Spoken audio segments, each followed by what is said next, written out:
A very warm welcome here to the IPA Masters here in McGoldricks Pool and Sports Bar. Muddled my words there a wee bit, but it is a wee bit green. Oh. Andy Betts, you've got the right colour on, I've not. How nice is this? It's very good, mate. I was just talking to Dan Davey about that, about it. Then it's sort of a bit brighter and pops more than the original green, which is nice and fresh and something very, very exciting for the IPA. We had a big buzz in here last night. All the pros were in having games with each other, nice and competitive. There was a couple of big matches, Mark Farnsworth and Rob Stephen, but obviously Ronan McCarthy, Gav Robinson was a lot bigger than that. Yeah. But the feedback we've got so far on the cloth, I didn't expect it to play much different. It is the 8-6 one that we're used to, yeah. But I think it looks fantastic. Yeah, it looks fantastic, and the matches were good last night as well, weren't they? And the lads getting some practicing on the tables in time for the bigger Masters event today. Ronan obviously won his game, and then Morgan had a little one as well on the side, beating Rob Wilson. So it sets up a good match on here to start us off. Well, that's a lot of frames both of them played last night. Probably the best part of 40 frames each player, and they're going to come in fine form after that kind of preparation. Two really good players, probably quite well matched in the way they play the game. Yeah, obviously we don't see a lot of Ronan these days, but he's popped up in a few of the IPA events so far this year. Got to the final of the amateur last time out, and then Morgan, who's always been knocking on the door to take down an IPA title, so it'll be an interesting match. It is double elimination. We're already on the go. We've been going from 10 a.m. this morning. There's been some big names that's lost already, so they're in the one-loss section. And one of the ones that stands out to me is Jake losing to Jamie Burnett there, but Jamie he's a quality player. Yeah, Jamie was leading 6-2 at one point, and it ended up 7-all, and Jamie managed to break the decider. There's been some big results already. Luke Sanchez has just come back from 6-0 and 7-1 down to beat Richard Swaffield 8-7. So yeah, John McAllister's just been beating a Geo. I don't think he missed a ball. That was sensational. Incredible. So yeah, there's been some big matchups, and it's set to be an incredible week in a pool. Liam Dunster's won 3 out of 4 IPA Masters here. Can he make it 4 out of 5? Well, he's got off to a good start. He beat David Kadir before 8-4. It's just hard to look past him in every single event now, and especially when you've got such a good record in an event like this. No wonder he's the favourite, no wonder he's the number one. Can anyone take the title off him? Well, he mentioned that his colour blindness. I didn't even know he was colour blind, but apparently this makes the balls a bit harder to see. I don't know how it works, I'm not colour blind myself. I might be kind of blind, but yeah. He said it just made it a little bit more awkward and he needs to get used to it.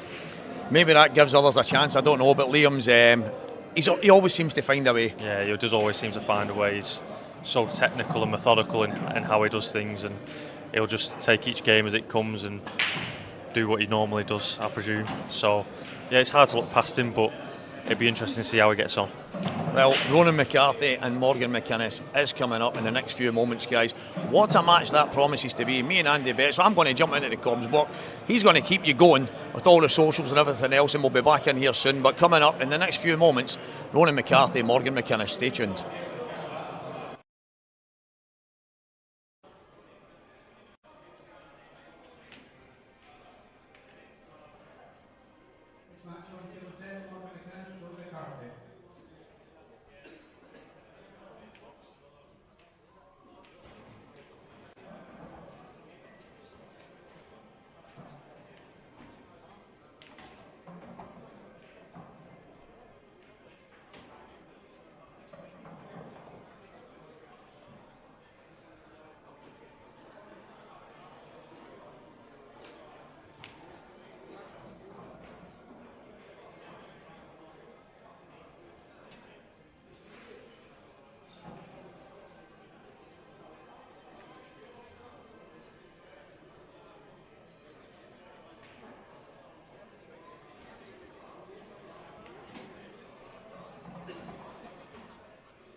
Afternoon, guys.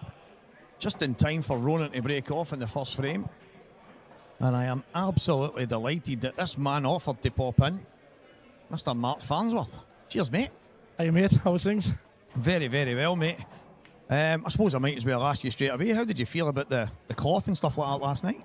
Yeah, it's like a breath of fresh air. You know, I'd seen the pictures of it, and then coming up yesterday morning, it looks the part. It's bright, it's fresh, and then playing on it, it plays superb. Obviously, the cushions when the new do tend to slide, but there's not a great deal of slide on them, to be honest. But there's a lot of grip on the cloth, and it plays really nice. But the thing I like about it as well, the pockets don't play huge either. I don't know if it's the tables themselves possibly being a little bit not being brand new, but they play how they should be. You know, if you miss them down the rails, they tend to wobble. You know, so it's been I think it's a massive positive. I'm actually led to believe, Mark, that the recent batches of Supreme tables have been made slightly tighter. So I think the ones that's on the tour, and especially the ones Paul and that's got here as well, I think they do play a little bit tighter than the ones that we had in the past. So it does make a difference, because I seen a few shots last night that there was one from Gav. You probably wouldn't have seen it, and probably 18 months ago this ball falls in even when the cloth's warmed in, but they are playing that bit tighter, and I think it's better. Yeah, I agree, because at the end of the day, it's pool's not all about potting balls. I know for the general the spectators, I want to see the great condition and whatever else, but especially old school like yourself, exactly. You know, there's a lot more to the game, which I think it's like other bodies obviously have the time limits on the games and this and that and whatever else, but I think there's if you get a good tactical frame, as long as it's not ultra negative, you know, and the pockets is a big, when they're just flying in from anywhere down the rails, it just becomes a bit of a lottery. So I think the fact that they are playing a bit tighter, I think it's better for the pool, like for the stand in general. Yeah, I totally agree. And these two players talking about it, both of them don't mind a tactical frame. Both of them don't mind hanging in there. And the first frame's kind of, well, it's gone that way. Yeah, I think Ronan's built a lot of his reputation on just being. Don't get us wrong, he is a fantastic. Like, over the years, he's a fantastic potter, but his strength is his table management, really, isn't it? He's very good with a white ball, and you don't see him smashing balls in around the rails like some of the players on the tour and whatever else. You know, he's very methodical, and Morgan's the same sort of type of player, isn't he? He's talented, but he likes to the percentage shots and whatever else. So it should be a good battle.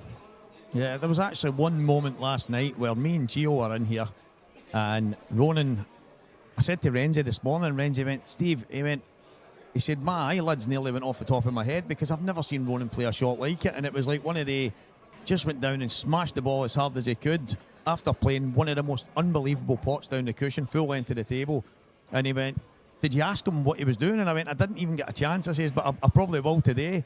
But he kind of shook his head, walked away, probably thinking, what did I do there? Because it was so unlike him. Yeah, like you say, he's built such a good reputation over the years for being so, you don't know, like, I think he is playing a lot of poker these days, and for 30 years he's played pool as a poker player, because you would never, if you walked into a room and he was sat on a chair, you wouldn't know if he was 6-0 up or 6-0 down, which is one of his huge strengths, you know. And I think even these is just, he's obviously, I'm not going to be, he is getting on a little bit, and his priorities change with a young family and whatever else. So, but the competitive spirit is still burning inside his belly, you know. So he's still a handful. He's still a hard player to beat. That's the thing that stands out to me when he comes to these events, and obviously the night before your big money match as well, a while back, he's always looking to go and play these games. I don't think he likes to play unless it's really something that's going to be competitive. It probably doesn't need to be for crazy amounts, but he just likes that. He needs the competitive juices flowing, doesn't he? Yeah, well, I even spoke to him. He was sharing a house with him, like an Airbnb this weekend, and I was just speaking to him because he's put a little bit of time in for the Gav match and the event, because I think he just picks and chooses events these days. But he's saying he's been getting on the snooker table a bit the last couple of weeks, and even the local club where he plays, he says there's a few of the lads will go in, they'll maybe have a game for 40 or 50 quid, and there's a handicap involved or whatever. It just creates that little bit of, and especially in our club, you see a lot of players just going bashing balls about, you know, and it's sort of, you're not really testing yourself, and you're not getting like a match environment. Whereas Roland's always been the type of player that he'd rather play for 40 or 50 quid, give a handicap or whatever, just to try and create the match environment, which is what you should really treat practice as, really. There was someone on the chat last night. We were talking about we weren't talking about it. There's quite a few people going, can't believe when Robert was flying, can't believe Mark gave him 5 of a start. This is crazy. And someone wrote, he often gives people 19 to 21 in the club. Yeah, well, it's just obviously just a bit of crack, really. You know what I mean? But like I said, from that as well, I think given the start, I just fancied the game last night, to be honest. Course. And Paul said it. Robert would be interesting. Obviously, it was a big start because Robert he's a very, very talented player, you know. But you've got to try and keep it out your mind a little bit and just play. I know it's difficult when you're sat in the chair.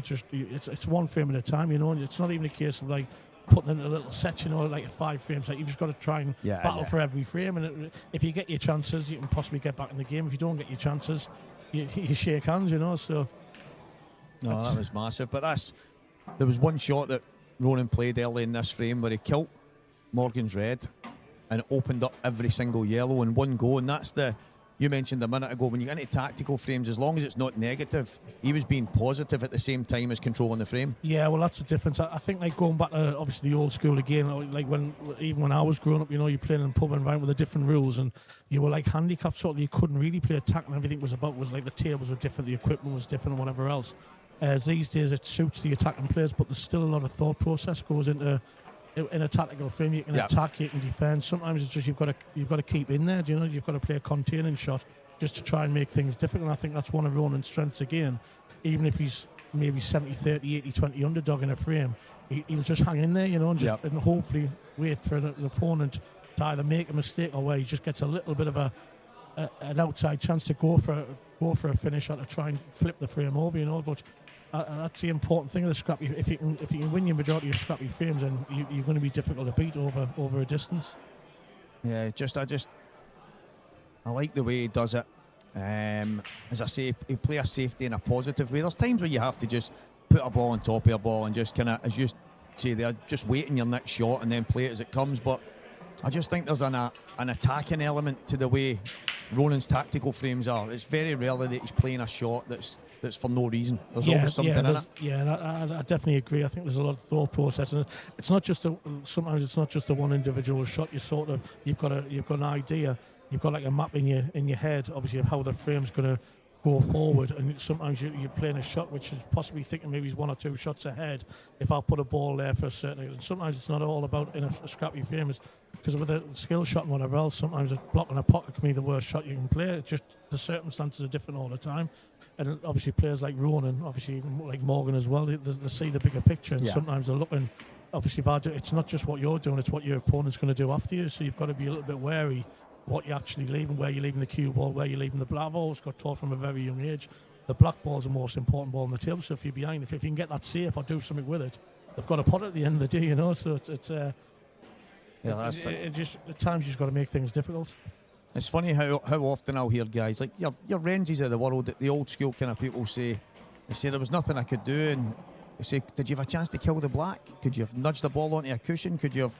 They go, I never really seen that. And it's because if they can't, a lot of players this day and age, if they can't pot a ball, they feel that they've not got a shot. Yeah, I think a perfect example of that's Liam. And obviously I've got huge respect for Liam, and obviously he's a fantastic player. He's completely dominating the game at the minute, but it's not. I think there's a lot of players don't realise how good he is, like tactically, because a lot of his shots you'll think, he's slow, this and that. But a lot of the shots he'll play, like it looks as if it's a scrap. You think it's a nothing shot, but then it's late on the frame. You think there's a lot of thought goes behind that. It's not like a chess match as such these days. No, I know, but it's sort of like you can put something. You can put one of your balls or one of your opponent's balls aimed towards a cushion, and it creates a problem when they come to clear the table and they come to root. Then they might put 2 or 3 balls and think, exactly. And then there's an obstacle that they probably didn't realise at times, you know. And it's players like that, they tend to find that they'll get results over time because they just make themselves so difficult to beat. He's still got this tricky red. I think he's got. Did he have a look at the? I think it doubles in the middle. Bit of a loose shot from Morgan there because he had control of the frame, didn't he? Obviously 1-0 down. I know it's race to 8, but early frames you want to get a frame on a bit like me last night. I know that's it. I think Robert missed a black to go 9. Is that right? Yeah. We had them on the screens in here, but obviously the Ronan and Gav match was the main match for us commentating, and then we'll just watch this double first. See he's that positive. Still a little bit tricky on the black. He's just got to pull up. I think he just obviously pull up the side wheel and just leave himself a shot. So I've literally lost the lag by like an absolute midgie, and he's broken cleared. Then I think I've went dry or whatever. So I'm 8-0 down. without being at the table really. And then obviously he's been on a finish for 9-0, and even then I've still got a pretty tricky finish. But you feel it like 3-0 down's bad enough, but plus the handicap, exactly. your back's against the wall. But yeah, I thoroughly enjoyed the match, and I think Robert obviously, even I think it was yourself who was saying he went for maybe one shot too many, but again, because he was so confident in his own ability. Even when I was coming back on him, it was good because he was trying to fight fire with fire. And I think there was a spell in the middle of the match where there was 7 off the break or whatever it was. Do you know what I mean? So it was I thought it was a really basically going, standard. it was dished, and it was basically looking that way where you were struggling to rein in the 5. Yeah, that's you always the thing. seemed to be 5 behind. Well, I got back to 2 once in the middle of the match, and he dished 3 in a row against you. That's You right. feel as if you're banging your head against a brick wall. So when you're in that sort of match where it's flowing to and fro, you sort of don't want to back down. You don't want to go into like negative mode. No, so I exactly. can understand where Robert, obviously, a couple of chances he had, he thought he hasn't really pushed the boat out as such. He's just tried to keep the momentum flowing, and try to think like, well, I'm in front. I want to keep being positive. But that's where you've got the percentage call. Sometimes it's just like rein it in a little bit, but it's difficult to do. That's the thing that it probably stood out a wee bit to me, because I'm thinking it looked like he was in a hurry to try and get over the line, and maybe just lost a little bit of patience. But one of the things that stood out to me when he changed his break, I thought, right, he's maybe getting a bit more tentative, because his break was incredible at the start of the match. Yeah, and he was controlling the white as well. He seemed to be punching them really well, and obviously the way the table, the way the balls were opening up, I'm sat in my chair, and obviously there wasn't any negative thoughts going through my mind. But you think yourself, you need things to change, because given that head start away, I've got to make the most of my chances. But if I'm not getting to the table, I can't get back in the game. Actually, I was speaking to Gareth Potts this morning. Obviously, he'd been watching Ronan's game, and I'd said to him, I says, I had a bit knocked by Ronan yesterday. We're just messing about.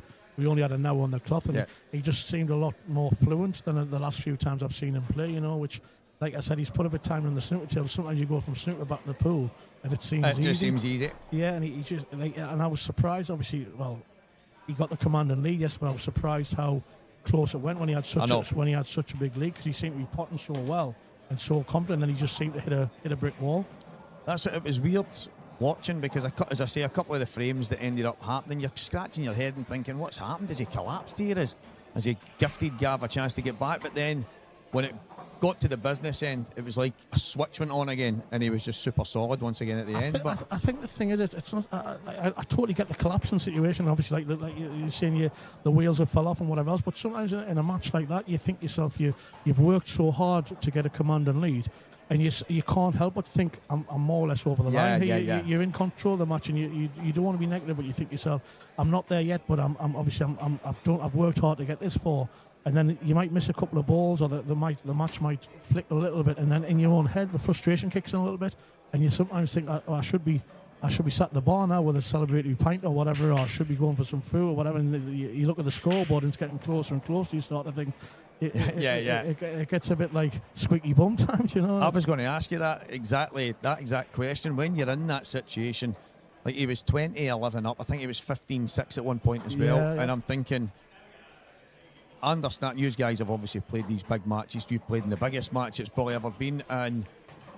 But is there ever a point? And that was the question I was going to ask you, where you think, right, this is done. And obviously last night, you could have been forgiven for thinking it, but I think possibly one of the things last night as well, which was sort of like went under the radar a little bit. The match was originally arranged for 1st to 21. Yeah, that's right. And then they got the heads together because there was a bit more money involved. They both agreed to play to 25.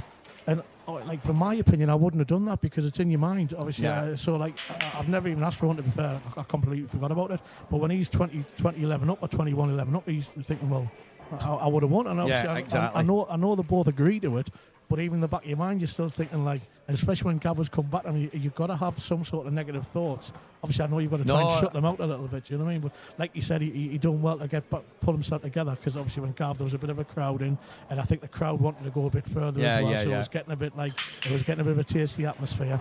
And then when Gav came back, I wouldn't have said he went favourite in the match, but it certainly got where it was like sort of nip and tuck again. And then obviously he done well to manage to see the match out towards the end.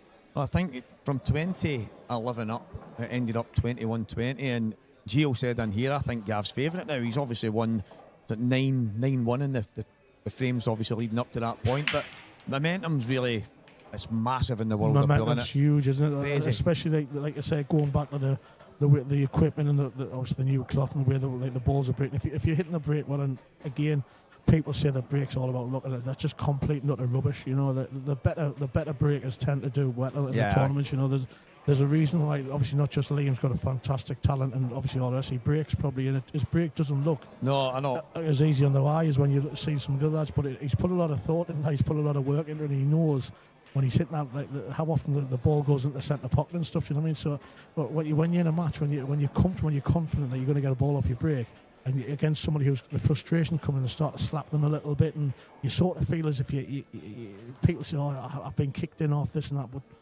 the good players control the weight to a certain extent, and it's sort of like you say, it sort of goes in stages, doesn't it? You know, and if you're playing well, you seem to you flow a bit better. Do you know what I mean? In a long distance match. I think that's a great way to put it, because probably the biggest complaint and at probably every interview I do, and people say, "Yeah, my break was good," or "My break killed me," and it's obviously a massive part of the game these days. But I think it's just a modern way of thinking. Nobody wants any criticism. That nobody's prepared to say they're being beat by the better player, and it drives me absolutely insane. You know, people say, you read the Facebook statuses. Obviously, a lot of it's sponsors. You know what I mean? Because it's I've never made a mistake. I played perfect pool. Listen, it just drives me insane. I've watched matches before where players have made maybe 5, 6, 7, 8 mistakes. And then you read the Facebook says, my break's been ungodly, I've never made a mistake. You just think to yourself, it's absolutely cool. I think a lot of that's just the modern day as well. I think the younger players, they need to accept that they need to improve. Do you know what I mean? When I was younger, obviously don't get us wrong, I still try to improve every time I go to the table, sort of thing. You want to, I just think it's so easy to the criticism just brush it off, sort of thing, as if it's not your fault, and take some responsibility that you weren't good enough. You missed balls, you took the wrong shots, you snatched the break and whatever else. Hold your hands up and think, I've got to improve, I've got to get in the practice. But I think pool world and today, it's just so, obviously it's all with its levels and that. Obviously people don't enter tournaments because they're just so happy in the comfort zone, you know. And it does drive me, it drives me crazy, some of the statuses you see. Mate, I said last night at Geo, there was one of the games I played Mark Boyle, and he's beat me in a decider. It was one of the Saltires, and I spoke to Renzi after it. I went, one of the games, Renzi, I never done anything wrong, and in the end he's just got me in the decider. And then I went home and watched it back in the stream, and honestly, mate, I was banging my head off the wall, because a couple of simple errors that I made could have got me over the line. Yeah, don't get us wrong, it's human nature as well. You're not going to sell yourself down the river at times, do you know what I mean? But at the end of the day, there's got to be a little common sense there as well. 100%. You know? It's like, and you're not going to improve as a player. And you're not going to get your all-round game's not going to get tighter and more consistent unless you work on the negatives. You know what I mean? So definitely. I think there's a lot of players who've got and they want to bash balls about and pot balls, but they don't see the weaknesses in the game. You know, big frame for Morgan. This you need to get one on massive. The book. I was wondering the yellow just above the red. I'm not sure. I don't think it goes in the centre, doesn't it? I don't think it doubles. I think he's going to have to go into it. It's a bit too high to play off the yellow into the red in the middle now, isn't it? Yeah. He's got a bit of work to do.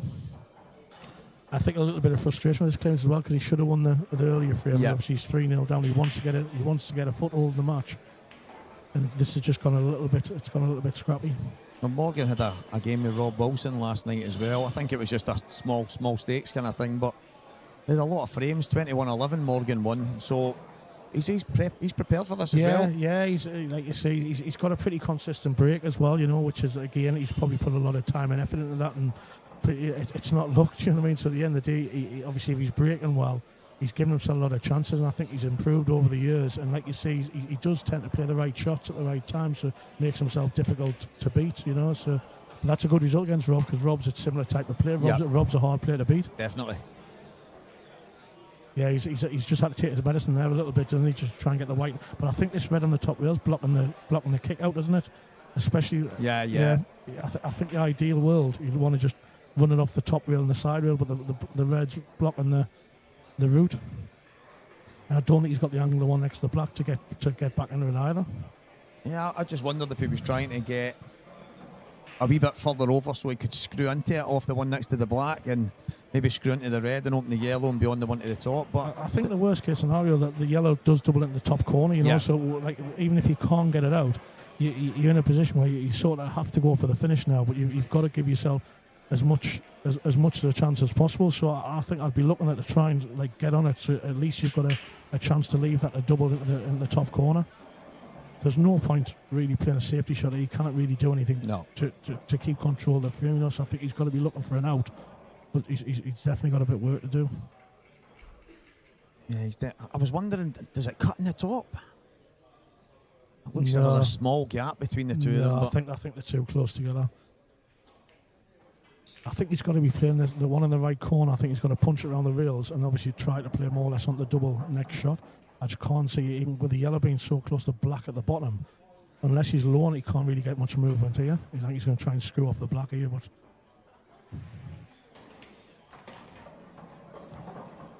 Is the treble on, possibly? I think he's possibly looking at the treble. It definitely doesn't double, but possibly the treble. Yeah. I think he might be bang on here. He's looking at it. I think the thing is with the treble as well, I'm not sure he can create enough angle, but it possibly could come across twice and possibly glance the red. Needs to get the cue ball out the way as well. That's the thing. You've got to play it firm, get the cue ball out the way and let the yellow straighten up a little bit. Played it really well. And off the red. Played it really well. That'll do it. That's the one I called. That'll do nicely. Yeah, it'll be a big finish. This he's took because he wasn't in great position, and if he gets out from here, it'll be a huge confidence booster. Yeah, I know it sounds mad when people say you needed that frame, but there's some frames in the game you just have to make sure you get, and this is one. Yeah, because if you're 3-0 down, you haven't been at the table, you sort of think, well, just. But he had a big chance, didn't he? So he sat there, frustration, and then obviously 4-0. It's hard work, isn't it? But this finish will be huge. Not the best angles because of the pace of the table, you know. I think the shot's just to trickle it in though. Yeah, he doesn't like it. I think somebody's possibly on the table behind as well. I think you can seem to look behind there as well. I don't know. Yeah, I think Jamie Ringham was just getting his cue case from underneath when he was going to play the shots. Yeah, I think he was down on the shot and there was something behind him which obviously took his concentration a little bit. I think the only thing is sort of shot if the cloth's a bit more worn, you could possibly check it a little bit. But I think with it being a new cloth, like if you check it, it doesn't really check back, you know. Yeah, so yeah. It goes with the flow. So I think that's right. I think you should just be tricking the playing ball, just tricking this in pocket weight.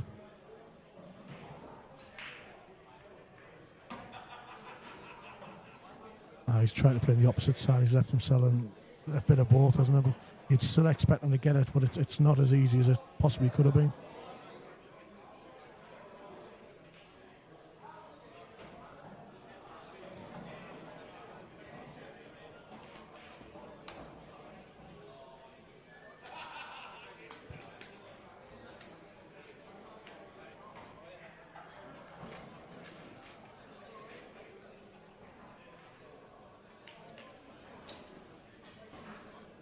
I don't think he thought he could hold it as much as he did.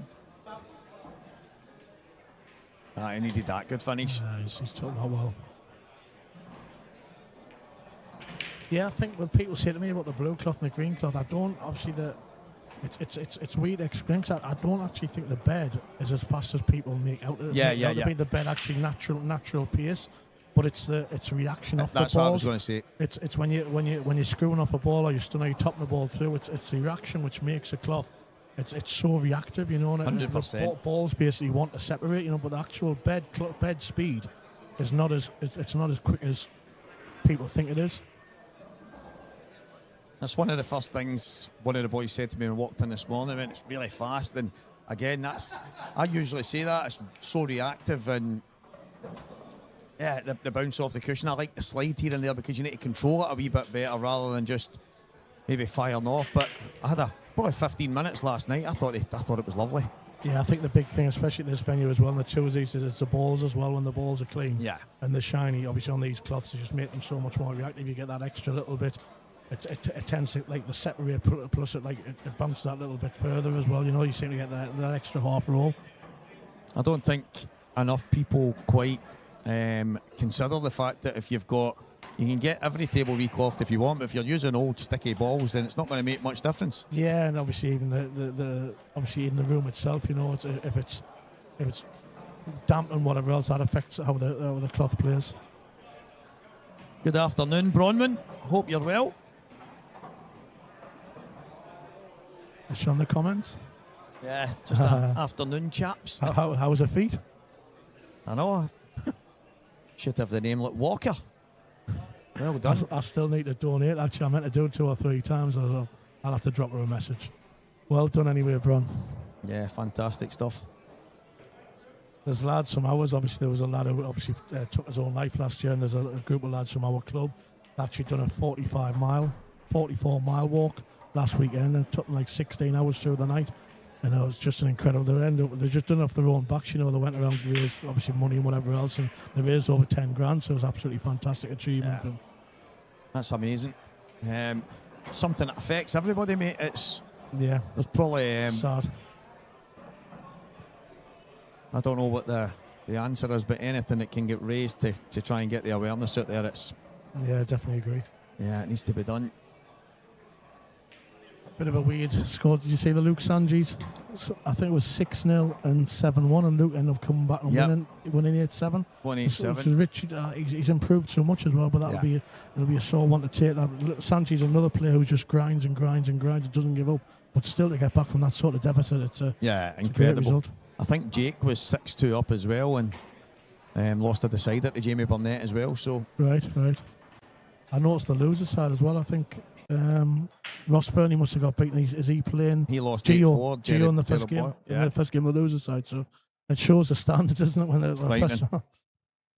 Yeah, Gio and John's game was the standard was incredible. Yeah. Yeah, so Ronan's nipped back there with a quick finish. That was quick for him as well. So the confidence is there. I just think he's like the match last night.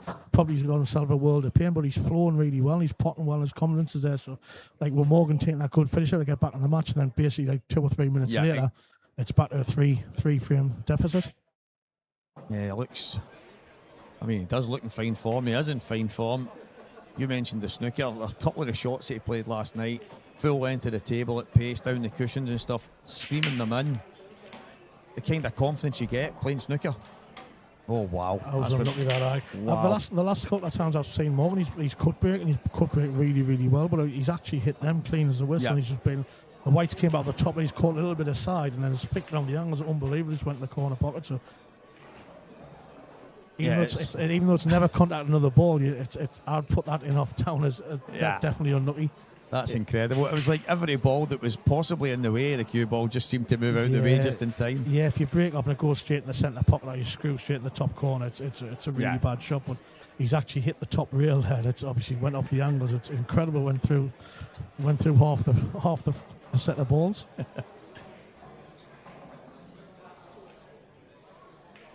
You're going to play the... I think he's just going to play the red on the yellow, bounce the yellow into space and take yellows.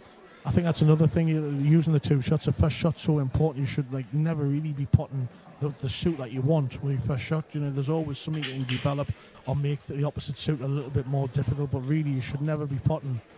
If, for instance, if you're taking yellows there, the first shot, you should never really be putting a yellow.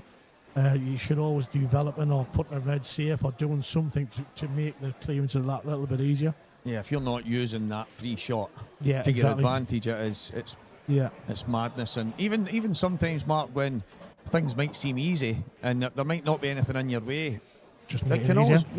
Make it that little bit easier. Even just putting one of them over the pocket just as a bit of a safety net sometimes, you know what I mean? Obviously, you think you can't go wrong, but if you get a kick, you get a little bit of a tension in the arm or something, you can make an easy finish a little bit more difficult. Yeah, it looks as if he's flying here, Ronan, I must admit. And the large parts of the match last night, he was very much like that. To be honest, he said he loved the cloth. He just said he couldn't get used to the cushions, which I think the cushions are playing perfectly fine.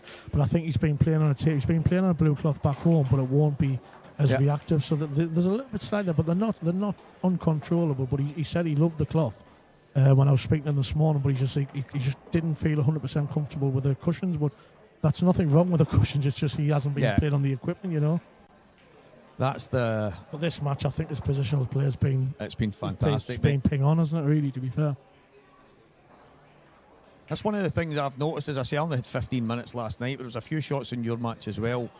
Well, sometimes when it's brand new, and even if it's a thin cut and you play off the cushion, sometimes the pace just dies straight away when it catches because it slides. but they looked as if, I don't know if it's just the tightness of the way they're pulled. Some table fitters do it a little bit different, but it just looked like he's had pretty good control over shots, even playing off the cushion. As I say, some of the ones when it slides off and it maybe lands a bit short on a certain, but you looked like he's been controlling it really well. That was a clever little shot he played in the top corner there. It's probably a lot of shots like that look unnoticed. He's played a clever little shot, played a little bit of side, but made sure he left himself low on the one in the centre, so the white was automatically drifting down to one, because the one on the right hand side could have been a little bit tricky. Right.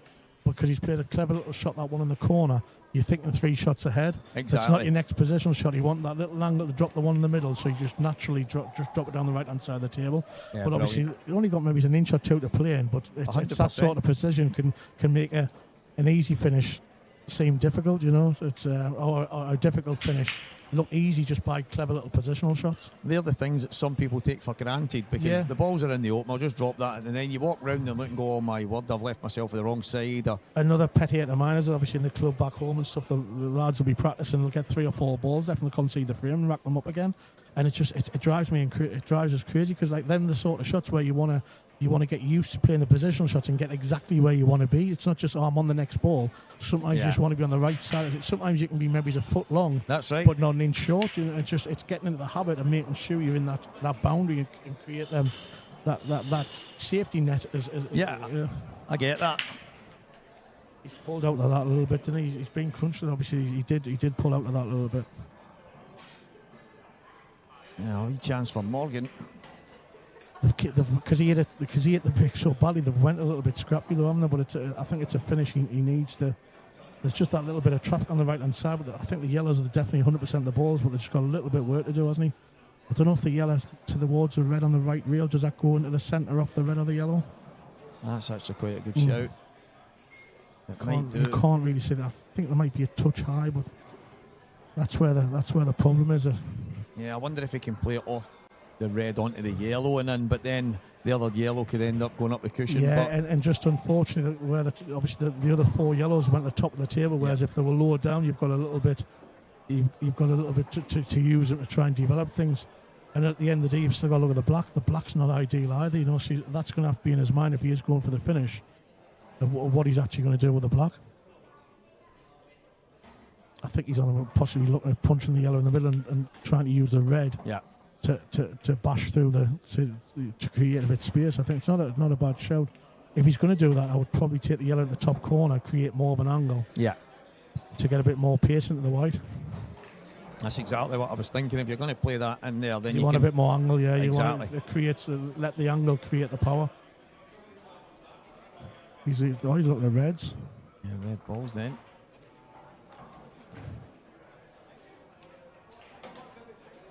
See, if I was taking reds there, if I was going to play that shot, I would have played that with top and nudge the black into space and played still getting, you know, what I mean, get the black in a bit more into play, you know, just for further down the route. Really, you could have still been more or less in the same position, but the black's more. Obviously, if you get that far anyway. Yeah, exactly. That's as there may be an argument where Morgan's thinking, right, these are tough, so I'll leave the black there just in case. I don't know, is he going to just punch this with top on, or is he going to take it off the other exit? He needs to get that red into play, the one behind the yellow, doesn't he? I don't know what sort of angle he's got, whether he can just force it through with top. He needs to get that red into play this shot, though, to be fair. He doesn't want to be leaving it any later, that because you're just creating problems for yourself.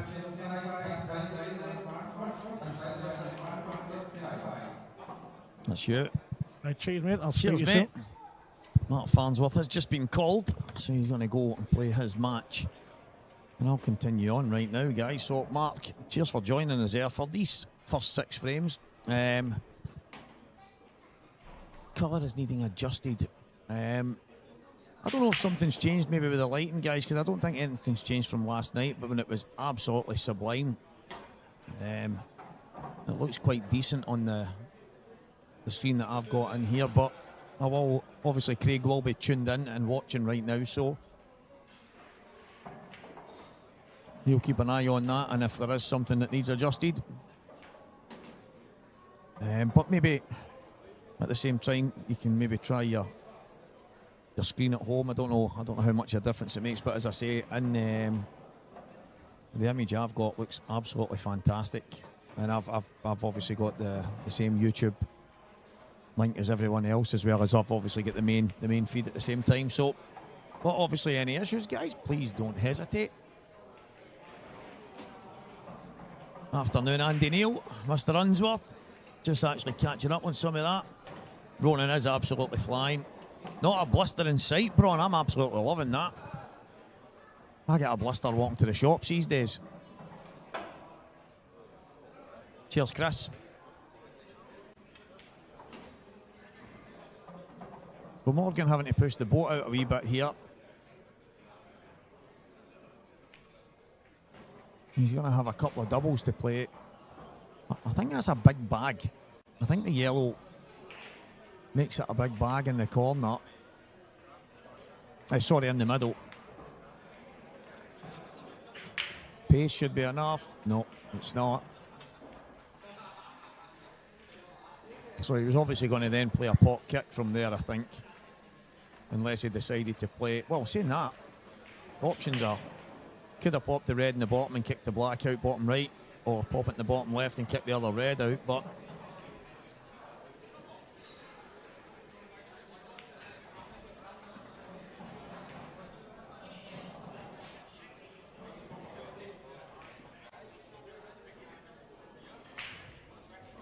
So straight off the bat, going for the skilly. No, he's not. I don't even know why I was even thinking that there, but he's got it wrong. But Ronan's... He's far too clever to be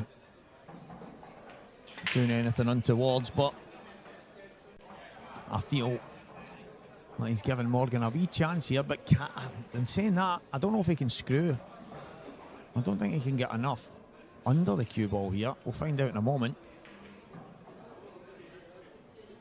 Oh, he must be, because he's digging down.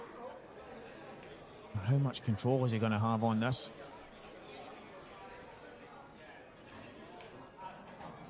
Yeah, if anyone was tuning in last night, there's at the end of the year in the Isle of Man, when the IPA travels across the water, we've got a challenge match, one-handed pull between Andy Neil, the local hero, and Gio Edgar. Looking forward to it, Andy, I must admit. So Morgan, decision time. Is he gonna just drop this in and play the double? I think he has to now. I do. I think he has to now. But that's exactly what he's done. Well, this is tough for here. This time. Oh!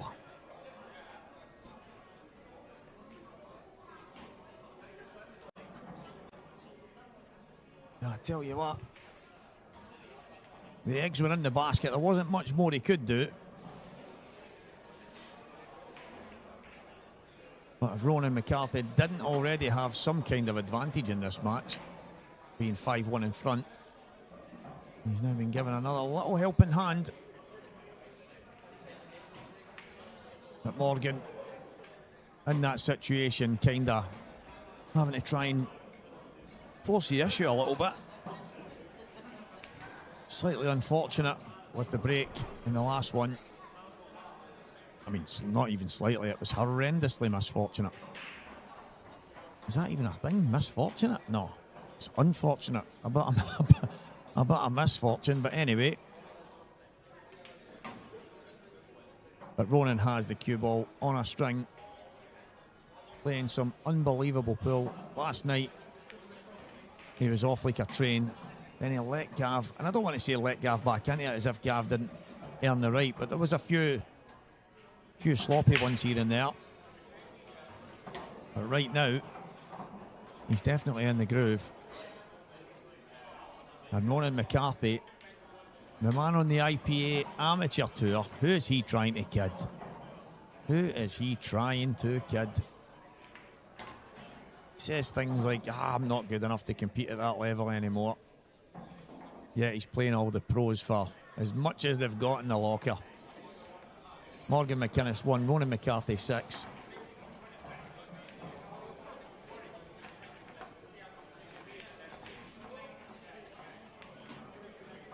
Steve Wall 7, Cian Monaghan 6, Rob Wilson 4, Scott McKenzie 4, Connor Davison 1, Billy Snadden 6, Stephen Allison 5, Joe Herring 5.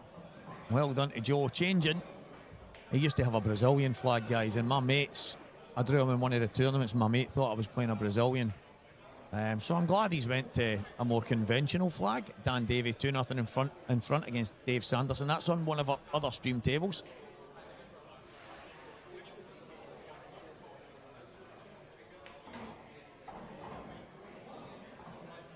Gareth Key 5, Christian Phillips 3, the Welshman battling it out. Robert Stephen 5, Curtis Lee 5, Jonathan Price, Anthony Monart, Dan Wiley and Mark Farnsworth just getting underway.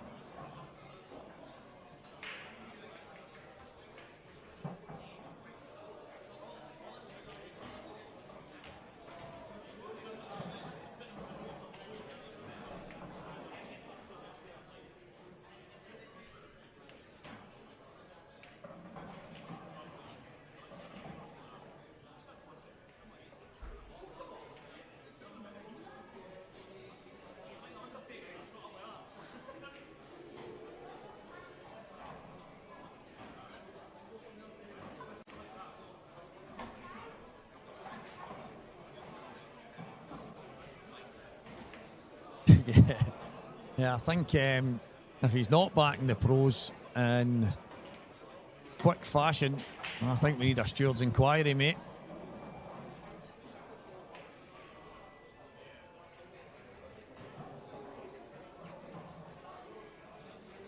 But the fact that he wasn't on the pro for a certain amount of time meant that he was within his rights to play in the amateur, as unfair as it maybe seems to people.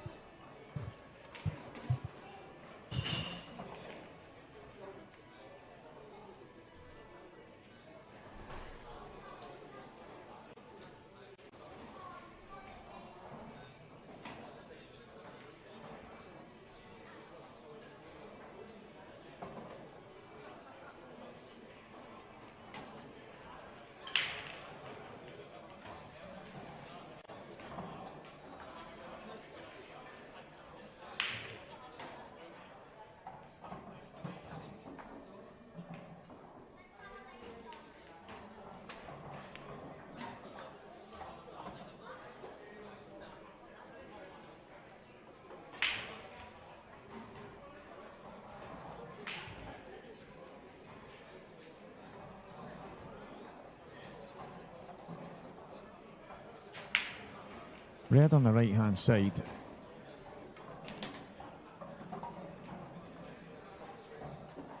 Surely it doesn't go. I think Morgan was maybe coming back to play the red in the top.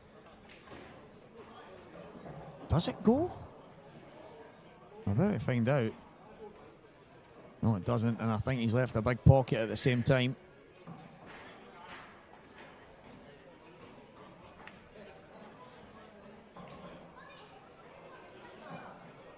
So just starting to get away from Morgan now.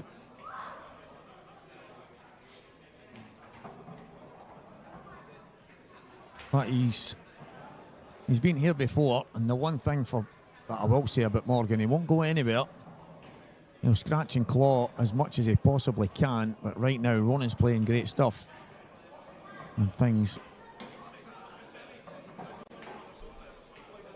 Not only is he playing great stuff, he just looks like he's in the zone. He looks like he's really feeling it. So it's a tough combination, and Morgan's not had much going for him at the same time.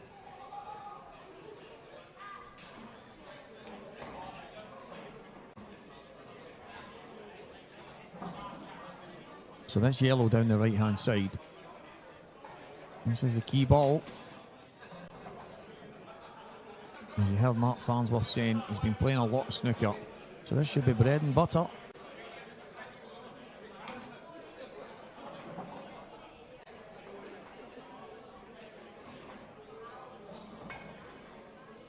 Mark Watson, I absolutely love that, because it's one of the reasons I personally joined the IPA was to play against the best players. Slightly disappointed, although I've not been playing as much lately, slightly disappointed at some of the decisions for next year, because the big selling point for me was that you were getting to play against the very best. He slid that in, Ronan. Wiped his feet a little bit, but it was never in any danger. The perfect pace. And for me, I agree with you. Playing the best players was always what was drawing me to the IPA.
one that Morgan needed, and he needs to dig in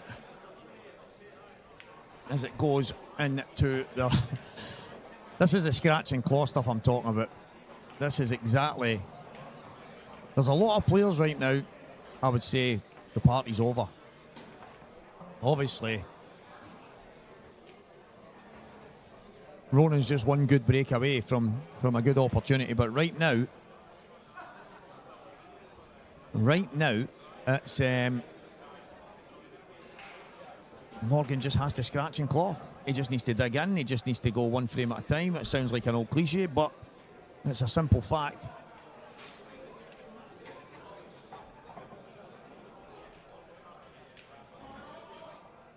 So here we go. This break, Morgan needs a good one to try and stay in this match.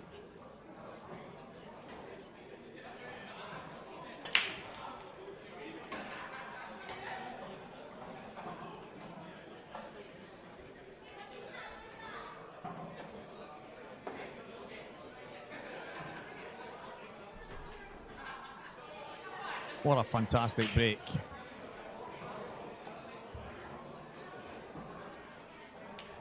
And I love the confidence. And that's what I mean. There's a lot of guys that are already dead and buried.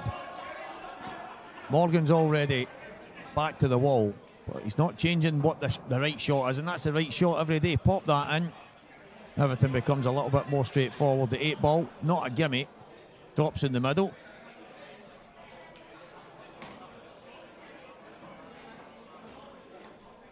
But as you can tell right now, Morgan won't be playing it in the middle. Most likely drop just inside. Off the ball at the top left. And take it to the bottom. He's slightly cutting it back. I think if he can get himself on a similar line that the red's on, that's not bad. Would have loved that to be right over the pocket so that he could just drift. That won't make any difference. Back to where he is right now would be absolutely brilliant.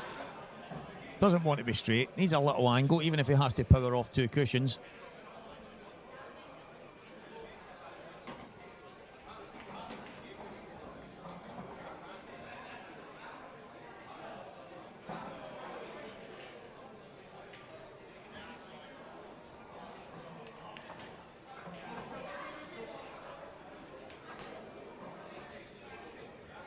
He's just about okay, I think.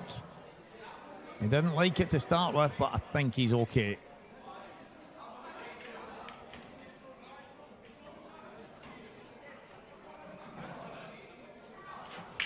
Yeah, that'll do nicely. Good break, good finish. Morgan McInnes gets another one back. Ronan 7-3 in front. Long way for Morgan. But he's still in there, chipping a chair.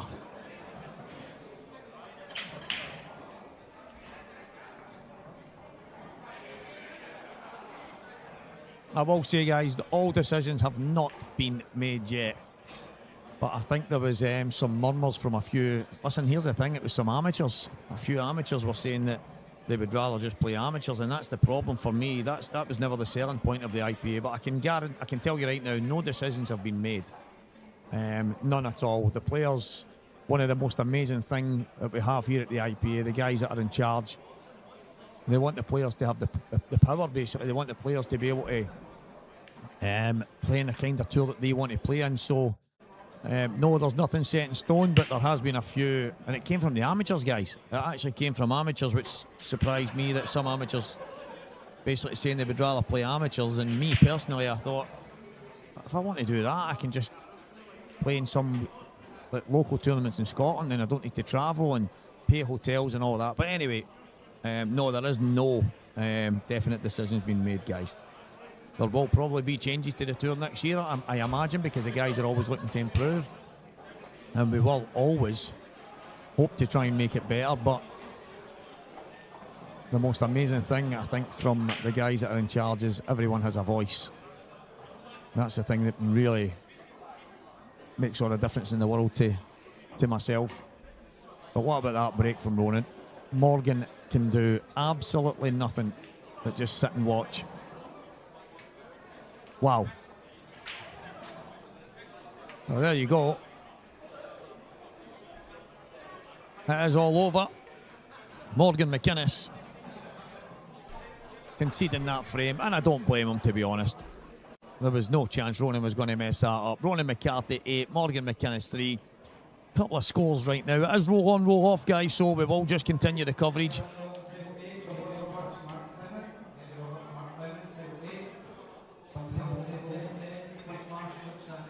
And it's Eddie Roberts and Mark Fleming, guys, coming up in the next few moments. Stay with us. But the match was definitely over there. So Morgan McInnes, not much he could do there. Run of the balls wasn't great, and Ronan was just absolutely outstanding. 8-3 Ronan McCarthy, and next up, Eddie Roberts, Mark Fleming. Stay tuned.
Guys, I do apologise for me saying it was Eddie Robertson that when he called them onto table 8, I'm forgetting this isn't table 8, this is table 10. So anyway, Luke Sanches, commonly known by Alan Reynolds as Sanchez. Don't know where he gets that for. Sanchez.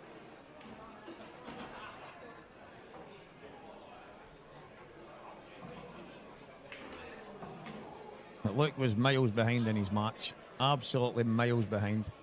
Came back and won. But Craig Marsh, he's a man that has been in great form this year.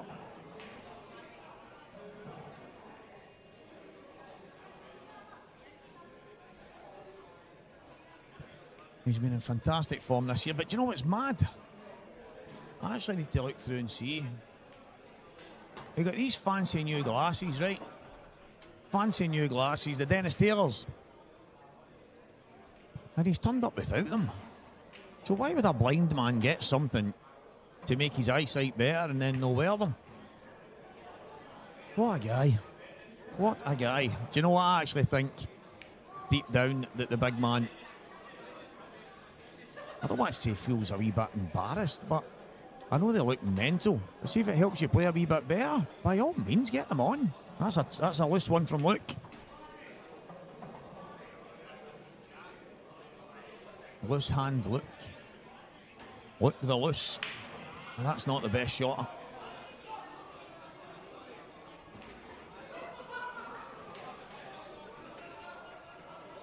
Wonder though, can you screw up and down?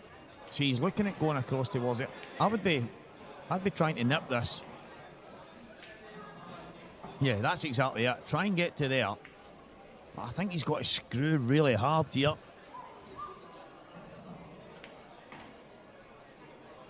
Johnny Townend. Oh, I got that right, Chief.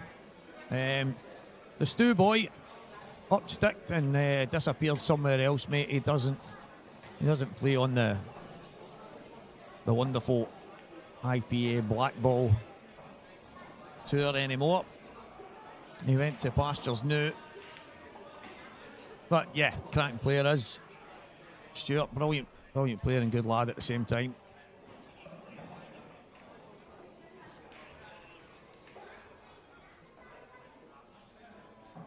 So Rob Wilson 4, Scott McKenzie 6. I actually warned a few people. I didn't warn them, I just said, listen, Rob's just unbelievable for me. One of the top guys. Obviously he's won pro events. He's just quality man on and off the table. But I just felt with the brand new cloth and the way the balls are, and Scott McKenzie's such an open player, such a good player, that it might just suit him if the game's wide open. I don't know exactly how it's been going, apart from the fact that Scott's 6-4 up. Oh, that had a chance there. That had a half a chance, that cocked that double. Billy Snadden has beaten Connor Davison by 8 frames to 4. Brilliant from Billy. Couple of conversations with Billy since he stepped into the pro ranks. Former top level snooker player for many years. Former practice partner of the great Stephen Hendry. You know what I mean? This is a man that's been in with the elite in Cuesports. He's had so many ups and downs as well in life, and here he is mixing it with the best guys in the IPA. Probably not had the biggest chances to hit the heights yet since the beginning of the year, but I think one of the things you probably get over it is Billy respects the level of these guys. He respects how good they are. He knows how tough it is no matter where you've been in Cuesports. So it's really good to see him here again, competing and winning. It's a very good hit from Luke, and unfortunately it's given the one free shot one visit.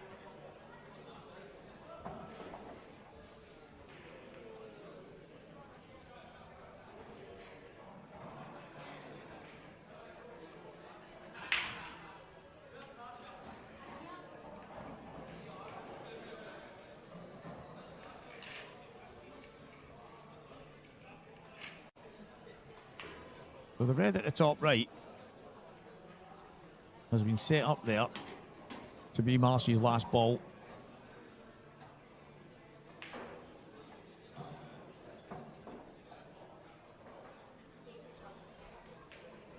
He just needs to keep it simple now from here.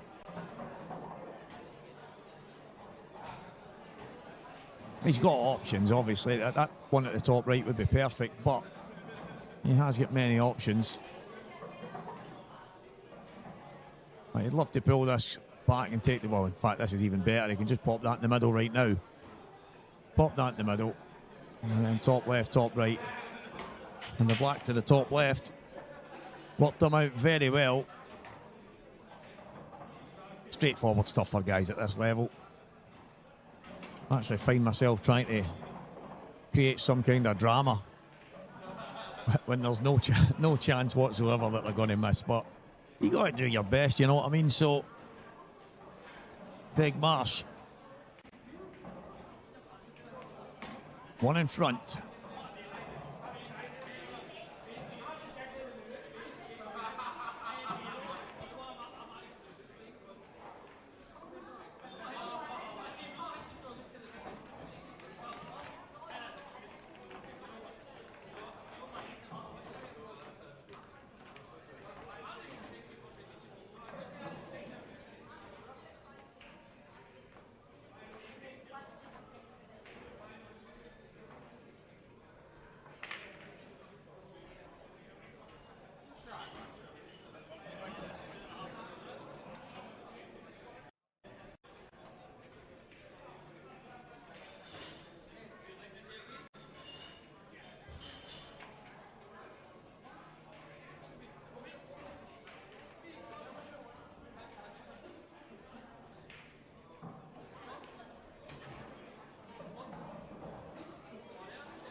Good opportunity here.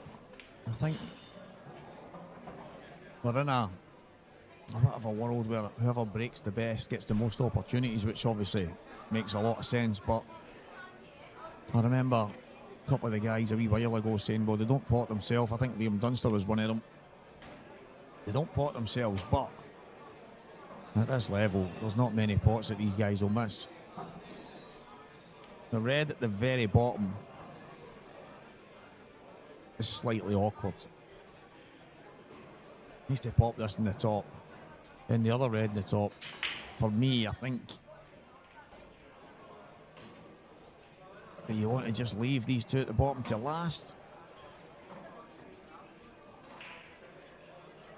He's on that right now to screw across. Then it could be the one at the top last, because it's not going to be easy to get back to where he is right now. So this is a big shot. Unless he does leave these two at the bottom to last. That's a fantastic shot. Brilliantly controlled. Just a little nip now, get to the left-hand side. And then the one over the middle, absolutely perfect for the 8 ball.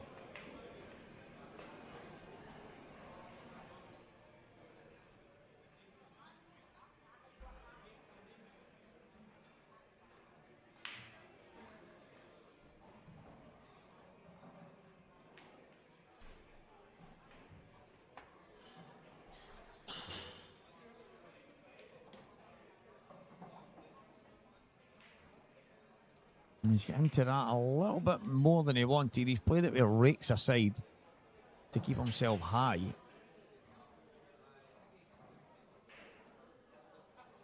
But he's got a shot to play now. He needed that cue ball to stop maybe an inch or two before.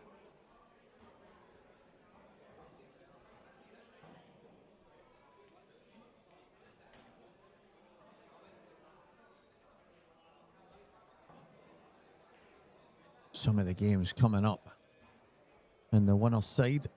Liam Dunster and young William Wallace Jr., Keith Robertson, Scott Dunbar, Gav Robinson, Anton Riley, Matty Rowan, Dave Adenall, John McAllister, Gerard Boyle. This is one of the matches right now, and Jamie Burnett, James Casey getting underway. Gareth Hibbert, Lewis McCool, Sean Valentine, Corey Reese, Johnny McDermott, Steve Wall. Some big games, guys. Some big games. Robert Stephen, Michael Beckett, Ronan McCarthy, Gareth Key. Yeah, stay with us. Going to be some day, some weekend of pool. Landed awkward. And it forced a miss. Craig Marsh with a chance to get himself a little bit further in front here. And as mentioned, in the loser side, what a tie. In the one-loss section, Gio Edgar, Ross Fernie, one of them, is going to be getting a bit of an early bath.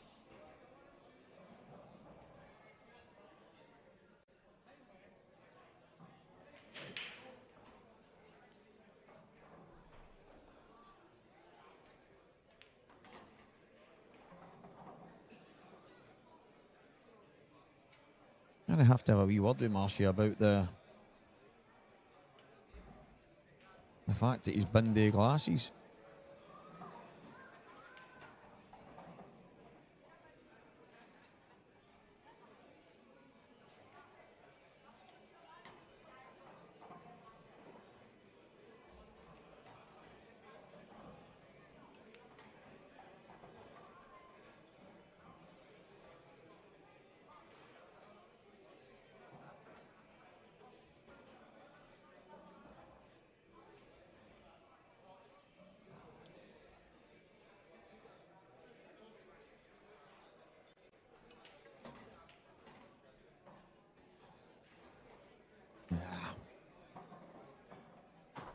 I thought he might have taken that up the left-hand cushion. Touch earlier. Yeah, you've got to play a little stitch up here. Now, I must admit, I'm not... I know the Welsh boys don't play a lot of snookers, but for me there, I'd have been wanting that out a little bit further.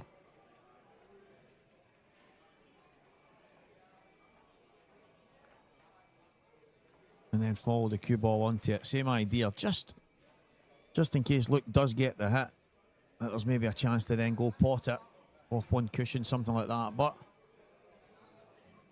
could go on off here.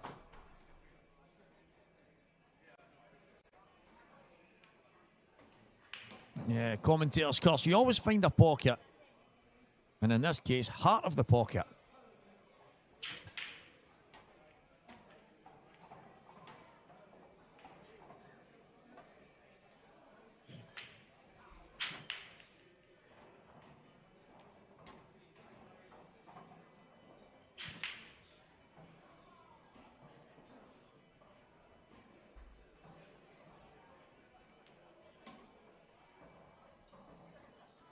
So now Craig Marsh, and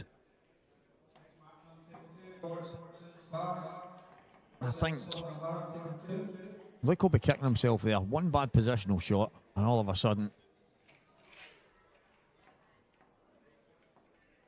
you're giving away opportunities. So 2-0. Someone is going to have to go to the scoreboard and put one of the frames on. That would help. I just had a wee quick look back at the shot Marshy played. He was trying to drop on the yellow up the cushion. He's just overhit it slightly. I'm glad nobody corrected me on the chat. Craig Marsh to break.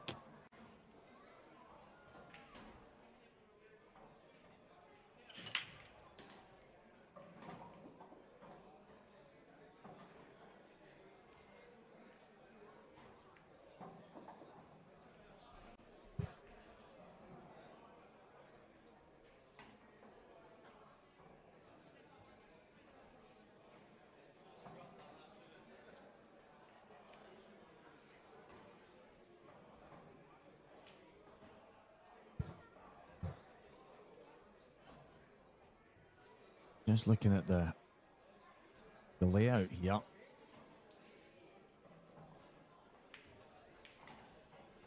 Pretty straightforward. I think the yellow at the bottom right is probably the perfect connector for the black. But there is so many that's ideal, so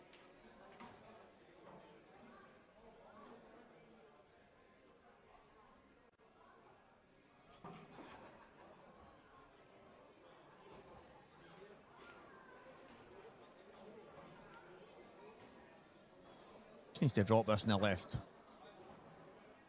and take the one at the top. It's not what he was kind of planning to play, but I still think it works out pretty well for him. Not happy because it isn't the exact shot he was playing, but still fancy him to make easy work of this.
Just get stung there, guys, for a football card.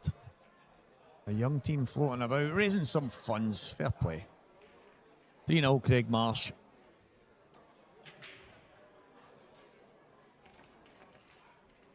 Mark Fleming and Eddie Roberts. 2-1 to Mark right now. That's on one of our other stream tables. Dan Davies 7-2 in front against Dave Sanderson. That is also on one of the stream tables. We do have 3 on the go. This is the main one.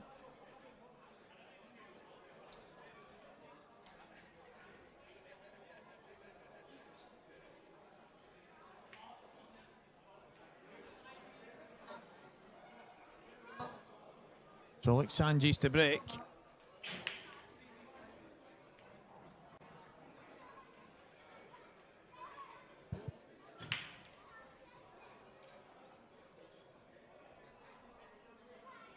Last ball moving and it drops in. So opportunity knocks. This is the chance.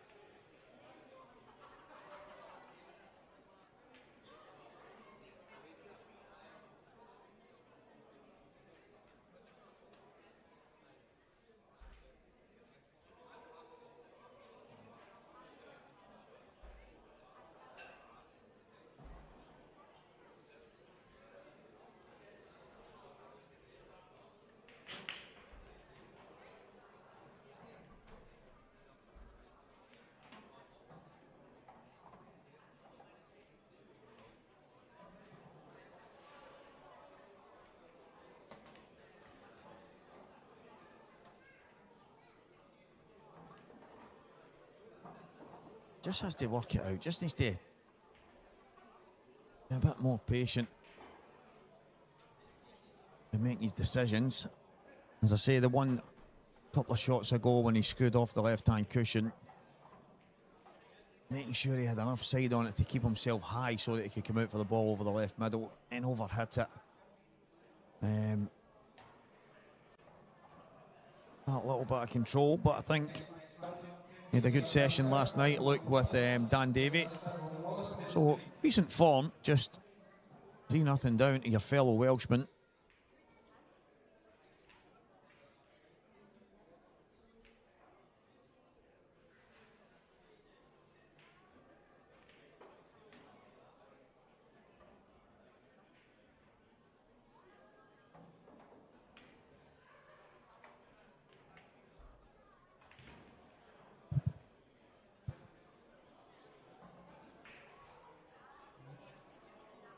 This is a big shot here. We can control this. That's a fantastic shot. He knew he was going into that yellow, so it was about control. Making sure you control it properly.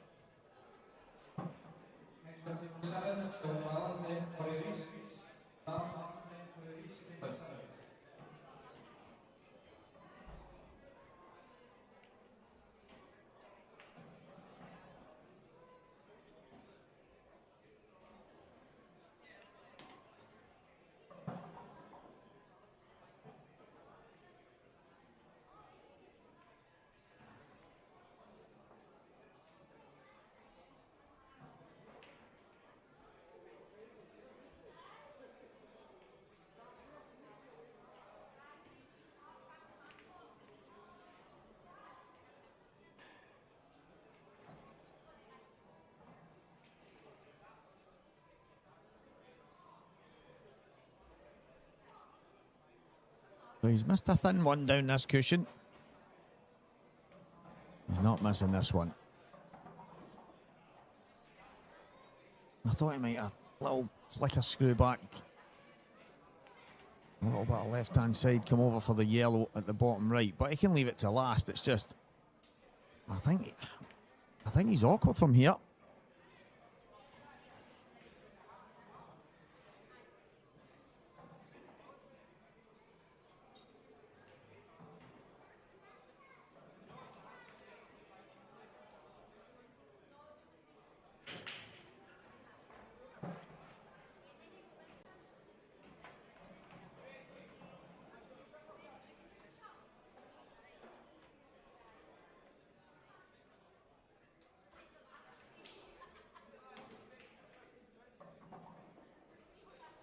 He's actually played that so well.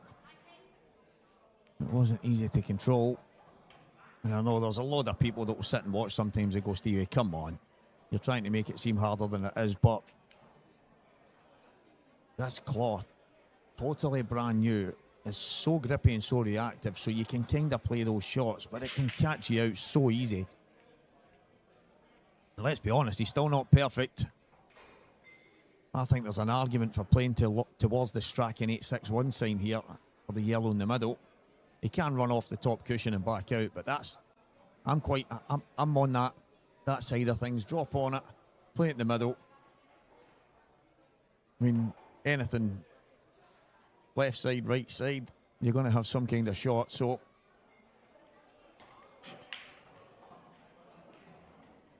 perfect, absolutely perfect from Luke. Nicely controlled. Little trace aside just to kill the cue ball, bring it in line. Just push this through for the 8 ball in the left-hand corner. Left-hand corner, I'm away in one today, guys. Left-hand middle pocket. And gets one on the board. Well done, Luke. Nice finish. Nicely controlled.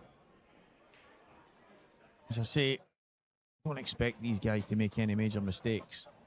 Sometimes it can catch you out. But I suppose in real terms, every one of them, or the majority, were in here putting in all sorts of time over the last couple of nights. So they've all been on the new cloth. They've all got their head around the change in colour and how it looks on the eye. So fair play. Some of the pool last night was absolutely sensational. And we've all been talking about the whole kind of hope that we've got that we can maybe implement something a bit more often before the events, that we can maybe get some good matches streamed on a Thursday night, and that would be brilliant stuff. Dave Sanderson, 7-3 behind against Dan Davey. He's on table 9.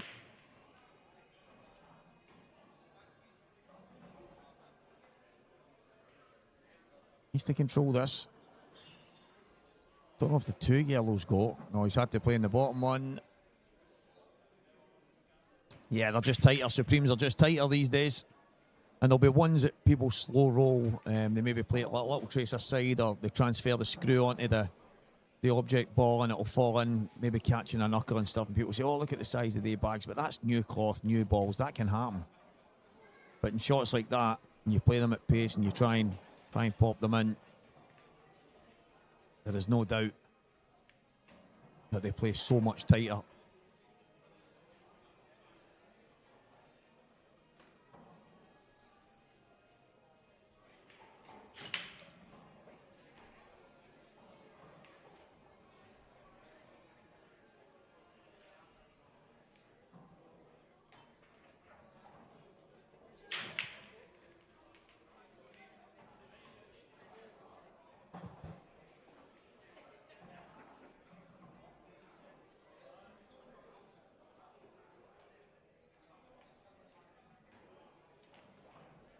Yeah, I must admit, I think it looks really good, and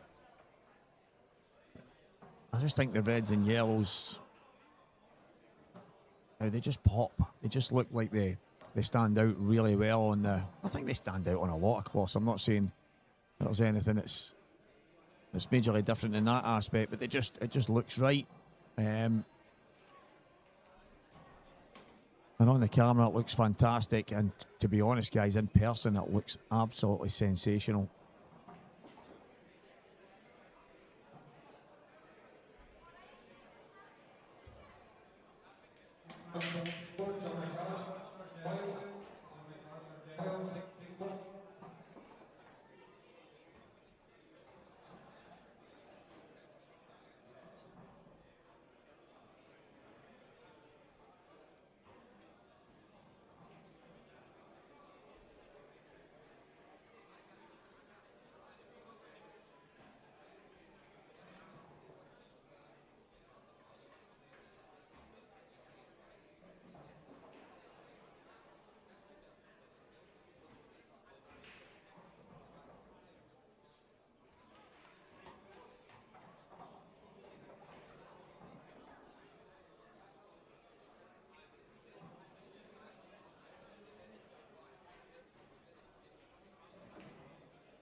Brilliant that for Marshy.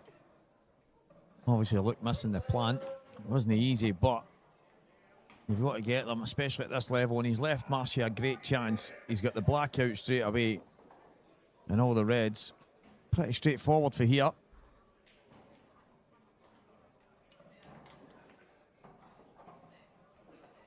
Yeah.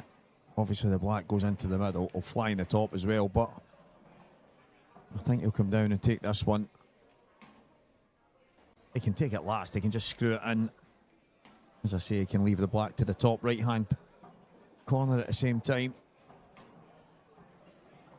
Got a few plants. I think he'll come down now. I think this is the time. We're in McGoldricks Pool & Sports Bar, and Mick McGoldrick would be raging if someone left a plant to last. It was his pet hate. Never leave a plant to last. And just like that, Marshy made sure he didn't. And it's about to be 4-1 here, and I have breaking news. Dan Wiley from 5-2 down is now 6-5 in front against Mark Farnsworth. Mark with a big win last night, and obviously joined us at the beginning of the Ronan and Morgan match. Well, what a turnaround from Dan Wiley. Jamie Burnett 3, James Casey 0. Jamie Burnett, who came through against Jake Dillon Newlove in the match before. Jonathan Price 6-4 down against Anthony Monarch. Now gets one more on the board. Mark Fleming 4-2 down to Eddie Roberts. Eddie getting great news about his mum. She wasn't too well for the last while, and got amazing news. Delighted for Eddie, delighted for his family, and obviously it's shown on the pool table because he's 4-2 in front against Mark Fleming.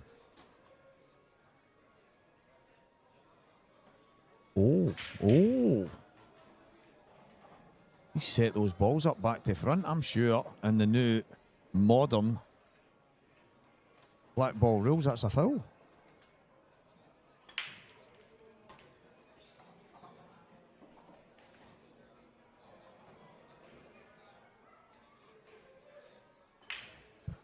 Yep. I don't know if the IPA has implemented those rules yet, but I would love to implement them just to toss in fouls for people that set the balls up, Ryan.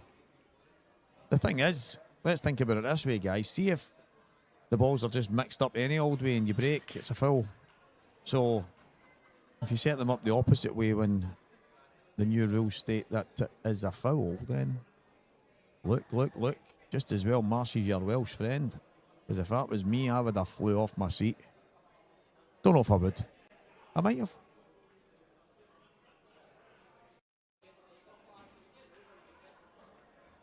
Matty Rowland, Dave Adenall just getting underway. Keith Roberts and Scott Dunbar has just begun 1-0 Scott Dunbar. And John McAllister, who was in scintillating form against Gio Edgar in his first match. There's Gerard Boyle, who beat Ross Ferney. So Ross and Gio going at it in the loser's side. Sean Valentine and Corey Reese just getting started as well. Look at these Reds.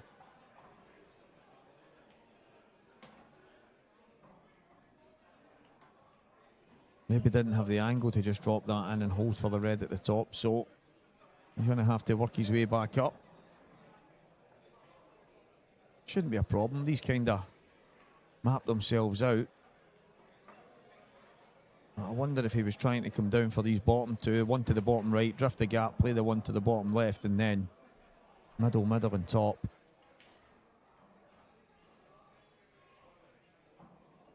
I don't know if he can play that now. I don't know if he can get through the gap, but he can take the one to the left middle and try and drift down. You wouldn't mind catching that yellow full in the face. Just like that. Sometimes it just seems as if I know what I'm talking about. Most of the time, the total opposite. Yeah, good shot. That'll do him nicely. Can actually decide now whether he just comes up and takes the one at the top and just work his way back down.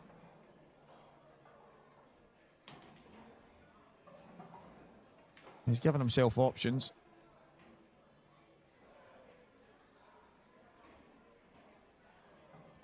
There's actually an argument for all three Reds now. Has he get the angle? Yeah, he must have.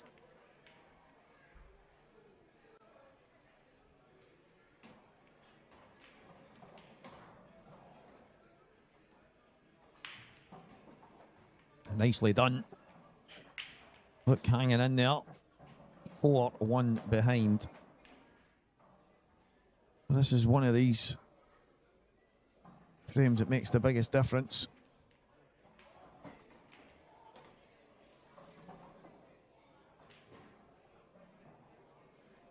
Should be able to just drop this in. Little bag weight off the top of the pocket. Oh, no. Look, Sanji's. He's cut it in far too thin. Didn't even give himself a second. I think if you just drag that in off the top end of the pocket, you're okay, but he's... Yeah, he's in trouble. Side cushion. Loads aside. Not going to get it. Marshy to steal once again. Look, he'll be kicking himself there because that was so slack.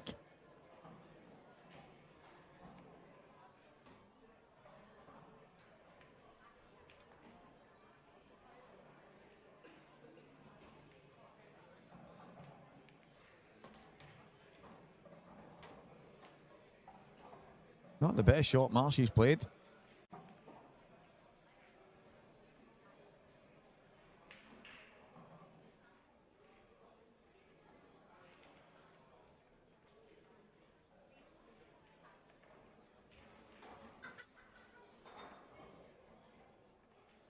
Dan Wiley 7, Mark Farnsworth 5. So he had a big comeback last night against Robert Stephen. If he wants to stay in the winner's side of the IPA Masters, he's going to have to come back now against Dan Wiley.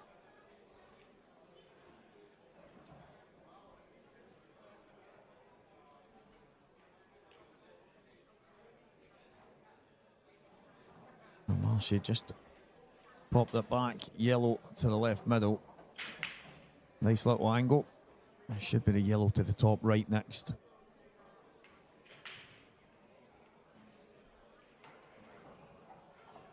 Absolutely perfect. And it kind of takes care of itself now. So Craig Marsh looking at 5-1 in front. Absolutely coasting here. It looks at his chances. He's had a few. He's just not managed to take them. And you don't have to give Marshy too many invitations to come in and steal a frame from you.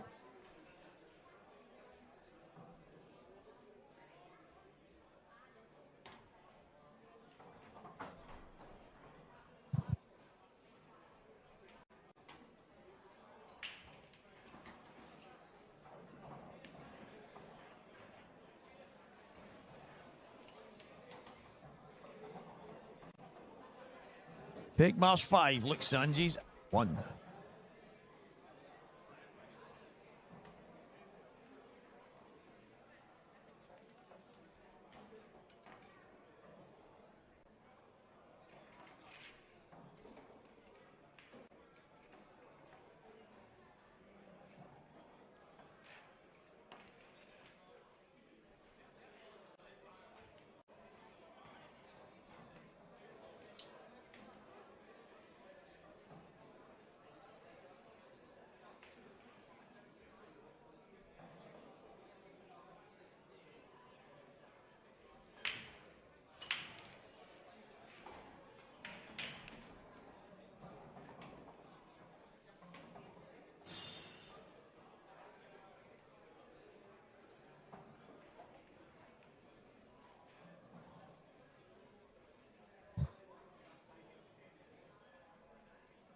Big smash.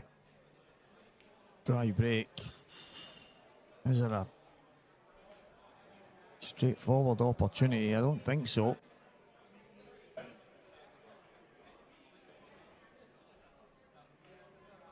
Alan McLeod, Scottish legend, has walked into the building.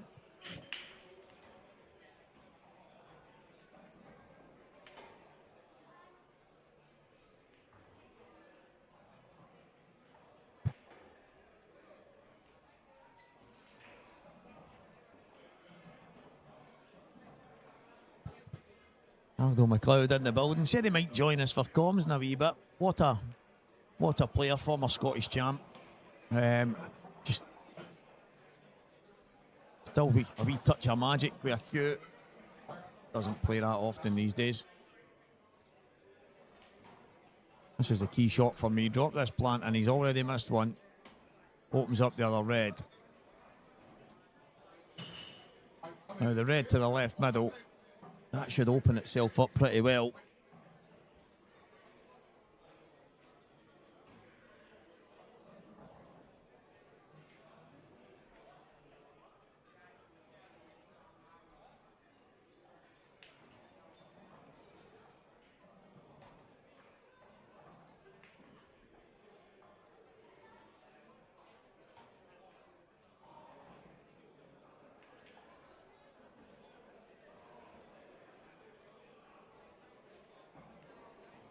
It's just the angle that's going to make the difference because he doesn't want to kill the red.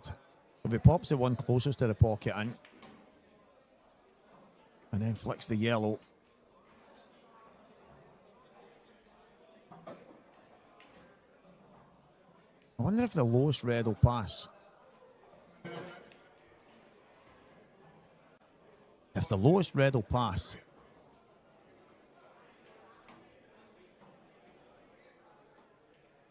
then this is much better. So look, he's coming round. This is better. Just checking his angles, just making sure. I think he's gonna He's going to want to leave enough angle to push. Obviously, you want to push the yellow out of the way, but you don't want to be crashing it in such a way where you land awkward.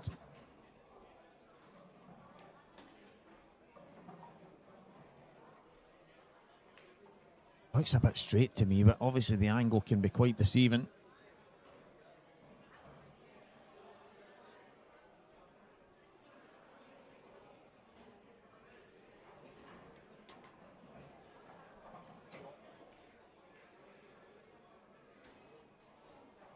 This is tough. I wonder if he can screw this in and catch the yellow and screw back basically off the yellow and give himself a shot on the black to the bottom right.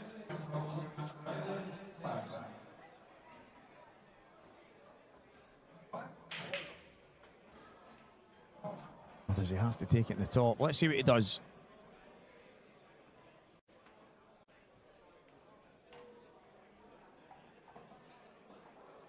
Does he think he can screw off it, maybe get to the right-hand side? Not an easy shot.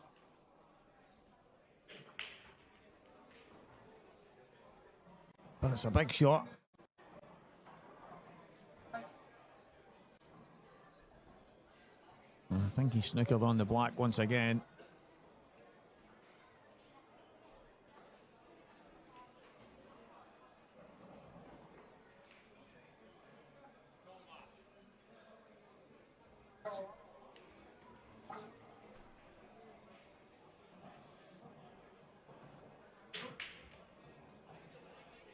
Very well played, Dan Wiley. 8 frames to 5 against Mark Farnsworth. Brilliant victory. Books his place in winners round 1.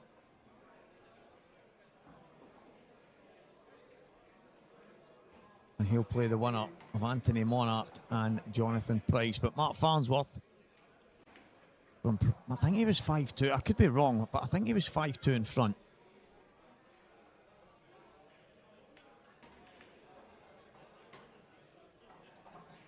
Jamie Burnett 4-0 in front. Not best pleased with what has just happened on the table. I can see him from through. I get it now. I could see Jamie a little bit unhappy with what he'd played because I think he's fouled against James Casey. And yeah, James has got a tap in. But it's 4-0 Jamie in that one.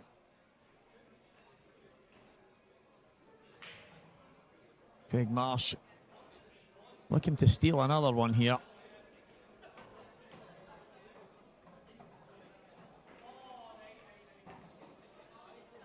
Luke has been first in a couple of times. And listen, they've not been easy. There's been a little bit of intricate work to be done. He's just not managed to get the finish. He's just landing short on a few things, and Marshy has been more than happy to jump and get the finishes, but it's that old saying, it's not over till it's over.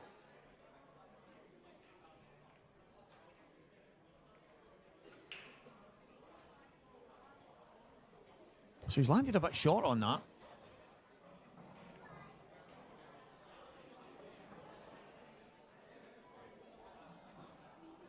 Now he's going to take this in the bottom and try and screw up. Nice and smooth. Now this is a bit tougher, I think, than the previous one. The only difference with the previous one is with this, he can just pop it in, doesn't really need to worry. Cue ball should hold up, no problem. Oh, well. And he's had a little slice.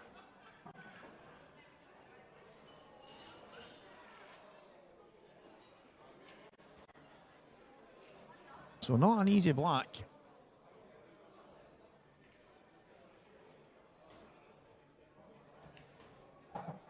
Somehow I just expect him to get it. Yeah, just like that. Hand up after the frame. That's something I don't mind. I don't know what you guys think at home. and your opponent gets a little slice against you, do you expect them to put their hand up? Do you expect them to apologise? I know a few guys personally that go off their heads if someone doesn't put their hand up, and to me, I don't expect anything. I might have a little smirk here and there if someone's getting tons of luck, and I'm not saying I enjoy it, because I might go into the toilet and bang my head off the wall a few times, but I don't go and apologise myself, especially when you've still got balls to pot. For me, after the frame or after the match, you can maybe point out, one of the ones I had a wee bit of a run, or I got away with one or two things. But for me, yeah, I don't think there's any need. But fair play, Marshy waiting to pop the black in to do it, and I don't mind that. I quite like that. But are you a hand up guy, or do you just get on with it? Answers on a postcard, guys. Craig Marsh 6, Luke Sanji's 1. If Renzi was in here, he'd be calling him Sanchez, the Mexican. Is Sanchez Mexican? Is it Spanish? I don't know. Sounds Mexican, doesn't it? Gerard Boyle, who beat Ross Fernie, is 2-1 in front against John McAllister, who was a man on fire against Gio Edgar. Matty Rowland and Dave Adenau. 1 frame apiece.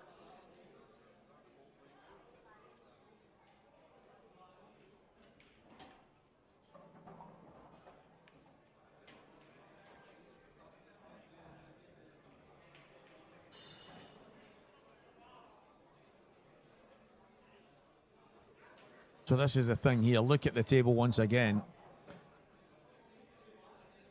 There just always seems like there's a little bit of work to be done.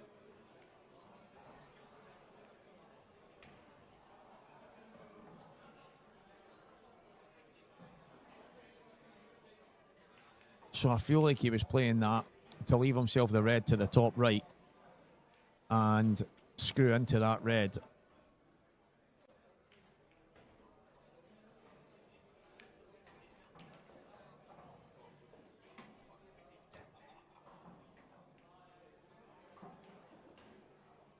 Now that was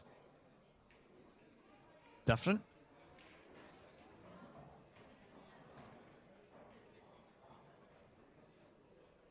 That was very, very different. He's gone on off, and this is a chance that has to be taken. I think at this level, guys, every chance needs to be taken, and see if you're giving your opponent opportunities, then it becomes, it's hard enough to beat these guys. It's hard enough when they're all playing against each other. It's easy enough for them to blow each other away. You need to be breaking good. You need to be potting well. Your patterns need to be on point. But when you're handing your opponent opportunities, with most of the table cleared, you're going to have a bit of a long day.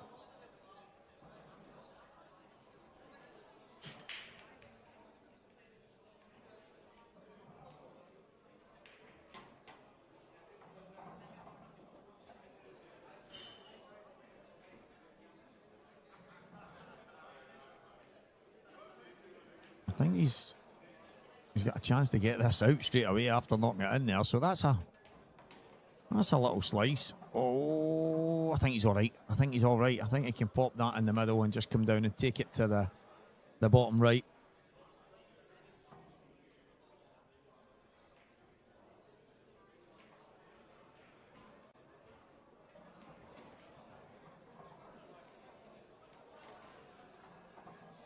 Nicely done.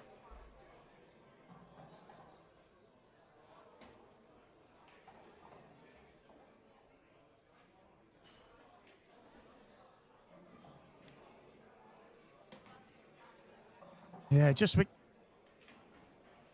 Luke Sanchez was needing here. He needed Marshy to throw him a bone. He needed a little opportunity to come back at him. He's had to force a few. He's had to kind of push the boat out a little bit, and he's managed to get an opportunity from Craig there after a bad miss, to be fair. Luke's tried to play the ball in off the yellow. Hasn't managed to get it right, and all of a sudden you look like you're in a bit of trouble. But Marshy's given him a foul.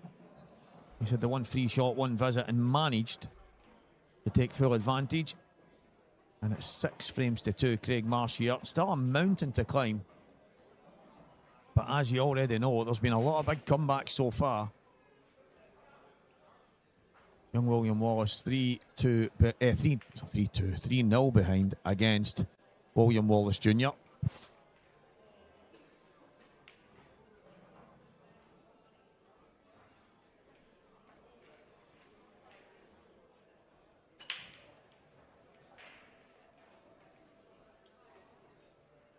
He's creamed that.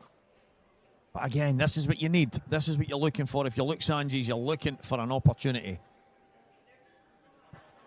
And when you're looking for an opportunity, you're wondering where it's going to come from. Well, here it is.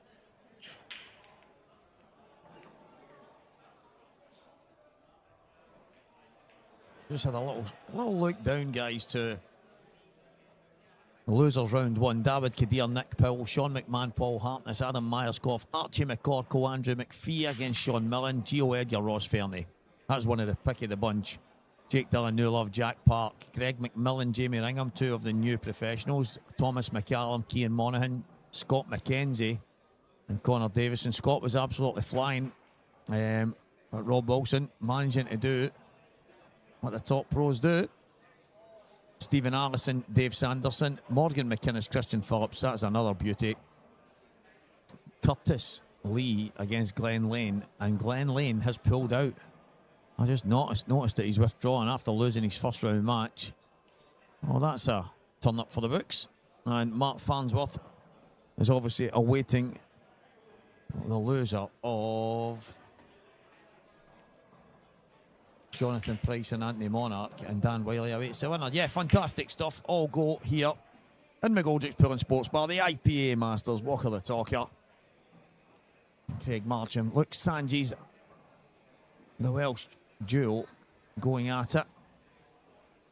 Don't know if anybody was on at the start. I don't even know what came out my mouth when I opened the show with Andy Betts.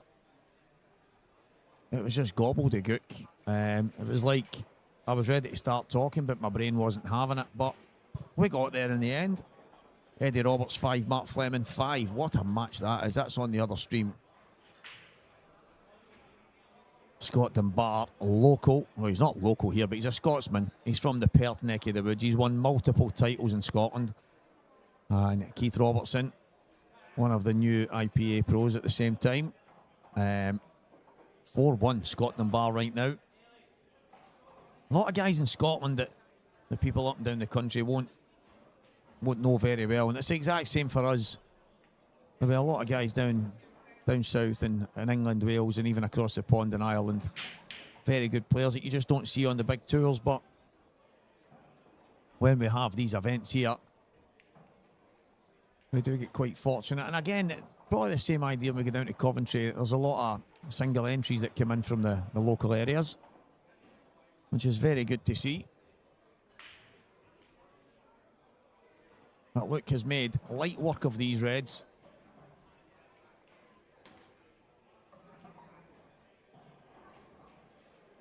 Marshy's dry break. So Luke's going to have a chance to break next as well. 6-3.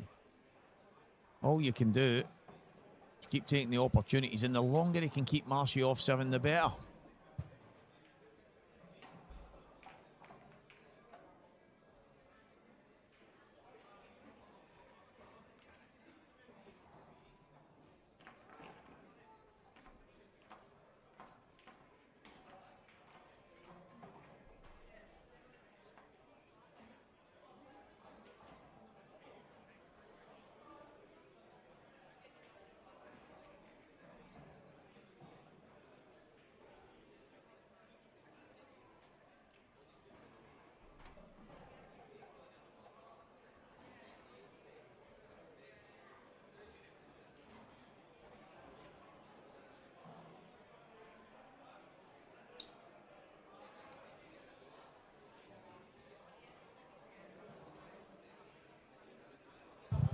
Luke's got a habit of setting the balls up back to front, isn't he?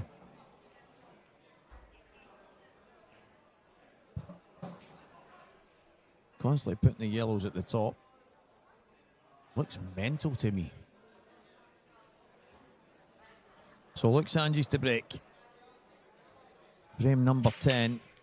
Needs a big one. Yellow to the middle, looks good. It's kicked in anyway, and down goes the 8-ball.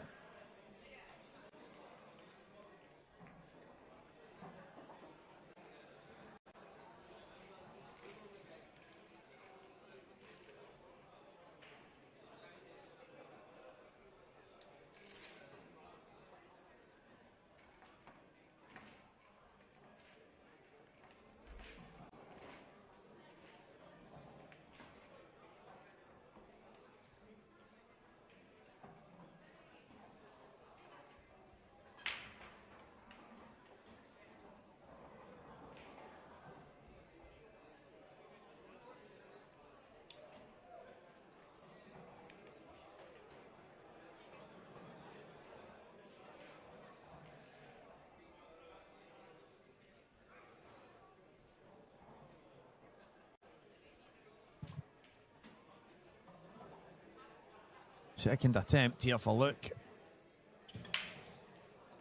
Similar contact, balls flying all over the place.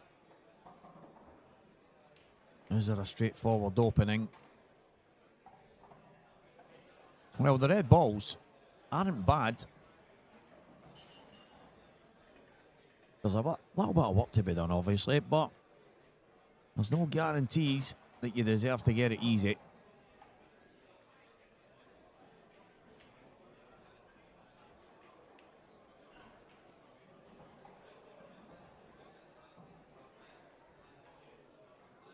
I do agree with Duke. We normally say Duke. I don't know what it's like. Duke Regan and Grease Monkey. Fully agree. The green is absolutely first class.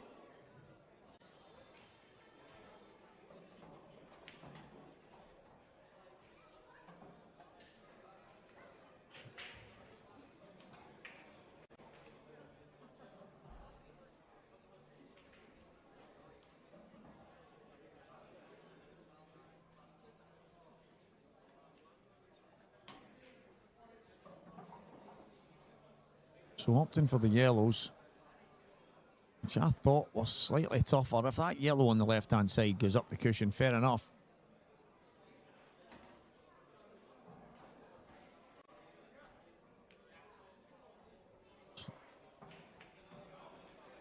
Is he on the yellow to the middle right now? Just a thin nick.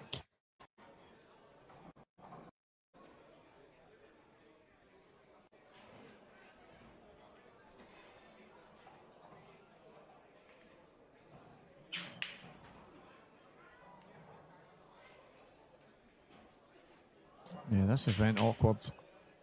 But again, if that yellow does go up the cushion, he's okay.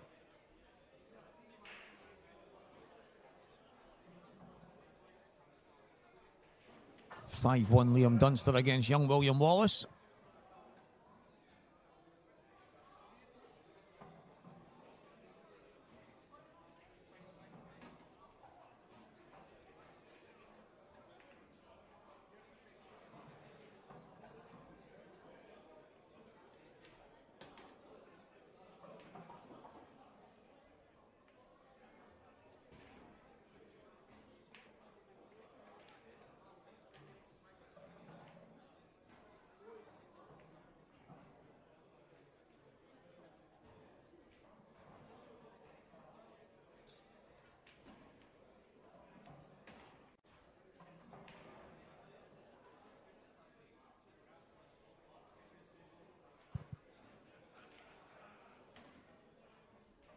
So this is a big shot for me.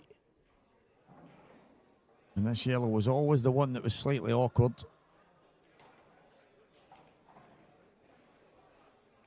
Yeah, so it was never in.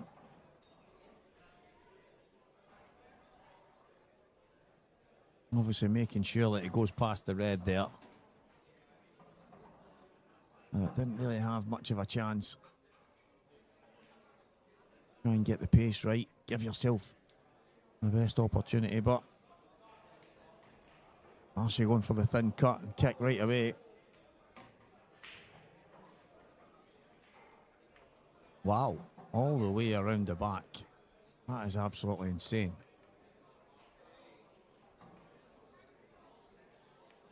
The thing for me there, I wonder,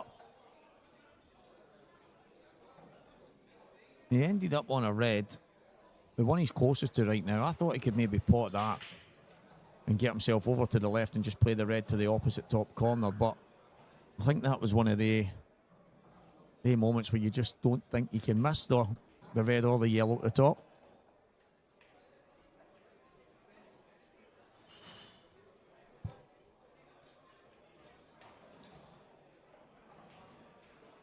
Red to the bottom left.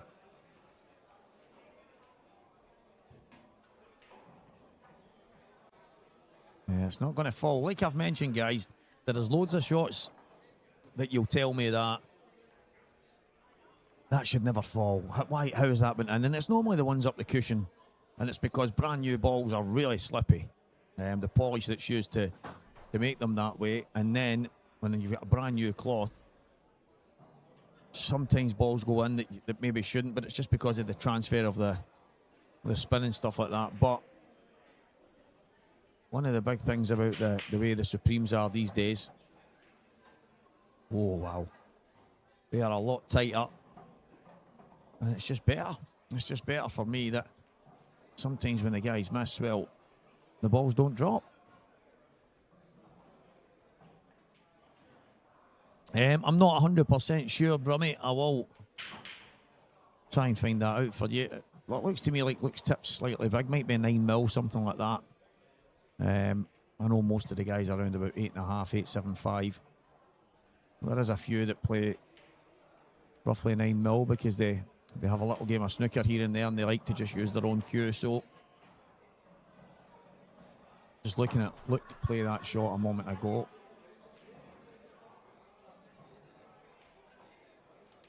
It does look like it's slightly bigger.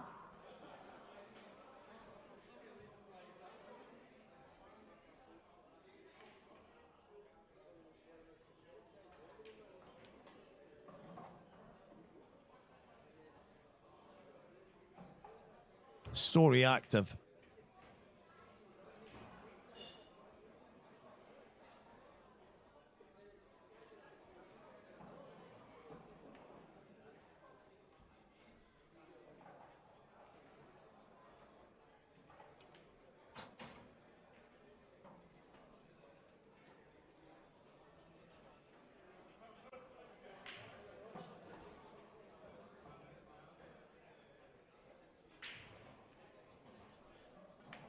Oh, Varshay, that's a bad one.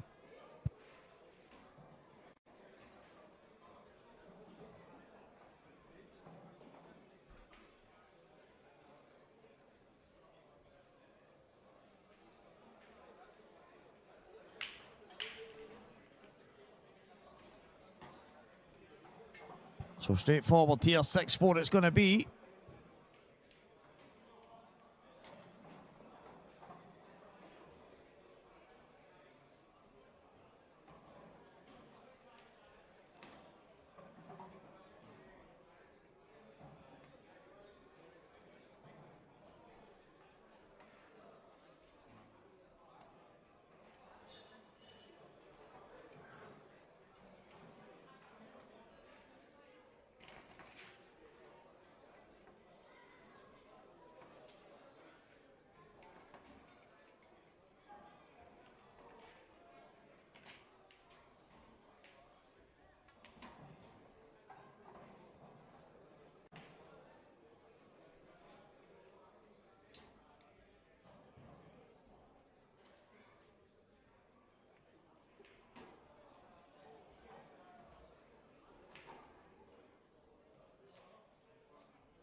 Well, nothing doing once again.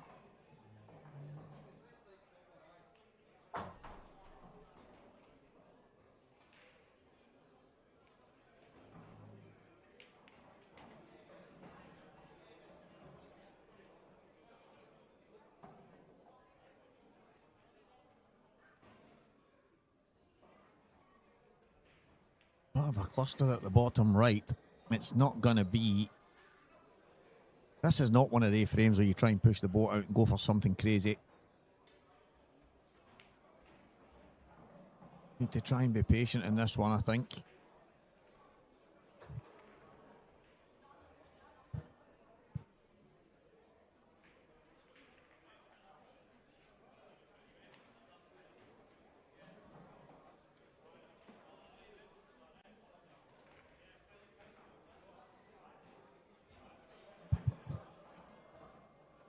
Good to see the main man, Lee Shepherd, has entered the building, and I think he's going to pop in for the last few frames of this match. So he's just going to get himself a little drink, and that is absolutely wonderful. The pint-sized powerhouse himself. And I think there's a little bit of meat still on the bone here, so this is definitely a frame that'll require a bit of patience from both players.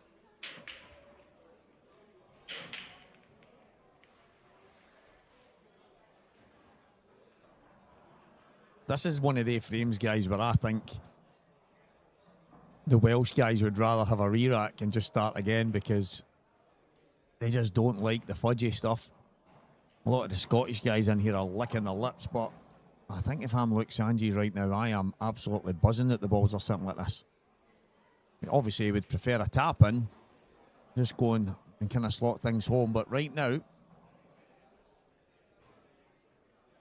yeah, I mean, there's a lot of pool to be left, or to be played, sorry, in this frame. So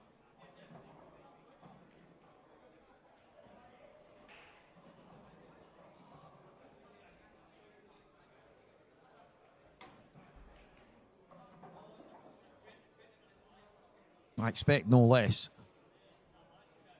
than trying to get some kind of finish here, trying to open things up and have a good go at it.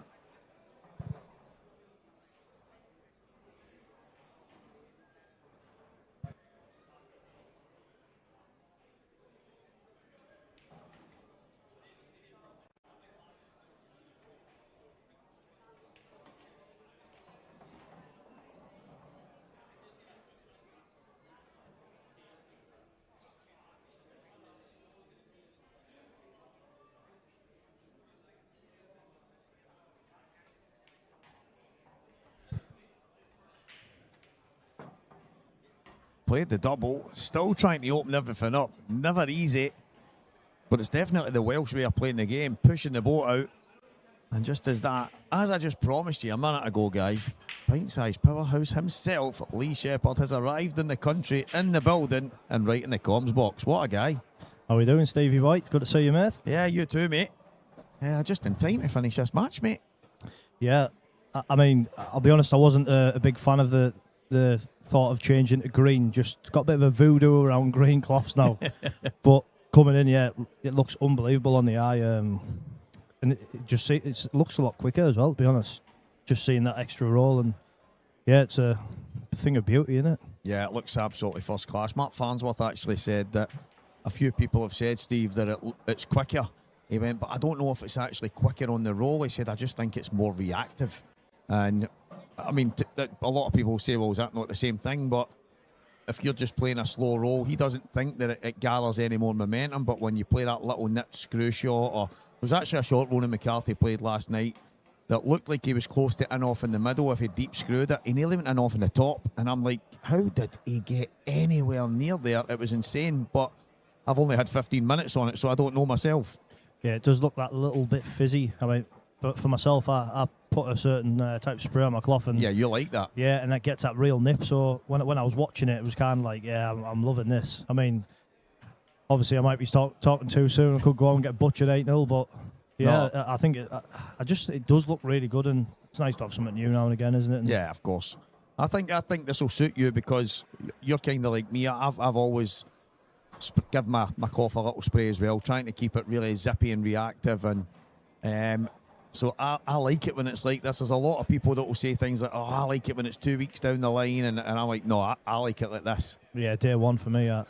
Big fan of day one, and I think you'll see a lot of matches that are very, very open.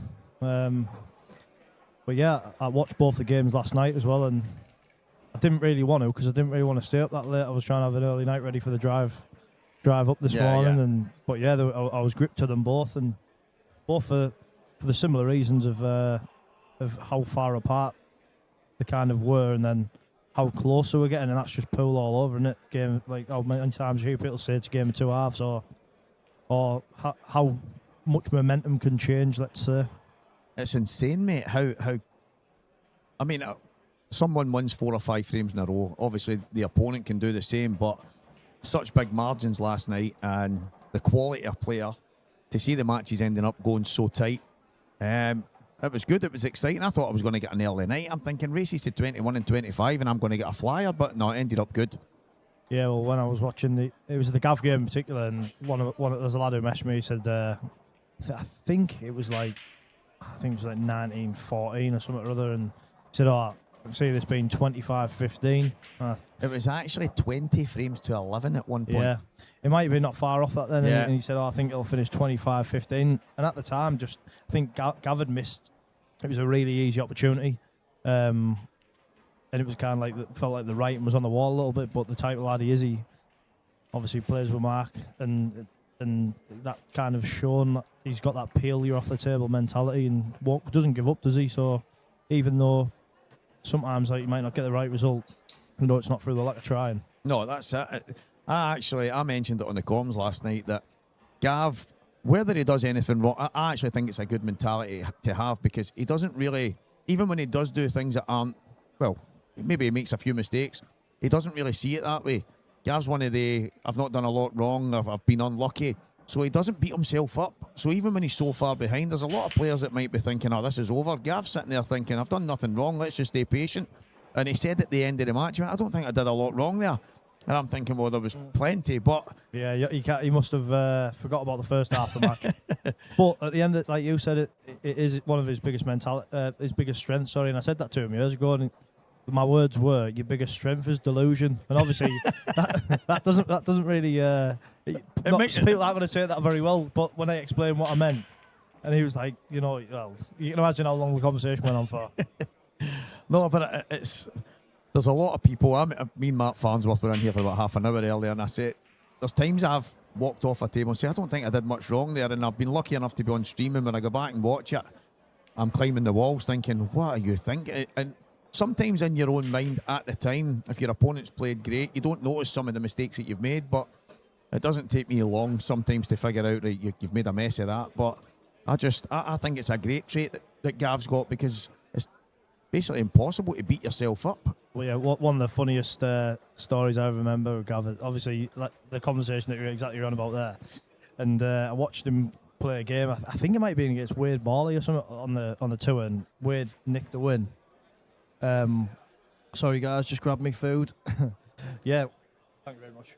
So yeah, Wade was basically Wade had beat Gav, and these were Gav's words. He said, "Listen, son, I didn't miss a ball. The 2 balls that I missed." And obviously, I was halfway through drinking a drink anyway. There was Madry all over the place. That just sounds like the most Gav thing I've ever heard in my life, I must admit. Listen, son, I didn't miss a ball, but the 2 balls that I missed, brilliant. Yeah, I was crying. And he still went on to try and convince me of the conversation, but didn't go down too well. But yeah, he battled hard last night, and even though he didn't quite get the result, I think the result of getting back on that table in that money match scene, I think that was a big enough result for him. Yeah. Which myself personally, I don't think was a right option. Because if anything makes you feel that way, I think you probably shouldn't do it. I agree. I don't think that anything's worth your health, let's say.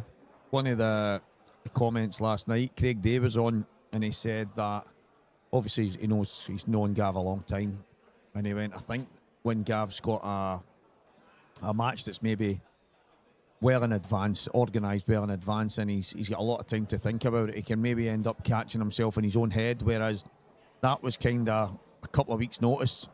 Let's have a game. I'll have a game. Let's do this. And it just came so fast that there wasn't really a chance for it to fester or really do anything in his mind. And Craig felt that was that was the thing that suited him. He said, I think Gav's better something a couple of weeks' notice and then go and get fired into it rather than something that's well planned in advance. Yeah, he gives himself too much time to overthink, and he's quite an off-the-cuff lad as well. Yeah. Like, 1 minute he's I'm not really playing at the minute, and then the next he's like 35 hours a day. Yeah. But, like I say, he's a good person to sort of to bet on, let's say, more from the sense of, you know, he's never ever going to sort of quit. He's got every fighting capability about him, and that's one of it, that is his biggest strength, really. When I get back within one frame last night from being, as I say, 20 frames to 11 down, I must admit, I mean, Gio called it in here and said, I think Gav's favourite now. And although I probably wasn't at that stage yet, I kind of thought the momentum might switch again. But at that point, there's a lot of people that could have been forgiven for thinking there was going to be one winner, because Ronan looked spent. He looked like he'd basically used every last ounce of energy. But then, all of a sudden, one or two big frames, big finishes, just looked solid once again towards the end. And that's that experience in these big matches.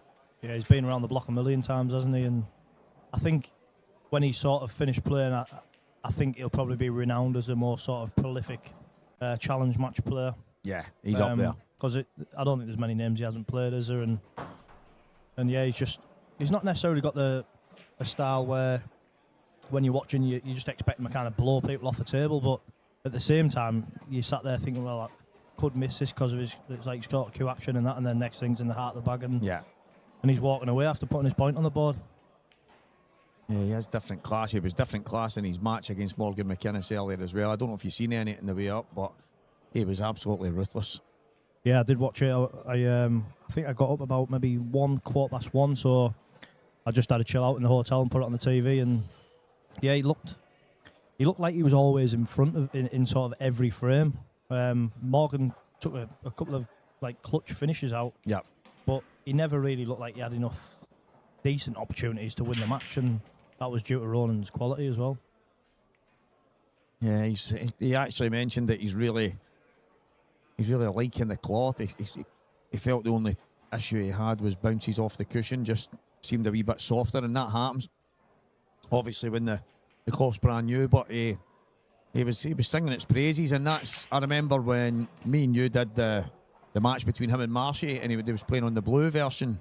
I don't think it was maybe as new that day. I don't think it was like that. But he had said, I don't get to play on it very often. I don't feel comfortable on it. He was kind of losing it a little bit. But he's obviously had a lot of frames over the last few days. So, I mean, even if you don't play on it a lot, he's had a lot of time to get the feeling how it's playing, and it showed in that match against Morgan. Yeah, I thought his cue ball was really good, and that's on that day that you're on about when he played Marsh. His cue ball wasn't quite as good, and obviously his potting game isn't necessarily up there with the younger lads, maybe with the younger eyes and all that sort of thing, but he makes up for it with his quality cue ball, and I think it's similar to me in that aspect, that I kind of get my confidence from how good my cue ball is, and if my cue ball's bad, I feel like I'm bad. Yeah, and maybe exactly. That's something how he feels. I'm not sure. Marshy, for me in this match, looked at me. It looked like Luke was dead and buried, and he's been given a couple of opportunities. Wow! And there again, another slack one from Marshy. This could be 6-5. I said a couple of frames ago, Luke just needs to try and keep Marshy off 7. Keep him off 7 for as long as possible, but that's a couple of frames now. He's had opportunities, he's not managed to take them. I think there's quite a few times that I've seen that Luke's beat Marshy. I'm sure he beat him in the semi-final of an event before. I could be wrong here, but I feel like he's got a decent head-to-head record. Yeah. He's another one. Him and Dan Davey had a good match last night as well. A lot of frames. This place was buzzing, mate. They were all at it last night. Yeah, I was disappointed not to be here, to be honest, but just other priorities, unfortunately. But it's good to see everyone sort of getting a chance to rub shoulders before the event starts. Yeah. Usually it's like hearing its business from the off, innit? I do like the 2-day event, let's say. I think that's good.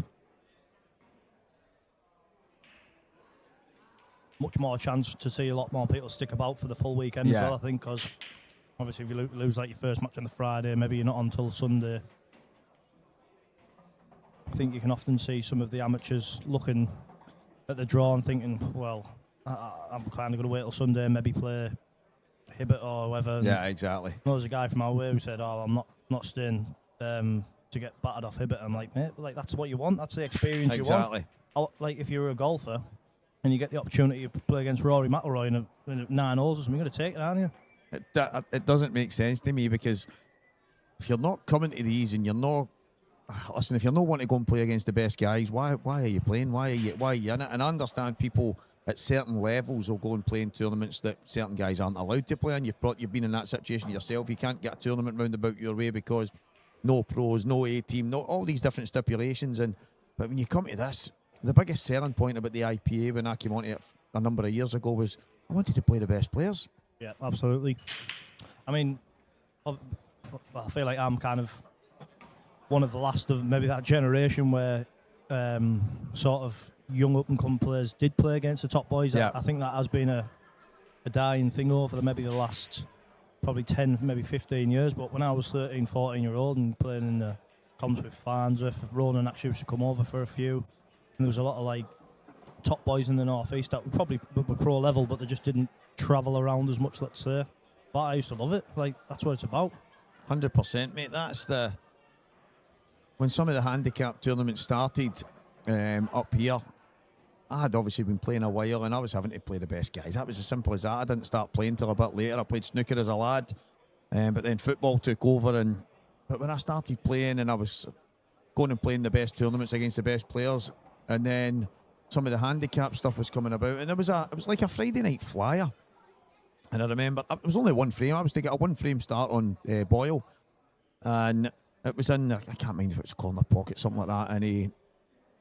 And I said to him, mate, it was a semi-final, and I'm like, mate, I don't know what that's. I didn't come here. It's a £5 flyer. I didn't come here for a start. And he's like, no. I went, listen, and he beat me on a decider, and he said, feel a wee bit now rubbish here because you would have. And I'm like, but no, because I got beat. I got beat. Now it's a game of pool, and I've never been the biggest fan of it. I understand in certain aspects but maybe certain people need to handicap it slightly if you're going to play in the top guys. And if I was playing Gareth last night and I raced to 15 for, I don't know, for £100, I'd maybe need a wee start off him. But that's different to the tournaments. I think if you want to get better, you need to play the best players. Yeah, and the handicap thing, like I say, I understand if it's like for £100, blah, blah, blah, but when you're looking at like short amounts and short races, you just got to just accept losing the money because it's worth the experience, isn't it? I always had the attitude when people say, even going and playing snooker, one of the guys that does the tables in here, Chick McCaig, unbelievable snooker player. And me and him would go and we would play for 4 and 5 hours a day. And I would maybe be knocking in 50s, 60s, but he was knocking in centuries. What a miss that is at what a stage as well to win the match.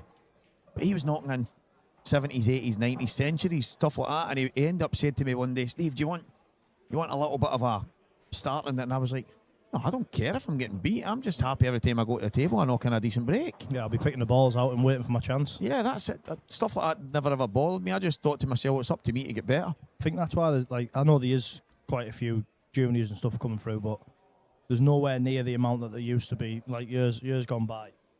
You used to look at like the under 21 teams or the under 18 teams, and they were absolutely stacked with like players that could do damage on tours. Yeah.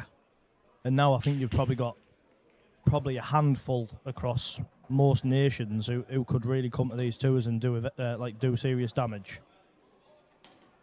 I remember in the men's Scotland team we had Liam Dunster, Ross Fernie, Ryan Davey and Davy Rooney, and they were all still under 23, whatever it was. I think they were all under 20 at the time, and there was more than them that was coming through at the time, but they were the top end of it, and they're in the men's team. Then they were playing the next week in the youths and juniors kind of thing. And probably in the kind of groups of players, maybe Scott Gillespie and Jason Shaw and Paddy McMillan, the Scottish guys years ago, I agree with you. Although there's a lot of good players, the clusters that there used to be probably isn't there. You've got a couple of individuals, haven't you? But you don't really look at, like, wow, there's like 16 who you can see being the future. Like, I could probably only name maybe 4 or 5. What's he thinking here? In the big bag, red at the top right. Oh, it's got a chance. Would you have played that, or would you just try to like float in the bag near where it is now, and then just come off the bottom rail, the right side rail, and then just drop onto the black? Well, that's what I thought at first glance. But then when I seen him queuing up, I knew he was going to play towards the big bag at the other side. But I think it was, if that red wasn't at the top right-hand corner there, he's never playing the double there. Nah, you're right. So I think if you take that away, what's the right shot? And yeah, he's probably thinking if I miss it, as long as I miss it at least left, yeah, I've got a chance. As long as I don't go right, I'm in with a chance, aren't I?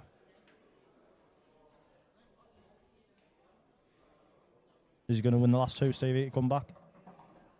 It's been a weird day. There's been a lot of big comebacks. I mean, I think Mark Farnsworth was 5-2 in front against Dan Wiley and lost 8-5. Unbelievable result for Dan, and I know he come off the tour a few years back. I played him in the Worlds, I think it was maybe 2 or 3 years ago, and he was sort of, I don't want to say downbeat, but like looked like he'd had enough for the game a bit and wasn't getting the results that he thought he was probably capable of getting. And I know we've all been there, haven't we? And 100%, mate. And he actually came off the tour, didn't he? So I hope that gives him the belief that, you know, I can play at this level, and I just need to maybe get that bit more consistent. I think that Dan's obviously a confidence player, and when the guys contacted him, obviously they're looking to get the 64 pros. There's certain guys that they're saying, well, we need it to be competitive. We're not going to just hand it out to anybody. And you're always going to have certain levels of pros, and it's up to, we're just speaking about it, certain guys need to work that bit harder, play that bit better if they want to get higher up the rankings. But Dan took major confidence from the fact the guys got in touch with him, basically saying, listen, we feel you can compete, we would love to have you back. It made him feel 10 feet tall, and some of the results he's getting, and even though some of his actual scores haven't been maybe as good as he would have liked, I think he feels that he's playing well, queuing well, and mentally he feels really good. Well, I think if you were in a book and you've got Farms of 5-2 up against Wiley, he's going to be a very, very big price, and he to come back, and he's obviously got some belief in himself that he can. Yeah. Otherwise, he wouldn't have achieved it. Exactly. Yeah, that loser's starting to stack up. I know that. Mate, I think the one that stood out to me was Gio and Ross Fernie. But John McAllister against Gio in the first match was unbelievable. Yeah, he's obviously put a little bit of time in John. He's been in a couple of the flyers that are at my club, and funnily enough, there's been like sort of 32 and more. And we've drew each other first round and second round, and by John's own admission, he hasn't really played very well. So I was kind of wondering how today might go. But I was talking to a few of the lads in there, and they said, "Oh, obviously, like he doesn't seem to be playing that well." I said, "But John's a funny player because he doesn't practice all the time." I said, "Like you might go to 4 events and get bombed out first round in both, but then he'll come and he'll win one." Yeah. Like when he's on, he's winning events. He's not just like having a good run. He's winning events. I honestly don't think in the 8 frames that he won that he missed a single ball. It was so quick. 1 minute it was 3 each. Next thing I looked round and he was on a finish to 183, and not a pot was missed. It was absolutely ruthless, and I see him 7-3 in front against Gerard Boyle right now. It was tight at one point. I actually think it was the same 3 each, and he's kicked on again. So yeah, he's had a good first round win, hasn't he, Jed, against Ross Fernie? But he's another lad from our way, lives, well, less than a mile from my house, Jed, and I think he's turned a little bit of a corner. I think in his own mind, maybe, well, he's always been believed in his own ability, but I think to get over the line in matches, and I feel like this year's kind of going to be, I don't want to say breakout year where he's necessarily going to go and win an event, but where he kind of stamps his authority as a professional and starts picking up points. He looked different class on the amateur the year prior to turning pro. I think one of the matches, I think it was him and Pete Fisher, a semi-final. I think Pete got to the final and Keith Robertson beat him, but he missed a easy red down the rail, and the black was over the middle. That's right. But you just knew. I watched a few of the frames and a few of the way he was playing over the course of that weekend. He looked every bit professional, if you know what I mean. There was just something about him. He's one of them. He doesn't really do anything like absolutely amazing, but he never really does anything absolutely terrible. Like he's a solid player that doesn't make many like daft mistakes. So if the balls are there, like, you can nigh on guarantee he's going to get them. Yeah.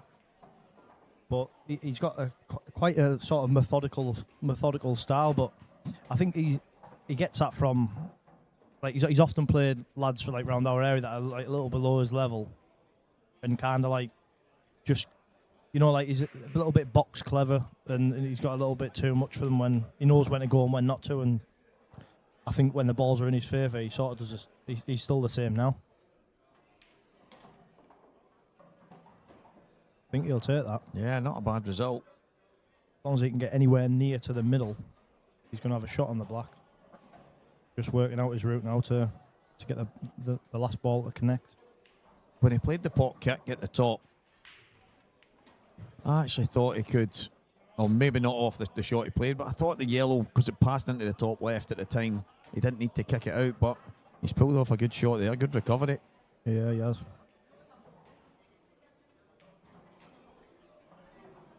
Gareth Hibbett 1-0 against Lewis McCool, first frame on the board. Yeah, just looking a bit of a invested interest there. Eddie Roberts, Mark Fleming, 7-6 to Mark. Winner of that plays me. Matty Rowland having a good event so far as well. Yeah. And Dave Adenau's he's been one of the form players this year. Yeah, he's another one. He's got all the got more clubs in his bag than a golfer, hasn't he? But He bought another one last night. yeah, he's a nice fella. Absolutely, he's nuts, isn't he? He's unique. Let's but he has had a really good season. And was it the World Masters or something that he won as well? He won some. Yeah, he won the seniors world title. Yeah, Masters. Yeah, he's not that old, is he? Yeah. No offense to anyone who's watching who's I think I'm being cheeky there. Yeah. He actually said to me last night, he went, I said, have you had a go on the table? He went, yeah, downstairs. And I went, you didn't. He went, I did. And he pulls it out, he shows me, listen, it's a beautiful cue. Really, it was one of them, even just in my hand, I thought, that is a nice bit of wood. But I said, so why did you feel the need? He went, do you know that way when you're looking at cues and you just can't walk out the shop without it? And I'm like, no. I don't, mate. I'll be honest, I pick up a cue, I think, yeah, it's quite nice, but it's not mine. Yeah, exactly. But it was just as if it was the most obvious thing in the world. Yeah, so every time you walk into a shop, and there'll be loads of things in there you wish you had, but I like that, but yeah, he's mad. He's underhit that a lot. There's been a few in this match, Lee, that he's ended up with a shot to play at the end, and he's either snookered himself or... I don't think there was much, like the way he played that, I don't think there was much margin. I think he'd be better off kind of coming high rather than low. Because in the worst case, you get, even if you screw to the balk line, you've got a shot, haven't you? Going to be close to it, isn't he? No. So I'm not sure, obviously, on the blue cloths, these can move slightly in the weave, but yeah, obviously not playing on them, I'm not too sure how. It's just the exact same, mate. It feels the same on your hand when you're bridging to play your shot. Everything just feels. If you had your eyes closed, you would think you were just on the same cloth. Yeah. As I say, I only had 15 minutes last night, but it just felt great. I felt like it was just me on a brand new blue, and obviously it's 8-6-1. But I seen a comment you made about the other cloths that get used, and their silvers and blues and greens and all. They're all different. Yeah, they are. Yeah. They are all so different, and I don't know if there's something with the dyes, but I was slightly worried about this. He's overcooked it, but this is to be honest, it's the exact Steve, same, mate. He actually looked like he was potentially trying to play off the red. Yeah. And how much he missed it by. I wonder if he was. I wonder if he was trying to flick the red. Surely he wasn't trying to flick the red into the middle. But it was quite far away from it. Yeah, he was. But yeah, like I say, I wouldn't have. If we'd have had like a vote at the time, I probably would have said no, just because something like being used to and all that. But now being here and seeing it, I think, yeah, why not? And to be honest, like I've played on different cloths probably over the last couple of months maybe, and I think when you're just mentally in a good place anyway, you're not whinging about stuff, are you? You're happy to just be playing, mate, and as long as the conditions are good and they're new, ultimately. But like anything that's new in this game really is good, isn't it? 100%. I actually think you can have a nap cloth, you can have napless, you can have any colour, see when they're all new, they're all very similar. The problem is when certain cloths wear in, they start to play very different, and that's the. But for me, if the balls are new and the cloth's new, I just think if you've got the kind of conditions most of the time, you're doing all right. Yeah, we always find something to complain about, but we do. This shot he's got here, Steve, is similar to the one he missed in the last frame. Yeah, silky. It's these shots I never expect him to miss. Yeah, because he's a Cueist, isn't he? But yeah, this for the match. This is it, I think, Steve. It's over. Yeah, well done, Craig Marsh. And I don't know if did I miss Eddie Roberts' match finishing? Yeah, Mark Fleming got over the line, so that's who you play. Yeah, that's a rematch of I can't remember which two. It was one of the two was in Coventry. We played last time, and I'll be honest, I had a good bit of run which he never let me forget about. So, I've known Mark from being a kid because I played England under 21s. He played for Scotland, and so did Ryan. So yeah, we've known each other a long time. But he's a good lad, and he's obviously one of Scotland's better players. Let's say. Nah, he's a good lad. He's quite a funny guy as well. Dry sense of humour. Cracking player. Rob Wilson and Billy Snadden coming up next. Yeah, not bad game to bring on. Billy Snadden playing well. Rob Wilson had to come from behind in his match as well. He was well down, and he's won that match against Scott McKenzie. There's been a few of them. Jake Dillanulov was well in front, and Jamie Burnett got back and won that in a decider. Luke Sanches did it in his first match. I think he was 6-1 and 7-2 down in 187. So he was, yeah. I was keeping an eye on the scores on my way up, and there was someone else. Rob Stephen was 4-1 down. I don't know if he said Rob. Yeah, Rob was and Rob Wilson. But we're going to need another one from Jed here if he's going to win this match. 7-4 down. Then for James Casey. Matty Rowland 7-6 up against David Adnell. That'll be a monster result, and another monster player in that losers half. See, it isn't half heating up, that losers half, that's for certain. Few names to mention. Mark Farnsworth at the bottom there with Jonathan Price is another quality player. Morgan McInnes, Christian Phillips. Like that could have quite easily been in the winners half, that one. I think it would have been if they'd have both won.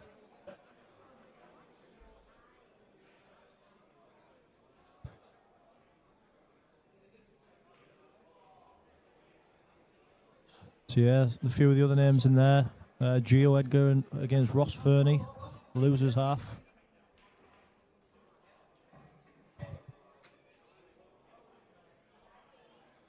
So anyone who's in the comments, Stevie's nipped off for a comfort break.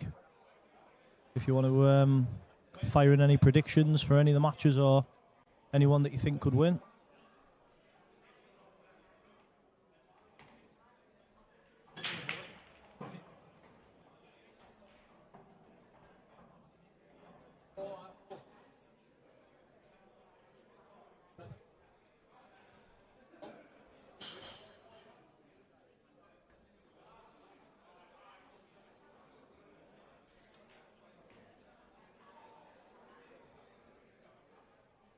Yeah, some of the scores now, just on the screen. And John McAllister gets over the line against Gerard Boyle.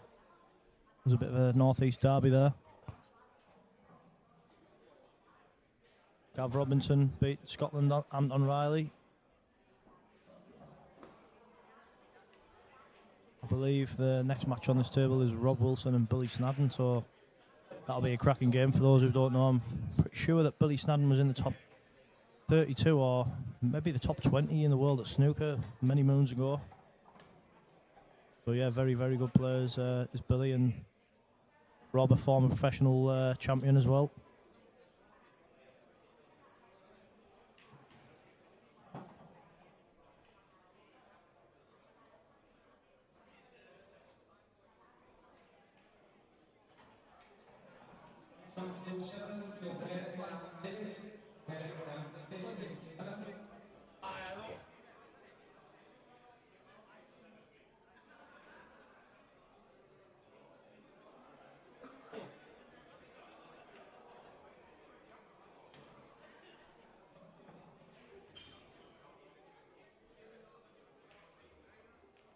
Does anybody have any predictions other than Mr. Dunster for the title? Feel free to put in the comments.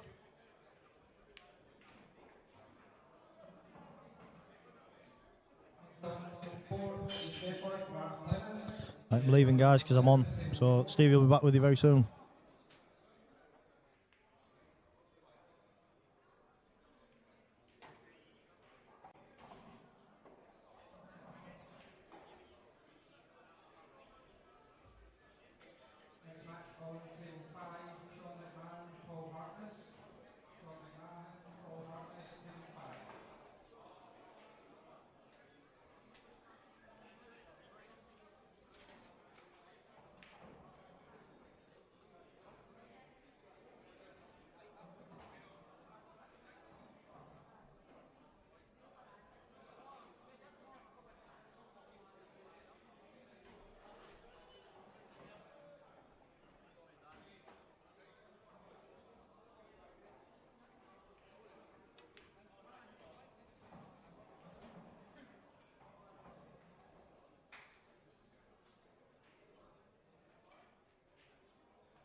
Well, hello everybody, and good afternoon. Stevie's away walkabout just now. I think he's trying to enlist some volunteers for the commentary position. It was good having the pint-sized powerhouse in for the last game. He's now on in action. It's a very, very busy McGoldricks, the award-winning pool club in Rutherglen and Glasgow, hosting this IPA event. Now, my bosses have been on to me, and if any players are listening in, remember it is an IPA event, guys, because some people have been on their phone. There was a guy that played earlier on with jogging trousers and trainers on. So, for the rest of the event, try and play within the IPA rules. It just makes myself, as the referee, and Craig, the TD's job so much easier. And this is a mouth-watering one to look forward to, now that I've got all that off my chest. Rob Wilson, tour winner, Pro Tour winner, and he's up against the legendary Billy Snadden, as Gary Robertson and the chat function says, who was, I think, as high up as 20 in the professional snooker ranks. Used to be a practice partner of Stephen Hendry's, and just an all-round great Cuesports player.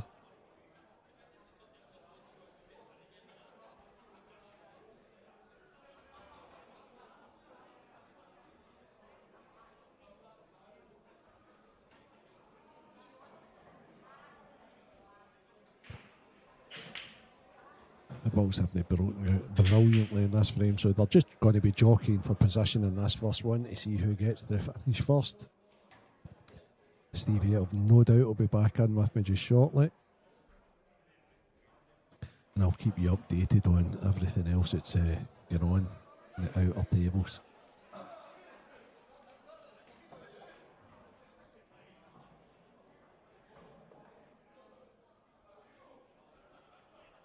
Very unusual now with this new apple green cloth. I've been talking to a few of the players. The vast majority are all loving it.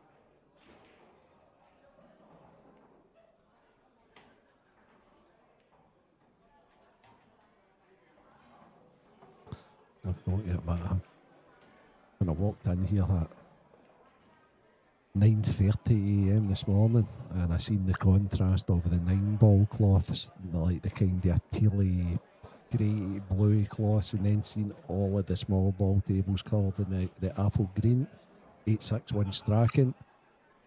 It was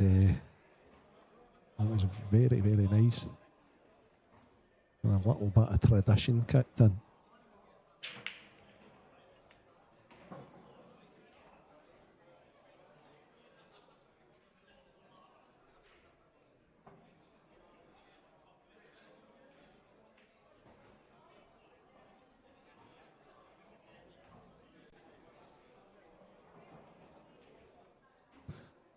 Okay, so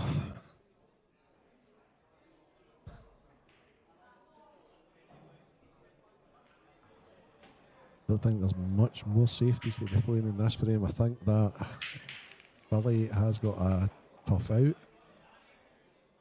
He's overlooked for an angle just now to bring his badging into play. And if he doesn't, I am sure that his opponent, Rob Wilson, will certainly have a go on Reds. So the jockeying time's over. It's time to have a go, lads.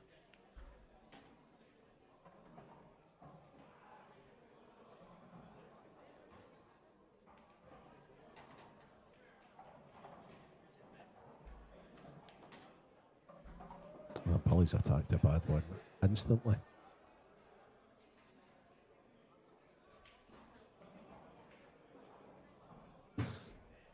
Actually nowhere near it, and I don't think there's any slowing down, so I don't know what his next track is.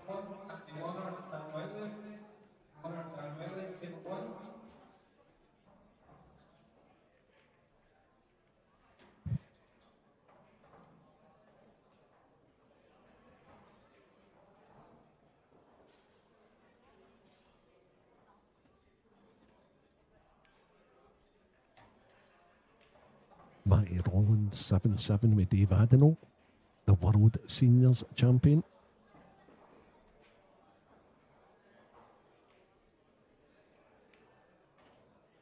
That's in table 9. In fact, the match is just completed. Just don't think it's been marked in as yet who won that.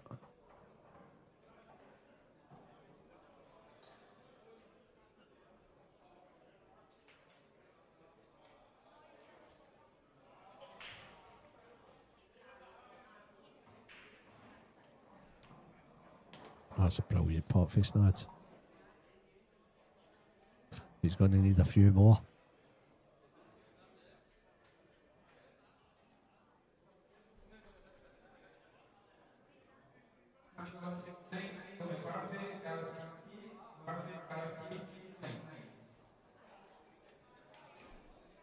Great to see Ronan here.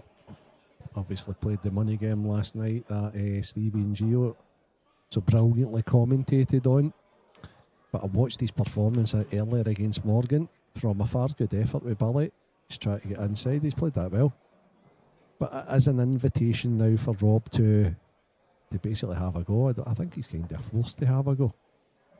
But yeah, and we've got an on-site bookmaker here as well, Jason Hill, bookmaker extraordinaire, and Ronan was as the match against Morgan was getting played, he was 16 to 1 to win the tournament, And I just thought, for a guy his experience, that's unbelievable odds. Didn't have any money on him, but I just thought he was he'll have it down now, I've no doubt.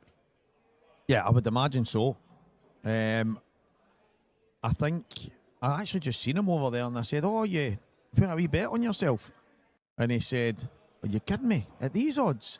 Let's get." And then Jason's saying, "They're all complaining about the odds, but every one of them's absolutely ripping me here." But I think it's so far. And the funny thing here, Renzi, is a lot of the favourites are winning, but a lot of them have had to come from really far behind. So there's been a few moments in time where it looks like there's going to be an outsider that gets over the line. But the thing is, that just shows you the character of these top players. Yeah, there's Drew Larkin saying he was 20 to 1 last night. Aye, so after his money match and then after his, it'll be interesting to see what price he has now.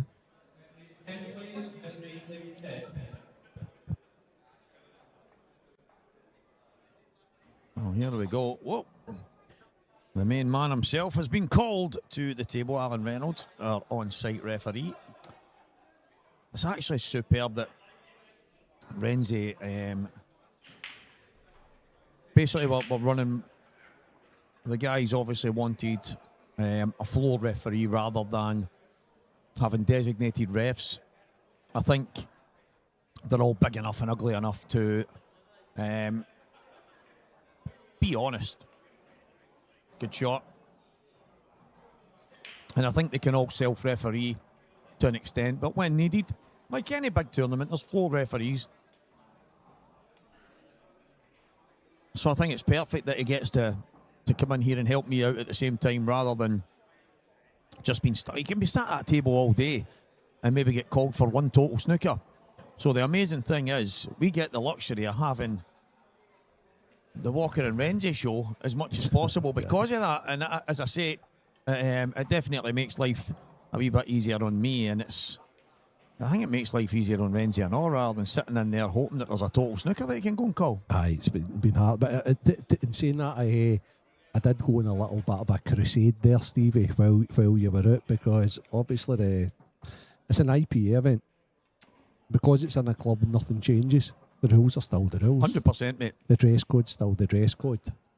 And the rule with like phones and things like that. So, you know, nobody likes to get their butt kicked, but at the end of the day, me and Craig are officials here, and if you're not spotting that, and then like your boss is getting contact with us, we're not doing things properly. So so. Yeah, I fully agree. It's not a good look. I'd say the only slight difference is, see when it comes to Bronwyn as the TD, she'll announce that. Yeah. Right? Craig's a wee bit shyer on the microphone, I'd say. Right? But what he should be doing is remember what I just did there basically on comms in front but no everybody's going to be listening to this. But if I had the microphone out there and that was the TD, I'd announce that. I'd say, look guys, remember that because it's in the club, nothing changes.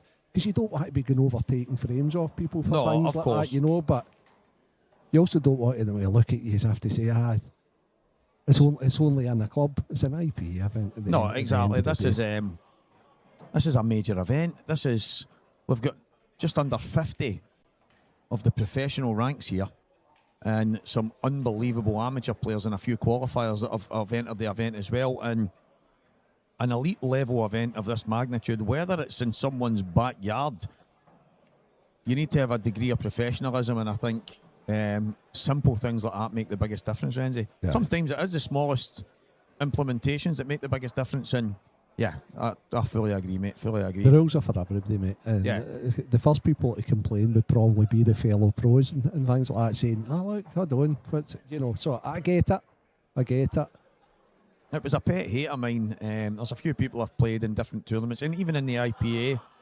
And one of the things that really bugged me was when you're at the table, you play a shot and you look around and your opponent's sitting, I don't know who they're texting in the middle of a match that's so important. And they look up and say things like, "Oh, what am I on? Are you Reds?" And things like that. And it's like, that's as much as it doesn't bother me saying to my opponent, if they've looked away, listen, mate, you're on. But when they're sitting there, not a care in the world, not even concentrating the game, that kind of Yeah, that bugs me. It's the whole world nowadays, Stevie. You walk about I say when I'm out with my missus all the time, look at this. Wait till you see these next 5 people walking past us. They'll not even know who we are because their head's down and they're looking on their phone. It's frightening, mate. It's incredible. There's people that walk right out in front of traffic lights. There's people that now they walk into you and they look at you as if you've done something. But Yeah. I don't know about you, right? I'm quite stubborn. I won't move. So I'll generally sometimes say loud so that they hear me, and they don't even hear you because if your earphones in, they'll say, "Look at this idiot." I'll just clap right in front of them, give them a fry. Yeah. It's absolute insanity, but it is the world. I mean, there's people in the world having withdrawals when they've not got their phone in their hand, and but if you can't play a game of pool, something that you're totally engrossed in and concentrated in, and you can't put it down for 2 minutes, then we've got issues, definitely.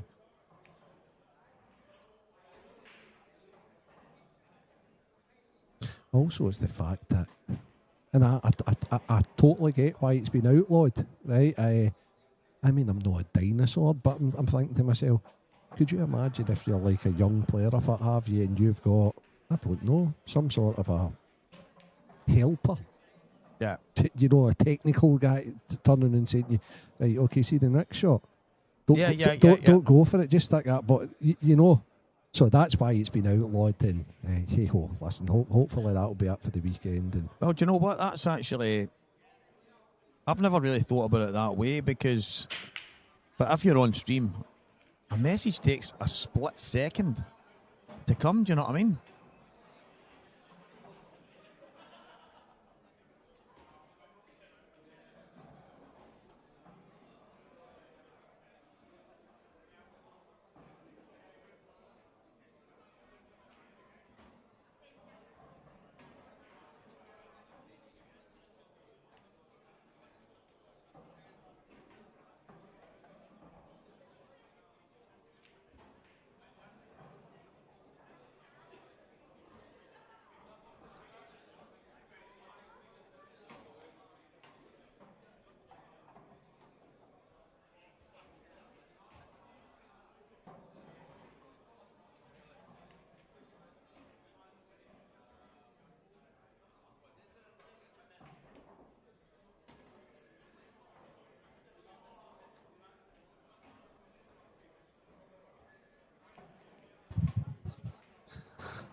so eventually, Rob always had upper hand here. Billy committed, didn't get it. And you can't do that against a guy like Rob. As I say, Steve, he's a tour winner, a pro tour winner. Exactly. And he's in last night.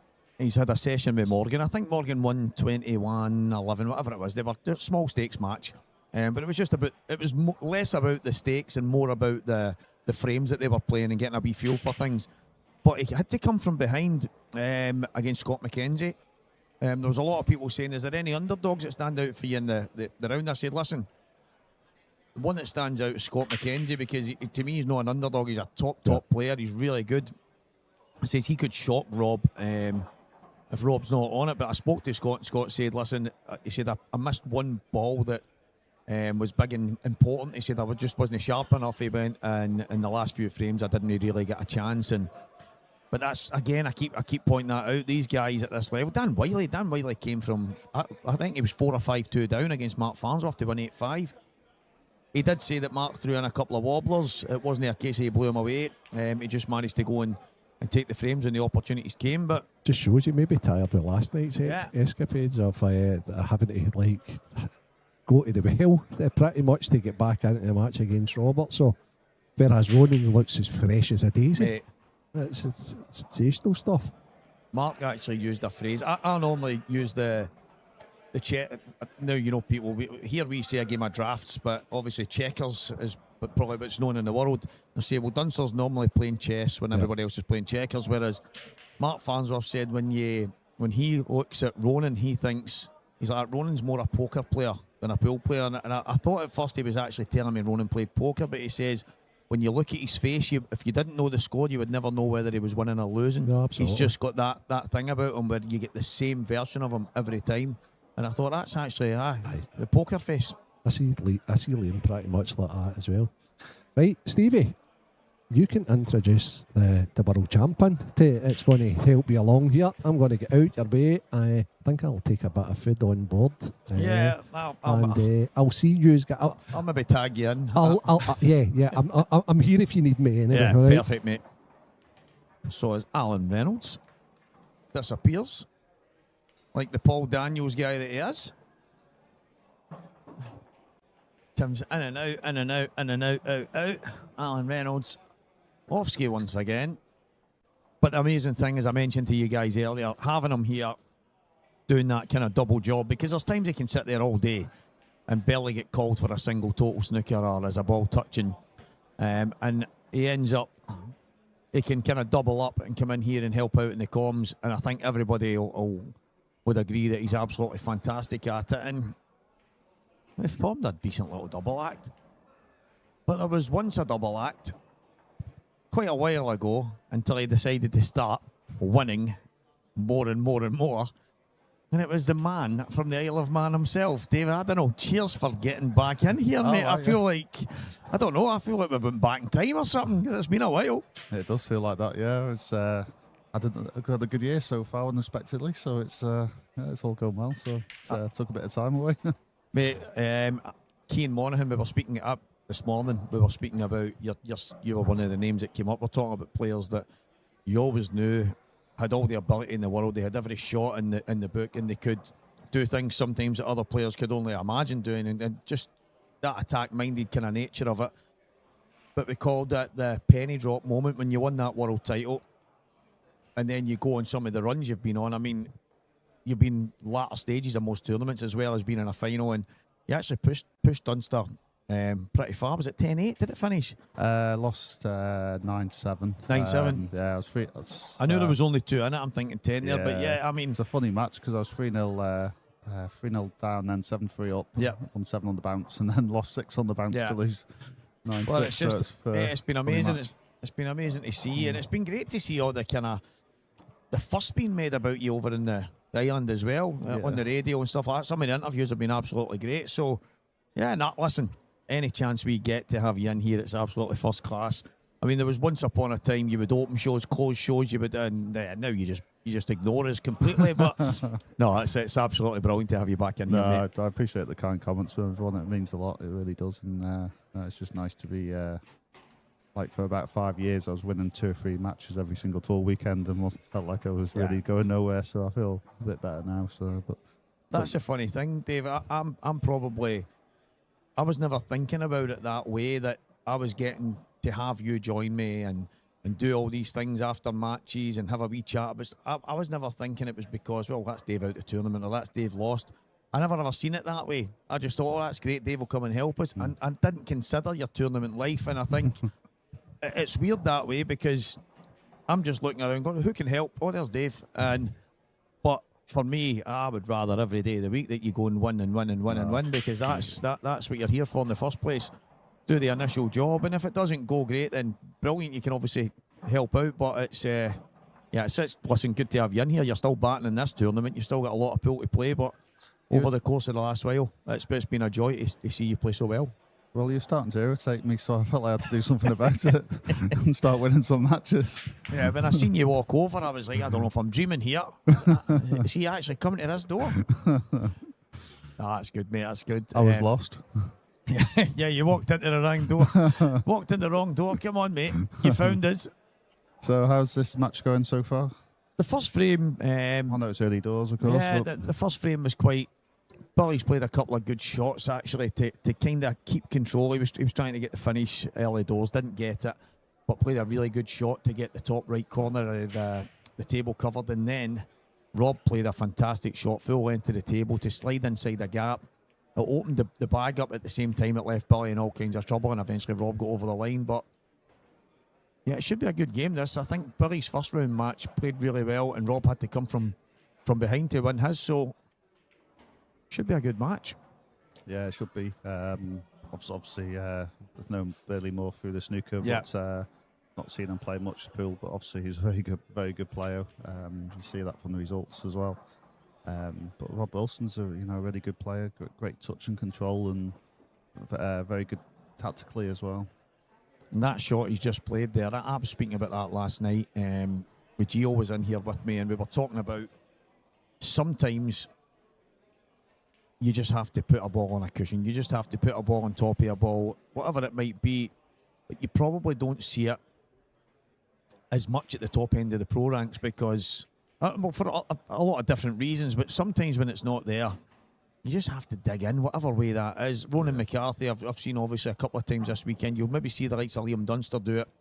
But Mark Farnsworth was in here earlier and he spoke about it and he said, Steve, sometimes it might seem like a nothing shot, but when you're trying to defend in a frame and trying to hang in a frame, he's like, maybe there's just not enough of the guys that do it. Maybe push the boat out a wee bit, Dave. And I've probably been guilty in the past myself, whether I'm playing in a local flyer or your league games or something like that, where you go a bit mad. But I think that you see the difference in certain guys that are winning the tournaments. They play that right shot at the right time. Yeah, I think in short, it's like a game of chess, really. It's sometimes you got to make it a mess and then unpick it, and make a problem, and then try and give buyers some time more than anything. But yeah, I think if we do get in this such attacking nature all the time, that sometimes you can miss the shot that you should probably play. But it's also about being very clever about it as well, and seeing what you're actually doing, what kind of problem you can cause. And you do get it at times where we use that phrase again, a nothing shot. I think last night, the match with Robert, Stephen and Mark, Robert was thinking, if I play the safety here, Mark's good at the safety game, and so I'll need to just push the boat out a wee bit. It goes for it, ends up getting off, and then lost the frame from that visit.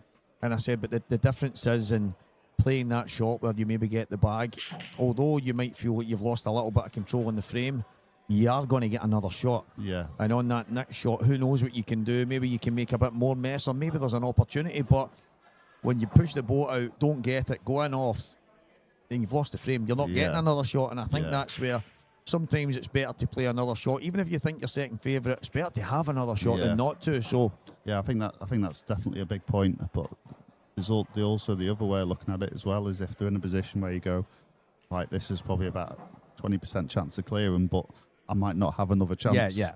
And that's, I think, sometimes when you can see people attack. The thing, it's probably the thing that makes it so good and so intriguing, because every now and again someone does something that's a total opposite to what you might think they could do, and sometimes they get them, sometimes they don't. I've just noticed the Gareth Hibbett scoreline there. Lewis McCool 4-3 in front in that one, and Lewis isn't the type of guy that will walk about and tell everybody who his idols and stuff are. I don't think he's that kind of guy. But I think when we talk about Poole and the guys at the top end, he just Gareth's his guy. That's his guy, and he'll be absolutely loving playing him right now. And he's 4-3 in front. Yeah, he's a great player, Lewis. Very, very good. He can blow you away in no time. Yeah. It's got a really good cut break on him. Yeah, he likes a Poole weekend. Yes, he does. Yeah, it's great to see him in the pro ranks, because it's where he should be. He's had some good results, and you expect more to follow. Yeah, it's good to see the number of pros. Obviously, in an ideal world, we would have had the full 64, but not far away from 50 pros for this event. Absolutely brilliant, and obviously a few really good amateurs, and then some qualifiers. It's a stacked field. Last night, when the guys are all in here having some small stakes games, some larger stakes, some practice matches, just looking around the building, and I'm thinking, this is the Friday before. This is insane. This is brilliant, and that's what you want, Dave. That's these kind of tournaments, the best playing the best, and I know that happens at all the kind of tour events, regardless. But this is, it's pretty special. It's because it's Scottish. They're all Scottish, you see. It's on the doorstep, you see. not like the likes of me have to travel from the Isle of Man. Yeah, I mean, no. Jokes aside, though, it's great that it's well supported, and it's obviously, like, not most players are potentially going to have to miss one event throughout a year. Yeah. And sometimes, especially this time of year with family and all that, family holiday, and so. But no, it's a great number. It's really well supported, and it's great to see. Do you like the new cloth? I think, Just be honest. yeah, Is it, I think it's been playing well. So I think obviously you never really know until it's stands the test of time. But yeah, no, it's playing really well. It's playing really well. The colour was a bit of a lot of the shock, but yeah, a lot of the viewers. It's one of the things I keep noticing that it's getting a lot of plaudits. The colour, they're all kind of thinking that the colours really pop out and they really stands out. The brightness and I think even watching on camera, it looks really good. But I don't even think it does it as the justice because when you're actually at the table, I think it looks 10 times better again. Yeah, you just took the words out of my mouth because I was going to say exactly that. It's you know, you can have people mention, say maybe green is maybe a step back going back in the past, but like this is a different green. It's with that apple green, and it really does pop out, and especially with like the clean balls as well. You know, nice and shiny. Yeah. They really really pop out, and you can see all the edges as well. A lot clearer, and but no, so far I'm impressed with, you know, they're playing really well. Yeah, it looks good. It seems to be playing good. I had 15 minutes, I think, last night. I think I maybe, don't get me wrong, I think I only potted about 6 balls, but I was just having a feel to see It's how. normally about an hour, that, isn't it? Well, yeah. I was more kind of. I'd said to Robert Stephen, I mean, there's a shot, Robert. I'll show you this, and it's great what you can play on a new cloth, but I've got his cue in my hand, and basically I made a mess of it. And I said to him, if I had my own cue there, I would have been able to show you it properly. And he went, I knew what you were trying, Stevie, but yeah, I ended up playing some kind of long drag follow through when I was trying to stop the cue ball dead.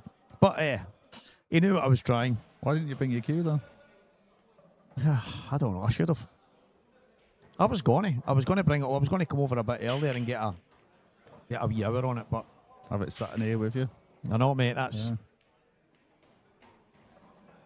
You're only round the corner, aren't you? You're not far from here. About 20 minutes. Yes. If the traffic's a wee bit heavy, it can take a wee while longer. But if it's clear, yeah, I'm home in 20. I'm basically from here. I'm kind of the opposite side of Glasgow. But Right, okay, yeah. there's obviously a little bit further you can go west, and I'm a bit further to the east. But yeah, it's not far. It's basically all motorway, and I'm there. But I can't complain travelling 20 minutes to here, mate. Well, if you do start complaining, I'll be having words.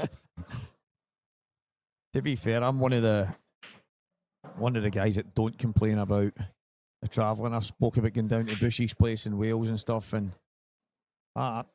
people say, oh, it's a hell of a journey. And the only thing for me is there's not much round about it. I don't mind the travel. It doesn't bother me. Once you're there, you're there. And Yeah, it's quite good though, I thought. yeah, I quite liked it. I just felt that maybe if there was a few extra shops in the area, it would have been ideal. But for me, No, I quite liked it, to be honest. I don't mind it, Dave, either. Yeah, I enjoyed that event. It took me a while to figure out everything and all that, but I thought it was great, and found a place that was about a 10-minute walk away. So Yeah. I'm happy with that. But yeah, he's had to go there. It looks no tricky. I don't know if that red goes into the middle, but it's after that that's the problem. Yeah, couldn't have knocked those 2 reds any worse. Over to the right. Saying that, there is a bit of a skill shot possible, but Yeah, I think that's the right shot. yeah. The shot that I'd expect from Rob. And that's the tactical stuff that we're talking about with Yeah. Rob there. He's got both sides of the game in abundance. Just knocking that in front of the 8 ball. I mean, it does go to the top left, but there's work to be done here. Yellow I think bottom play cushion, this red off. to the side. Yep. Perfect. Well played. Sometimes it doesn't take much to make it be completely off of that result, really. Yeah. But he's played it perfectly. So that gives him a bit of time with them 2 reds tied up. It's just the 8 ball to deal with, but he's going to be tricky on reds to maybe even play a safety.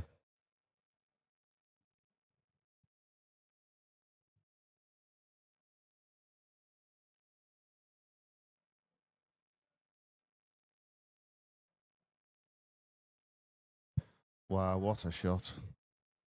Long plant. And got the red out at the same time. Different class. Just unfortunate not to have a shot, but he did have to concentrate on the pot. or covering the pocket. So it is unfortunate it's not just not bounced off the cushion a bit more. So he could have a shot at the long one, because he could open it up if he had a shot there. But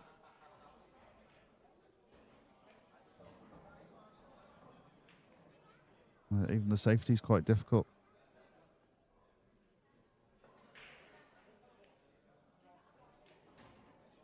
Yeah, I mean, yellow close to the left middle, the 2 yellows at the bottom right.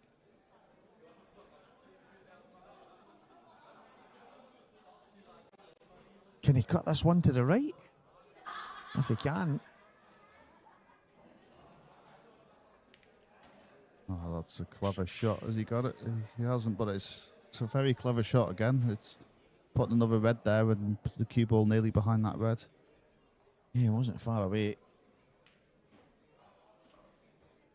Chance for Billy now. The black does go to the top left. Yeah, short position on that, or even a double. But he has got a couple of options on the 8 ball.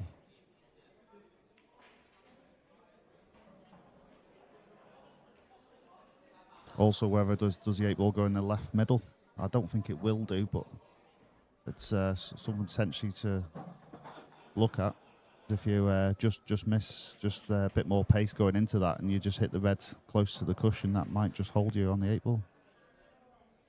If it's you, I know when you're at the table, sometimes you can sit here and say, I would do this, I would do that, but is there a time where you think to yourself, right, the ball goes, so we know the black goes to at least the top left.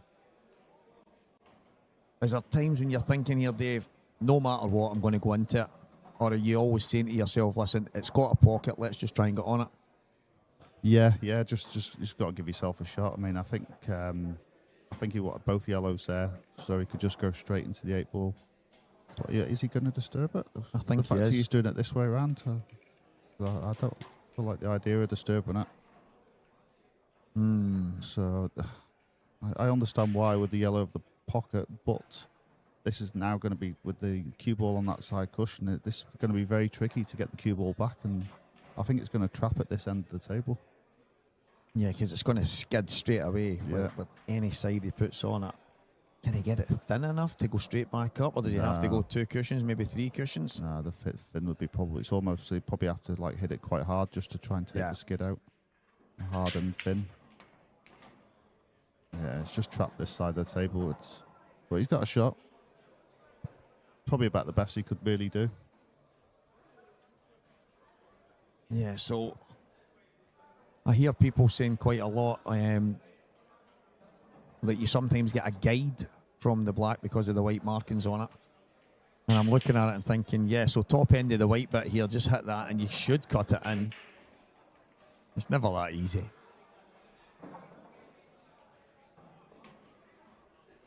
That's a great shot. Yeah, he was never missing it. Well done, Billy. And it's one frame apiece and 2 kind of tactical battles at the same time. Yeah, I think I've got enough crazy stuff going on in my head than thinking about like the half of the 8 ball is white. There has been a few times myself, and I say, oh, that's perfect, the way it's lined up. Just need to cut the white part of it in, I'll just catch the black line. And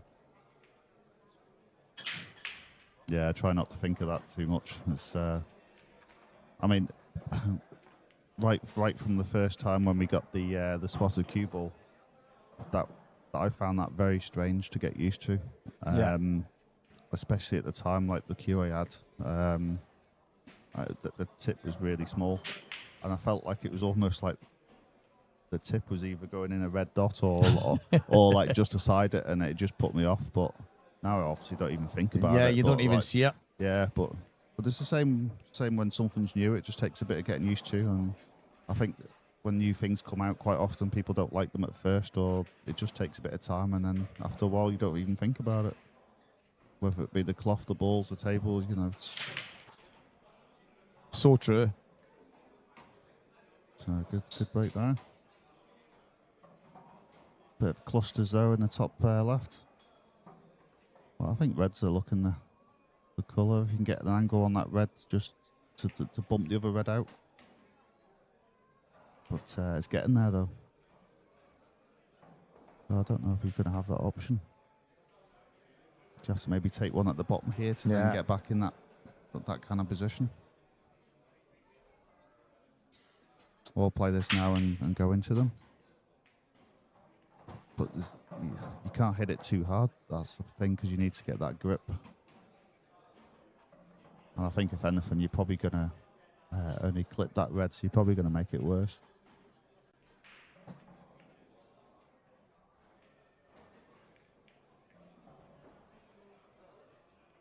I remember when that spotted white came in, and Ants Morrison it was, he turned up in the local pub that we played in the same pool team, and he said, "Here, Steve, got your spotted white for the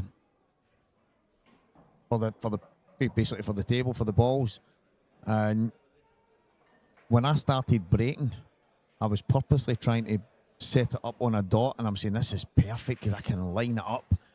And I don't think I ever really got it right. I think I was always kind of sliding across it, and I actually started saying things like, "Oh, he has played that disturbed shot." Oh, good shot. But the yellow's come back. Yeah, he's unlucky that. It's always a chance, but he did do well. It's just a bit unfortunate. Yeah, the fact that he's caught it full in the face, and he's probably thinking he's catching it half ball. Yeah, and he's ended up exactly. catching it full, and the yellows just went side cushioning back out. But It's one of them shots you don't want to play it, but you feel you kind of have to. yeah.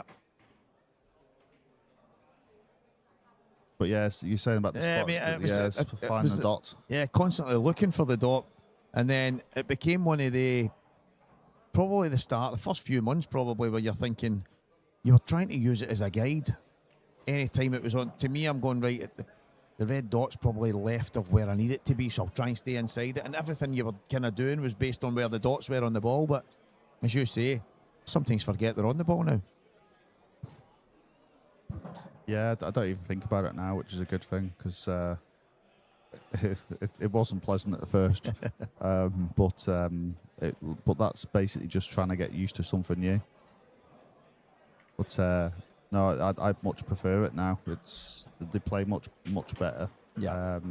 Like the old cue balls that we used to have, they used to go like grey. Yeah, that's right. And then they become heavy when they started going grey. So you could play run through shots, but not a screw back. So yeah, it looked as if you were stunning every shot.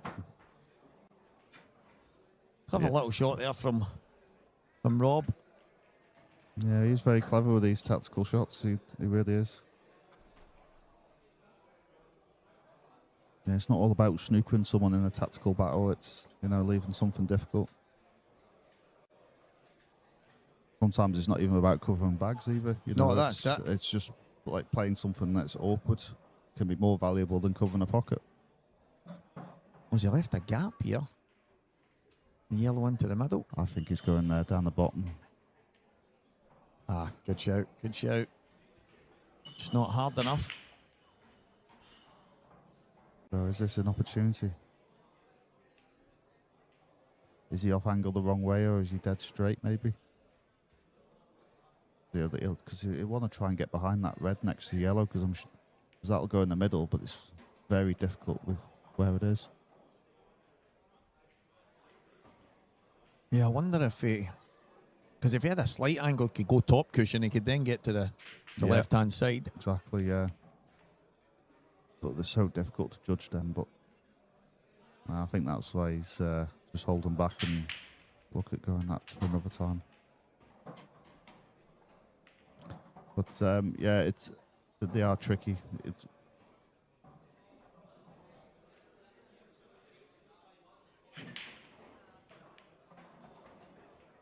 can be a little bit slidey as well there, so he might have even had a slight angle, but thinking it wasn't straightforward to get there. Is he just taking the back here, do you think? One on the cushion.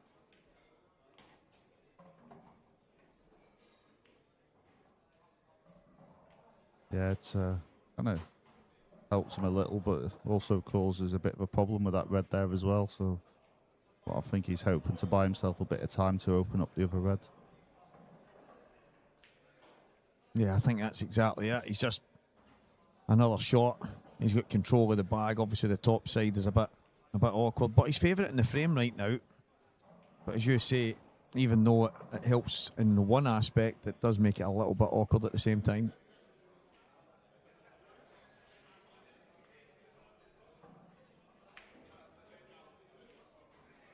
Oh, Billy, that's a mistake.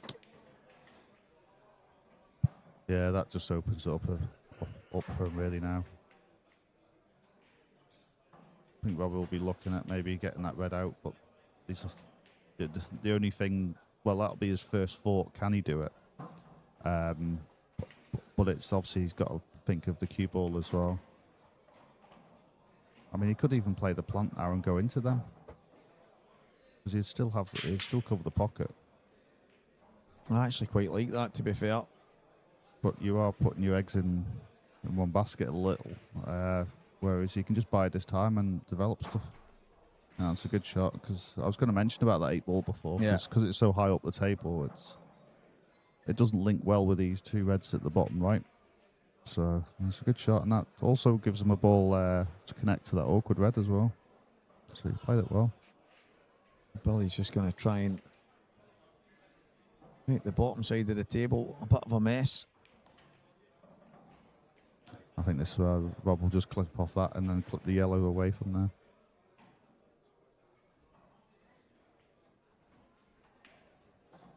Even better. I thought the same as you. I thought he would play it a little bit harder and knock the yellow up a bit, but the thing for me, Billy can bounce the yellow on the cushion away and leave Rob on the red. He might not be able to play anything but pot it. Yeah, he might not be able to at all, and it's...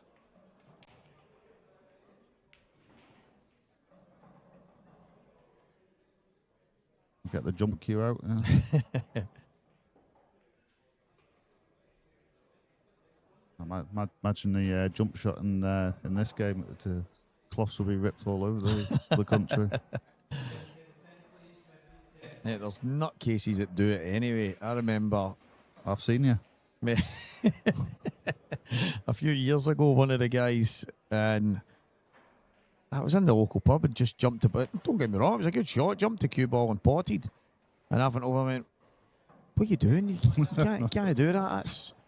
That's not in this game." And he went, "We're playing our rules." and I'm kind of like, "Now this is my mate's pub," and I'm thinking, not when you're going to rip a brand new table with brand new cloth. No, you're. But this is just some of the maniacs, mate, that go and play some pool. Just make it up as they go along. But to be fair, Dave, I'm not doing it. Some shot he played, but I'm thinking, no, that's not happening. I wonder what our game would be like if you had jump cues and stuff like that.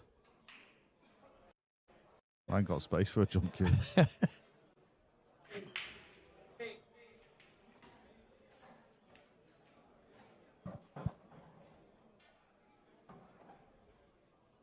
So there seems to be a bit of a delay. I'm not sure the reason for. Maybe it's just the want someone to keep an eye on this shot.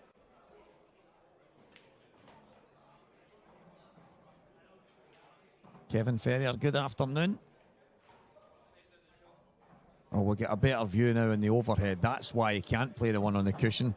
It looks from the other one that he can. It looks like he can get straight through. But Oh, I think you could only thought. Yeah, I never thought you could, to be honest. But I think it's just because he's queuing up and he just be wary of a push shot. He just wants to get a referee for it.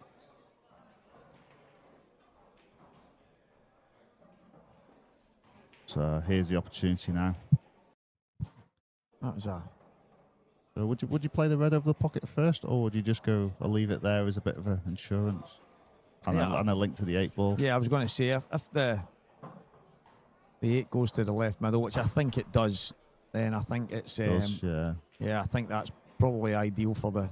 But you still got to play a bit of a positional shot on the red if you leave it there. Yeah, of course. But if you was to take it now, then you risk not getting the cue ball where it is now, which is what you need.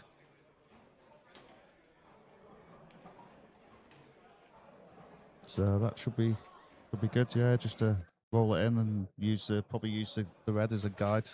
That's for the position. Yeah, that's landed okay. Or alternatively, just put up mark the cloth for a bit of chalk and.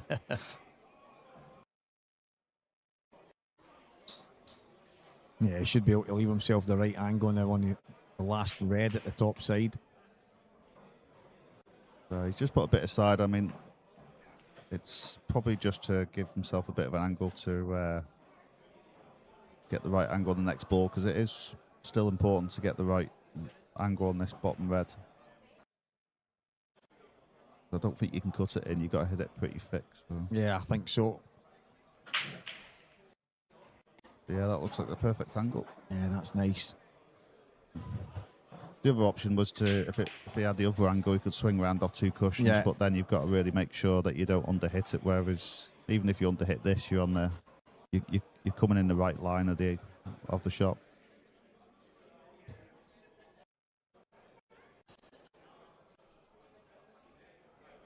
So you just don't want to hit it too hard, so you don't get the lay screw and clip one of them yellows. So like a little stun screw shot. Oh, you don't want to hit that, but you might be right though. Yeah, that's what I was thinking. See, I liked the shot you just mentioned a moment ago. I liked being the opposite side of it and playing the 2 cushions. Only for that reason, because the yellows and even the black were still slightly in the road for the coming straight down that side. But I mean, he should have played that a little bit better. I think he would be the first to say that. But I think that's why you need to hit it a bit slower, just for the grip. But again, you don't want to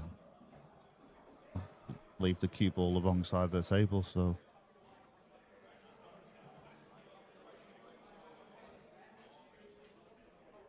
I think with the 2 cushion, the only worry about it is the fact if you underhit it. Yeah, exactly. So that's the only thing. I mean, you can overhit it, but then you don't want to be the cue ball going into the yellow on the cushion. The green cloth and the blue cloth, guys, just for anybody wondering, especially yourself, Kevin, they are the exact same cloth. Both of them are the 861 version, and they play pretty similar to each other. What a shot that is, Rob Wilson. Is he on it? I think a little bit aside and he can get this. Yeah, I think so. That was a cracking shot. But yeah, guys, the cloth is the exact same. I think from the feedback we're getting from almost everyone in the building, they play very, very similar. I think that the thing that stands out to me, David, you've mentioned it when you play the pace, I think it's the reaction, how reactive the cloth is. Yeah.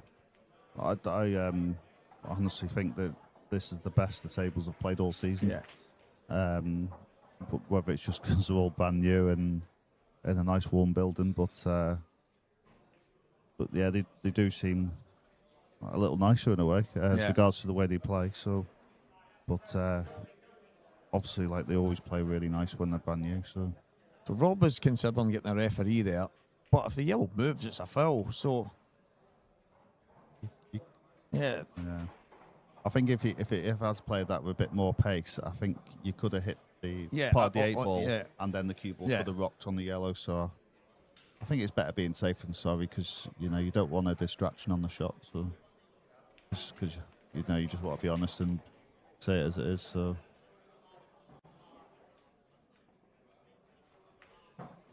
now every frame so far has had a little bit of scrappiness, a mess here and there, and some good shots. And yeah, and Rob Wilson 2-1 in front.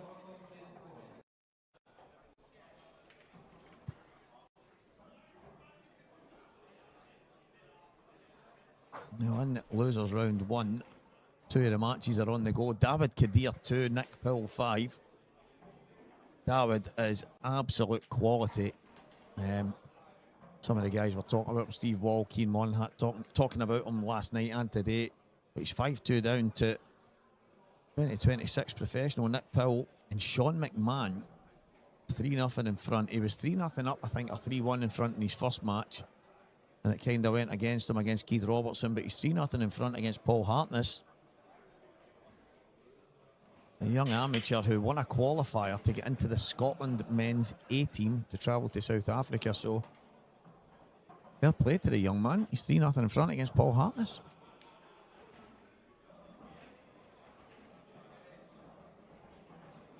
When it rains, it pours, and off goes Billy Snadden. the pool gods there, I think. But he seemed to hit them well, but it was always going straight to the pocket. Pool players, pet hate. Yeah, it was never anywhere else. I'm sometimes happy when I pot the cue ball, because I've at least potted one. Well, the aim is to try and get a ball, so Yeah, I mean, exactly. it is Yeah, a ball. exactly. Yeah, I've given up on the colours, so I'll just go with the cue ball.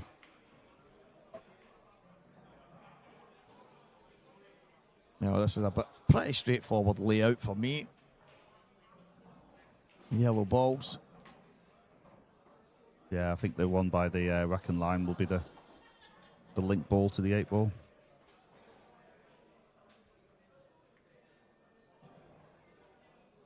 Some result that for Lee Shepherd there against Mark Fleming, who came through against Eddie Roberts. Sheppy was in here not so long ago, finishing off one of the matches we met just here from his hotel, and he's beat Mark Fleming. 5 run-outs in the match, 8-2, absolutely blistering. He said to me that he loves nothing more than the brand new cloth, slick and slidey. It's the way he likes his own table. He uses a little spray and stuff like that. I talk about that quite a lot, and I said, well, this will suit you to a T, and he's absolutely blitzed Mark Fleming in record time. Yeah, it really does make a difference, the conditions, the balls, the cloth. But yeah, it really is playing well this week. Really playing well. Yeah, it takes a bit of getting used to, obviously, the new colour, because it's been a long time since I've played with a colour like this, but it really is playing well. You can actually hear it. You know, when you hit the ball, it just feels like nice and soft, and just connects really well, and that's all down to the conditions.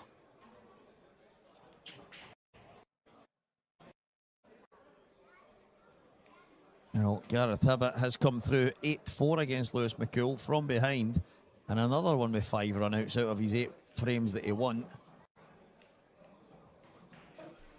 And Lewis giving him a pat in the back there. Can see him through the screens that we've got in here. So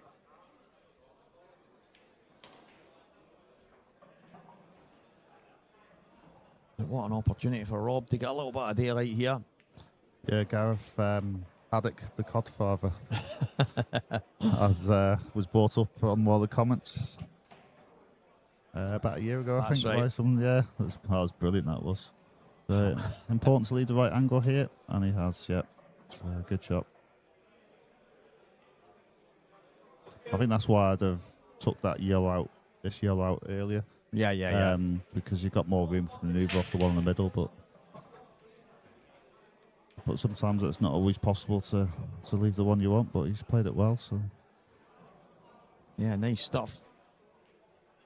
It was the break from Billy going straight in off. Not exactly ideal. Couldn't have left them any better. It was one of the finishes where he didn't really have to use his free shot. He just had to map out the finish and take them out. And I didn't expect any less, to be fair. 3 frames to 1, Rob Wilson. Robert Stephen on the hill. 7-2 against Michael Beckett. Ronan McCarthy 5 up against Gareth Key. Dan Davey 7-3 against Joe Heron. Johnny McDermott 7-3 against Steve Walt. A lot going on right now. 4-1 Sean McMahon against Paul Hartness. Still 5-2 in the Nick Powell game. Archie McCorkle, Adam Myerscough just getting started. It's just non-stop here, Dave. yeah. Did you say there's about 14 amateurs? Yeah. 50 pros and 14 amateurs. Yeah. There'll be a few results from them, I'm sure. Yeah. Tell you what, there's one that's really stood out to me, and he's like a young fella. He's had some good results, and that's Ronan McCarthy. Yeah, Young whippersnapper. He's just young Ronan forever. Isn't he? Exactly. Yeah. Goes on forever. Yeah, some player, and obviously he's gracing the amateur scene this year with a lot of people not very best pleased. Last night the chats were going mad because I think he was miles in front against Gav at this point, and it was everybody going, and this guy's in the amateurs, and he basically says, listen, I'm no good enough to compete with the pros, but yet he keeps playing them all for as much as they want. And nobody's world champion at the moment. Crazy. Absolutely crazy. No, it's Yeah, that's going to be like pretty much everyone's opinion because he's still good enough. But at the same time, he's also graced the pro game for 125 years. So exactly.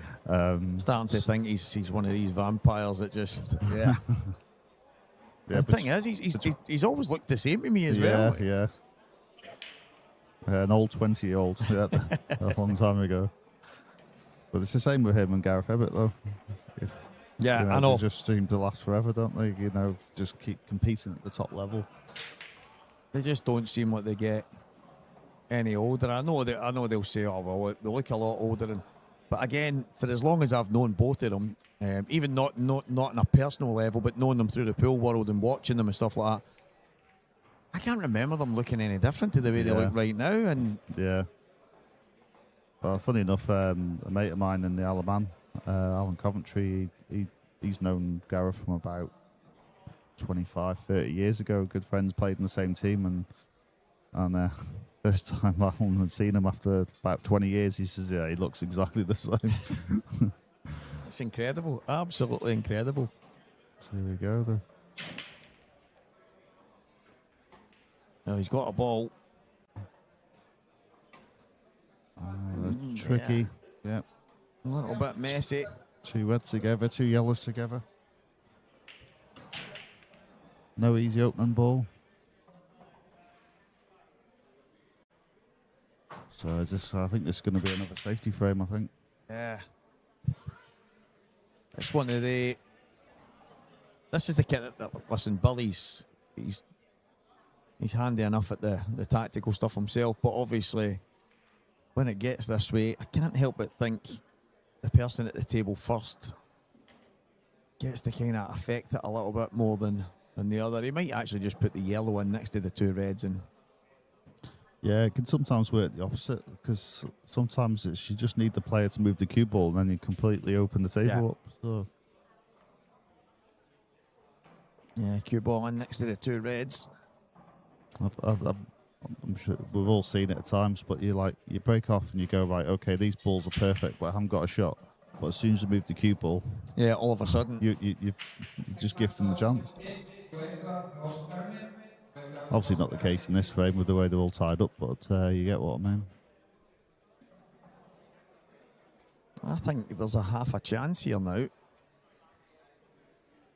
Don't know how close the cue ball is to the red, but does it go in the bottom? Or does it go in the top if you... Because I think you can pot the red to the top left now. Would that red cut in up the cushion? And get the shoulder shot out. Oh, here we go. He's going to try the long one. I thought I wasn't sure how big a gap there was. It was a chance, but they're tricky when they're close together. Yeah. It's hard to aim them and get the pace into it.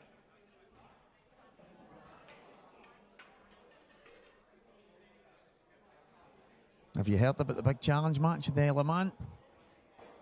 Some crazy guy, Andy Neal, has offered Gio Edgar a high-stakes match at one-handed pool. Oh, right, okay. And it's going to take place when we go there at the that's end of the brilliant, year, that. mate, so it should be fun. Oh, that's brilliant, that. Love it. I think there'll be a few other players wanting to get in on that. It's definitely something different. Yeah, why not? I mean, that could create a bit of a buzz, a wee bit of fun. Exactly, yeah, I think it'd be great.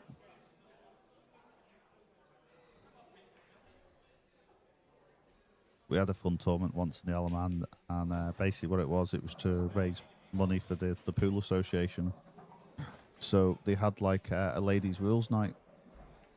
So basically to have the privileges of a woman, you had to dress up as a woman.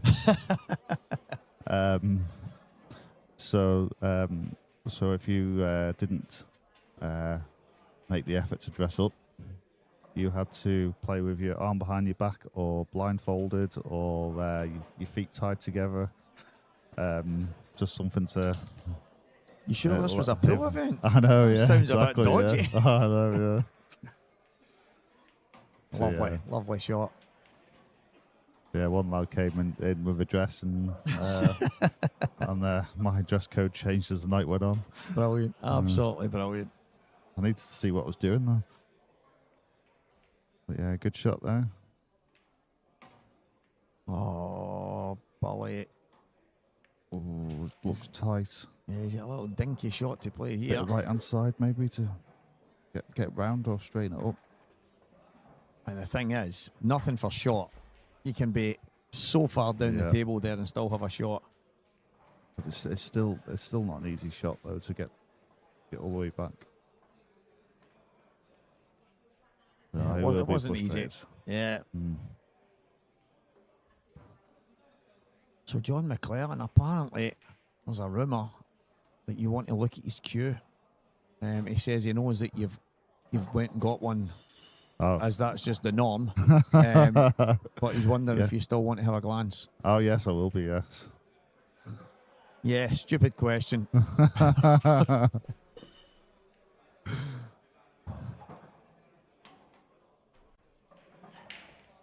Yeah, so always in the market for a cue. I'm starting to think you're building a cue house. I know. There's got to be something in this.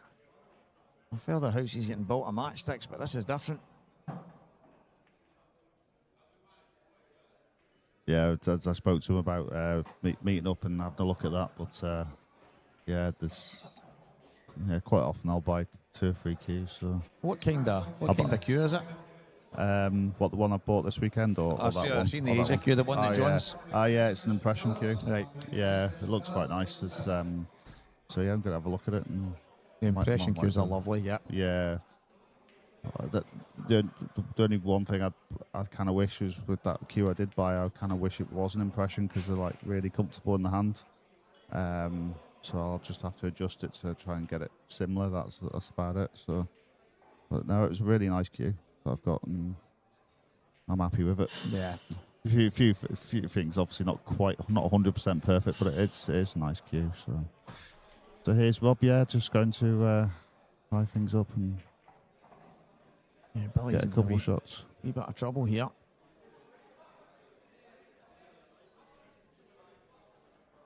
Yeah, because he's got the yellow on the cushion as well, and so he'll be trying to extract 2 shots. So I think he'll, having the advantage of 5 yellows, he'll want to try and open things up before he goes for them.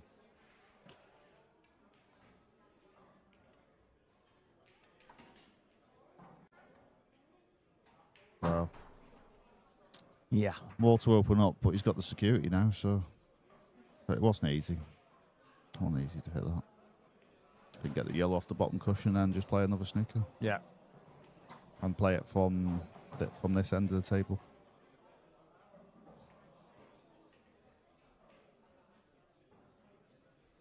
Yeah, Billy's in a world of trouble right now. I know this seems opposite to what you think, but I'd be tempted to cover the other's pocket, just because you can then cover the left pocket after this shot. Yeah, with the one on the left-hand cushion. Yeah. Like I'd rather that on the table over the other side, personally. It's always handy to have a ball over a pocket, isn't it? Yeah, exactly. And I just think you could have had 2, unless he is going for it though. Yeah. But I mean, obviously, if you, I just feel that if he covered the other pocket, he could have had both pockets covered and have the cue ball where it is now. Because this is virtually impossible to get out. It's really, really difficult. So I think if you had 2 balls over the pocket and 2 shots, I think that would really help. Bottom cushion, side cushion, top cushion. This is close. That's great fantastic. hit. Absolute That brilliant. is absolutely first class. I know it's going to make a massive difference, but I think he'd be really unfortunate if that's touching the yellow. Which I don't think it is, but...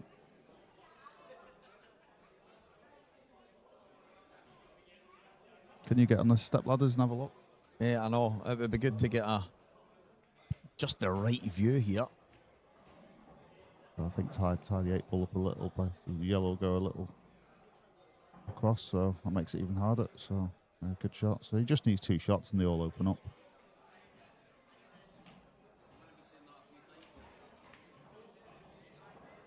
Hello, Laura. Cheers for tuning in. Oh, here we go. It's her fault, you know. I've done better recently. Mate, so I hear. You just can't help but shift the praise. Oh, lovely hit again. No, that's a great shot, that is. Yeah, so she's delighted about the extra investments for cues as well. He just laughs. I'd love to know where they're all going. Yeah, some will be getting sold soon. But yeah, I must be in trouble because I'm getting called David. I always know I'm in trouble when I get called David. Yeah, so. the Sunday name's out. That's Yeah. it. No, that's every day of the week, actually.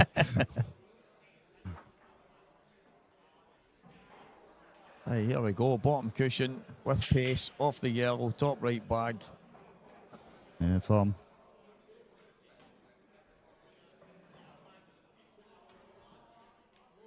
Oh, foul. Yeah, just the yellow first. So that's what Rob needed. All the balls open now. So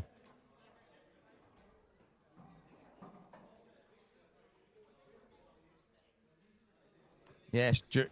In any one-handed match, I think it needs to be resting on the edge of the table. yeah, or yeah. No, you can't use the rest. and you can't be hovering. Oh, the other thing though, if you held the rest and the cue in one hand and cued with both in one hand, Yeah, no. but it doesn't. It defeats it really, doesn't it? But you can rest there. You can rest the cue on the side of the table. That's it'd be a tough ask to be kind of hovering with a cue. Yeah. No, it's no, definitely. You can rest on the rail. But yeah, Andy plays shots like mid-air sometimes because he obviously has to. He got one of them little things to help him with the cue as well.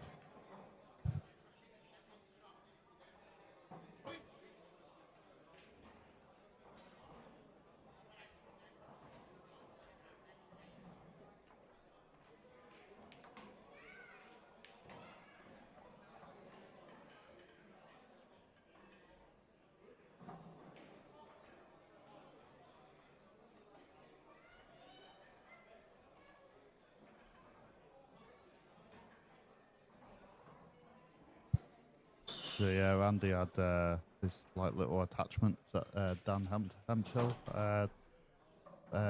was using at one stage when he broke his arm. So he was practicing one-handed. So Andy got in touch with him and he's using it as well occasionally. Ah, that's class.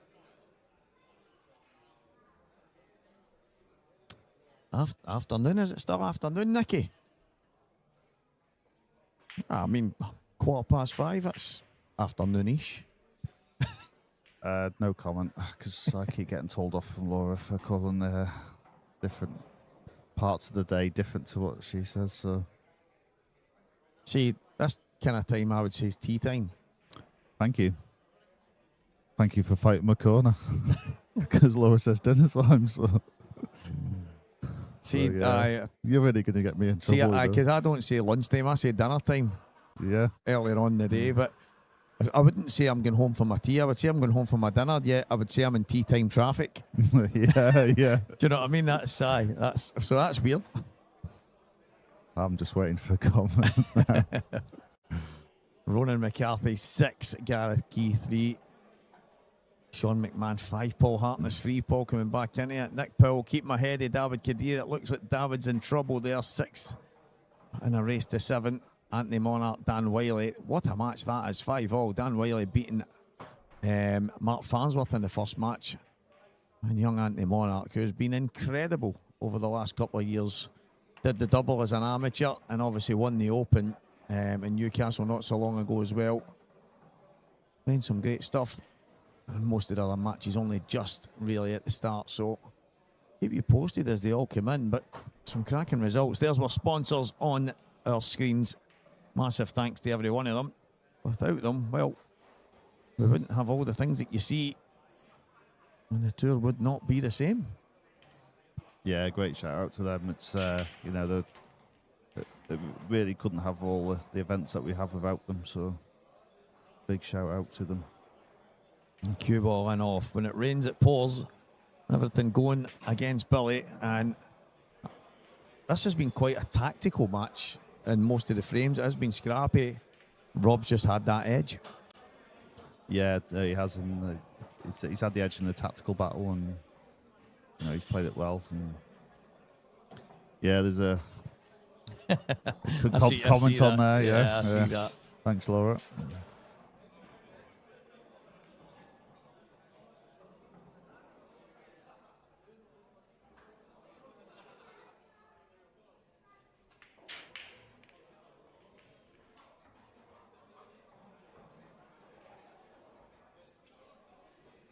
Well, both sets of balls, they're not terrible, but there's a little bit of work to do. Yeah, I think red's here. Yeah.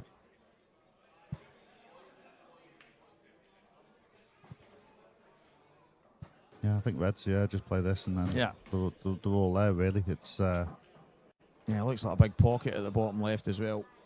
It's one of them you don't want to play it too hard, so you'd probably want to leave that and the one next to yellow at the bottom right as your last two, I'd say.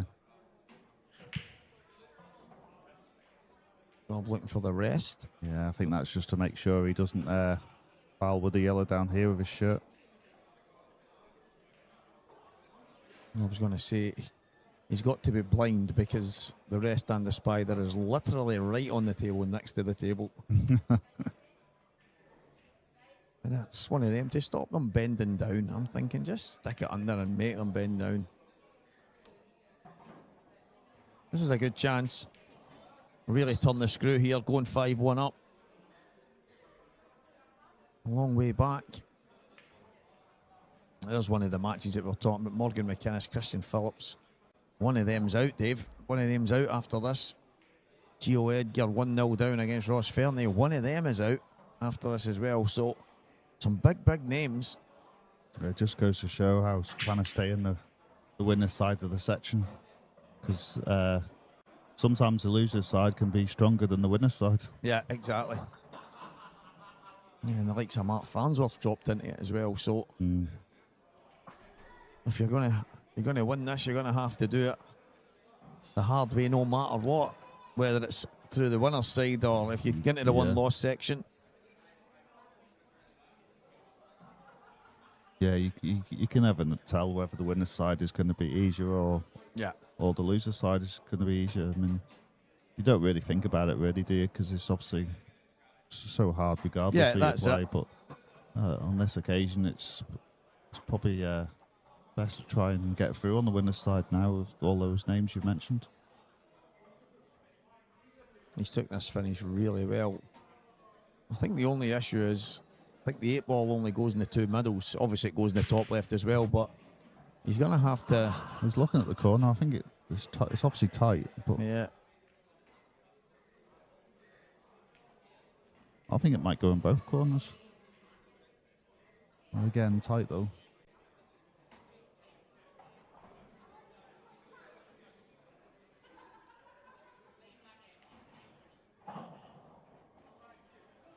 Right, okay, so apparently from 5 to 6 is dinner time, and after that, so do you finish? I don't know. Do you have tea after your dinner? I don't know. Yeah, I thought it was tea in the evening. I just base it on the way it's dinner time traffic and tea time traffic. Yeah, can you imagine that saying dinner traffic? Yeah, just needs to leave a little angle, I think, to pull the cue ball back down the way. I think you'd like to be slightly high on this. And saying that, if he's dead straight, he could screw back. Yeah, I think just run it through. Yeah, about half an inch. So yeah, that's fine. And then nice. I think he's gone through a bit too much though, but should be able to grip it still. Yeah. The thing is, even if you're dead straight, you could screw off the side cushion, but what you don't want is the other angle. So obviously probably being on the side of caution, making sure he's got the correct angle. Yeah, very well done. Rob Wilson turning the screw. This black away from 5-1. It's been a strange match. It's not been littered with dishes, but the last couple of frames, Billy in off, good finish, and then this one here from Rob. Good value for the lead. Yeah, most definitely. Yeah, it's. I think it's probably a fair scoreline with the way the match has gone. He's played some very good finishes. He's some very good tactical play, and yeah, 5 frames to 1. That is a race to 8, so still a long way to go.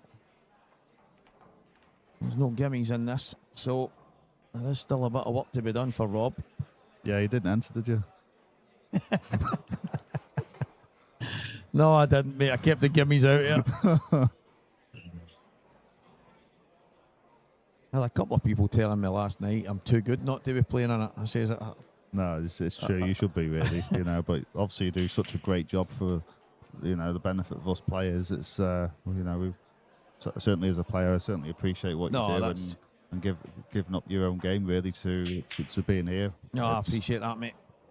The thing is, I lost a wee tiny bit of hunger probably at the right time when this kind of came about, because I think the guys, obviously, the way everything kind of panned out, kind of needed me to step in, and although I'm sure they would have found someone else and it would have been a great success or whatever, but it just kind of happened at the right time, and that was my answer last night. I said, although I feel quite good when I'm playing, and when I put in a bit of time, I feel as good as anybody at times, but right now, people that I regard as very good friends kind of need me to do my bit, and obviously for the players and for the IPA as a whole, so at the end of the day, it's all aligned. That's it, exactly that, mate. Yeah, I was getting a bit like that at one stage. I was kind of enjoying just coming more for the commentary than I was playing. It's well, that was I remember at the very beginning, and you were kind of I'll help out, and we eased into it a wee bit, and then all of a sudden you were kind of hunting me down. When do you need me? Do you need me? Right, will we open the show? I'll be ready for closing the show. I'll do that, and I was like, this is different class. But I was probably the same as you when I kind of got started with it. It was kind of like, this is good. I'm enjoying this, and then when everyone tells you that you're quite good at it, you get a bit more of a buzz, and then it kind of grows arms and legs. But it got to the stage when one or two people kind of left, and it was basically the baton get passed to me in a sense of, listen, I hope you can help us out here because it's over to you. And I was like, well, do you know what?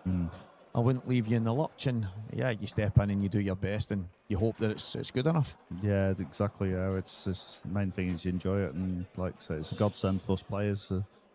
The amount that you do, and the same as like Dan Fairway as well. At the tours, it's you two put the most in out of quite a lot in between you. So majority of it really. So it's definitely appreciated by the players.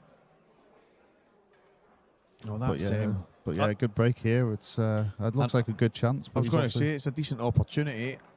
I just think, is that yellow just covering the middle pocket for him to get started here? I think that's why he's not decided what he's playing yet and how to link them up. I mean, even the reds below the 8 ball, he's got to give that a bit of consideration.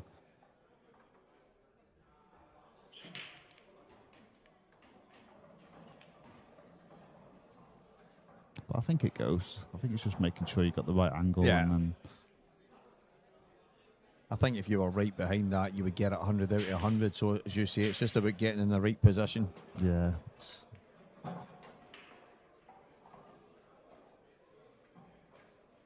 And this seems brave as a first shot.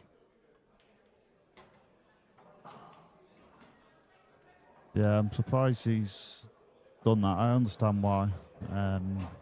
He gets that, opens everything up, but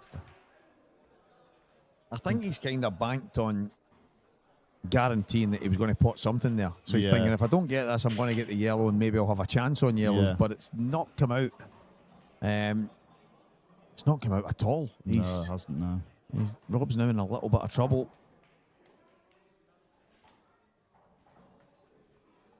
which is not a bad shout, really. But what can happen then is sometimes you don't have a shot after that, and you've opened everything up. And he didn't put his last frame on, so Yeah, it's 5-1 here, guys, just in case anybody's just tuned in. Rob just hasn't put it on. I'm sure if Craig's listening in right now, he will sort that out.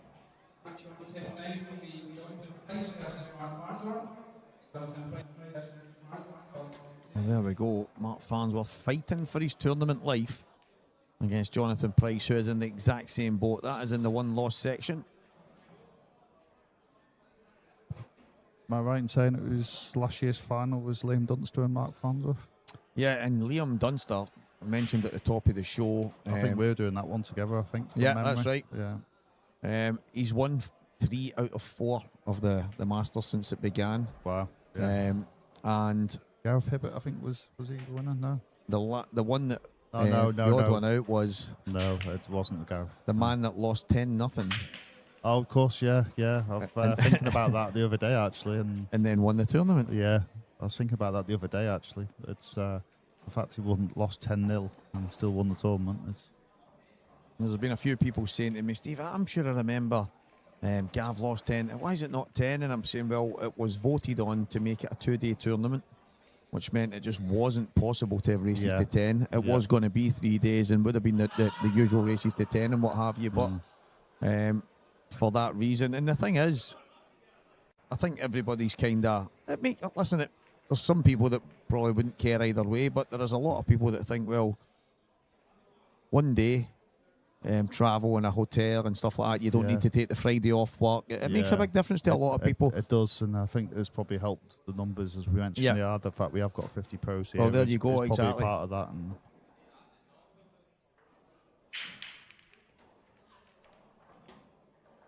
yeah, I was a bit like taken aback when I went to table and seen it was a race to 8, but then I thought that's what it would be. Yeah. And it makes sense. And so that was one of the reasons. So it's a race to 8 and a race to 7. And again, some people are going, it's not a big difference between it. And again, the reason for that is the guys they're wanting these events to have good value. They want you to at least have some good races. They know 10 was impossible.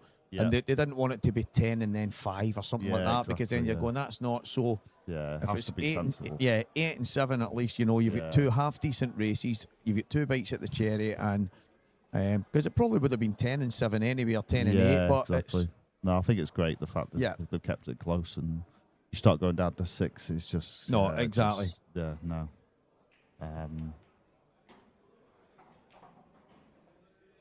Yeah, it works well. Been a bit of a disaster for me because I was meant to be travelling on the Friday and the Monday, and then one of our boats was in dry dock. The Manxman is in dry dock. Wow. So having to travel Thursday night and Tuesday. So yeah. You here for a while, mate? So I'm here for a while, yeah. So I'll be about Monday as well. So what time on Tuesday do you go? Tuesday morning. Tuesday morning, that's not too bad. Yeah. But Laura's coming down on Sunday, so that gives us another day together. So it works well like that. So I was just about to offer you a session on Monday as well, and then you've just Laura again. It's always Laura. I know, yeah. Shocking. Good finish, Billy. Yeah, absolutely brilliant, and one he needed. 5-2. Yeah, no, that's good. That's ideal.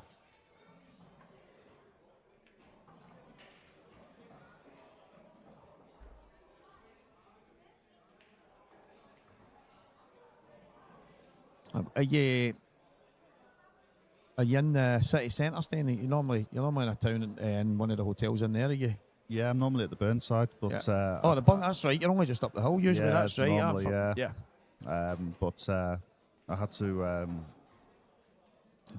decided quite late before I was definitely coming or not, so that was sold out. So I'm staying at the Yotel Hotel just by Glasgow Central Station. Yeah. So, which is perfect, really, because like the trains here are every 10 minutes back and forth. So that's it only takes 10 minutes as well. Exactly, mate. You're just outside the front door and straight in. It's perfect. Yeah, it's really good. Well, that was I was trying to work out Rutherglen train station for like a long time, and I just could never get to it from Burnside. But I don't think the train goes that route. So. No, I think you're right. I think you're right. I mean, it's not a million miles away from here, the venue, but you're right, because the Rutherglen one, it's on the kind of Hamilton Motherwell line or something like that, so it's kind of opposite. Yeah, so I always had to like walk a bit and then get a bus along the road. But no, this is a bit longer, but it's so much easier. So protected against the Scottish weather if it goes, if the wintry weather's come in. So it's actually better, to be fair. He slightly slack-racked himself there, I think. I've said to a lot of the guys the exact same thing as what you've done when they'll say, is there anywhere close by? And I'm thinking, listen, you're probably better off just in the city centre. You're not going to pay that much difference in price, and you're literally on and off the train right outside the door. But people think if you're close by, it's only a 5-minute walk or 10 minutes. To me, I'm thinking, and you've got all the kind of city centre amenities about you as well. If you need anything, I just think what you've said there is absolutely perfect. I think you've got a lot here in Rutherglen, but you just don't seem to have any hotels. No, exactly. So that was the thing I found was the issue. So good shot there. Drops that's not in bad. dead weight to hold the cue ball. Very straight on this one in the middle, left middle. So yeah, good shot there. Another good opportunity.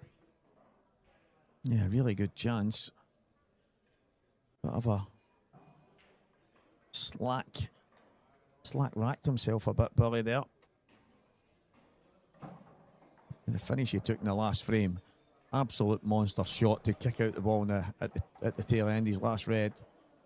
And then you're just hoping for a good break in the next frame just to keep that momentum going. It just needs to come back a little bit there, I'd say. But it depends if it goes in the left centre. I suppose no difference really.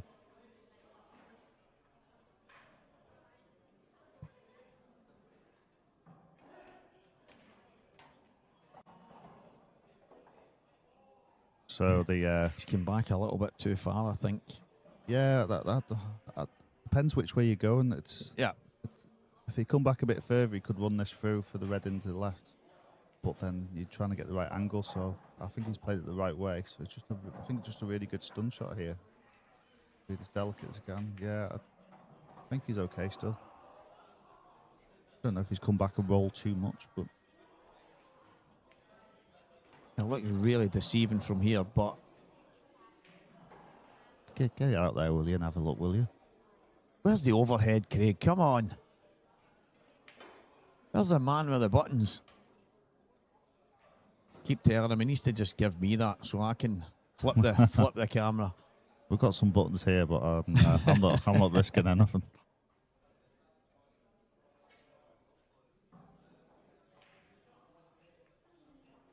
So the big match could be on. So we're getting the big match on Monday. Let's do it.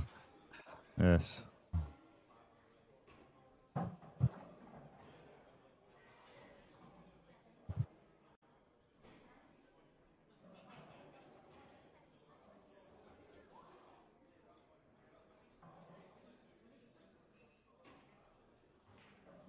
He doesn't like this. No, it does look really tight.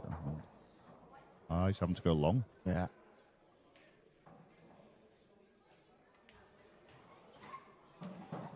What a great shot. Yeah, brilliant pot. But it's a great shot, but having to play that leaves this red next to the 8-ball up and that a problem which shouldn't even be there. So I really liked the shot that you mentioned about pushing through and leaving the red to the bottom left when he was on it a moment ago. I'm not saying he didn't see it, but it didn't look like he actually gave it a second thought because he was initially playing for it in the middle. Yeah. But I just wonder if he just slightly missed that. But again, even that shot has its own problems because if you end up dead straight or the wrong angle, it could be a problem. Whereas you got more chance of getting the correct angle in the left middle. But it's really precise. The only other thing, he could have maybe left too much angle on it and gone into the 8-ball. Yeah. Just to hold the cue ball, but at least he's guaranteed a pot in the left middle then. So where's this red go? Is it going to have to be the same pocket? No, so it does go in that left, so a good shot. So the stun off the side cushion for the 8 ball in the middle. Yeah, I think you're spot on, mate.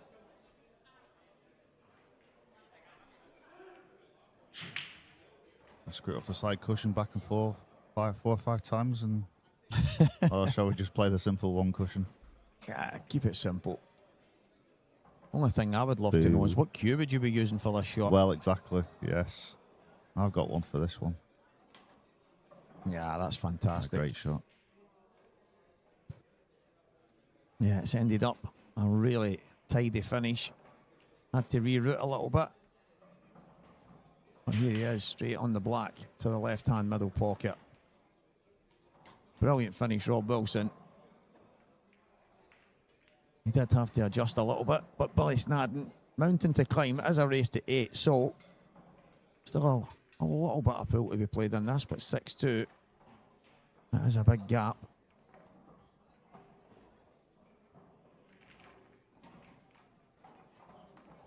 Ross Fernie 3-0 in front against Gio Edgar. Morgan McInnes 4, Christian Phillips 2, Andrew McPhee 3, Sean Millen 1, Sean McMahon 5-4 in front against Paul Hartness now. And David Kadir has come back. Well, he's not come back because the handshake has happened. Nick Powell has won that match 7-5. Adam Myerscough 5-2 in front against Archie McCorkle. And Anthony Monarch 1 away against Dan. Oh, he's not 1 away. He's actually won the match against Dan Wiley 8-6. So Dan will move into the 1-loss section.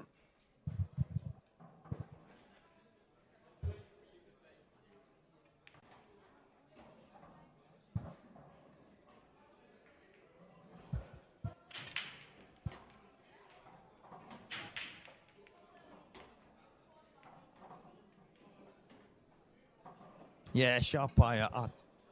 I don't know if maybe a slight issue with the brightness setting, but honestly, when as I've said a few times, it looks fantastic on the screens that we've got.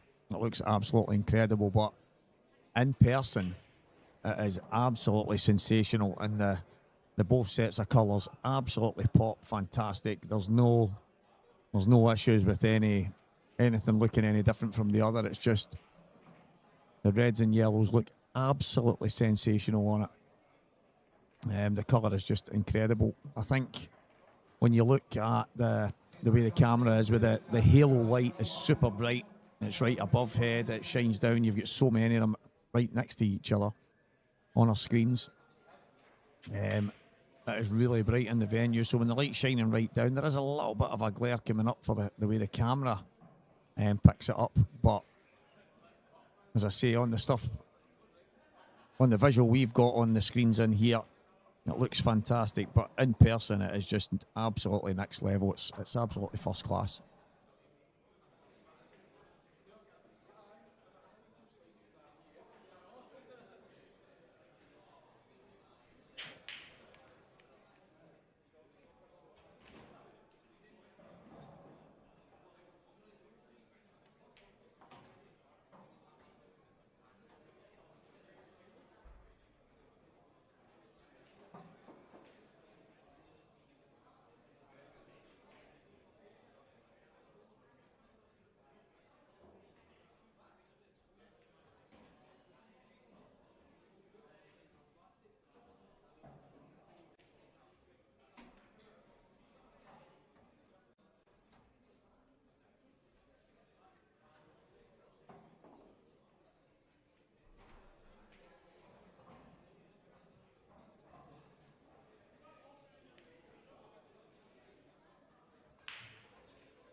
So Rob at the table, chance to get on to 7. I'm trying to be a good salesman, mate, but no, honestly, there can be slight. There was one of the cameras last night that wasn't calibrated properly for the new cloth, and it did look a little bit. Well, it was off-putting when you were watching on it. It wasn't great, but it just in person. It just looks absolutely sensational. It's I don't know. It just feels like everything just stands out so well. So it's, I don't know why I've just said M about 10 times, but it really does look fantastic. And the worst thing about me is I'm probably far too honest for my own good, guys. So if I didn't like it, there's no two ways about it.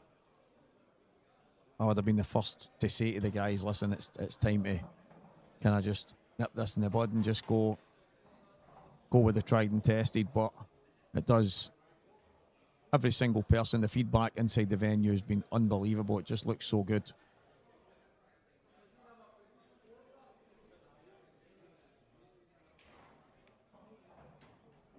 Billy trying to just keep it simple.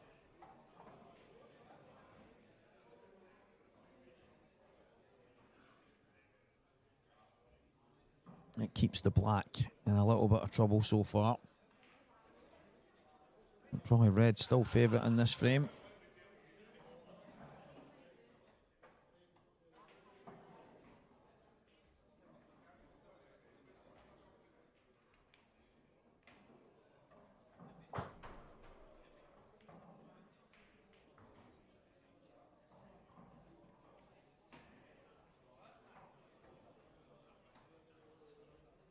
Been a lot of frames that have been quite, I must say, it's not scrappy. Obviously, the guys are having to play the right shots at the right time. That's the nature of it. You want to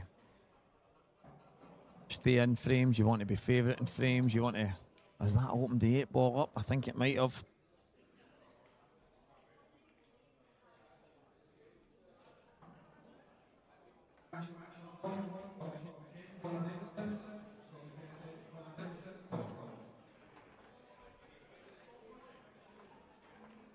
So this is a chance on the Reds. The first part of it, success. And I do think there's a good chance that the black will pass into the bottom left corner now.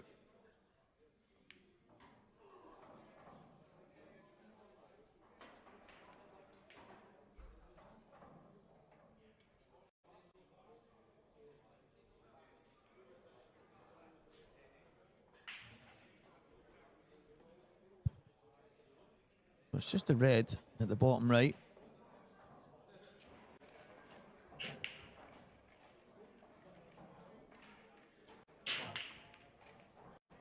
Nice enough shot.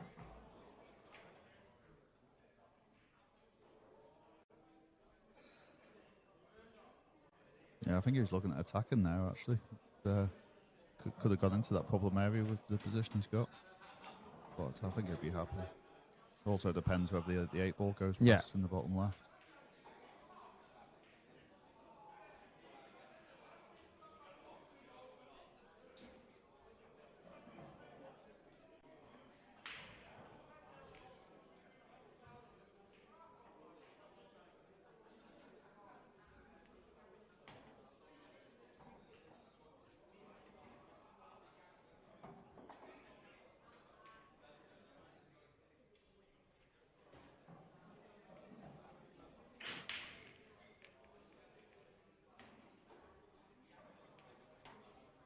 Yeah, it's all going here. It is all go. Just noticing that Mark Farnsworth and Jonathan Price on one of the other stream tables, one each already.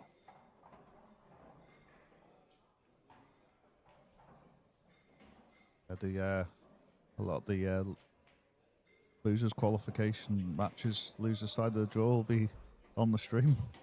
Yeah, mate, it's going to be all the players in there. absolutely incredible. This is a key shot. Oh, he's just touching it. I don't mind that, I suppose. I don't mind that. Yeah, I don't mind it. I thought he was going to pop it in and screw off the yellow, open things up, and then play on the one into the middle. But that's a good shot. Yeah, you're not guaranteed a shot if you hit the lower part of the yellow, but you can let Billy open this up for him, really. So.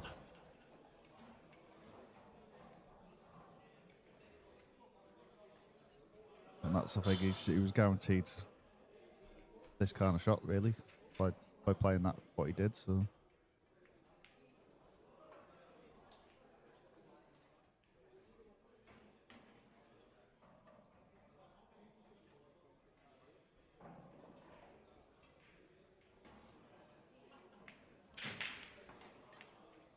Yeah, just needs to drop this in now.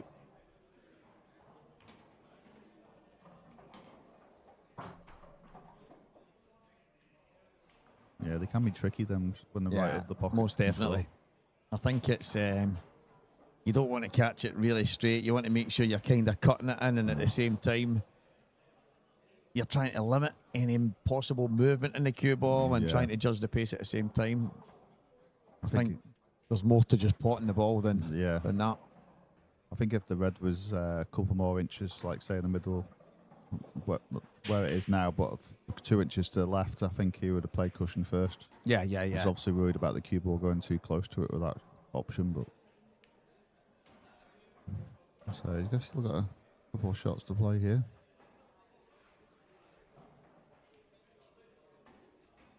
Yeah, I don't blame him for going to the middle now.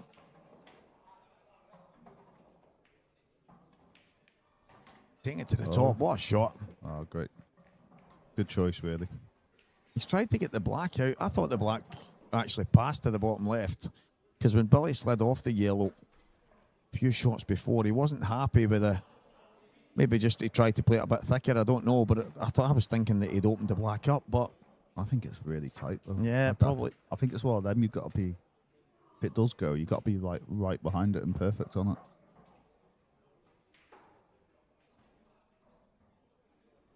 I don't know if he can get enough grip on this. He could screw back into the yellow to open that 8-ball up. But yeah, they seem too thin for that, really. But again, he could do the same or go through the gap of the yellow on the 8-ball.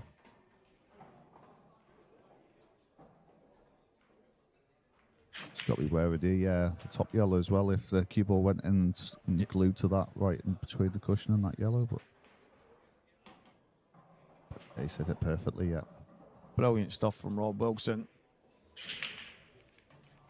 This 8-ball away from putting himself on the hill. He's good value for his lead. The run of the ball's not really in Billy's favour. Everything Rob's had to do, he's done it well. He's made sure he was favourite in most of the frames. He's played the right shots at the right times, and he's pounced at the right times. He's been pretty solid, Dave. Yeah, he really has. It's a lot of clever shots as well, and that's what's enabled him to take advantage of quite a few frames.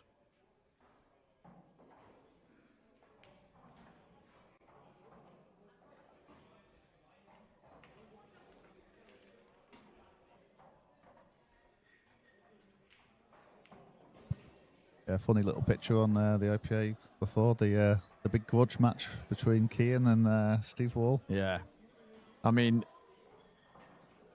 there's a lot of times when you go and play in something and you might bump into your travel buddy in the first round and stuff like that. But these two, they probably see and speak to each other more than anybody else on the tour, and then they come up here and play each other in the first round. But it does happen quite a lot. It's actually mad how often stuff like that happens. I remember myself and Davy Rooney travelling down south to a tournament, and we drew each other in the first round. Yeah. And we're speaking to each other the week before going, this is insane. Both of us travelling together, staying together, and we get each other in the first round. You couldn't make it up.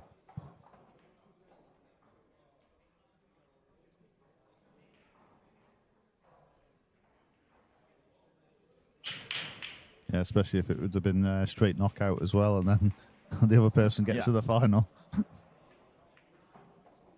Whoa, what a dry break that is. When it rains, it pours. And absolutely spot on, mate. The zebra. Just can't believe that's not caught on.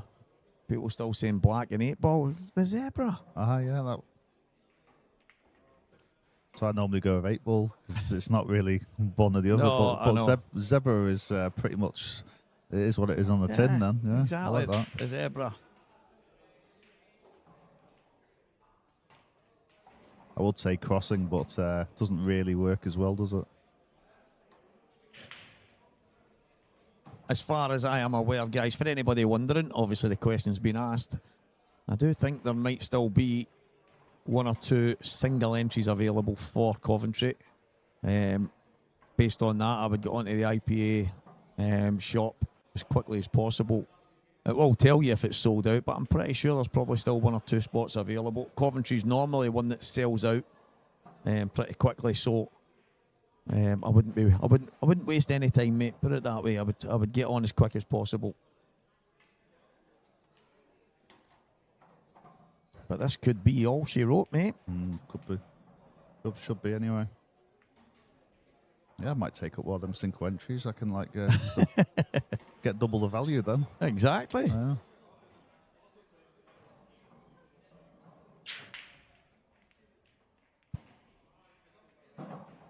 Yeah, just turn up with a permed wig and a dummy moustache. That would be good stuff. But Rob Wilson, superb. Yeah, very good. Very good. I expect nothing less, really. He's such a good player. Yeah, congratulations, Rob. Not much Billy could do there, Dave, to be honest. No, it's he didn't have much luck off the breaks. He went straight in off once. But you know, once it comes to the tactical side, you know, Rob's really good with that, and it's it can be hard to compete with that sometimes when he is so good. But yeah, Rob really didn't do much wrong, and he played well. And deserving of his victory. Yeah, so he is through. And you're not back on to 8:30. I was just looking down at draw there to see, 8:30. It's saying not a little while away, but yeah, what a result that is. Rob looking good. He was behind in his first match. He's fought back well, and then in this one, absolutely flying. Dominated from early on. So Rob Wilson through 8 frames to 2. I don't know what match is coming next, but I'm sure it's roll on, roll off. So there'll be another match coming very soon, guys. So stay tuned.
So hello again. Little change over in the booth. I still have World Seniors World Champion Dave Adeno, but Stevie's away for some food and they've stopped serving. He's absolutely raging out there. So, so he's got a packet of peanuts and he's going to have to be happy with that. And did you wait for food as well, Dave? Well, I couldn't happen to a nicer person. I'd like to add, Oh, I'll be telling everybody. And do you know what? I actually think Paul and that's just ordered food. He'll be even more raging when he sees good. Paul and Tasha sitting down for a romantic meal for two. Well, I hope he sees it. Oh, I hope he sees it. Wind him I hope up. he sees it too. He might get a voucher off Paul for the tasty spot across the road, which is the local kebab house, I believe. Oh, yes. But yeah, no, I thought I'd get something, but it's plenty of time before I'm on yet, so I'll probably get something a bit later on. If it reopens, Well, if the food reopens, I think it normally stops at 7. They've been busy all day, Dave, so Yeah. they might have sold out. I don't know. Yeah. Maybe it's time for the chef to go home. Who knows? I think they just said they're having a little break. I think they might start serving again soon, so Sometimes they get keep that. the players happy. Yeah, they get that busy that they've Yeah. got to take a break. So Yeah, just to maybe back that's on going to track. be a longer extended break for Stevie because he's going to wait upon food. So. Do you know what? I reckon he knew all about this, you know. Aye, yeah. So, this match, Greg McMillan, new pro from Scotland, against Jamie Ringham. Whereabouts is Jamie from? I've seen Jamie around the tours and things like that. I actually can't remember. I feel bad now. Spoke to him loads of times, Jamie. Not really spoke to Greg, but yeah, both obviously two very good players. And this is a loser side match, I believe, a race to 7. And that's a heck of a start for Greg, Dave. It's a great break, that. Yeah, it's. He'll be happy if he does that for the rest of the match. But What's your initial thoughts here, Dave? Is one as good as the other here, or is there a clear pathway? Is there a better Greg, set? move. Yeah. Yeah, I'd say yellows. I think it all depends if that yellow by the baulk line goes into the corner, but. I think it goes to I think it might go to both corners and both middles, Dave. Oh yeah, actually, yeah, it's going to make it easier. So yeah, no, I'd definitely say yellows. I think start off with the left middle and. So I know Greg, since he's turned pro, he's had a bit of a meteoric rise to fame.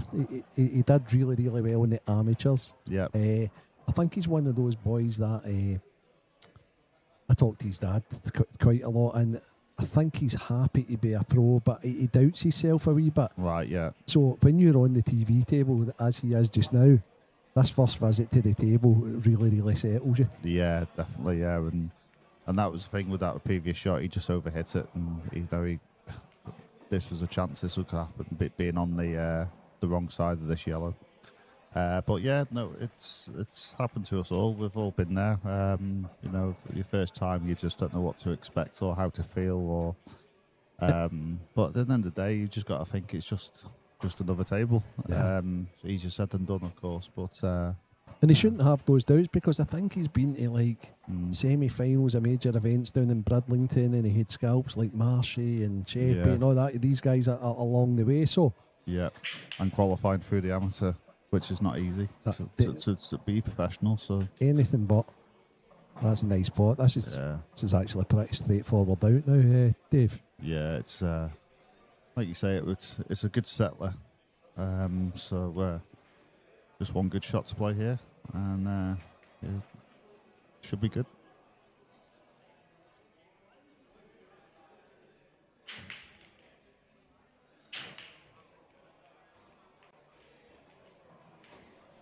Yeah, the cloth's quite nice and reactive, so this should feel good if he cues it well. Yeah, perfect. And just screw back into the reds. And yeah, that leaves it. Yeah, the perfect way down, doesn't it? unless it's too thin, he might not be able to. But as long as he's straight enough, yeah, maybe he has got too much angle, so yeah, he can't play off the red. Oh, he's looking at it now. Yeah, that's an interesting one because I wonder if the possibility was he could have been forward a wee bit and then just played the straight line shot off the cush, off the left cush to come over. Yeah, it's. I think if he has got too much angle, that's what he'll play. But if you do, you've got to be wary of the soft cushions as well. And maybe if he plays a power stun off the cush. Oh, he's played it well. That's fine. Just sort of slow down, yeah. That's good. He had a better angle than I thought he had, Dave. It's one of them. It'd been nice if he was straighter because you could screw into the red and have guaranteed angle. But no, he played it well because his pace control on that. Yeah, and that. Yeah, very good shot. I thought it was a bit straighter, so obviously a little low angle on that yellow, but he's played it well. So just this 8-ball to take a 1-0 lead.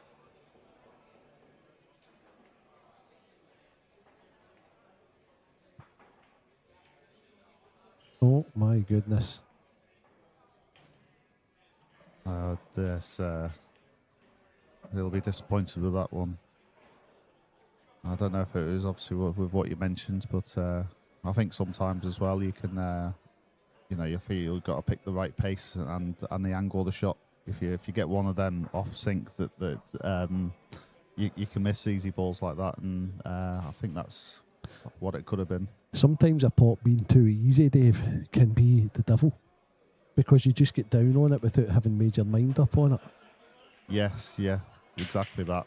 And then he's maybe thinking about how you should be playing it down on it. Yeah. And as you know, yeah, that's a recipe for disaster. It is, yeah. You get away with it sometimes, but you can then miss balls like that. So.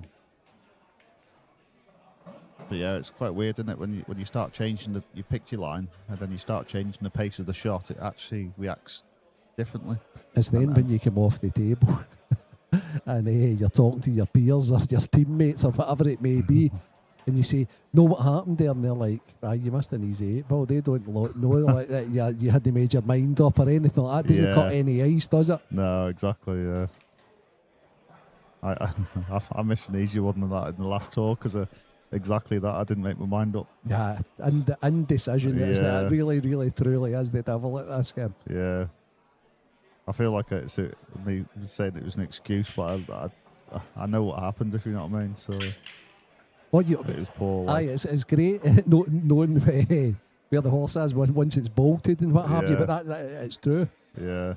And it's easier said than done to say, well, just don't do it and make your mind up in the first place.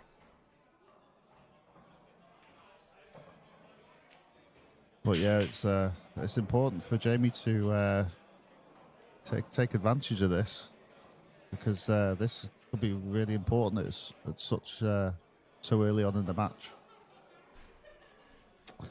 So that's the perfect little set-up for the ball next to the 8-ball.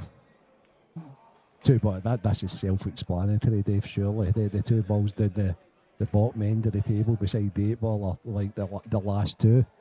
I can't say anything because it's self-explanatory. Aye. I would hope so anyway. For a professional.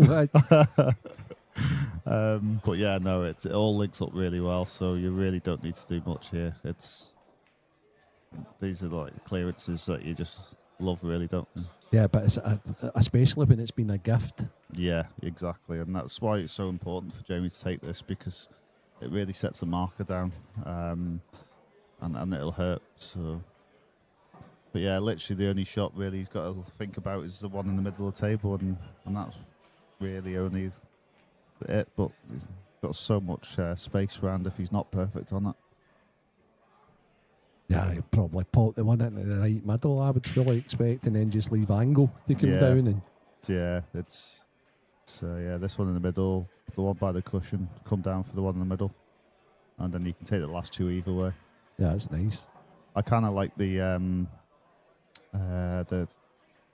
red over the pocket as your last one on the right, just because it's a little higher than the other one. And the fact of connecting the last two as well, I just feel they connect better that way. But I mean, either will be fine. Oh, wow! I think he's just worried about his pace and forgot about the angle. Okay, guys, this is two professionals. Don't freak out. The nerves will get to everybody.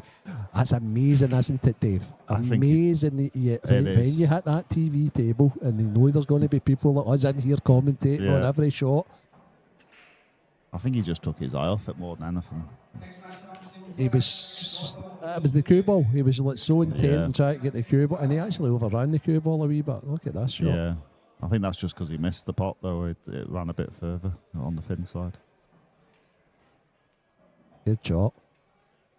Wow, that's unlucky, but... So I might be having to head over to this table just shortly. Especially if Lee plays this. Nah, I think they'll be fine. So Jamie's just going to come off with Kush, and yeah, that's absolutely fine. Okay. Nah, I think we'll be okay. I think they'll know if they've hit the red or the 8 ball, and if Greg does foul, I think Jamie will be taking that red out of there and trying to make sure this time. Depends where the cue ball's going to be, though. That's the only thing. So I think it'll be difficult to do it from the balk area. So he'll be hoping like the cue ball's in a good position to take it out if he has 2 shots. I genuinely don't think it'll matter, Dave. But who am I? I'm just a retired old guy that's not played the game for 10 years. But if he gets a free shot, even for the balk line, he's just got to kick it back up, isn't he? And he's got a couple of hanging balls to fall back on. So he might not get that luxury. Yeah, exactly. Yeah, it's just the fact if you clip the 8 ball, you're going to pot it. That's the thing. This is a great effort, regardless. Wow, what a great shot. What a great shot. I'm a bit gutted with that because I wanted to see what he did with the free shot. I know. Great shot. No, the thing with that is from the balk end, you're trying to come off the cushion and clip the red. The cue ball could go in the top left, and you could clip the 8 ball like he did there, and it goes in. Sure. Because he didn't hit it. He didn't hit it on the way, did he? It's not ideal. Don't get me wrong. Yeah. It's not ideal to be faced with that because you play a wee bit aside. That's the cushion. Squirts wider than you wanted it to. Yeah. All of a sudden it hits the 8 ball. The 8 ball drops in and you look quite foolish, don't you? So you're on the side of the caution, then you hit it really thin and it doesn't go anywhere. Some scores updates. Morgan McInnes is 6-5 up. Christian Phillips, that's a race to 7 in the loser's side. That's a tough game in the loser's side. Ross Fernie's on the hill, 6-3 up against Gio Egger. That's another loser's game. Gio having lost to John McAllister earlier on, and Mark Farnsworth is 6-3 up. He's in the loser's side as well.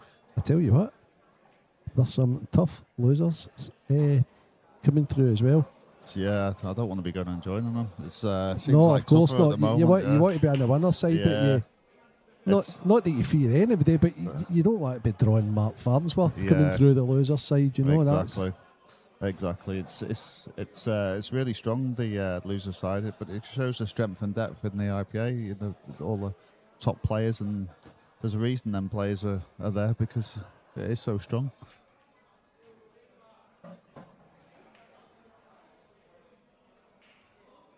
So I think that first frame's such a marker, as you said, Dave, your words, with Greg eventually winning it, and both having had a chance. All of a sudden, from possibly being 1 down and Jamie having a chance of breaking the addition, the pressure reverses, and all of a sudden he's on off, and Greg's got a great opportunity to go 2 up. I think as well as Greg's going to feel one of 2 ways. He's still going to feel a bit edgy because he's missed his opportunity, but then in the other aspects, he's probably glad he won it that way because it hurts a little more. Is it defo yellows for you here, Dave? Yeah, I think yellows. Yeah, he's just got to promote the. Yeah, I think this is a good shot. Difficult yellow. Yeah, promote it even if it pots it. I'd have hit it thicker. I'd have wanted it a bit thicker though, just to make sure the red stays close to the cushion. So it's in the way a little more, that red now, but not much. But you'd rather it not there still. No, I agree.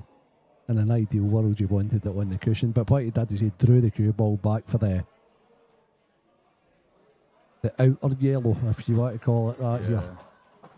So he had a specific pattern, and that's exactly the ball that he wanted to pocket first. But yeah, it's straightforward, Dave. yeah, it is really now. I'm going to have to stop saying that because I'm taking your joy away from explaining what the finish is going to be. So yeah, it'll just be this left middle, right middle, left middle, and then the one below that I feel left middle as well, ideally, because that'll help link things up really well. But sure. So would you go right middle, left middle, and then bottom right here, Dave? I don't think you can get straight enough for bottom right. I think that'll be okay, but it depends if you can stun it down. If you can stun it down and into the angle, then yes, that'll be fine. But you can play it like a two-way shot, really. Right, okay. Just play past, so pot this left middle and stun it just past the yellow that's nearest. Yeah, that's what I'm saying. And then play the one into the bottom right. Then it was a straightforward. Yeah, I think. I thought I was starting to lose my marbles there. I was like, I'll never go, if he doesn't finish it this way, I'll never go into a commentary booth again. And that was my only worry, but he's still got plenty of opportunity. He played this one in the bottom left now. But that's the only thing sticking on the top of that yellow or overdoing it like he's done now. So, but there is a lot of room for error. So, are they really fast, Dave? Is the cloth it's nice. Really fast? It's what I'd say. It's a really good pace. It's reacting really nice. You can even tell with the sound of the balls when you play a shot. It sounds really smooth and feels really smooth. It's nice. Soft off the cushions. Sorry? Is it soft off the cushions or springy? A little soft, yeah, but not majorly. They just seem really comfortable. I think these are the best of been all year. They're really, really playing well.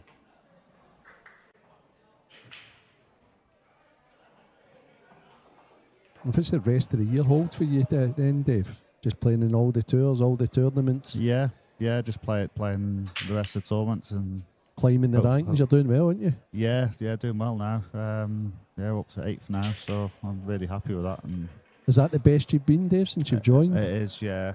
It's I think having good results this year has helped. Because the last 5 years I've basically winning 2 or 3 matches every tour weekend. Do you think you're a better player now than you were 10 years ago, Dave? Possibly. But I kind of just have the odd good result here or there and then kind of gone away, if you know what I mean. But had a bit more than better results. Consistency. Yeah. Just not done as well in the Open this year, I'd say. You know, I've won 4 matches out the 3 tours, but in the pros, I've had a quarters, semis, and the final. So that's really pleasing. The pros, the one, isn't it, really, though? Because when you turn pro, you want to just do really well in the pros, don't you? Yeah, which I haven't been to last 8 for like 2.5 years until this year, and then I do 3 on the bounce. So that was something I wanted to sort. It was a great shot there by Greg. He had to reroute there. Great shot. But yeah, it's good to do a bit better in the pros, and I felt all my ranking points were coming from the Open, and it was a bit disappointing, but it's good to start doing well in the pros.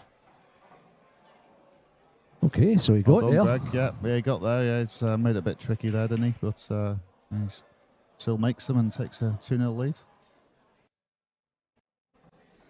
No real update, guys. It's still 6-5 Morgan McInnes against Christian Phillips. It's still 6-3 Mark Farnsworth against Jonathan Price, and it's still 6-3 Ross Fernie against Gio Eggert.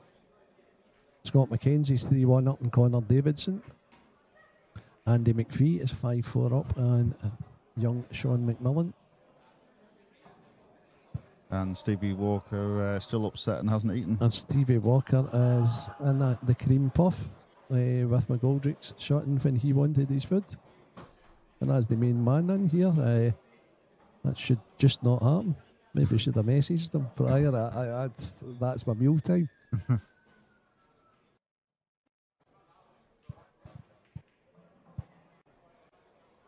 So here we are, we get to see Greg's break again. Well, it was a monster the last time. Oh, wow. He's sliced them, hasn't he? He did slice it. But he's That's a good chance on red, Steve. yeah. I think with the just play the plant straight away, and it's a good chance. I don't know if that red goes that's touching the yellow, that's close to yellow. Apologies, just above the baulk line, but it's easy enough to get an angle to disturb that.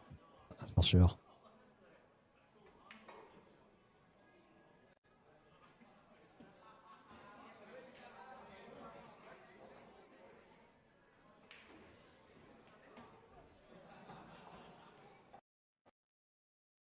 I'd say even at this early stage in the match, these are pretty must-gets. Yeah, it is really, because I mean, he's going to remember that first frame still in his head, and I think even later in the match, if it's still close and he doesn't kind of run away with it or anything, then it's always going to be in the back of his mind. Now, I wonder if I seen Jamie coming round to look at the red that's beside the yellow, Dave. I mean, and in the bottom left there. Oh, right, okay, yeah. And then he doesn't have to disturb it. Then he wouldn't need to move anything. Yeah. But it would be a precise positional shot, because he would need to take the one he's playing now and then the one to the right middle to get back upstairs. Nah, he's going to just try and disturb it, isn't he? It's Unless it goes. Yeah. I mean, I think it goes. I can definitely see a gap there, so I think that means it does go. As long as they're not touching, I think it goes. I mean, the only thing he's got to give thought for is the two reds on the left middle. I think he needs to play the one close to the pocket before the other one. I don't think the other one goes past, which does make this clearance a little harder. This is fair. You need the zoom in camera. Send Stevie Walker out on the step ladder. Yeah. So I think he used to have that, Craig, but he can do it with a single table, but he can't do it because there's 3 tables getting streamed at the same time. Yeah. Okay. So it really needs this red to go past the other red in the middle. If it does, he's perfect. Yeah. Because he's on the one to the outer one to the left middle, and then he can take the cue ball up to the line. Yeah. 8 ball need to go to the centre here, Dave. Yeah, I'd say both. Yeah, centre. Well, the only pockets available, actually. Even the up the top of, I don't think they'll go either, so. But yeah, it is tight, this. If he's having to play it really soft, because then he might lose the angle, but yeah, he has. So the most difficult ball's now going to be his last ball, or the one that's maybe problematic, that we don't know whether it goes or not. Yeah, and I think it does. The good thing is, if he's played this finish this way, he surely must know that goes. But he's got to go in these yellows, so that's the problem. Oh no, he's played it well. Right. Grips it really well. Yeah, it's a good shot. It's one of them, you can't hit it too hard. If you hit it too hard, then you're not going to get the grip. So. Still needs to get down for the 8 ball into one of the middles, though, which isn't easy. And depending on what angle is, you might have to avoid the middle pocket with a cue ball. But it's a who's who. I'm just looking at the Winners Qualification games here, Dave. Oh, he's tried to nick some of the pocket, though, for that reason. So matches to look forward to, scheduled for 8:30. What time is it just now? I feel as if I've been in here all day. It's only 6:30.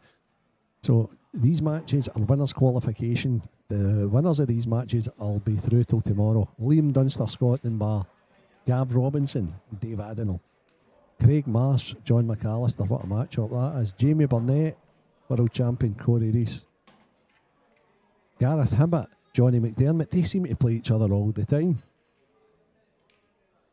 Rob Wilson, Dan Davey, Lee Shepherd against Ronan McCarthy, and Bobby Stevens against Tony Monarch. So that's your Winner Qualification. But we've still got matches going right, left and centre. Yeah, that's the thing, though. If you go into the loser's side, you've got so many more matches, and that's what they're all out there battling for, trying to get back into the tournament. and Morgan McInnes and Christian Phillips. One of them is en route home at 6-6, so they're Hill over in table 6.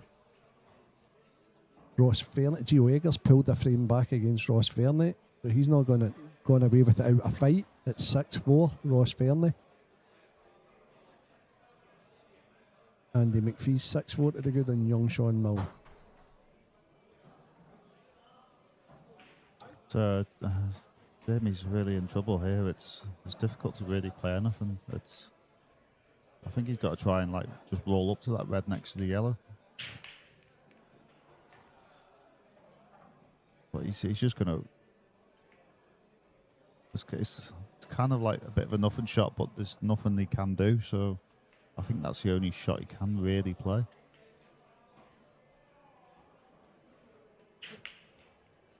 But it's a good hit, though. It's a good hit. He's still got a little bit of work with the two yellows together. Yeah, and that's the thing. That's what was so important of still making a hit, because you're still asking Greg the question. That's what he's banking on, isn't it? Yeah, because the thing is, if you just give 2 shots, then you're definitely giving the frame away. But at least he's asking the question. So, what's your preference here, Dave? Do you like playing a pot and then a pot dislodge when you've got balls favourable to fall back on, or do you like playing the plant, or would you be looking to play another snooker? I think, to be honest, I think playing a snooker here is actually quite tricky. Even after potting the ball, I mean, you can pot this, the one he's looking at now, you could actually pot that in the top left and then play a snooker, but I'd fancy just attacking from here, really. Sure. But I do like the fact that he's leaving it, because when he goes into them, it's that yellow up there is quite handy for getting back down the table. Funnily enough, I'd have fancied actually just taking these bottom 2 out and then going up. Well, I'd have kept that there as a fallback. But if I could have got high upstairs, Yeah. pretty much where the Strachan sign is, Yeah. to play this into the big bag right middle, Yeah. then you've got a nice angle to go over into the bad two, and you've got balls Yeah. to fall back on. He wants to be screwing into these 2 yellows, but he's not really got the angle. Okay, so that tells me that I wonder if he's going to play this off the red to open the bag up to play a double, Yeah. or if this is a plant. It's a strange way, I'd say, Dave. Yeah, I think that's what he has to do now. It's try and nudge that red. He just wants to baby this in for the red to just fall onto the right cush. Yep, so good shot there. But yeah, right from the start, I'd have been tempted to play the one up the top and screw it off the side cushion, and then try and get the angle to screw into the 2 yellows, because you had these 2 at the bottom. However, as you said, that the red that's closest to the 8 ball wasn't there at that time. He's just moved that there. So if you do go bottom there, Yeah. off the second bottom, you can slide over into the 2 reds. I suppose, Yeah, you know, it was a... Yeah, I just fancied trying to get into it earlier, and then, like, even if you didn't get the right angle on the shot I mentioned, you could then play the snooker, albeit it's not ideal, but you'd have probably had one or the other. Slow doubles on such a reactive new cloth are very difficult. Yeah. But I have to say, these tables are really are playing well, and like, you know, it's obviously you can have your reservations about going green because it can feel like we're going back in time, but it really pops, does this apple green? It really pops. It does pop. It's a different kind of green. Yeah, exactly. And you can even, looking at the table now, you can see how the cushions underneath look like really dark, and it helps also make the bed pop out. It'll be interesting to see 6 months from now. Yeah. How many clubs have actually got these? Yeah. Because that's normally what happens, isn't it? Yeah, I think it's. I think ultimately, you know, of any new product like this, it's seeing the standing the test of time. You know, does it still play well a few months down the line, or, you know, there's longevity, and it's how it plays, longevity as well. But as regards to this weekend, they're playing absolutely beautiful.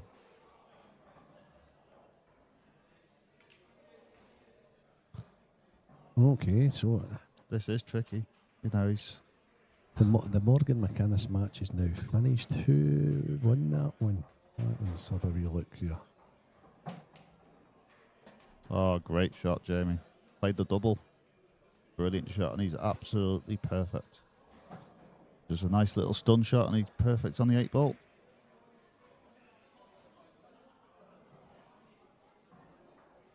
And surely he'll feel better after this, after a great shot like that. Christian Phillips beat Morgan 7-6. Farnsworth beat Jonathan Price. There we go. That's the settler for Jamie.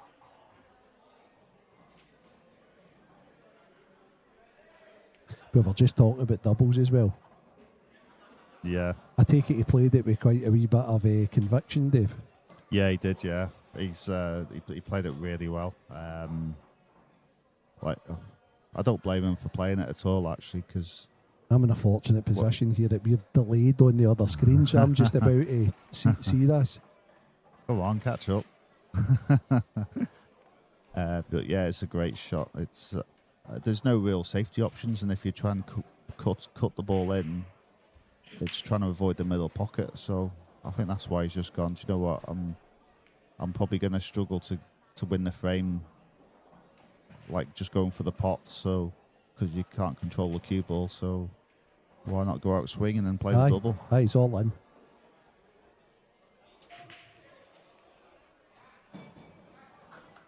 He couldn't hit it any better than the pace and the position. It was absolutely brilliant. So stay tuned anyway, guys, because there are some exciting matches coming up.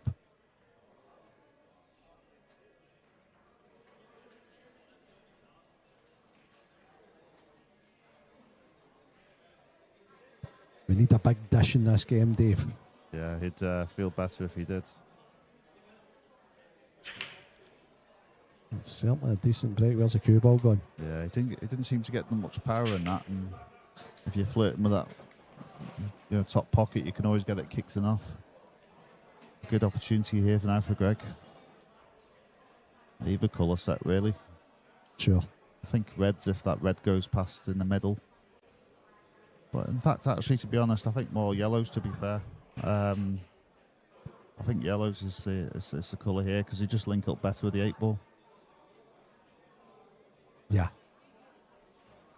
You haven't got any problems around the 8 ball with that red there in the middle. Trying to get position on that one is a bit more tricky, albeit not overly difficult. But so I don't mind this. You put the red on just clip off it and put the red on the board cushion. Gives you a bit of security. Okay. The thing is, you're going to be in the same position anyway. How soon do you attack the one at the 8, Dave? The yellow goes in, so you can just like screw off that, and the 8 will go. So it's all goes. So pop this one now, and then the right middle, run it through a bit, and should be in good position. So yeah, perfect. So you could, to be honest, you can either run this through, or ideally, if both of them yellows go in the middle, just stun it back, and then left middle, right middle, and then come down for the 2. It's always nice when you can go side to side. You've got so much more room for manoeuvre. So he's felt he's had to run through. I'd have fancied with that angle just to stun it back a couple of inches. Yeah. I don't mind that as long as you can get on the one to the left middle next to be a decent angle to come downstairs. Yeah, exactly. I think he's going to play the one next to the 8 ball last, just the way he's going about this pattern. Yeah, which is fine if you can guarantee the right angle on it. So, I mean, if that yellow didn't go in the right middle, then I understand it, but it needed to go in the left middle, really.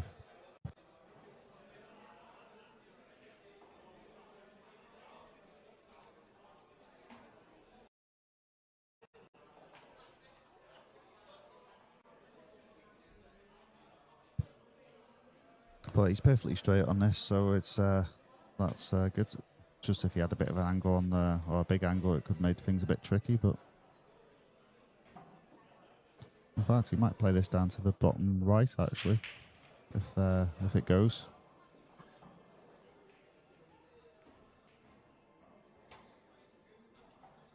Yeah, it mustn't go, so it's just run through off one cushion. And then just done this a couple of inches back to the left middle, and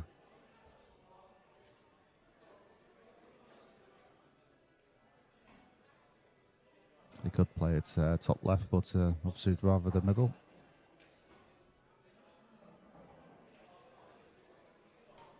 All about pace control on this. And he's played it perfectly, so nice little stun shot and 8 ball for the frame.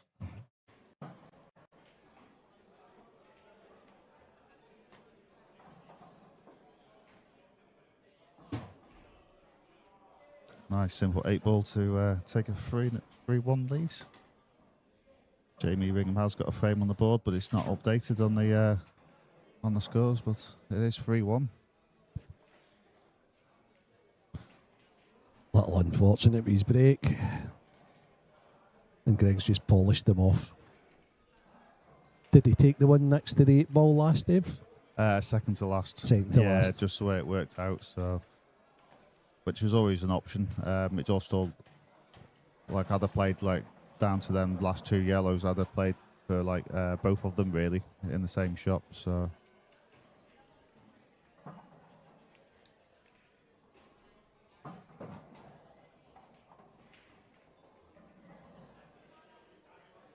here we have some live scores.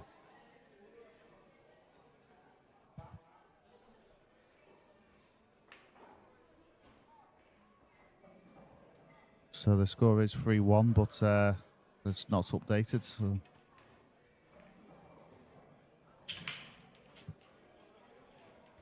If Fair gets a hold of the break, Greg, loses the cue ball a little. Oh, that'd have been unlucky if that had gone in the middle, but they'll still be disappointed not to pot a ball. I mean, the only dangerous ball here's the yellow upstairs. Yeah, I don't, unless you can get it straight away, but if you can't, I mean, can he get through past the knuckle for this yellow in the bottom right? If he could get the one upstairs, it's the perfect starter, hasn't it? Ideally, yeah, ideally. I just don't know if he can hit enough of it, but if he can, it's definitely the shot to go for. It's just one of them. I think it's a bit tricky where it's tight through, so then you don't want to hit it too hard, but then you can't hit it too soft and be trapped up the top. So the issue is, as you say, he might not be on the one down the bottom right, so he might be forced to play this because there's no other starter. Yeah. Well, he's not only played it, but he actually played it great. Yeah, he's played it well. I mean, he couldn't drop that in. He'd have been in trouble, so he had to dig down and played it really well. He should get these, Dave. I feel this next shot is key. Getting good position off this next shot is key. Always tricky when they're over the pocket and distance. I know this isn't right over the pocket, but just because there's 2 yellows close to it is a bit tricky. Might be screwing through the gap or... Yeah, good shot. Hasn't he half?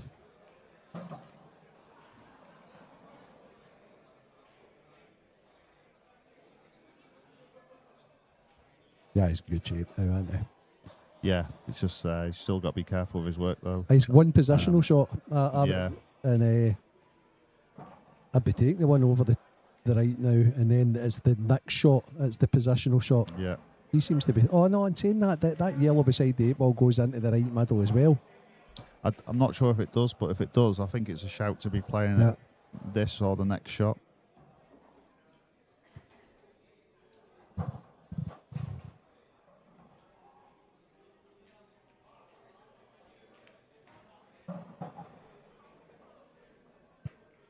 Just the 8 ball can be in a bit of a tricky position, trying to link the last 2 balls up, the one next to the 8 and the one in the middle. So he will have to play a good shot. Nothing major, just careful with your cue ball. I think he's off for the mini bot. He is indeed. I think he can probably reach, but he's just obviously scared of touching the ball with his clothing. So. Give him that little extra reach. Like, we're not going to be arguing about the name of the game, guys. I personally don't. It's nothing against anybody that's English. I mean, I just don't call it English pool. I call it small ball because of the different variations of pool on other tables. But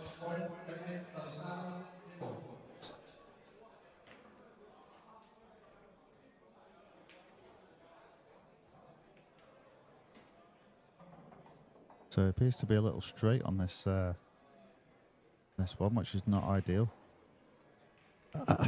I can only imagine that the yellow doesn't go to the right middle, Dave, because if it did, he would have had this played by now, wouldn't he have? Yeah.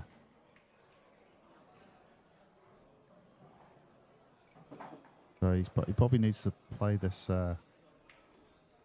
onto the left pocket with quite a lot of stun and try and nudge it up towards the 8-ball, or is he going to have to screw off the side cushion to get the right line? It looks really straight. It does look straight. It doesn't look as if he can come forward with top and right, but also it looks hard to stun him. He looks as if he's going high. Wow, yeah, it must go. Oh, he's not. He's surely not played for the yellow he's closest to the top right. And the yellow I was referencing must go to the right middle. Right. Okay. Yeah. I was more thinking. I think he's looking the right middle. Is that the one you meant? Sorry, the right middle. Was I saying left? Yeah. No, right middle. Yeah. Right. Yeah. Yeah, that one right there. Right. Yeah. That's fine. I'll get my lefts and rights mixed up later, so I'll let you off. That's shocking. I'm sitting at the screen. I should know my left from my right. I'm actually going to put signs up on the screen. I'm going to listen. I'm going to listen back to that. And that's what time? How many hours into it?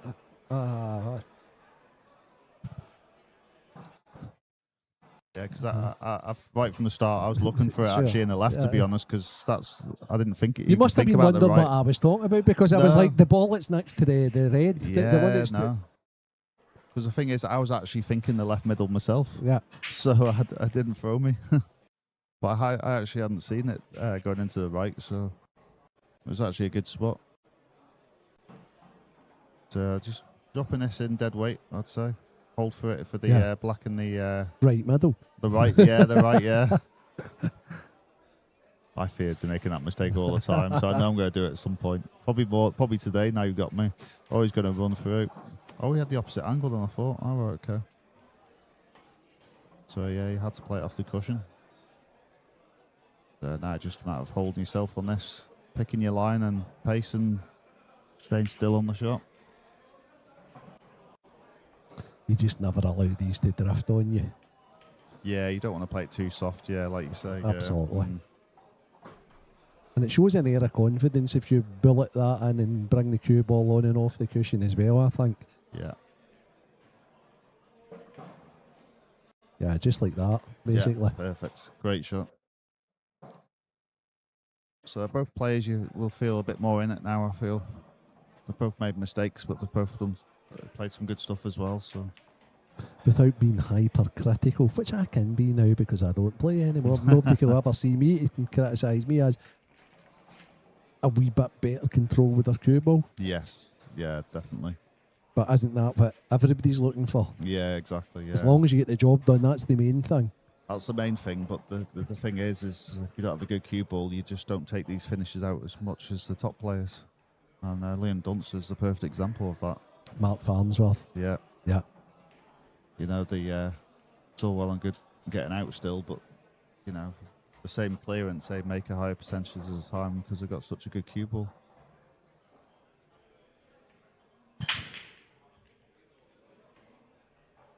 So I can only envisage that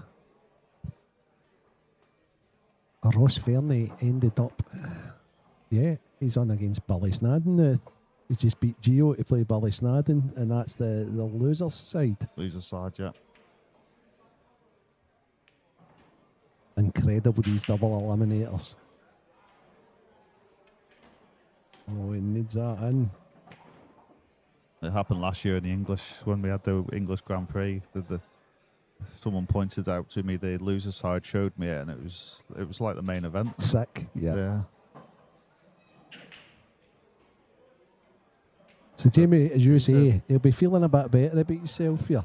Yeah, it's tricky to know what to go for here. It's I think yellows, but they're not straightforward. I know he's no starter on the red though, has he? Yeah, well, yeah, it's he hasn't, has he? Can he play the yellow into the left middle and get his bad yellow into play? I was looking at that, but the only issue with that is the fact that it's such a hard shot to play for your first shot. But I think sometimes you've got to bite the bullet and do it, or you play the yellow close to the cue ball and then go and do your work after that. Sure. Do you think if he could cue it good, he'd be playing it? Yeah, I think if the cue ball was slightly to the right or a bit higher up, I think definitely it's definitely the shot. I think sometimes as a player you just think, well, I just want to make sure I'm on the colour set. It's almost like the hardest shot at the frame. Sometimes but you know, I don't mind this because you can play the two yellows and the two in the middle. He doesn't need to move anything now, Dave. No, that's exactly, the thing. exactly that. Yeah. So these two and then the two in the middle. You've got to be have good angles on them as well, and then play the one down the rail and then the one by the boat line. Yeah, it's this next shot. If he gets this right and he gets good on the one, I think it's more the shot after. Do you? Yeah. I was thinking if you get really good on this, then to slide over to the right cushion's easy. Yeah, to make Whereas sure. if you come bad on it, you know you've got the option of kicking it out. But Yeah. if he gets his cue ball good here, he doesn't need to move anything. Yeah. If he doesn't get his cue ball good here, then he might dice way coming over Yeah. and try to kick into balls. And as you know, that's not ideal. No, exactly. Yeah, so instead of taking these two, rather than just take one, and then you've got this one down the bottom as backup. But I'm surprised he's run through. But I get it. But I'd rather have left the one he just potted as backup rather than the one he has left. So now he is relying on a bit of luck. I mean, he should have a shot on this one at the bottom still. Yeah, he's going to top forward, doesn't he? So yeah, but you're going to be thinner than the one he just potted. Sure. So I'd have rather left the other one. it's so easy to take your eye off the actual pot here, whereas the pots. He might put the red in the middle as well, which would help him. Aye, that's But good. that's fine. He's pushed it completely out of the way, so it's effectively this same result. Not only that, but look at the way the patterns are unfolded. Yeah, It's coming out lovely. I think he's going to have to leave this one down at the bottom now, but it has come out well, hasn't it? It has. And like he did in the last frame, he might even elect. It depends how good he gets on that, but he might elect to put the last one into the opposite left. Yeah. But it's getting on the 8 ball. I mean, where does the 8 ball go? I mean, does it go bottom left? Does it go, in the middle? I think it goes right middle, Dave. Yeah, I think it does. But I think the trickiest part of that shot will be getting there, just because the way the patterns align. I think it goes bottom left also. So see where he's looking just now with his cue. Yeah. If he was to play the yellow into that corner bag, probably the best place to put the 8 ball would be in the same bag. I think so, because you've got so much space. The only thing you need to get right is the pace control and avoiding the middle knuckle. But then the middle knuckle would probably work in your favour anyway. So.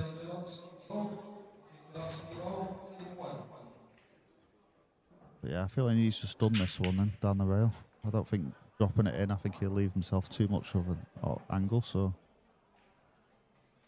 I think you just got to play it with a bit of confidence and just stun it in. I thought he was getting upstairs there. He had you, did he? He did. That's when he walks out, but he was just minding his work.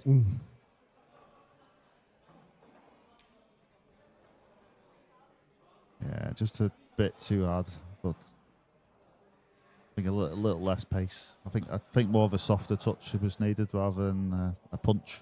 He played the right shot. Oh yes, but just didn't execute it particularly well. Yeah.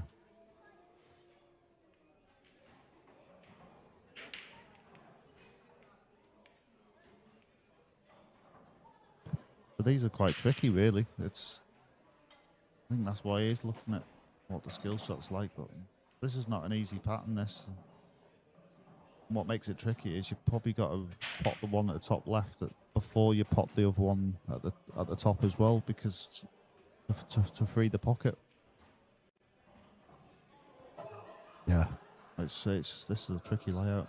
I don't think it'd be as tricky a finish if see the ball that's closest to the blue spot beside the 8 ball. Yeah. See if you lifted that. To me, it's then not the most difficult finish. Yeah. But you do have to get in behind that red at some point at the top of the table. Yeah, and that's just where I do this pretty much every day now, Dave. Funnily enough, right? And I think the perfect ball to get on that, funnily enough, is the red closest to the left middle.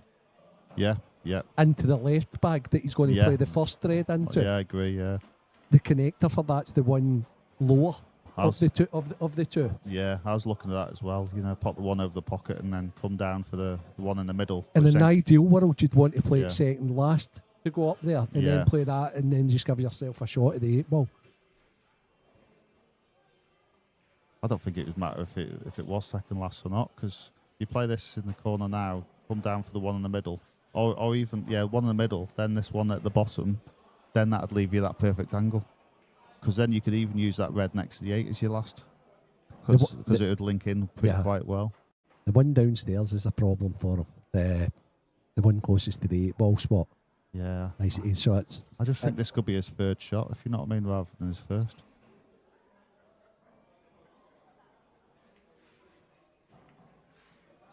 Yeah, he's obviously didn't fancy it, so he's holding back. I mean, the only thing is as well with that first shot I mentioned, if it's thicker than I thought, then you know he doesn't want the cue ball getting trapped, so maybe that's why he's turned it down.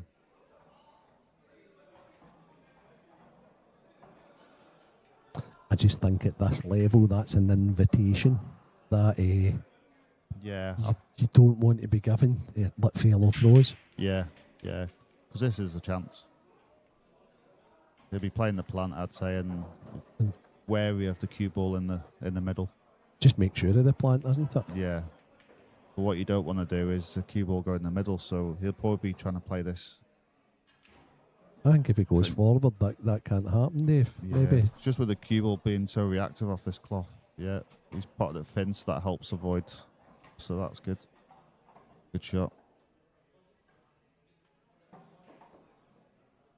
Now, realistically, it's just about his window to get the right angle on the one at the bottom right. But he's impeded a little. In fact, I think his window's between the red closest to the left middle and the one that is on the blue spot. If he runs forward here, Yeah, it's all tricky. Oh, it's tricky. Oh, Davis, the game's not easy, as you know. Yeah.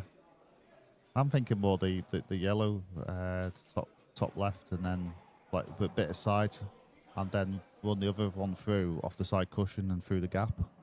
Right, okay. I think just one cushion down rather than two. Yeah, rather than two. Yeah, just because to go through the gap, because you're then going to be straight or have a bit of an angle to go into the 8 ball on the bottom left, like you mentioned before. So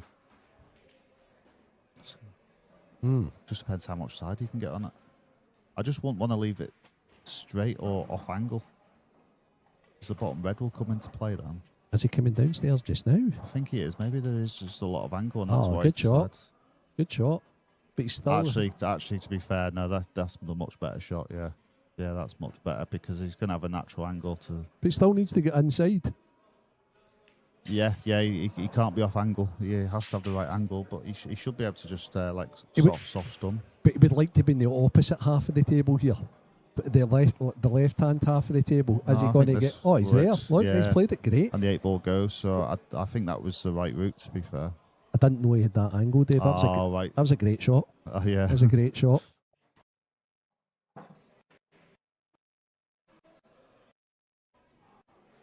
Now the thing is, can he hold for the 8 ball into the bottom left? Or does he now play the gap to get the 8 ball into the... No, I think just drop it in and leave yourself a shot. Depends how much angle he's got, though. Oh, he's came twice across. I love the way he played that. Yeah, he's played it really well. Yeah, it was obviously too thin to just drop it in.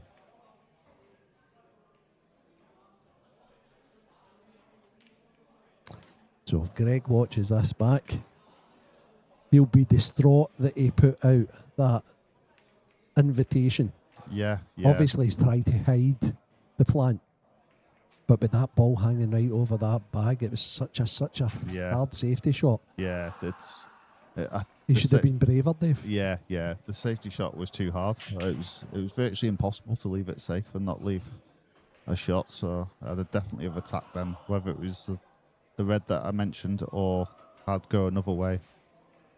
I just think the safety was very low percentage. I think he tried to kill the yellow that he played second last. Yeah, but it was such a difficult shot. So sometimes you're better off going out swinging and giving it a go. And it wasn't an easy finish, but sometimes better having a go.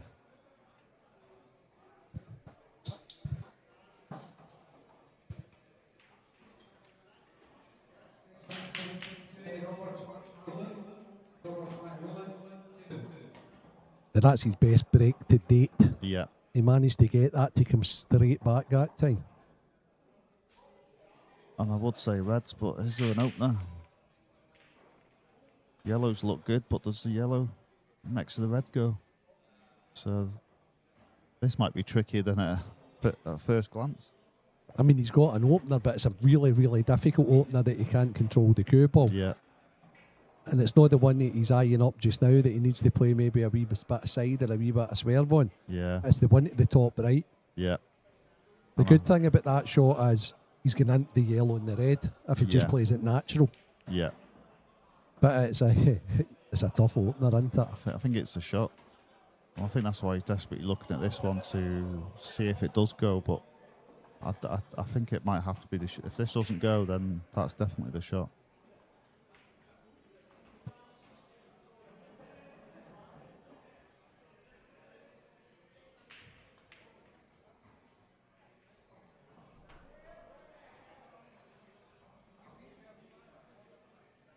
That's what he's decided on. He seems to be, he's went higher up on the cue ball. So just the pot here. He's just making sure of the pot. So, yeah. Could consider he's still a little unlucky there. Yeah, I think so, yeah. It's it should have come out nicely, I think. Yeah. Yeah. He played it pretty delicate. It's almost as if he was just trying to flick the yellow away and stay. Yeah. I think you just make sure of the pot and make sure there's separation between the balls. And like you said, he's still okay, Dave. Harder, but yeah, he's still okay. But this shot here, he's got to kind of play it quite delicate.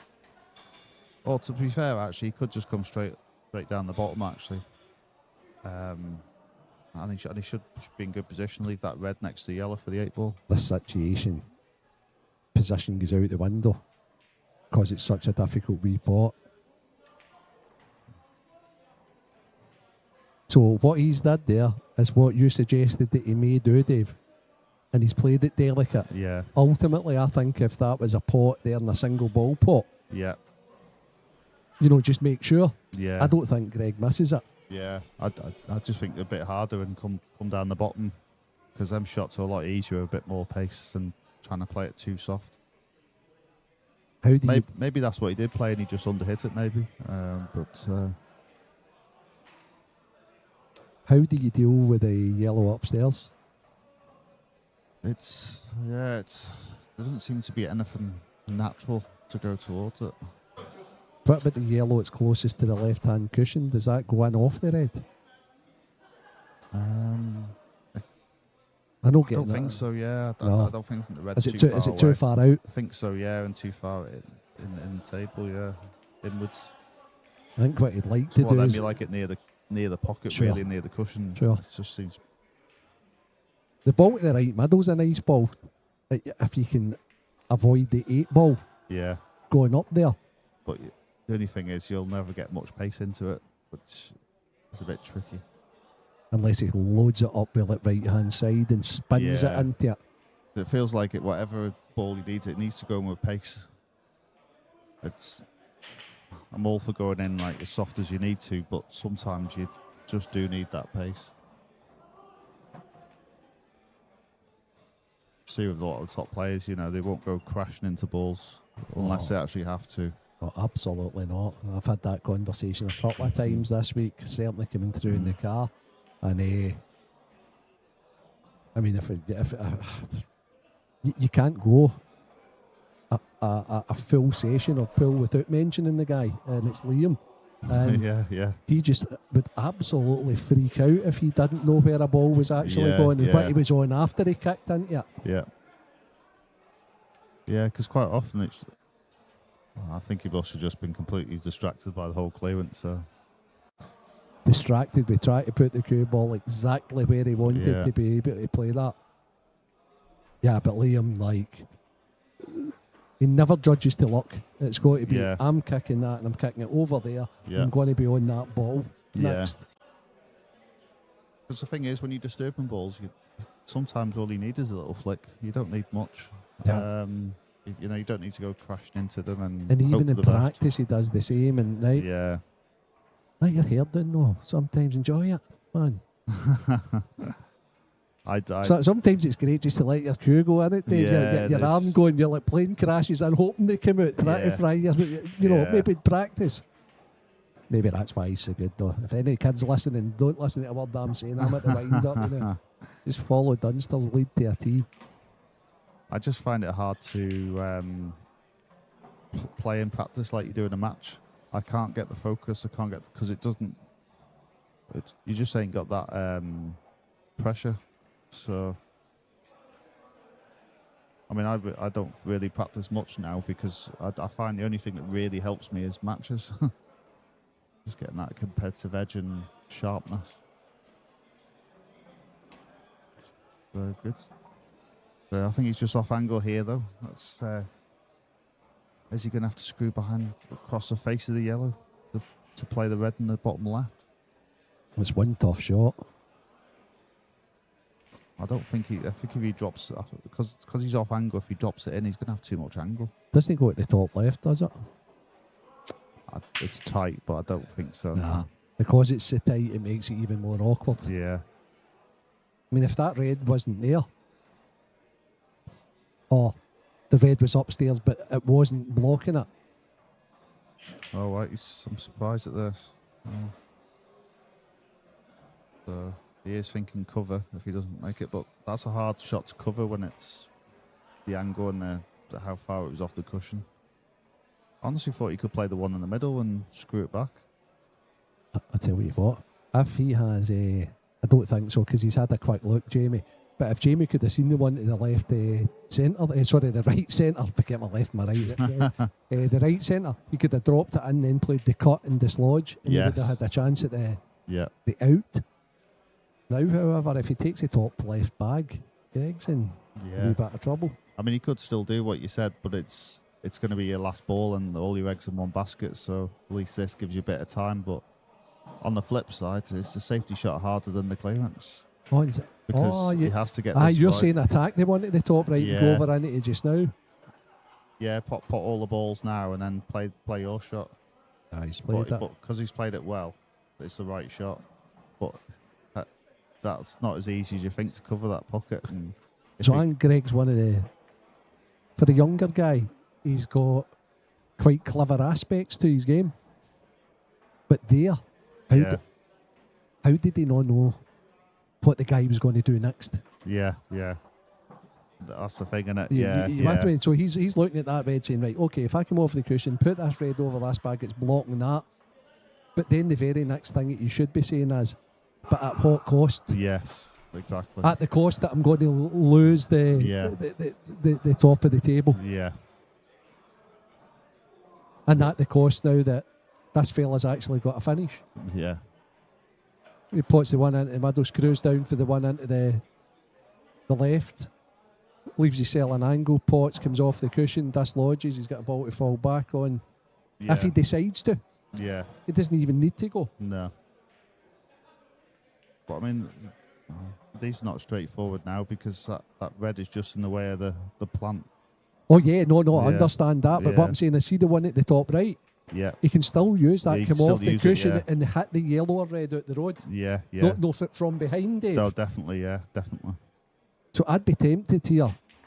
See, I'd have been tempted to go for the pot into the right middle and down, Yeah. and then leave an angle on that. Yeah, because my concern would be the red, Yeah, the yellow down this corner. I'd be wanting to get rid of that. Yeah, but Jamie's not interested now. He's Yeah. just saying, okay, I'm promoting my yellows better than Yeah. your reds. And Yeah. I mean, he has got the time on his side, so.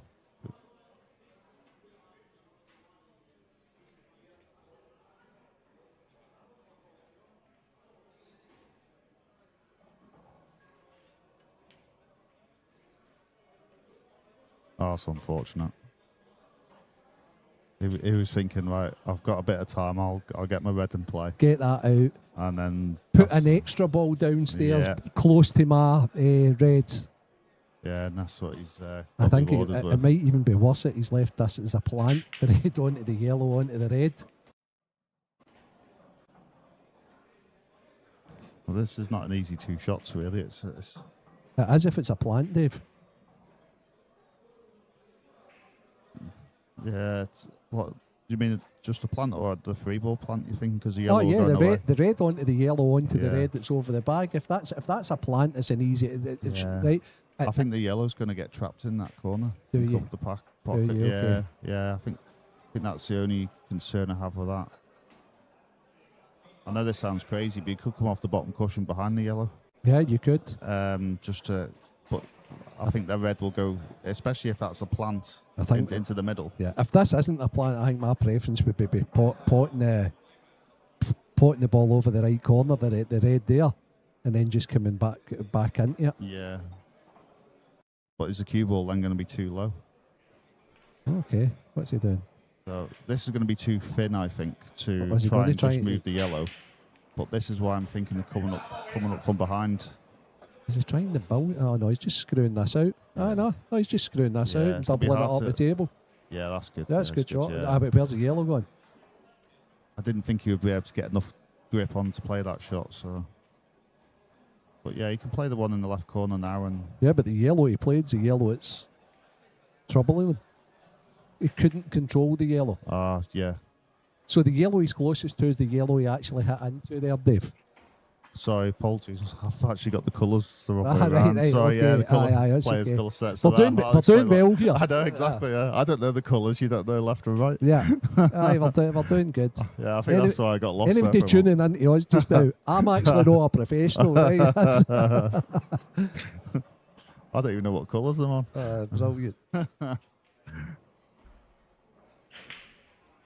That's why I was saying the plant. I thought it would Yeah, makes more sense yeah. now. Yeah, but obviously, because I've got the colours the wrong way around, that's why I was like, no. But it couldn't have been a dead set plant, or else that's exactly what they Yeah. played. Red onto yellow onto red. Yeah. With his free shot, putting the yellow over the bag. I think he'd have still been concerned about the Yeah. yellow getting trapped. I think, albeit he'd have had advantage, he wouldn't have been able to clear if his balls are tied up as well as his opponents. Do you still go here on yellows and take the losses and pot the one into the bottom left, go out, play the one into the right middle and try and kick the yellow? Oh no, he's not. He might be doing it a different way. Pot this up the top left and then come down from the middle to play the pot kick. Too far. Double.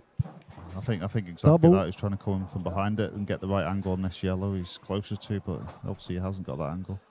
But yeah, I think the double might have to be if it goes. Yeah, good shot. Had to hit that with a bit of pace to straighten it up. That's exactly what he did.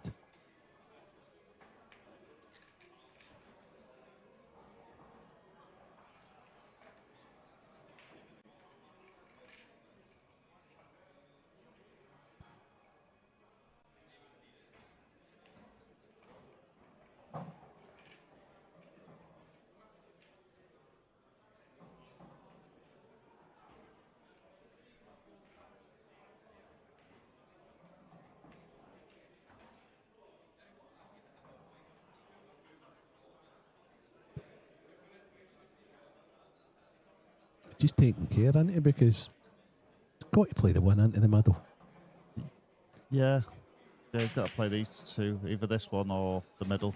because he wants the ones below the 8 ball gone before he plays the other one. So it's quite a bit aside here, but I'd have preferred the other way, as long as you can get the cue ball lower down the table to give him a natural angle, like you say. I just think on new cloths, this is such a tough. He's Yeah. played it brilliant. Yeah. He actually played it brilliant. But he couldn't have played it any better, and he's still off angle. So I probably would have done it the other way, as long as I could get the cue ball low enough. It's hard sometimes. The view for here is different than it is in the table. Yeah. It's caught us out thousands of times now, Dave. There's still no excuse for... No, but it does, isn't it? It's... No, there's still no excuse for us getting the left and the right No, and the there's colour no, sets. there's no excuse, no excuse for that.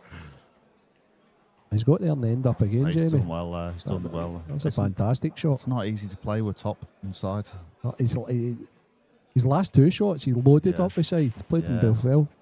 So this match is I just turned don't around. like playing with top very often because the cue ball just goes sideways, doesn't it? So, but he's done well there. Let me catch up. Michael Beckett has just beaten Paul Hartness 7-1. That's comfortable against professional Paul Hartness. Adam Myerscough, it's good to see him back in. I've seen him for a while.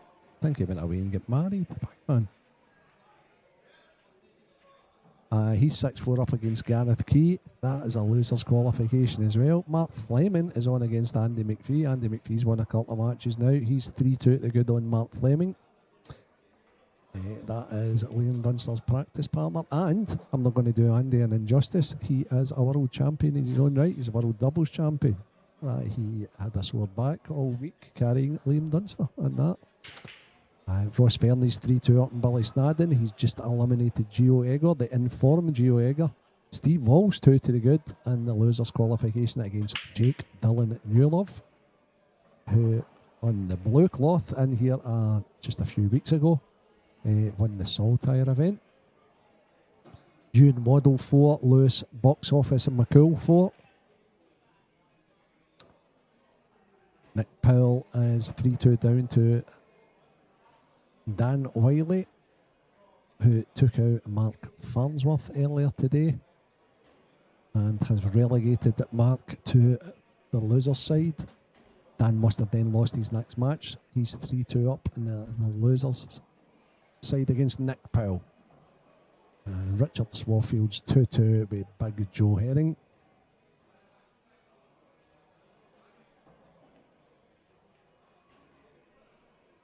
And that's them all the matches as we speak.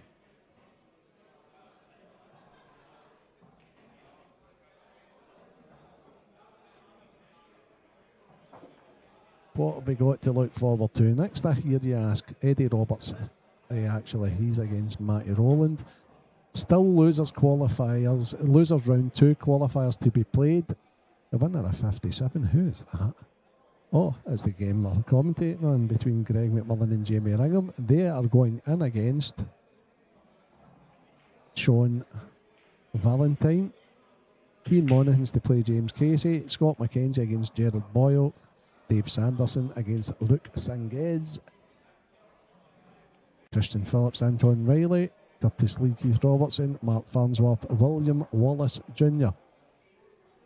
Then, and we'll be here for quite a while tonight as we look at the Jamie Ringham break.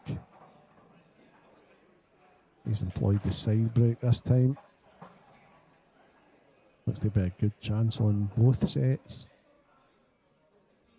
The only tricky little patch here is the yellow and red stuck together that he's very close to with the cue ball.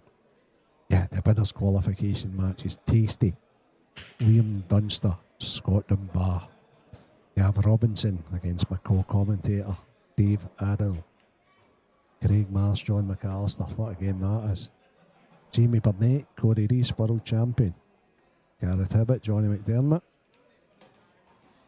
Gareth's quietly going about his business as per normal. Rob Wilson, the impressive Rob Wilson. Against tour winner, pro winner, habitual winner, if you want to call him that, Dan Davey. Then a very interesting one, Lee Shepherd. Really good pro.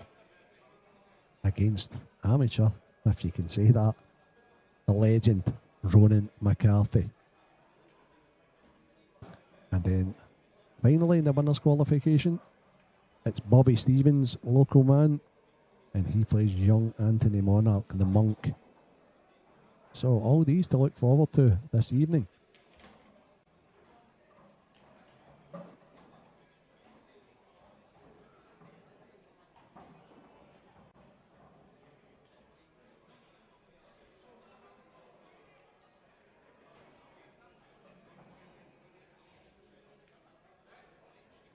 So right back to the match.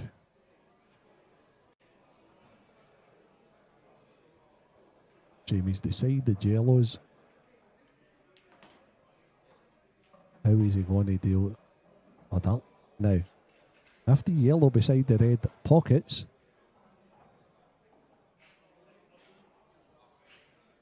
Jamie's actually perfect on both other reds here. Sorry, both other yellows. We could take the one upstairs. Just punch down past the red. And then if the yellow goes in at the bottom right, he just draws back and he's got a great chance of extending his lead. Tricky little finish though.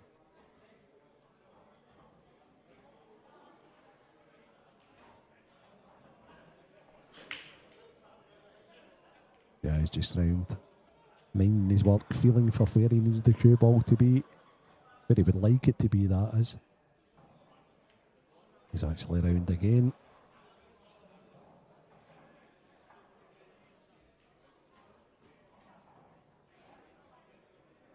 Okay, now he seems settled.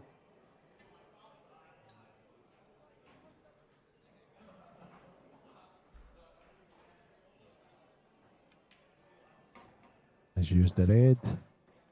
He looks perfect. Not only that,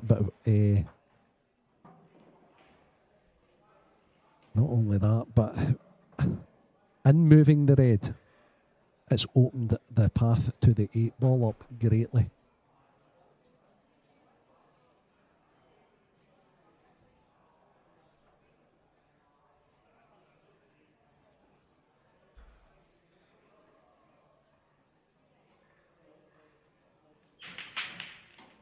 That's a pretty good controlled shot also.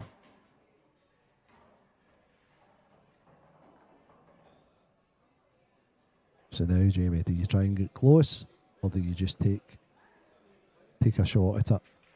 Maybe top it through, maybe pop into the red a wee bit. There's a couple of ways you can do this. You don't want to be screwing into this, I would imagine. Aye. Can he come back into the red and use it as a buffer?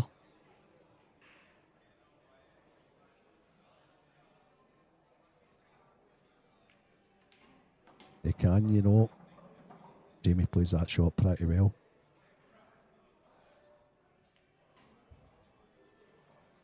That's 8 ball. We go 5-3 up from 3-1 down.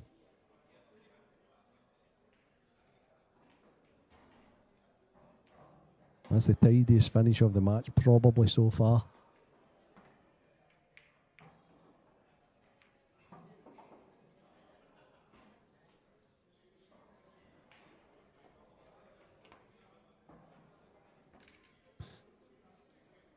Eddie Roberts is now 3 to the good on Matty Rowland. Lewis McCool is 5-4 to the good on Ewan Model. 3-0 Steve Wall, Jake Dylan Yuloff. Ross Fernand's now 4-2 up on Billy Snadden. If you're in the Glasgow area, tonight or tomorrow, get yourself over to the award-winning McGoldricks Pool and Sports Bar and watch all these guys from the IPA play on the best possible conditions. These supreme tables with the new Strachan 861 cloth. Pro Cup Annamouth balls, all brand new balls this weekend on the brand new cloths. Great company, Annamouth, been about for a long, long time, stood the test of time.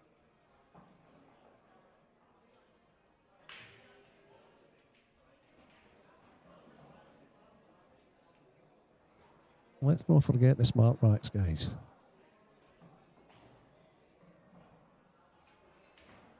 From a referee's perspective, just the best invention ever made. Hope Alan and the team are listening in. Thanks for your continued support, Alan. The guys for 8 Ball Direct. And I've not seen Ben here this weekend either. Great to see all the guys in the club or in the on-sport stuff. So anyway, enough of thank yous. Back to the match, and that could have come out better.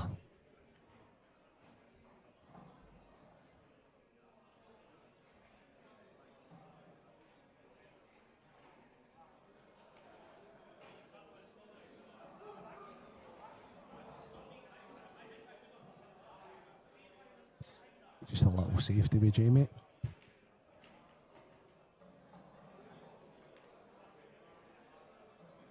And an excellent reply from Greg.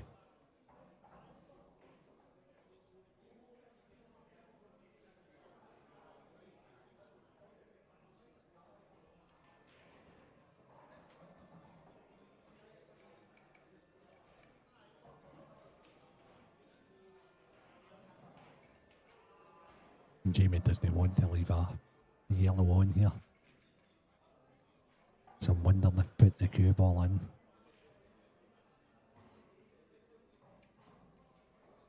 Behind the yellow, it's to the left middle. Sat it on it, no, he's left it on. So well played, Greg. He put him in a little bit of trouble. Now Greg needs to get these.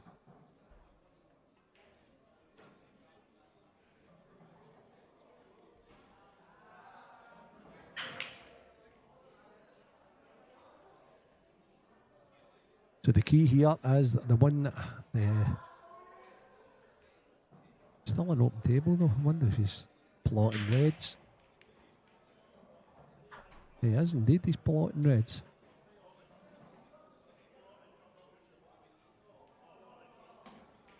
Okay. That's pretty good. He's got one bad red.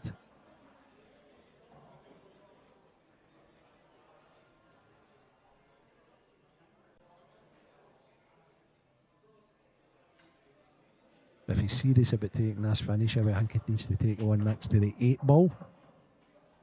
It clears the pathway for the 8.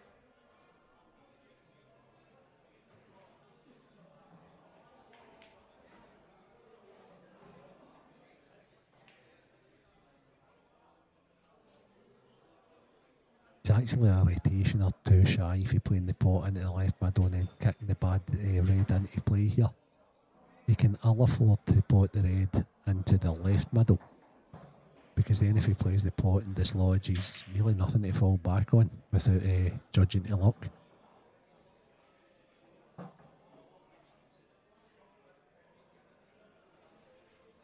But he is playing it nonetheless. I wonder if he's got a better angle than I think he's got. Oh, he's brought it into play already. Brilliant shot. Brilliant shot. Okay, that's worked out wonderfully.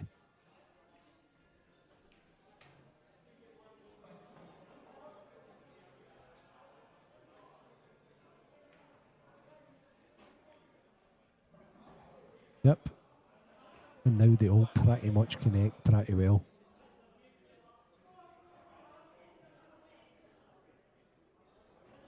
Wonder if he can hold off the red to the bottom right here and then play either middle, left then right. Nip down for the bottom two reds and then they both, one connects to the other and then nicely won the 8. That was a great shot Greg played there, that didn't look on.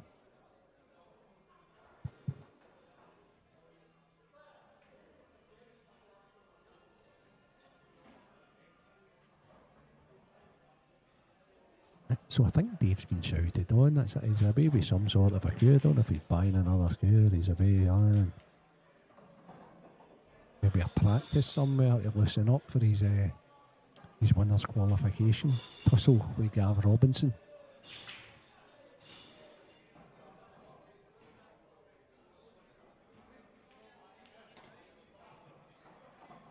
Okay, Greg's played this nice.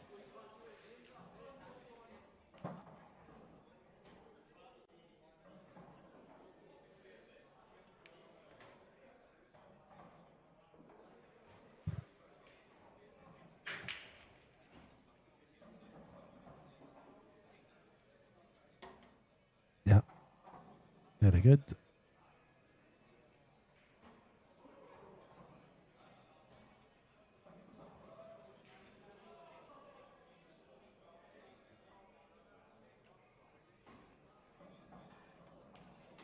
Yeah, very good indeed.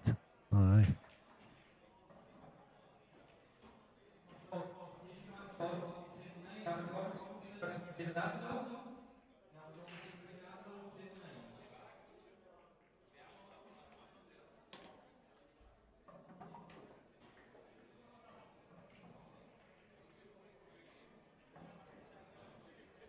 Okay, so that's 8 ball, and that's a nice little neat finish for Greg. So this game's starting to get there now. That's back-to-back neat finishes from either player. Greg really needed that one. Having been 3-1 in front, it's now 5-4. And all of a sudden, Jamie's breaks. Massively important.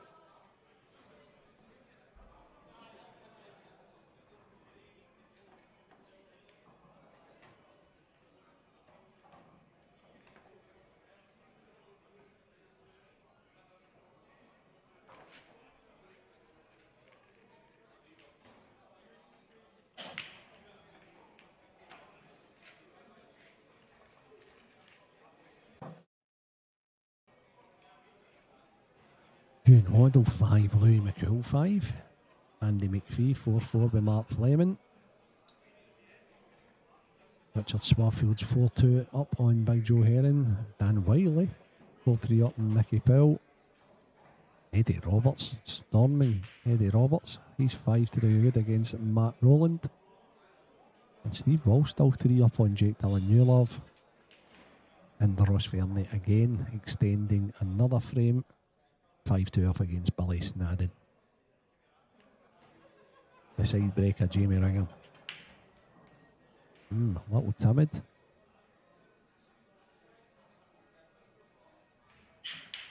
Oh.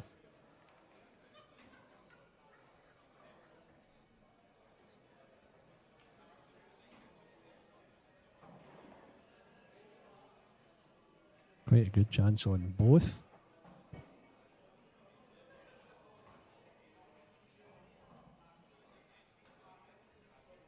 So I think we're starting to get some winners qualifications announced on as well. So that's where Dave went. I think he went for a quick hit. And I think he's just about to be announced on.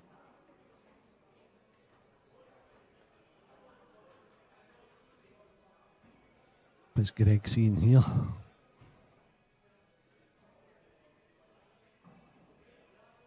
He sees the yellows. Straightforward start up.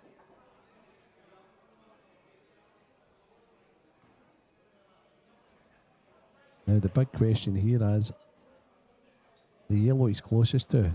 Is it a big bag into the left centre? Oh, Greg. Wow. He's either got a really bad contact or he has played that a little too slow. It's almost as if he didn't push the cue to. Let's see this again on the replay.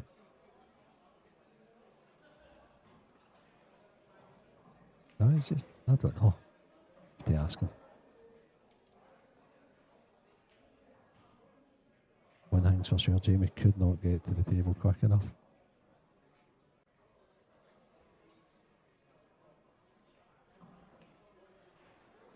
The only minor issue that Jamie has is the two reds on the right hand side.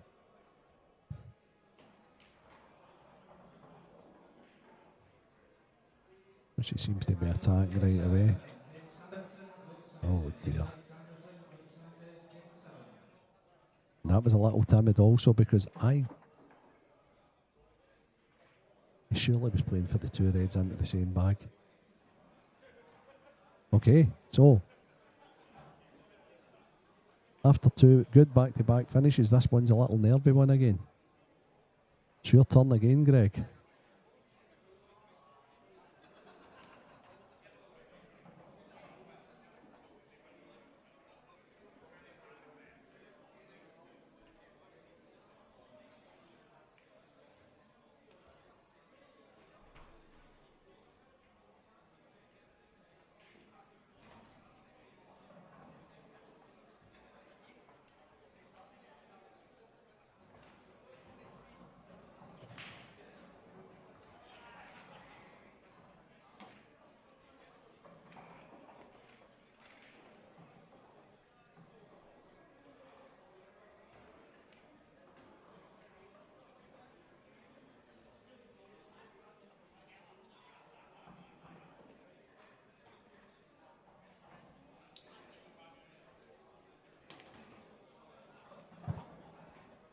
Yeah, pretty solid.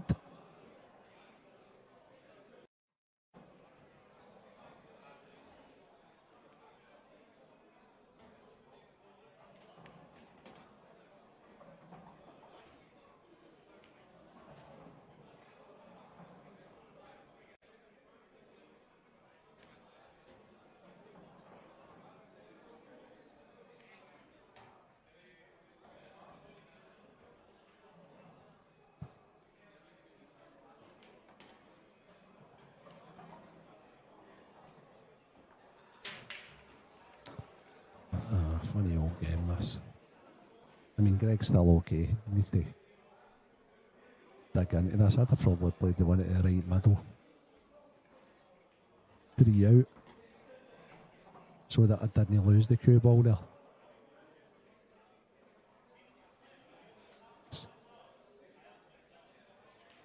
And so that you didn't have to play that shot, which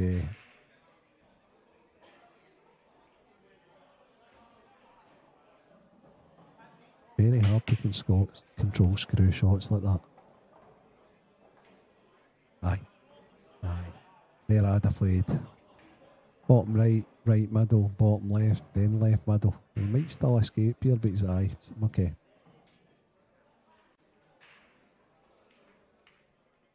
Okay, that's never good to see either, but that's just sheer frustration. I'm sure if Greg watches this back, right, it doesn't matter how much you tap in it, is that probably going the right way is so important to not make a mistake.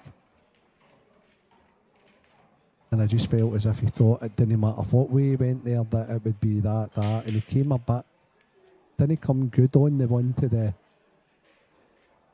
bottom left. Then he tried to get rid of the two cushions, landed up too straight on it, and then he lost the cue ball a little bit. I'd be thoroughly disappointed with that. As I say, if he does watch that back, if he would have taken a little more care and played the one into the bottom right, come back and then played the one into the right middle, what a cracking break to. Then I think he would have been playing the one into the bottom left. Then he's nicely on that ball, the big bag. So, hey-ho. It's not over yet.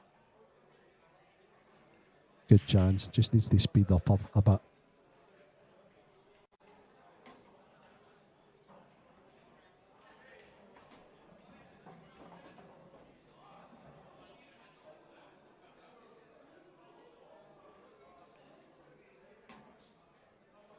Yeah, it's weird how it doing what he did there sometimes just gives you that shot in the arm to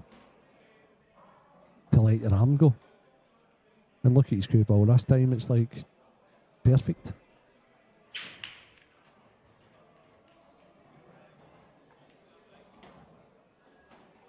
A little shy again.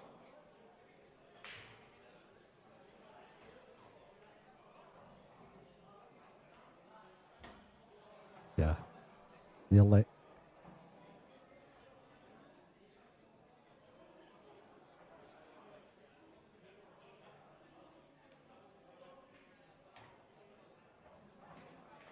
Big shot acquired here. Oh, wow.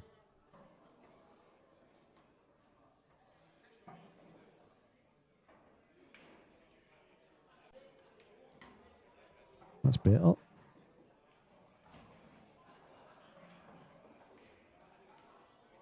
Aye.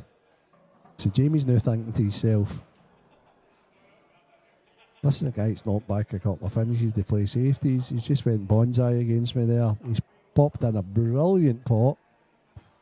Second last. And now all of a sudden it's 6-5. Now I really need to break and dash.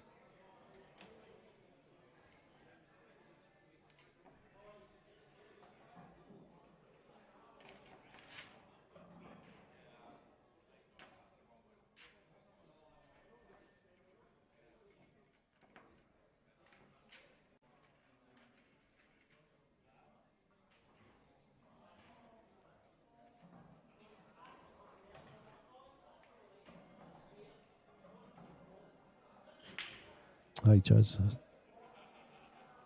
Hope you're well, mate.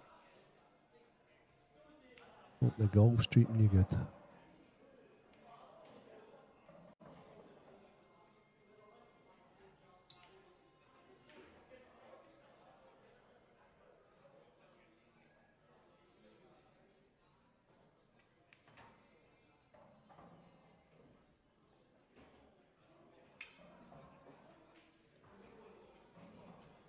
So Jamie hardly hit these the last time. And he hit these with a wee bit more vigour.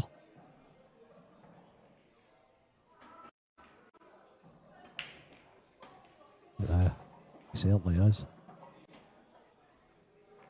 He certainly is. Although there's a little patch of 5 down at the 8 ball spot, which need to be figured out.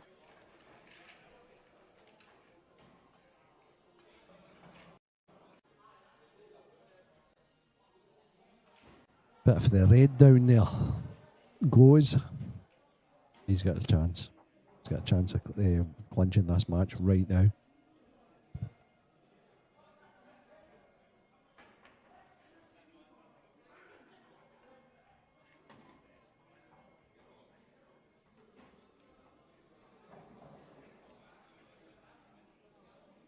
So here it goes.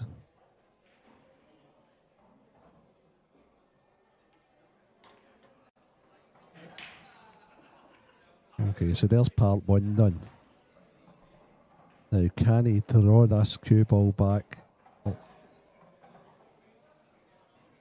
That's if this red goes. I'm not so sure it does.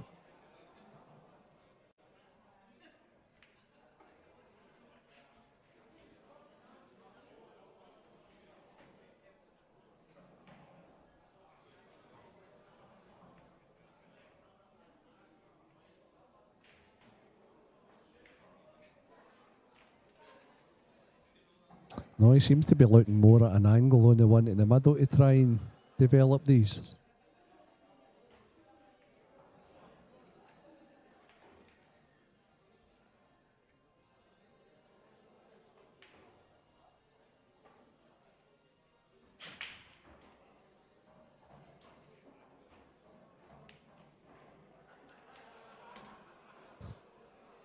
Okay, so what's your next trick, Jamie? What have you got planned here?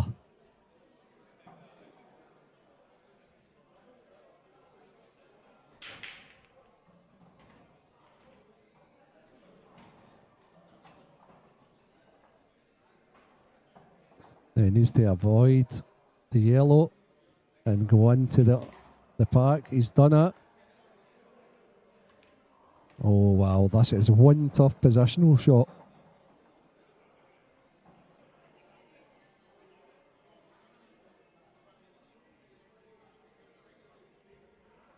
No, he slowed down.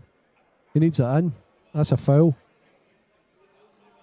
Oh, what an opportunity for Greg McMillan to go hill. There's only one issue. The one issue he has is the ball on the left-hand side, because surely with his free shot he'll pop the yellow onto the red upstairs. And then he's just looking for an angle. If he needs an angle, he can get in behind that yellow also.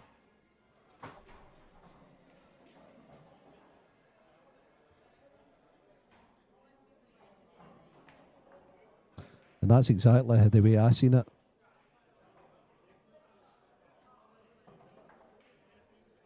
So what he's looking for here is to leave an angle on the one to the left middle after he's popped in the red with the free shot.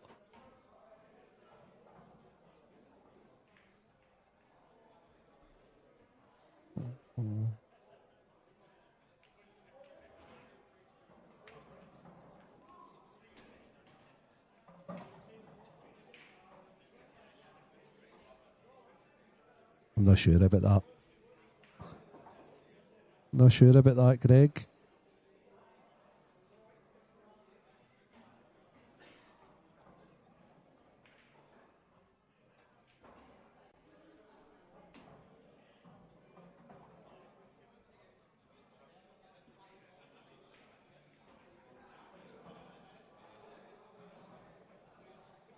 This boy's going 2 knuckles here and down. So if he pots it, he might be on the red.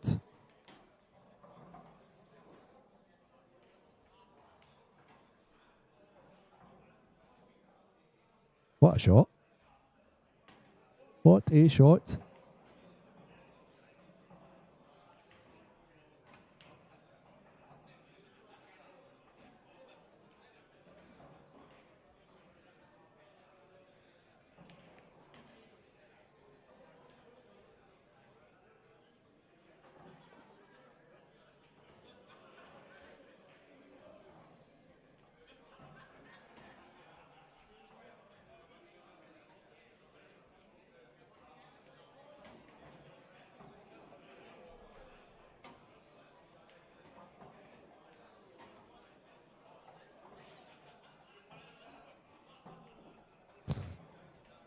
Greg's toiling a wee bit with the cue ball. I wonder if he sneaks in behind the 8 ball again here. Again, percentage-wise, okay. He's allowing Jamie back to the table.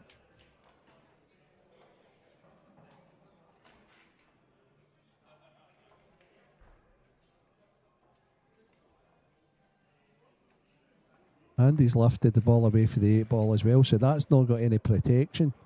Calling all bags here. On table 10.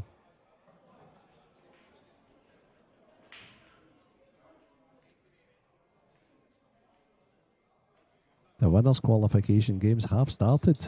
Out Dave Adenau's a frame down. Calling all bags. Calling all bags. No. Aye, this time then, Greg. This should be Hull.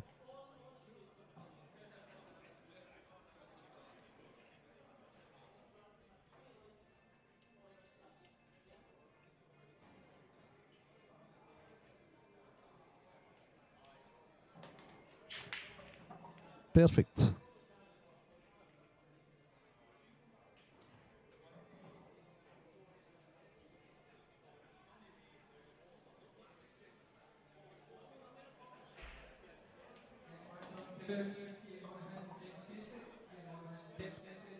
Now, if young Greg could put the cue ball exactly where it is just now after he pots this one in the bottom right, he'd be overjoyed.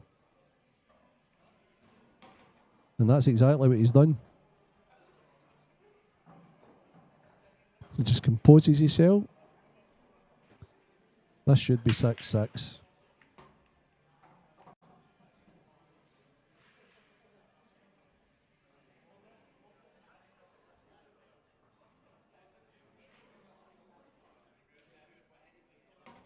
Yeah. Adrenaline's kicked in there and he's just overcooked that a wee bit. I think he went in the right hand side of the bag. He'd have liked to have been on this 8 ball to the left middle. He's doing on it quick, so he's popping it in the bottom left. Oh no, that went in off a knuckle as well. 6-6. I think the game's deserved. This match is deserved to be 6-6.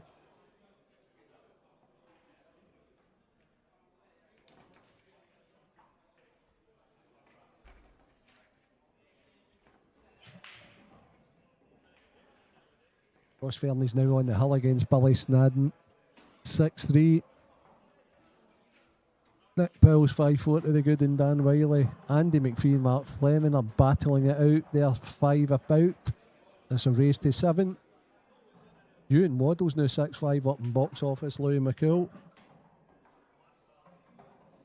Sporting handshake from both players. Greg's break has been pretty good. His white's been flying around a little bit.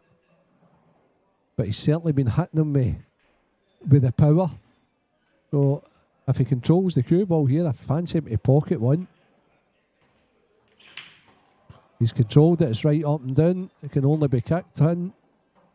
Has he potted one? Has he got a starter pot? He's potted one. He has got a starter yellow to the middle.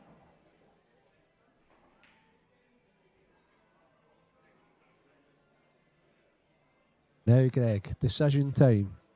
Stick or twist?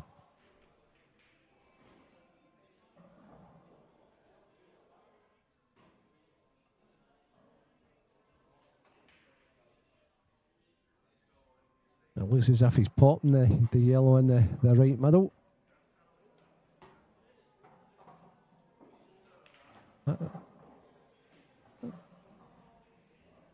do you keep pushing the boat out, Greg?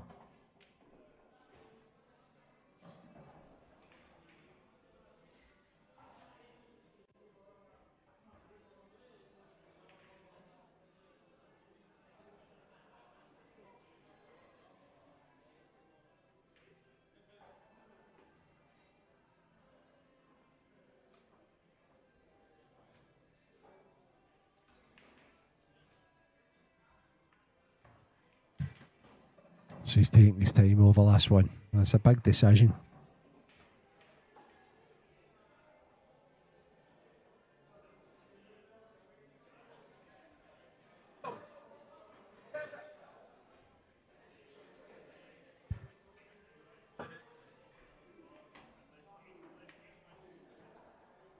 So the question that all the viewers would like to know, just you hang about there for a second, mate, right? This is what the viewers want to know. Did you get a dinner? No, pudding. The talker get a pudding.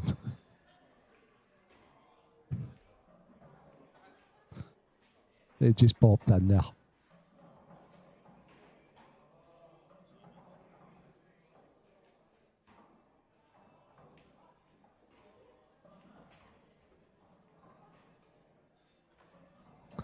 Kevin Ferrier, guys, anybody it's like, has just made quite a good point. I was a little involved with the IPA last year.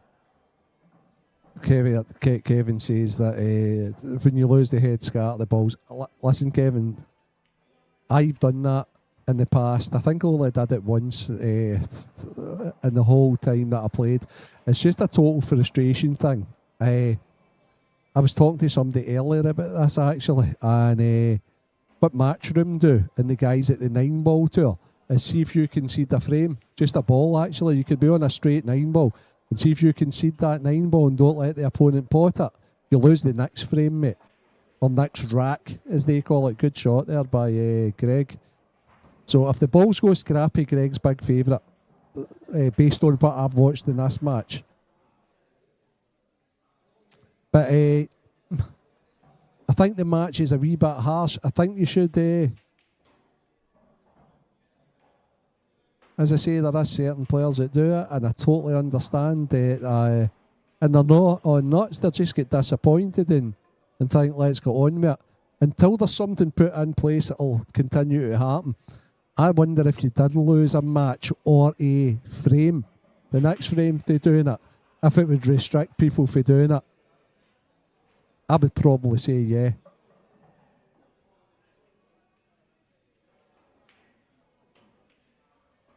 Is it too harsh a penalty? Possibly. Is it a black ball rule? No. Is it something that should be introduced? Matchroom, they always seem to get it right.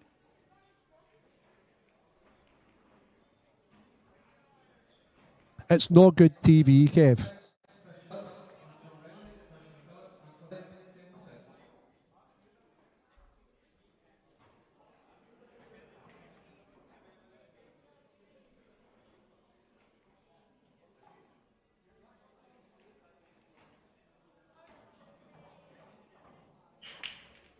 Andy Thompson, I agree, pal. You're absolutely over the moon when somebody does it. But it's not great if there's any sponsors watching or TV or anything like that. And I think that's exactly why Matchroom did what they did.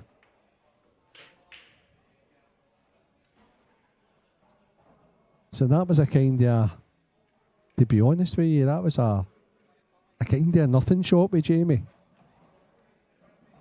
There's not a thing he can do with these Reds downstairs. Greg should be possibly opening up here and looking to be winning this match in the next couple of shots.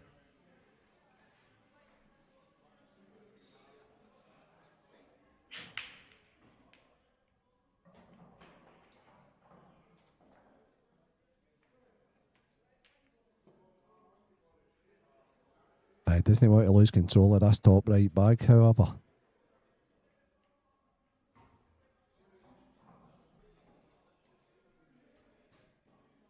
So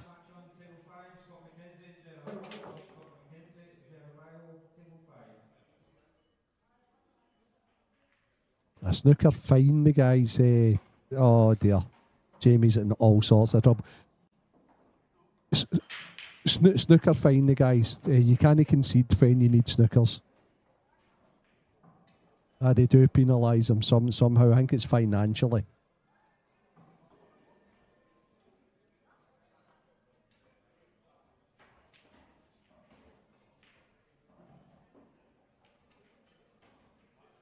If Jamie finishes, he's cheating. But he has boxed himself into this corner and he needs to try and get out it somehow. He either needs to get this top right bag. Oh, aye. That's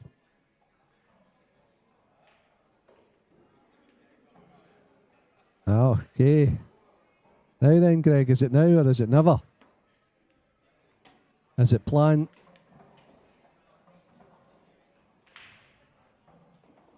Plant and the yellow you're playing into the red springs out.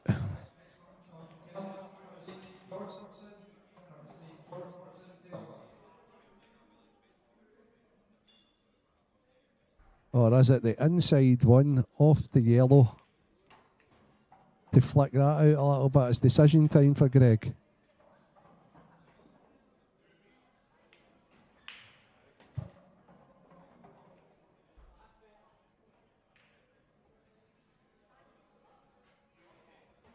So I think he's going. Yeah, I like it.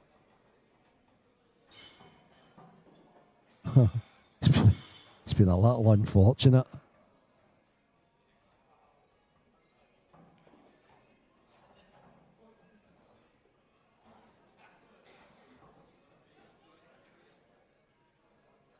Where the yellows came over to is blocked the other yellow if you're going into the top right. I don't think he'd moved the red far enough anyway.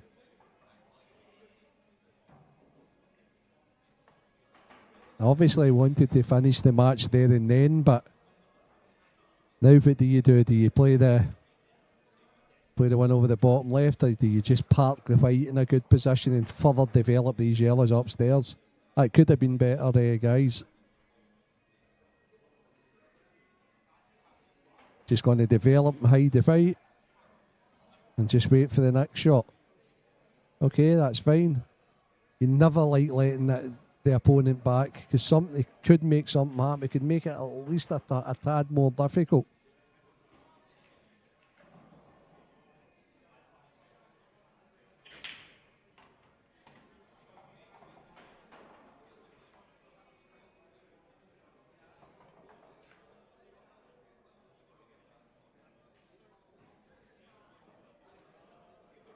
So when your back's against the wall like this, you need to try and find something.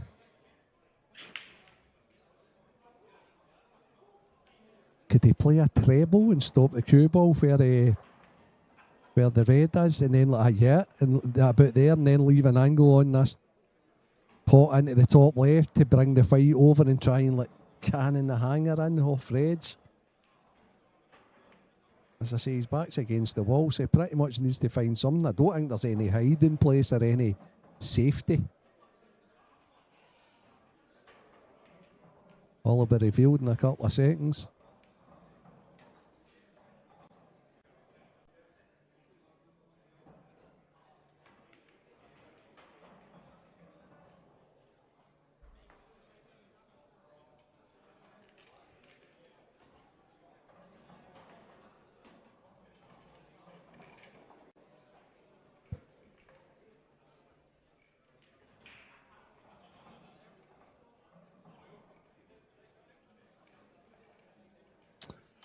Gary, we were discussing earlier, sometimes when you get into balls, you're just not 100% sure where they're coming out to. And that was certainly the scenario there. But, I mean, if Jamie somehow manages to scrape a finish, it would be a monstrous. So has he played it? Aye. Oh, he might have got. So he's made it awkward. Oh, wow, there's still life in this frame.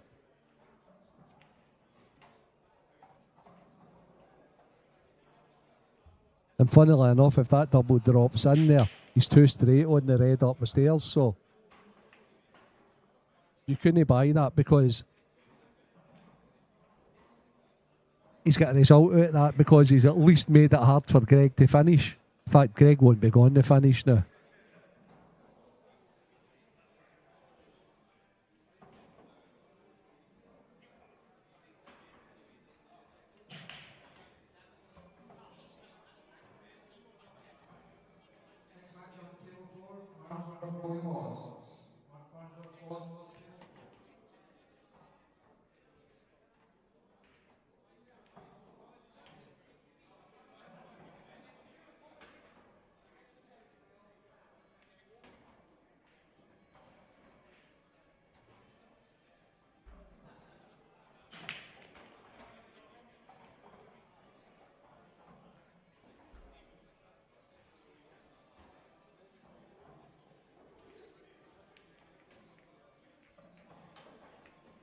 That's a good shot, is it? He's actually parked the white well.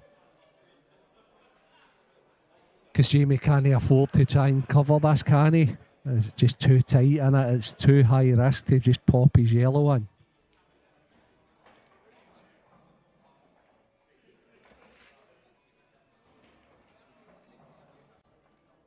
Is it the worst thing in the world for Jamie to do, to stick the red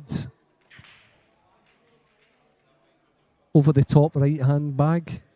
Oh, I see it. What's he doing? What's he screwing it for? I wouldn't be doing that. I think I'd just be going forward with it and trying to make it hard upstairs for my opponent.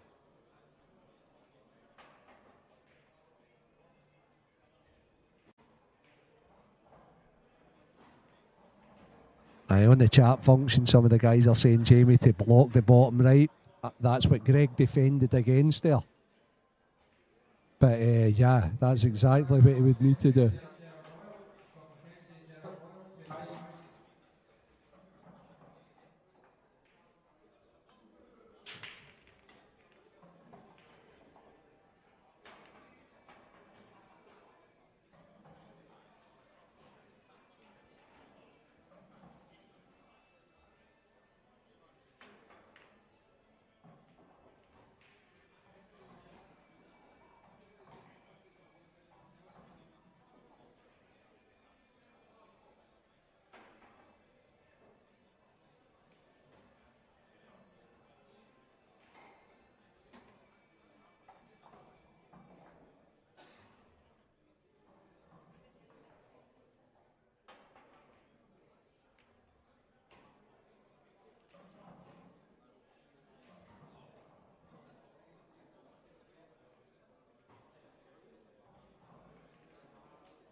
Good shot.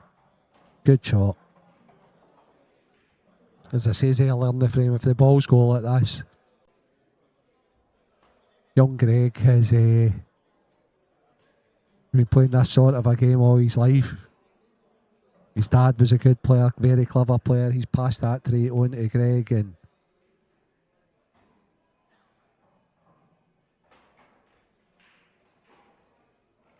I'm not sure Jamie can do anything but leave Greg a finish here.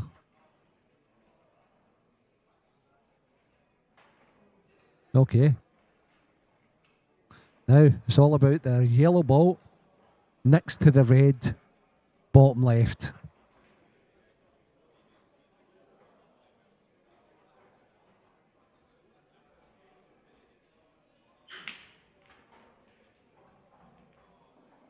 I tell you what, he got that thinner.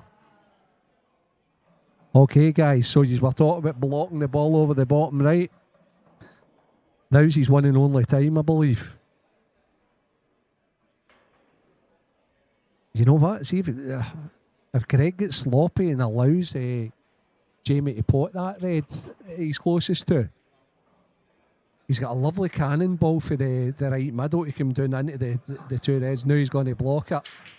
Greg's got to be very, very wary here. Oh no, he's not blocked it.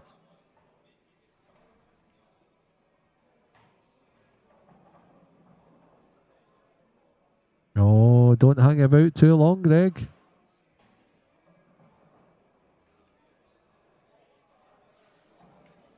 Okay, now he's got to cover it, surely. Greg had the wee half chance of the finish there again, guys. He could have potted the one over the bottom right. But he's not want to take any risks now. But he could have played the one over the bottom right, then the one over the bottom left, out, upstairs. He's turning the screw a little bit.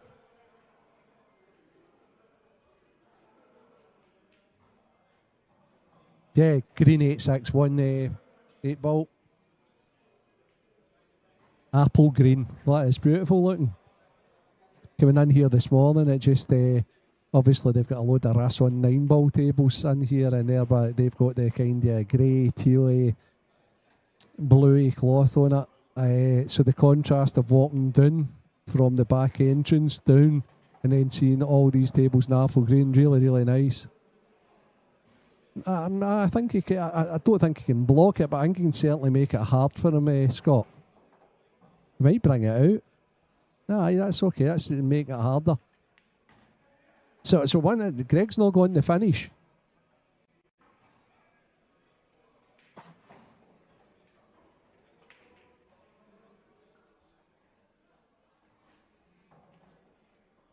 Okay.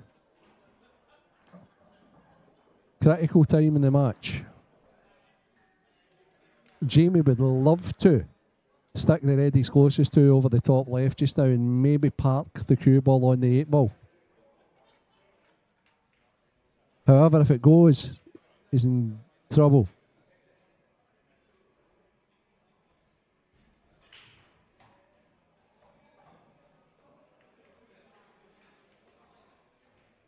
It's went. He's in trouble. Didn't want that.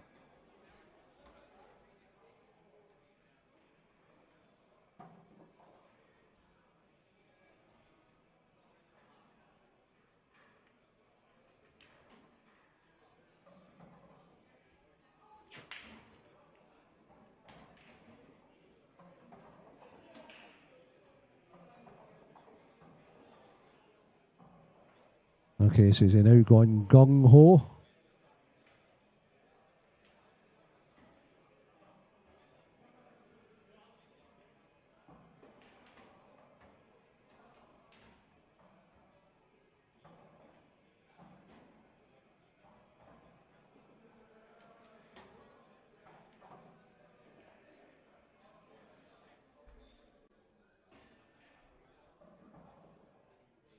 The more balls he puts, he's just lessening his chances of winning this.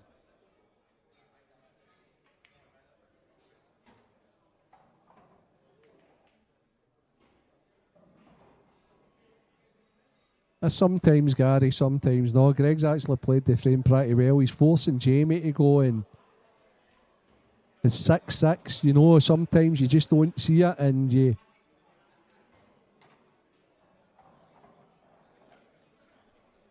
Okay, so a wonderful chance. Oh, he's got a touch here again. And the touch there he's got is he's actually blocked one of the yellows upstairs for going to the top right.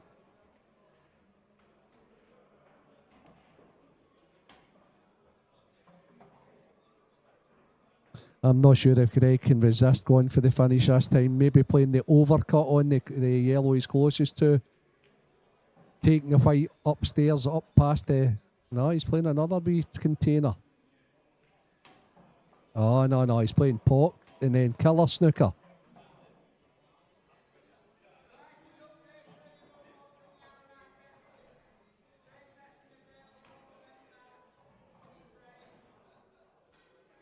There you go. But is it a killer snooker? No, it's not.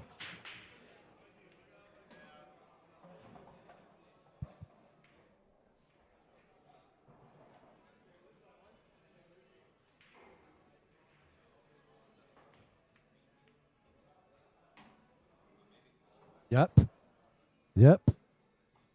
He's going to try and play the red off the yellow into the top left and draw the cue ball back to have a shot at the one into the top right.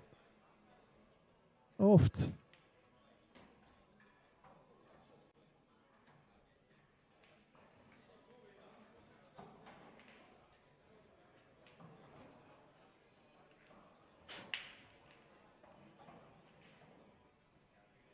Andrew McPhee 6 and Mark Fleming 6 on table 8 as well. Anybody that's a fan of Mark Fleming or Andy McPhee?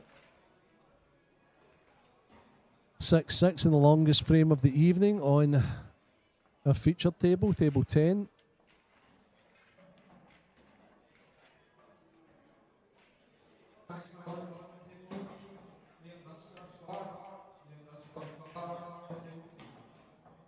Now then. Is that all she wrote? The Greg start will be delighted.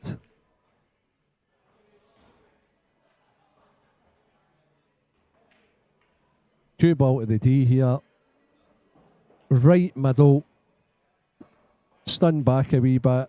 Give yourself a nice wee angle on the one to the left middle. Or he could pop the one on the left grease cell angle. This should be done. Greg's played well in this frame. I think I'd give myself more angle in that.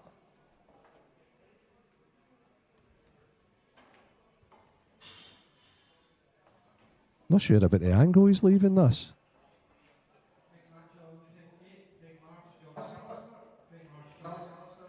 Yeah.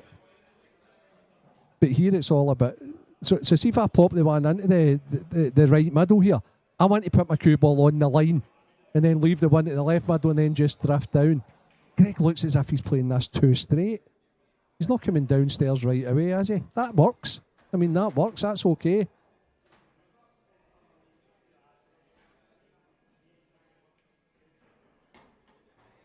That works also.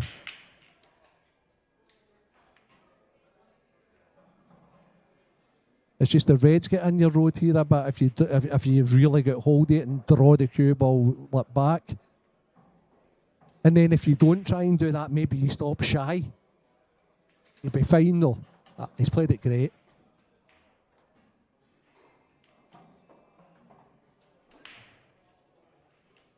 You can be as far out to the right hand side as possible here, guys. Just don't flirt with the 8 ball.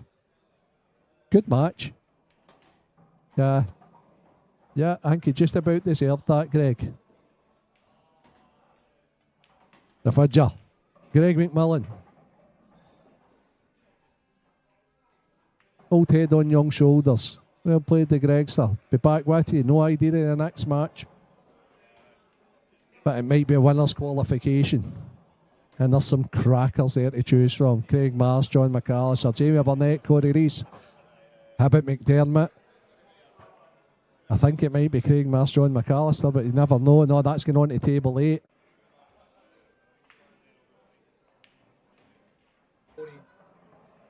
So, aye, we've got the world champion coming on. Corey Rees against High Brakeman.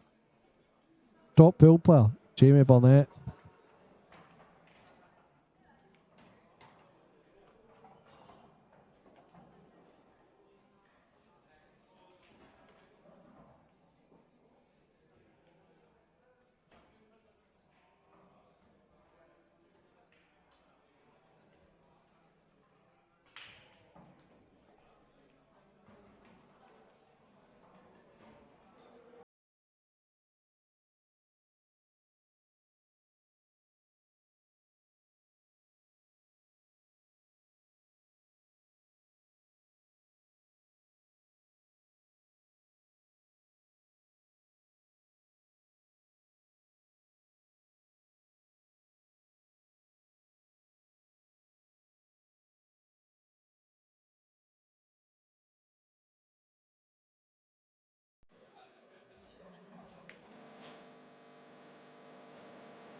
ladies and gentlemen. What a game this is going to be. What a game this is going to be. Jamie Burnett in fine form against the world champ, Corey Reese. This promises to be a decent bit of kit, I have to say. Couple of good ones going head to head. A big win there for Greg McMillan. Well, I was on my tea break, guys. I was going to pop in towards the end, but I thought I'd let Renzi just finish it up. But he's not feeling good, guys. Send him your wishes. Mr. Reynolds is not feeling too hot. I think he's loaded with a man bug. Well, here we go. Jazza to break off first. Frame number 1.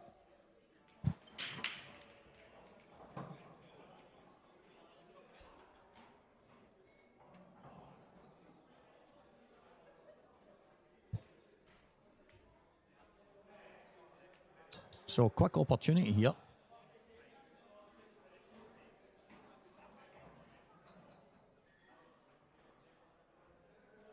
Yeah, both sets of balls are pretty good for me. I must admit, Gary, I know what you're talking about there.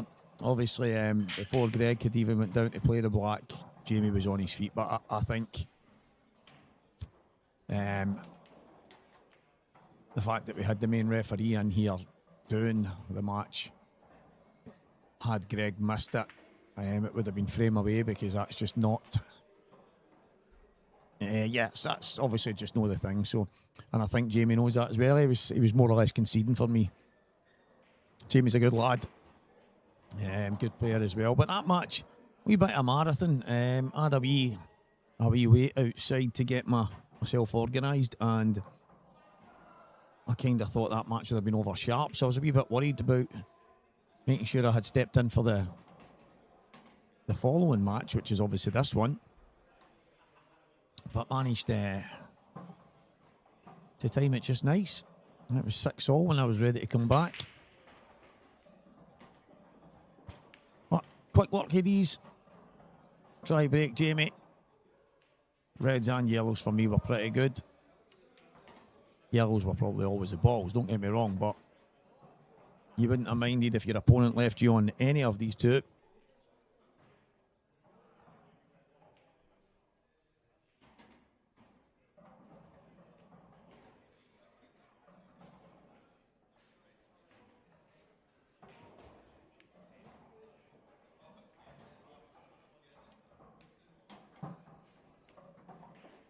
Nice little angle.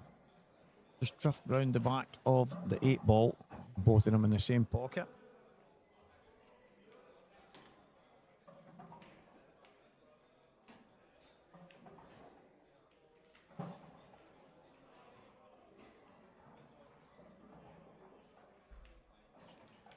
So quick fire finish. Corey Reese goes 1 up against the break. He will break off next. Couple of scores for you guys. Cian Monaghan 5, James Casey 1. Scott McKenzie and Gerard Boyle, that's poised at 1 apiece. Dave Sanderson 2, Luke Sanges 4. Eddie Roberts 6, Matty Rowland 1. That's going to need fixed, because I'm sure it's a race to 7 in that one, but anyway.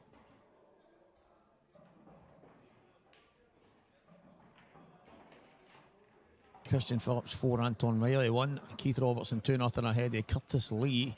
William Wallace Jr. 2-0 to the good against Mark Farnsworth. He said a moment ago, Stevie, if anybody says anything about tough draws, send them in my direction. I've had Dunster now, Farnsworth. I went, and what? Just go and win the game. Here he is, 2-0 in front. Young William. Dunster, Scott Dunbar getting underway. Gav Robinson 5, Dave Adenau 2. Craig Marsh is 1 up against John McAllister. That one's not long started as well. Look, boy, the new cloth is absolutely stunning. And the funny thing is, it looks really good on the screen, but it doesn't even get close to doing it justice. When you see it in person, it is unbelievable how good it looks.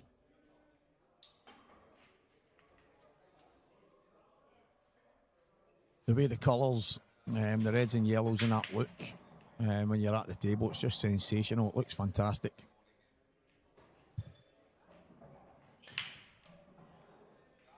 got them nice, but didn't look like anything was going to trouble her bag. Chance for Jamie to hit back straight away. And I've got a feeling it'll be, well, every yellow goes as well, but yeah, reds. Red straight away. Red to the top right corner. Get yourself started.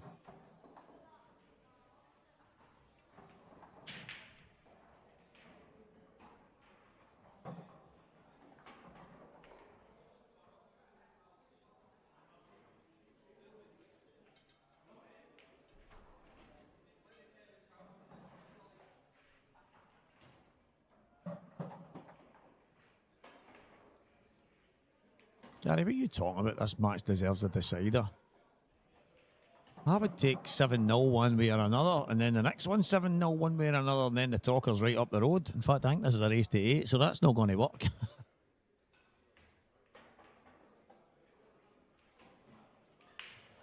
Now, this will be some game. I mean, these two guys, they don't need very many invitations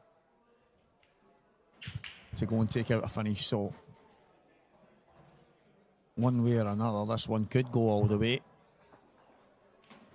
And one or the other could blow the other one away, so. And just like that, Cian Monaghan over the line.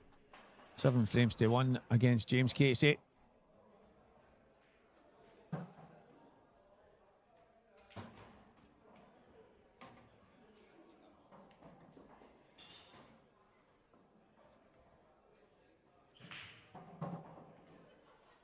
Jamie maybe just bring the cue ball back a tiny little bit and take the red to the bottom.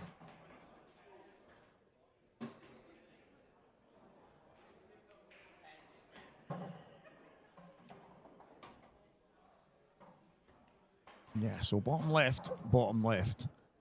And this one will be done and dusted.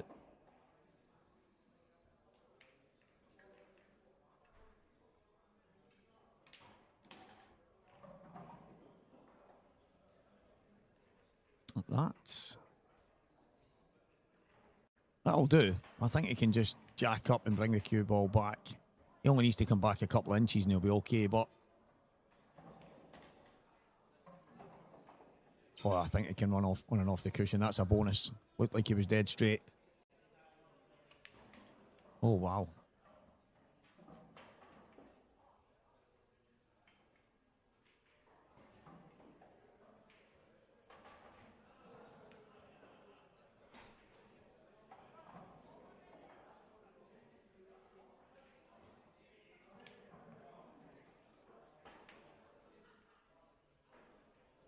Yeah, Corey hasn't put his score on after winning the first frame. So it is 1-0 Corey Reese.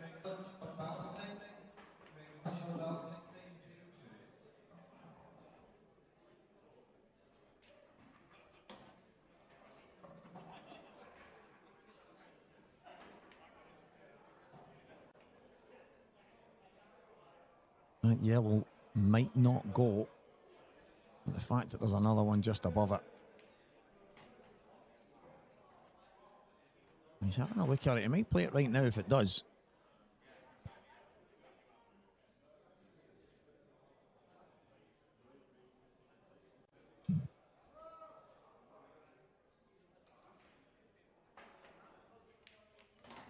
Yeah, it did indeed. So it's going to be 2-0 here.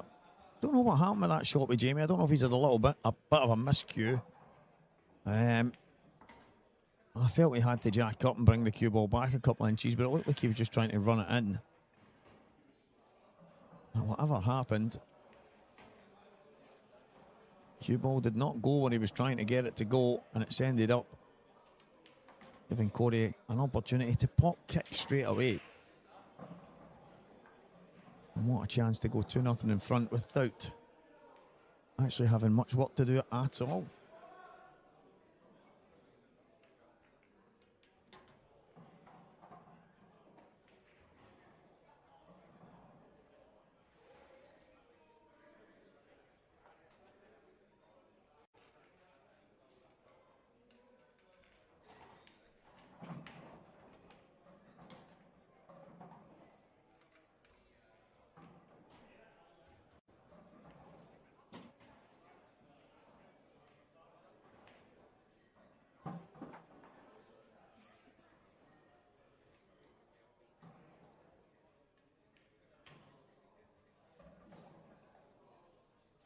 I think the fact that it's a big bag, he should be okay here.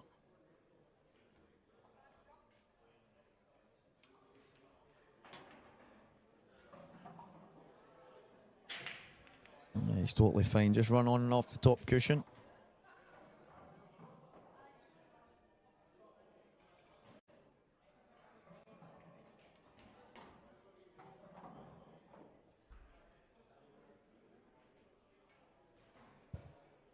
So a little bit more work in the end. There was never any danger. He was always just stroking everything in. But that's 2-0 Corey Reese.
Jamie Burnett to break.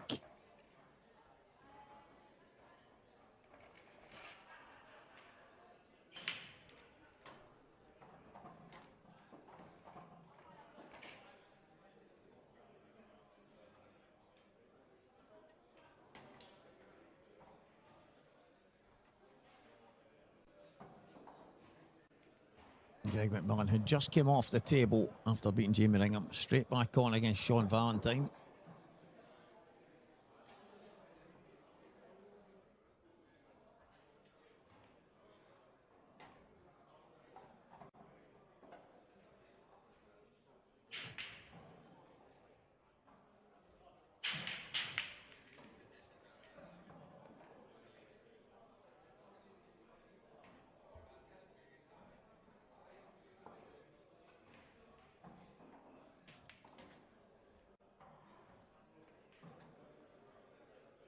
It's going to have to be yellows, just because of the black, I think, more than anything.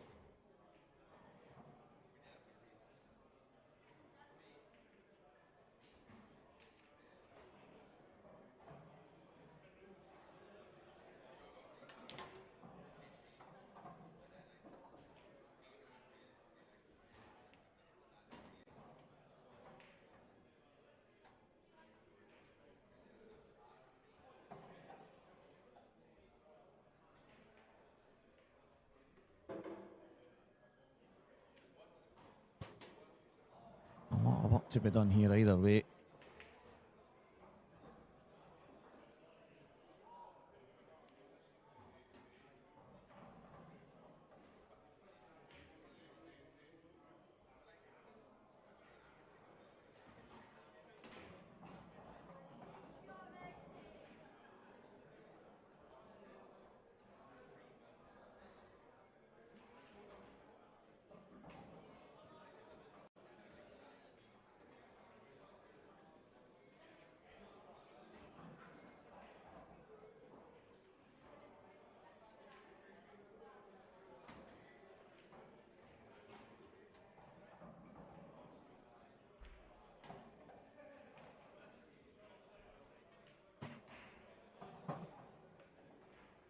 Try and get high enough here.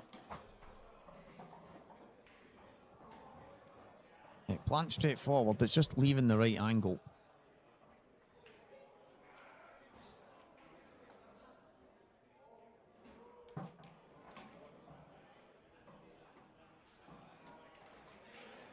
Could have been doing, just missing the yellow, sorry, the red on the way back out there. Just widening the angle, so might have to play 2 cushions here.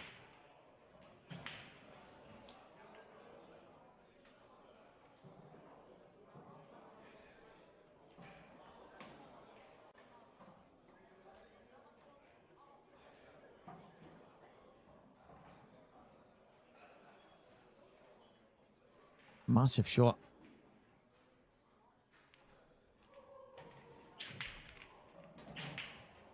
In the grand scheme of this match,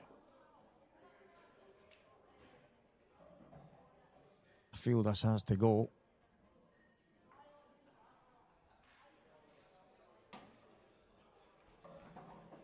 Now, I think he's on the yellow, holding the cue ball. He's going to have a bit of a thin cut on the black. He's going to be drifting up towards the middle of the table. I think he can hold it just enough below. However, this is, yeah, he's going to be at least up there.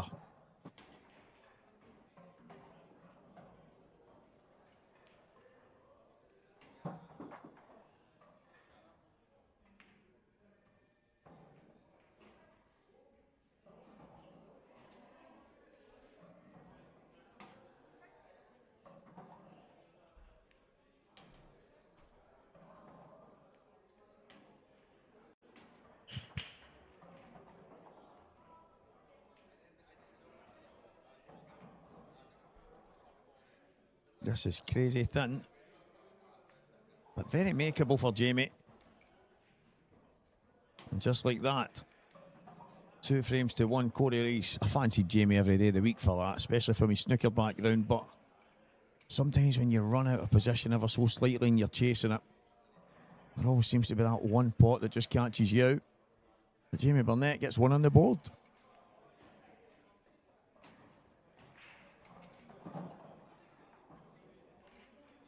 Curtis Lee 0, Keith Robertson 4. Mark Farnsworth turned it around. He is 3-2 in front against young William Wallace Jr. now. Gav Robinson 6-4 ahead of Dave Adenauer. Craig Mars 3-0 now in front of John McAllister.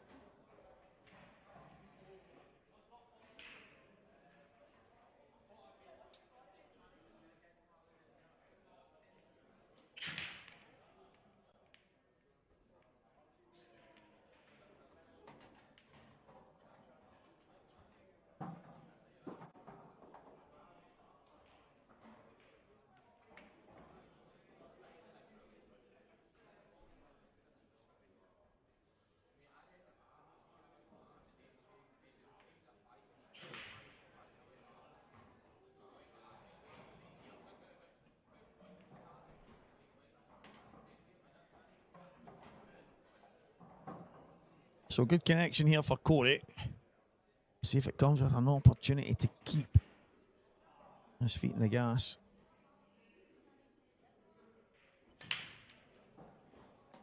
Oh, and he's gone straight and off.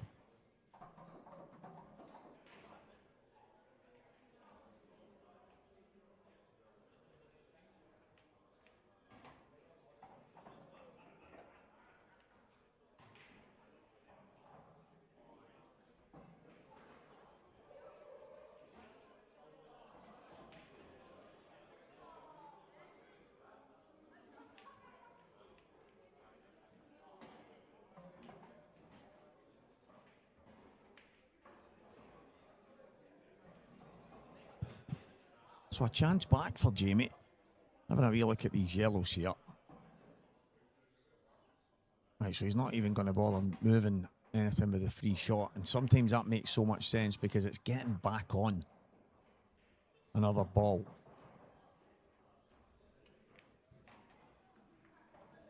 I think he can maybe just slide their yellow down the cushion and come through the gap between the red and the yellow. Just under the 8 ball.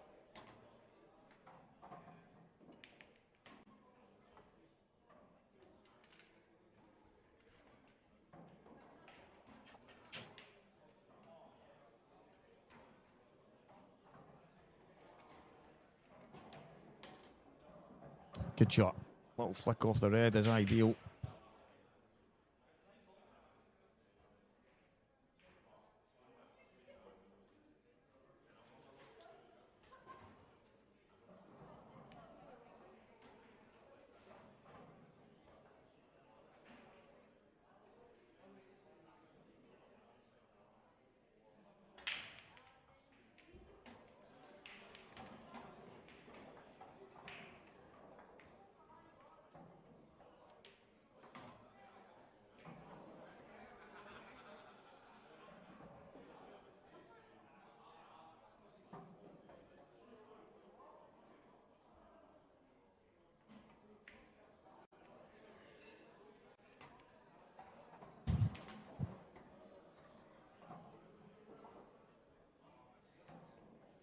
I think that's close to perfect, to be honest. I think he can just drop this in. Get himself across. Plenty of space between the red and the 8-ball. Oh, Jamie.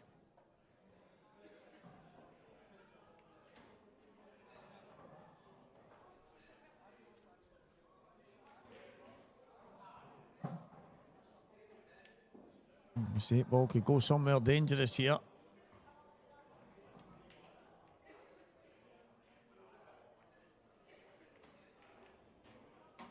Yeah, there's always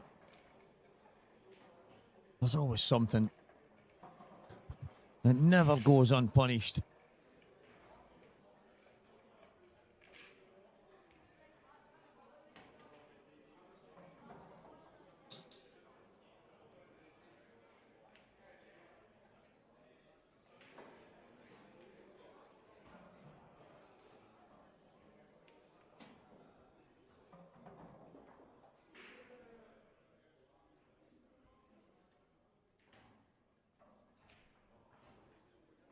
I'm going to try and get the red off the cushion at the same time here.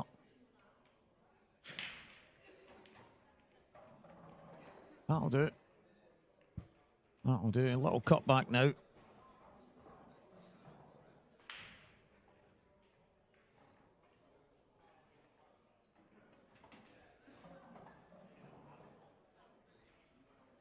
The thing is that, yeah, you don't really want to catch this on the underside like that. He's actually okay. He is actually okay, but it's made it slightly awkward. But he should be able to pop this in. Maybe kill the cue ball stone dead.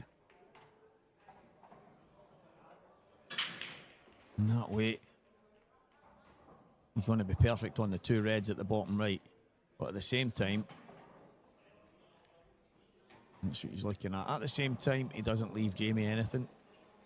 Greg Marsh 4-0 now.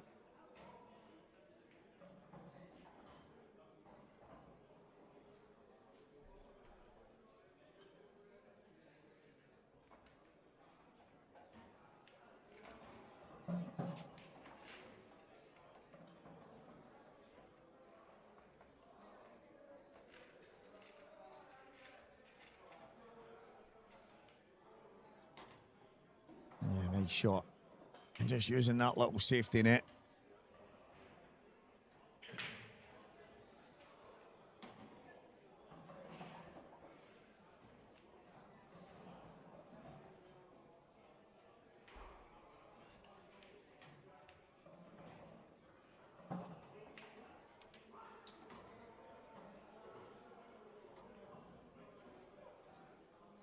Yeah, pinpoint perfect from Corey.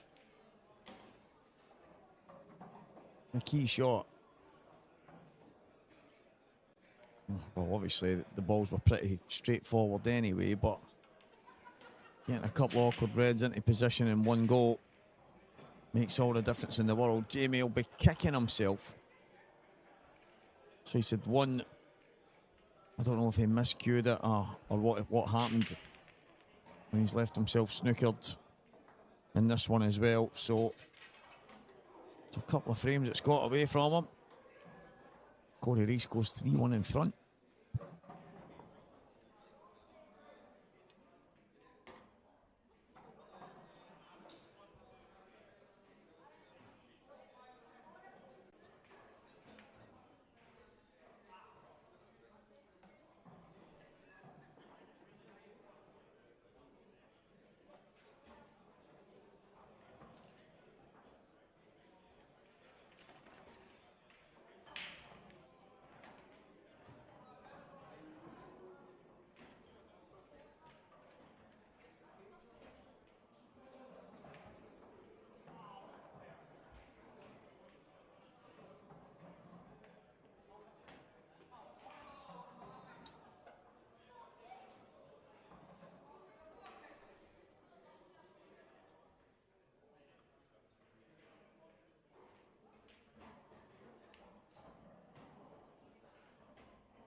That's not a bad break. Not a bad break. Looking at potentially playing the double and then leaving the red to the bottom right.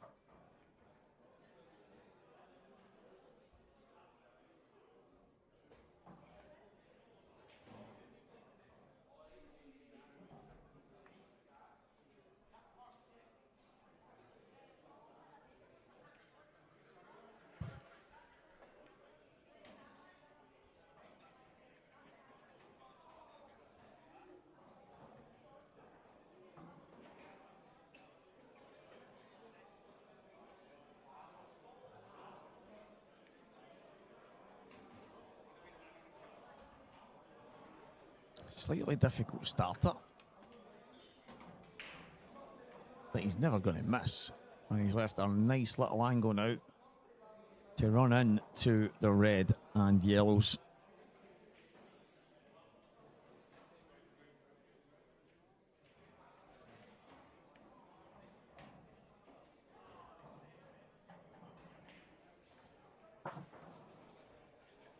The thing is, the red goes into the middle. Obviously, it doubles at the same time, so you might not play the pot kick. You might just pop this in the bottom.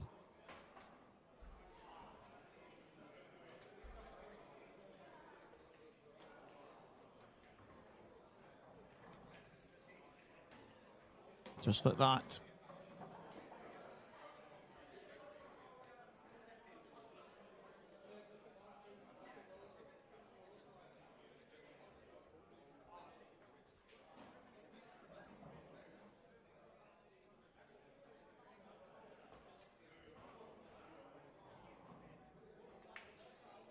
A lot of a shot to play now.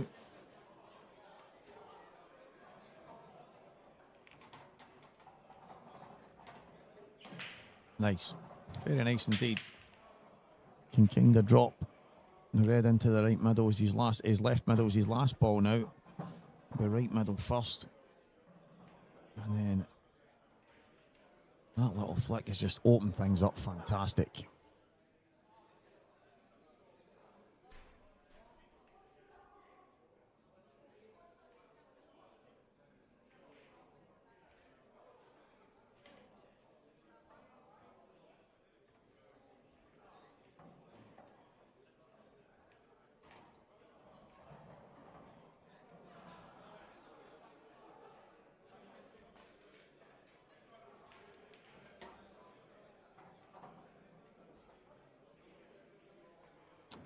A little bit further than it.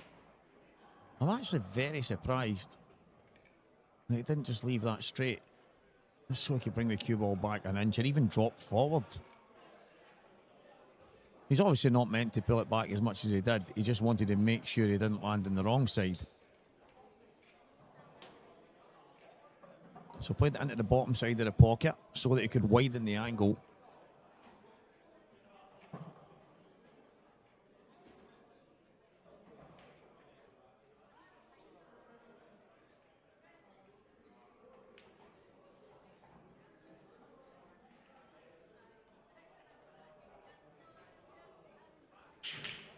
Seems okay.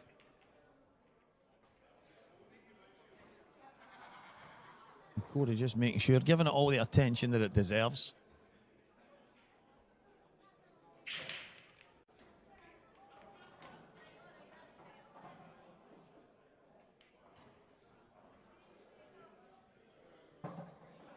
Absolutely perfect. Should be 4-2. Scott McKenzie 5-2 in front against Gerard Boyle. Race to 7 in that one.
decent break.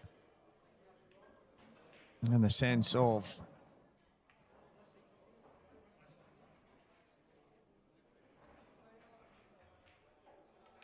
the fact that he's got a ball when they've all opened out, but the two balls in the left, opposite to the two balls in the right, just, yeah, a little span on the works. Personally, I think the yellows are the best.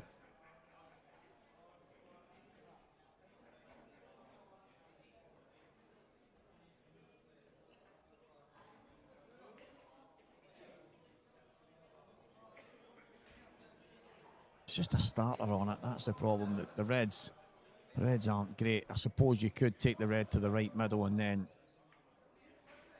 play the red inside the yellow at the top right. Try and knock the yellow onto the top cushion and kind of get the pocket, and then you're in real control of the frame. William Dunster 2, Scott Dunbar 2.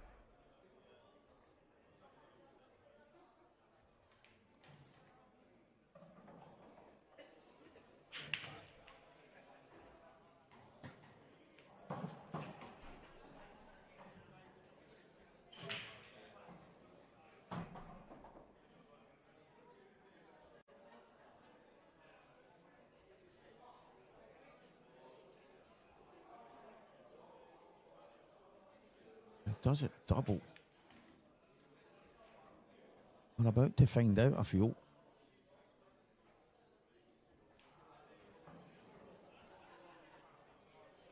I think if you're in the jaws of the pocket, you could play a cue ball towards where the yellow will hit the cushion, but it's not easy.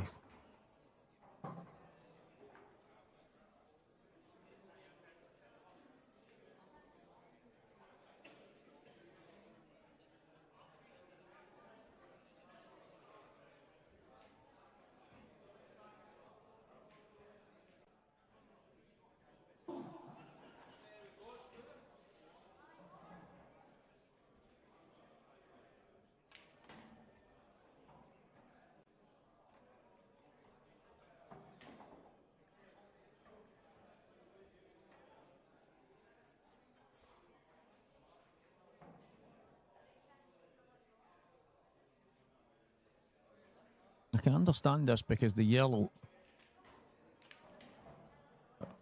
that the cue ball is going to just clip that just now, well, it's just been past it. That would have been the ideal ball if you're potting it to the top right to go into that yellow. But Jamie not happy. He knew he missed it straight away. However, this frame's a long way away from being done.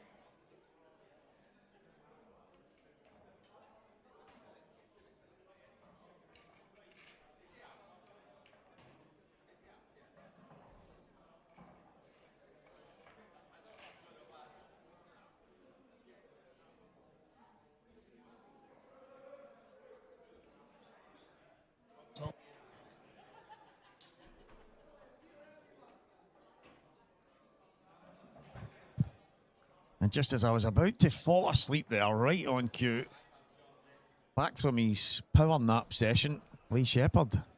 How's it gone, mate? Yeah, woke myself up a bit now, but I had a bit of a layoff. I think I finished the last game at 5, so I had a little drive back to the venue in Hamilton where I was staying, and yeah, I've just tried to refresh it and recharge the batteries, but the only issue is that I've only had one game, so I've obviously got a tough game in Ronan next, and obviously he's been on the table more on the cloth this weekend, so... Mate, he has absolutely blitzed, well, most of the TV tables. I don't think he's been on an outside table. He's been absolutely flying, so... But, I mean, he must have played 100 frames. Yeah, to my 10, so it doesn't really stand in my favour, but he's suppose he's earned, hasn't he, with the time and the effort over the years and the standard he's got too. So hopefully we can stop him in his tracks. That'd be nice. Is a little rerun of, I played him in the Worlds this year. Unfortunately, that went in my favour, but I'm sure he'll be gunning for me, because players like him, they don't forget, do they?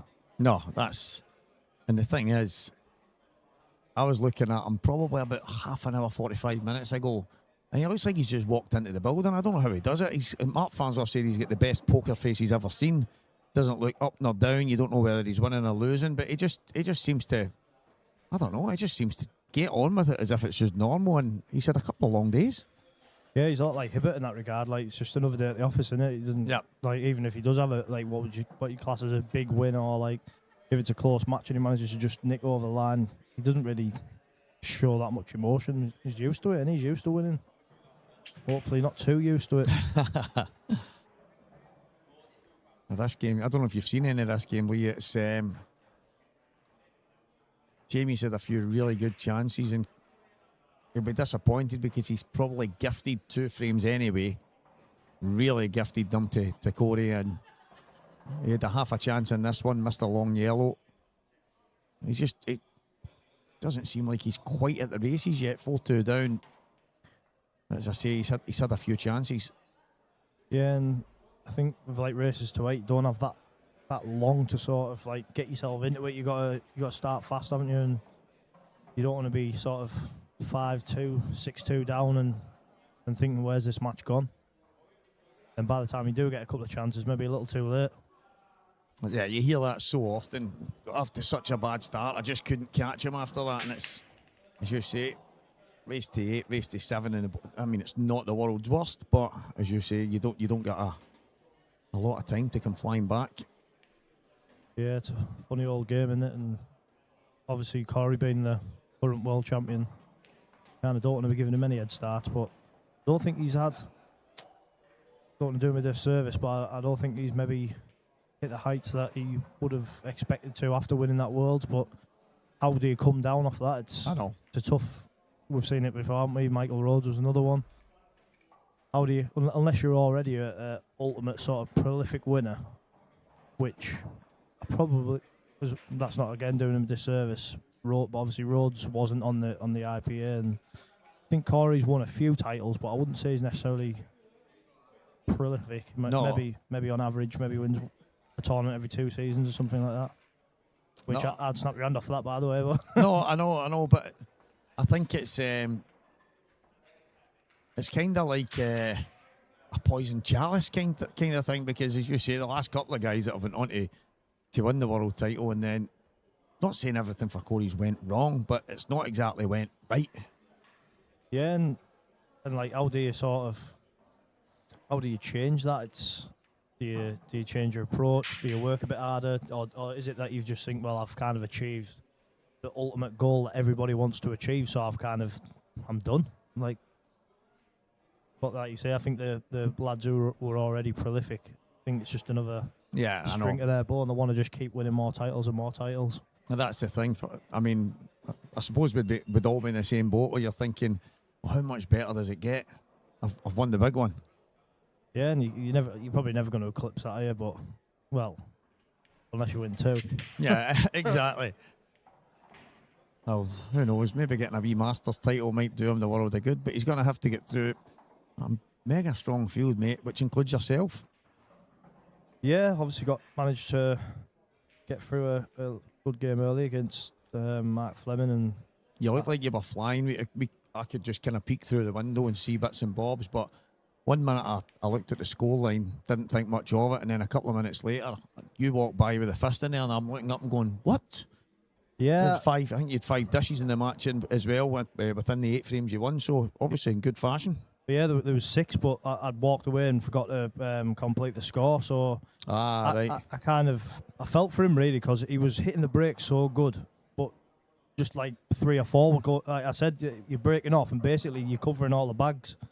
And like, I was coming to the table with I don't really remember too many really good shots that I had to play, and he'll probably feel hard done by, because you come to events sometimes and you think you've done all the preparation, you've done all the work, and you're hitting the break well, but you just don't get enough chances. And I think if the chances were reversed, the scoreline would have been reversed. Yeah.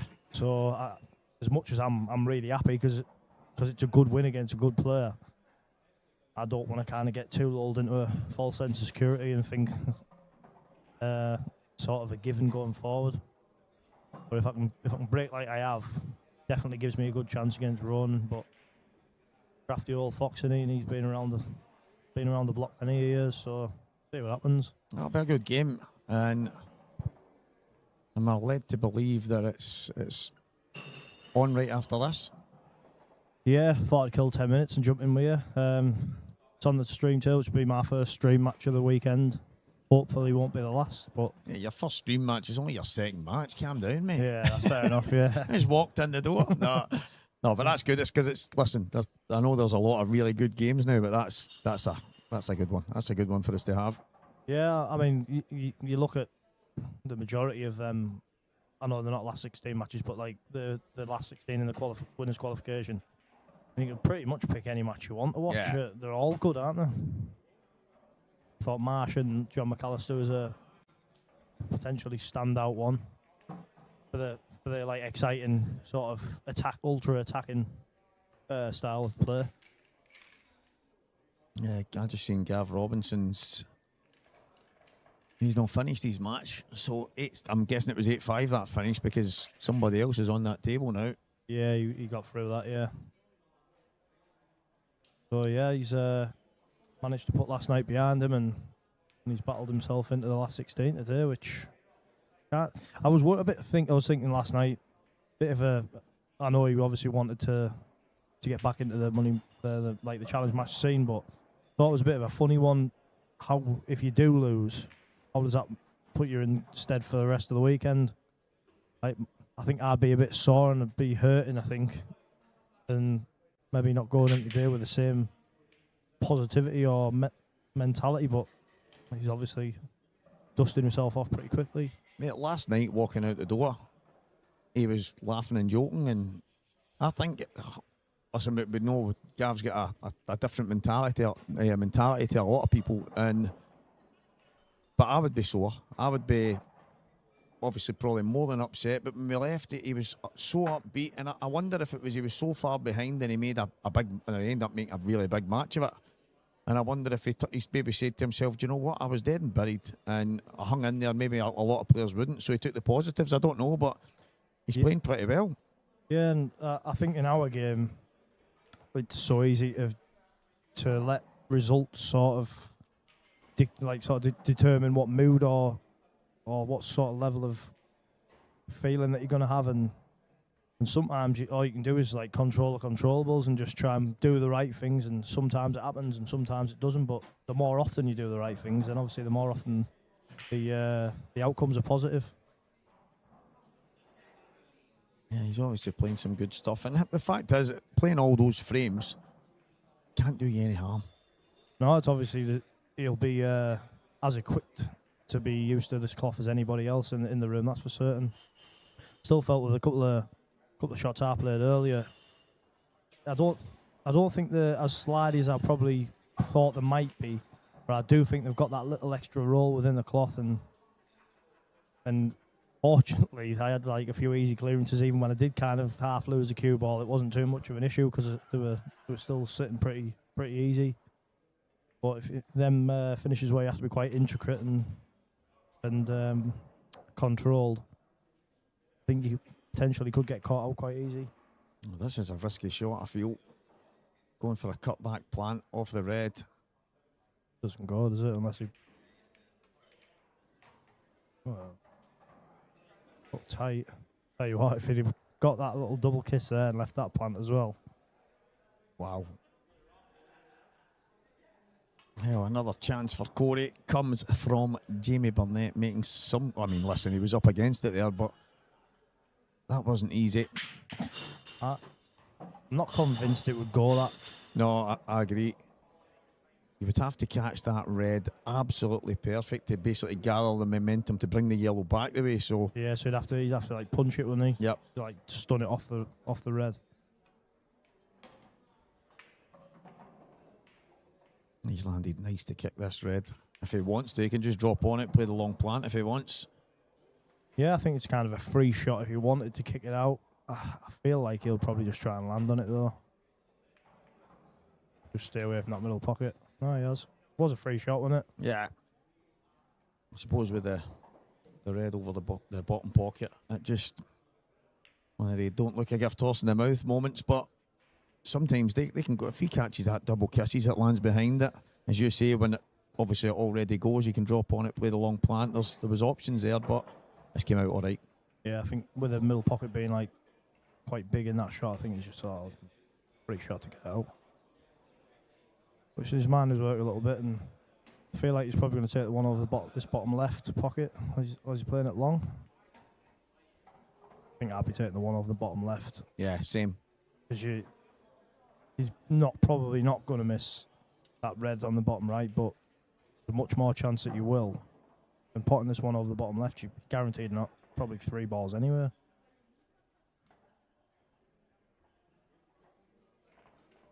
This is brave. Yeah. I mean, you would. I mean, if that was the black, you wouldn't be worried, would you? No, of course. I just think you're definitely not going to miss a one over the back. I quite like the fact that he is taking the tough one. I like the fact that he's basically, I think he's probably said to himself, this is my black. Go and get this, and then if I make a mistake from here, then I don't deserve the frame. Yeah, I think you try and put them both here, do you reckon? Yeah. Yeah, nice control that. See how that just keeps going and going and going. So reactive, and as you say, Mark Farnsworth was in earlier and he said, Steve, everybody's saying they're really fast. He went, and I expect them to be fast. He went, that's something I just expect. He went, but I don't think they're as fast as people are making out. He went, I feel they're more reactive than fast. He went, so if you get into it too much or you catch something a bit too much, then the cue balls get a bit extra on it. But yeah, possible. I just feel like they keep rolling. Yeah, like you're kind of saying to yourself, come on, whoa. Yeah, just like how much can you keep? Especially that one where you played the two together there, thinking it's all going to stop near the balk line, and you ended up not far off the bottom rail. But he's took a commanding lead in the match now, and I think if Jamie's going to stay in this match, he's got to be winning this next frame. What do you know about Scott Dunbar? So Scott's a multiple champion up here in Scotland. He's won numerous titles. I actually think he's won like an IM, and I think he might, I could be wrong in saying this, I think he's won like the senior Scottish title, and I think he's won the master Scottish title. He might have actually won, I don't know if he's won the main one, but he's won so many titles up here. He could do damage if he went on the big tours, but he plays in everything in Scotland. He just doesn't travel.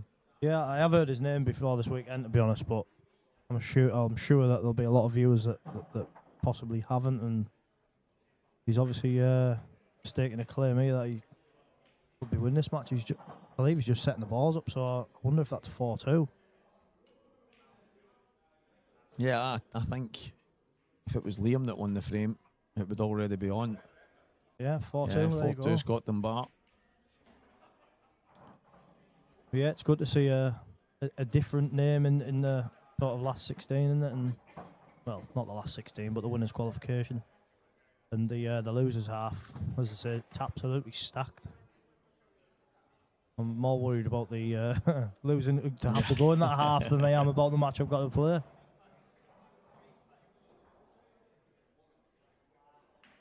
There it's there, mate. Yeah, it's very stacked. I tell you what, saw his name popped about, and I think he could be really, really good. And a lad called that Michael Beckett. Yeah. I just one of the first tours that might be in this year. He was on the table next to me, obviously a snooker player, hits a ball well, and I just thought could like strike a bit of fear into players, him like how confident he hits the ball and stuff. And yeah, he's he obviously loses round 3, and no offence to Nick, but he'd be favourite for that match. And looking further down, Richard Swaffield against Ross Fernie. Another little tasty affair. Eddie Roberts versus stablemate Christian Phillips. So one of them will be walking home from the airport, I'm sure.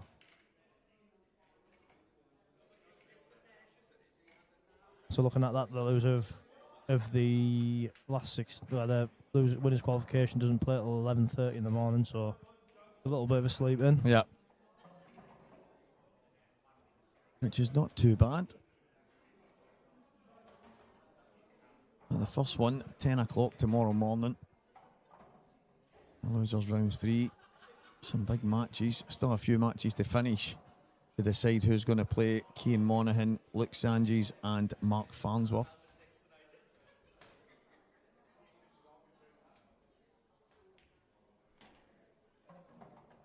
Where's your money going, Stevie? Who's this? Who's on? Anti-Monarch? Yeah, I'm not sure what table that was. Yeah, Robert Stephen, Anti-Monarch, just getting started. Go on then, Stevie, give us your prediction. You're not allowed to pick Dunster. And the thing, I actually think it's unfair to pick Dunster, because it's like every single tournament, who do you think's going to win? Dunster, and it's not easy, man. You'd have been right like 99% of your life, wouldn't you? And I keep saying, listen, right, it's no fair to pick Dunster because, well, if it was that easy, everybody would just be winning all the time, but he's just an absolute freak, isn't he? Right, no Dunster allowed.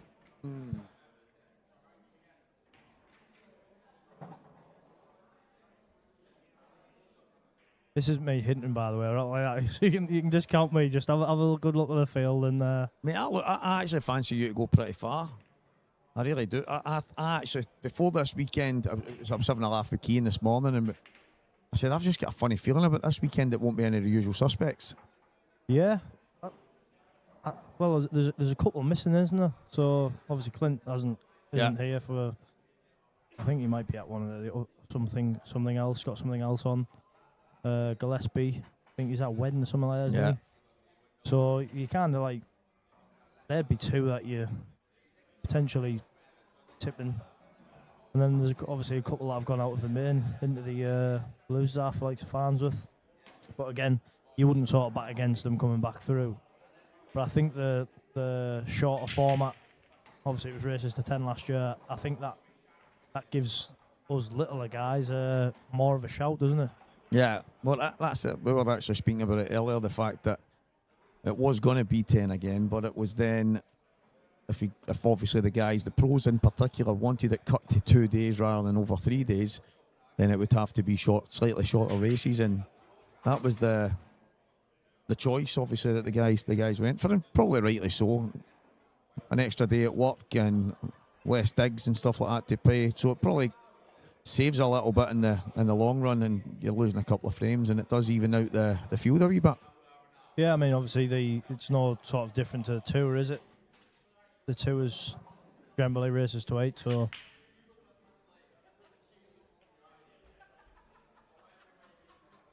yeah, with the tours being races to 8, it's like it's not that much different, I suppose.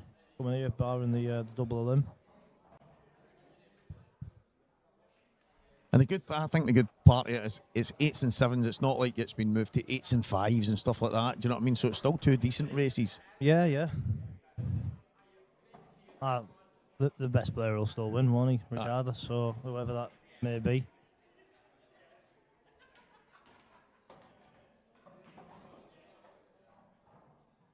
Would you go as far to say the man who beats Dunster wins the event? Scotland Bar. Yeah, big Scotty. I mean, the one thing I did say, because the wee man, my son Rocky, always says, who's going to win it again, Dad? Dunster. And every time I go home, and Claire, they'll go, who won again? Dunster? And most of the time I'm going, yep. And my missus said to me, she went, Stephen, I don't think that's fair. Hey, can they not put him out the tournaments? I think there'll be a lot of happy faces. And I'm kind of like, there'll be a lot of happy bank accounts. Exactly. I said, it's up to everybody else to get better. It's as simple as that. Or no even better, because everybody's got the ability. It's just that extra bit of consistency that you need. Well, it's doing it, isn't it? Like, he's here and he's doing it, and it's up to other people to do it. Exactly, mate. I would, like, if they had a vote and they said, like, you can get him off if you want. Nah, I want him on. No, he makes us have to get better. Every time I'm like practicing or I'm watching or I'm learning, I know that that's the level that you have to try and aspire to get to. And at the end of the day, if you want to beat the best, you've got to be the best, haven't you? Exactly. And I That's what competition's about. None of this handicaps and all that stuff. It's you have to be better. It's as simple as that. It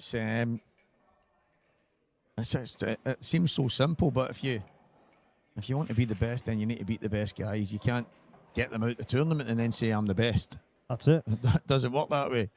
I mean, I've been looking through the little gap in the monitors here and watching the table that Scott Dunbar and Dunster are playing on. And it's not very often that Dunster's the man sat down, and he's been sat down every single time I've looked over. But I think Scott's having to play some form of a treble on the black.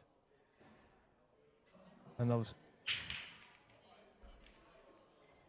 he on the yellow? I can't.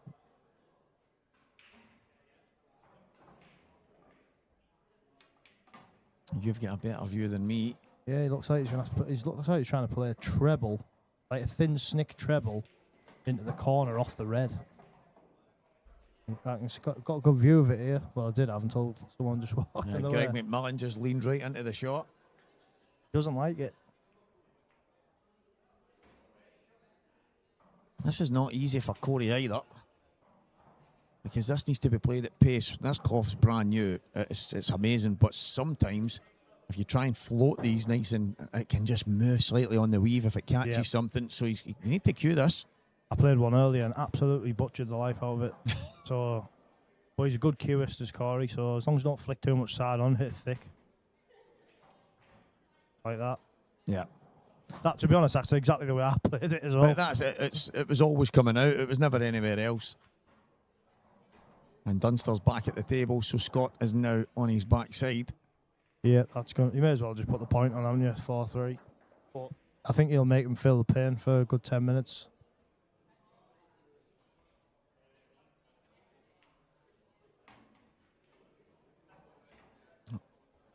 He's a good player, Scott. He's a bit mad.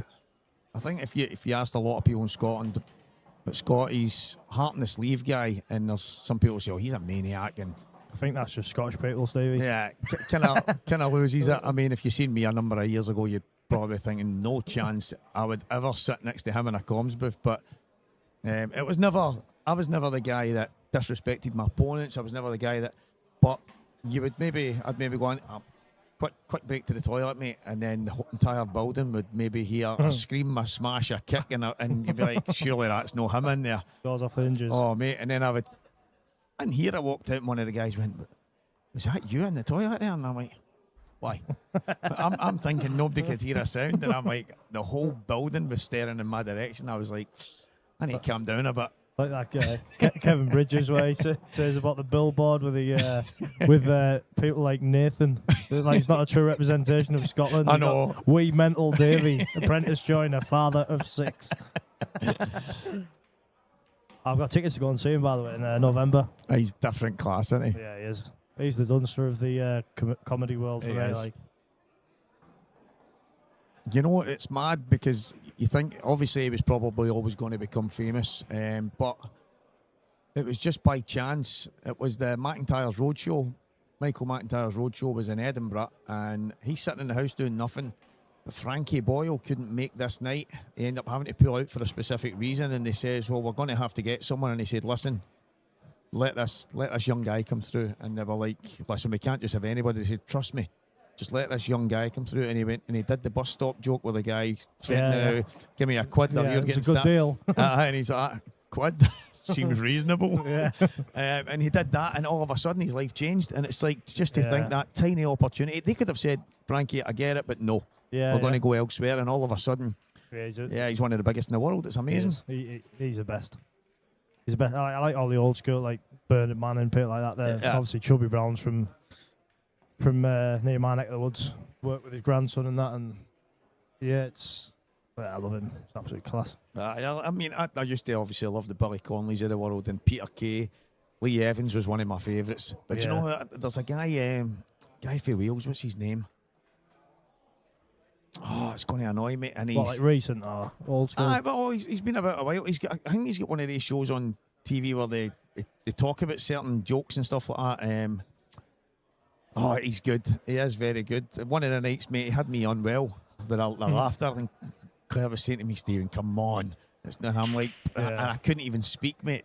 Obviously, I don't want to be called sexist in the chat out, but women don't get comedy. Like, I watch some stuff with a wife, and I'm absolutely like rolling about the floor. And Louise, my wife, she's looking at me as if to say, like, you were just not wired up right. You know, and just giving me the look.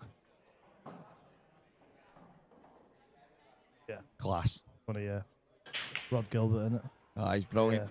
I like Rob Brydon as well. He's quite good on that. Yeah. Summit's just so good. He was when Mock the Week when Frankie Boyle and that was on. That was hilarious then, but then obviously it went downhill, didn't it? They started telling them they couldn't say certain things. Can't say that. Can't say. And what chance has a programme that's mocking things got when you're not allowed to mock it? It's game over, isn't it? But yeah, trying to just look through the gap again, and Dunster's still got 6 reds on the table to Scott's black. I think Scott would just rather rack them up and get on with the next frame. Yeah, I think Scott just kind of sitting his cue to the side there, but Liam won't be in a hurry.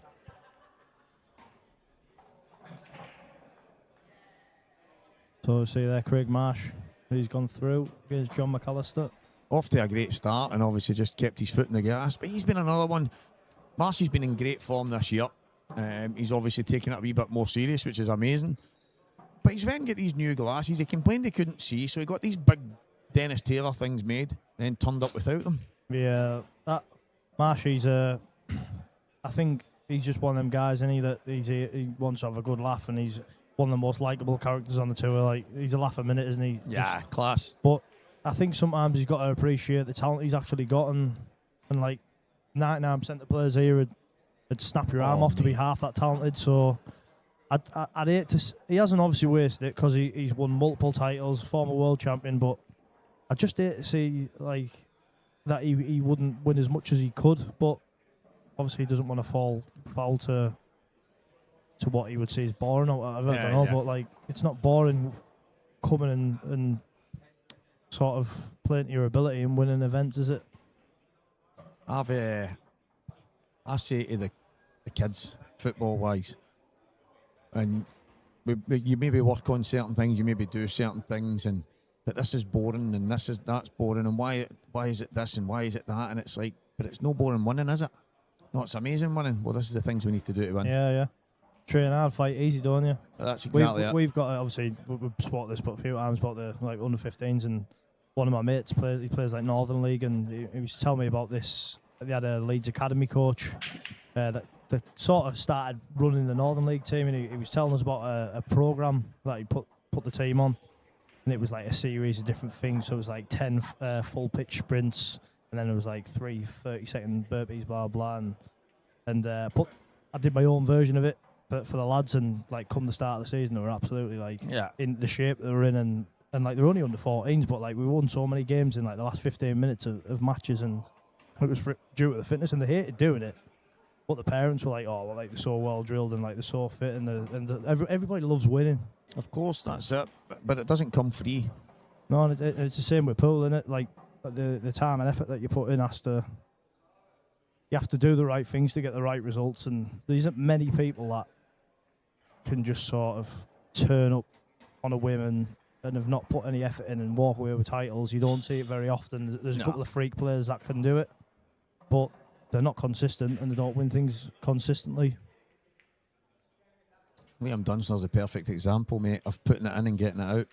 Yeah, he is, and any young kids that sort of want to start playing or have started playing and think, oh, I want to be this style of player, or I want to be that style of player. Like, he's who you want to be modelling your game on, really. Of course. Obviously, you can have your own way and your own style and that, but keeping it simple, playing the percentage shot, picking the patterns well, just being a good thinker. He's obviously a very clever lad, isn't he? Yeah, I mean, Jamie's one of the guys that came from the snooker background. He had the highest break in snooker for a long, long time until Ronnie broke it a wee while ago there, and he obviously, I never forget this, because when he got the high break, I think it was 148, 149, whatever it was, because he had the free ball, but however it worked out, there was £147,000 for a 147 in the event, and they didn't give him it because he didn't actually get a 147. He got more than it. He only got the 10 grand highest break prize. Yeah, shocking, isn't it? Shocker, isn't it? And but Jamie, he was speaking to me a wee while ago, and he went, Stephen, he went, every time I'm watching, I just can't believe some of the things I read, some of the things people say. He's like, I don't care who you are, if you're serious about this game and you want to do well at it, you want to do everything he's doing. You want to play exactly, you want to put the cue ball where he puts it. He went, there's nobody that does it better. It just does not make sense. This is a guy that's played, obviously, your Hendrys and Higginses and O'Sullivans of the world, and he's scratching his head wondering what they're all going on about. It just doesn't make sense. Yeah, I agree. Obviously, he's a very, very good player, isn't he? I'd like him to get a good run, Jamie. I'd like people to see how good he is at this. Obviously, he's won major titles up here as well. A lot of stuff's been going on in his life, probably in the last couple of years, where he's just not really had. I don't even know if he gets to practice at all, and that's me being honest. And it's no me like kind of covering for him. Obviously, his history in the game and all the hard yards he's put in means that he can still compete. But I would love to see him really knuckle down and see how far he could go, because there's a lot of people up here that think he could be a real danger at the top. Yeah, I think obviously the level he was at snooker and stuff, he's probably achieved more in Cuesports than 99% of the people in this room, if not all of them. Yeah, exactly. So when you consider he's played at the Crucible and he's won titles and everything else that he's done, there's no sort of pull scene that would potentially phase him. And I know it's a little bit of a different pressure and you're at the different stages of your life and you've got battle scars and all that sort of stuff, but I'm sure if you really put the hard yards in and wanted it enough, which again is difficult, isn't it, when you come from the big lights of snooker and the thousands and thousands, tens of thousands of fans watching, millions of fans on the TV. It's obviously a different environment, but hopefully we can get there. Well, the one thing for me that I remember, obviously, growing up in the 80s, I know it started and it was really big before that, snooker. But there was snooker clubs everywhere and they were thriving, absolutely thriving. I used to go to the place, the Craig Park Masters. That's where Higgins and Alan McManus and stuff had plied their trade. They practiced in there. And I know they went to the Q Club and other places, but most of the time in there. But I would go down there late, getting to get a table, and they would say a couple hours wait. And this place had like 3 levels. It was just stacked and it was just mobbed all the time. It didn't matter where you go. You were lucky if there was 1 or 2 spare tables. But now all the snooker tables are out. Pool tables are getting in. It started off for me right now as more of a participation sport.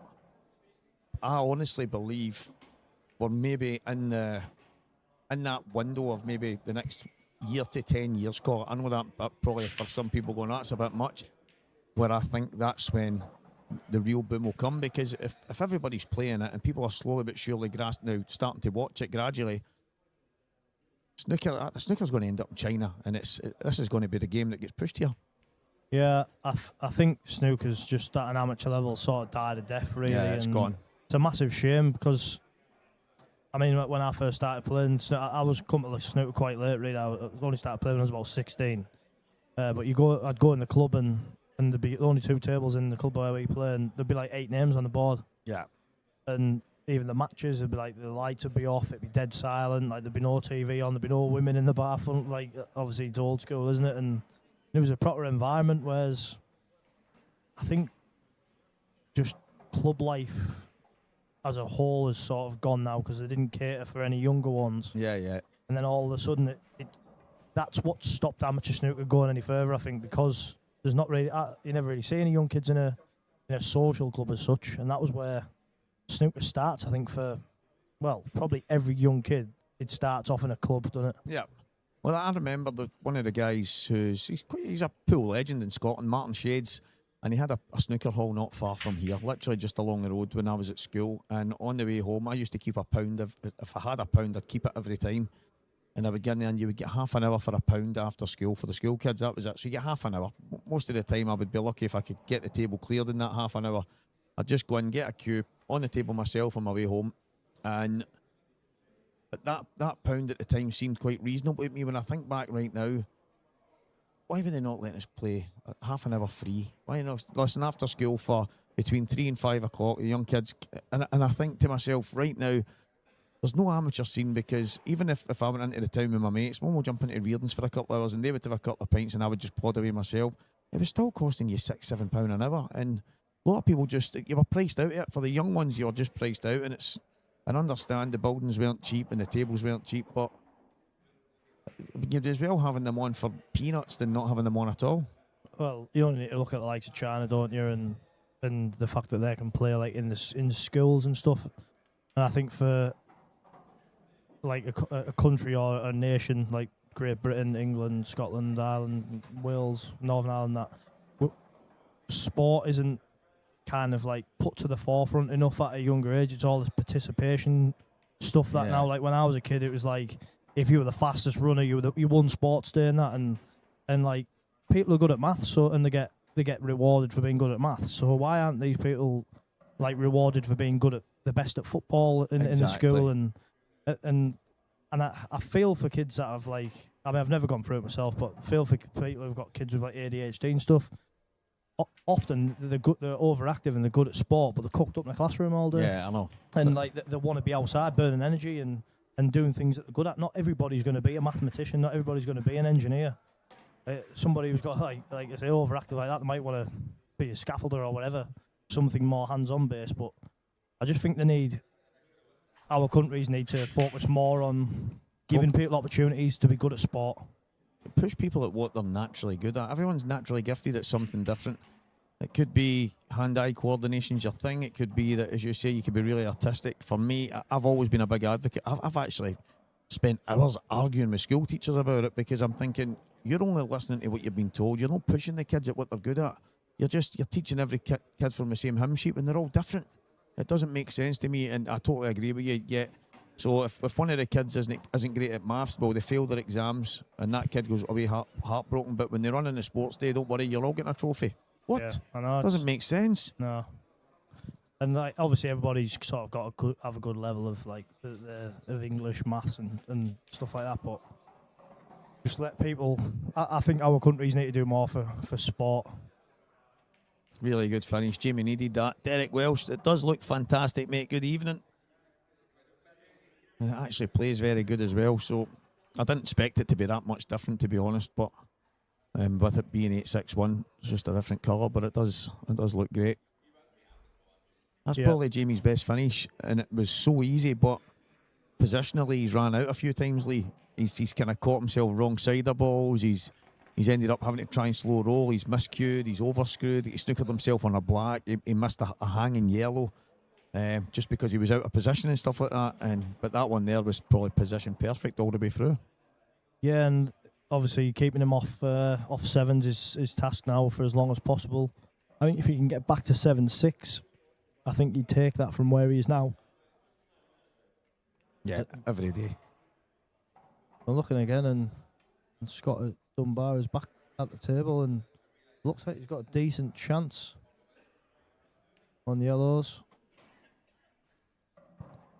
Yeah, so Dunster's in a game over there, and yeah, like I said, it's not very often I watch over, and he's the man sat down for 95% of the match.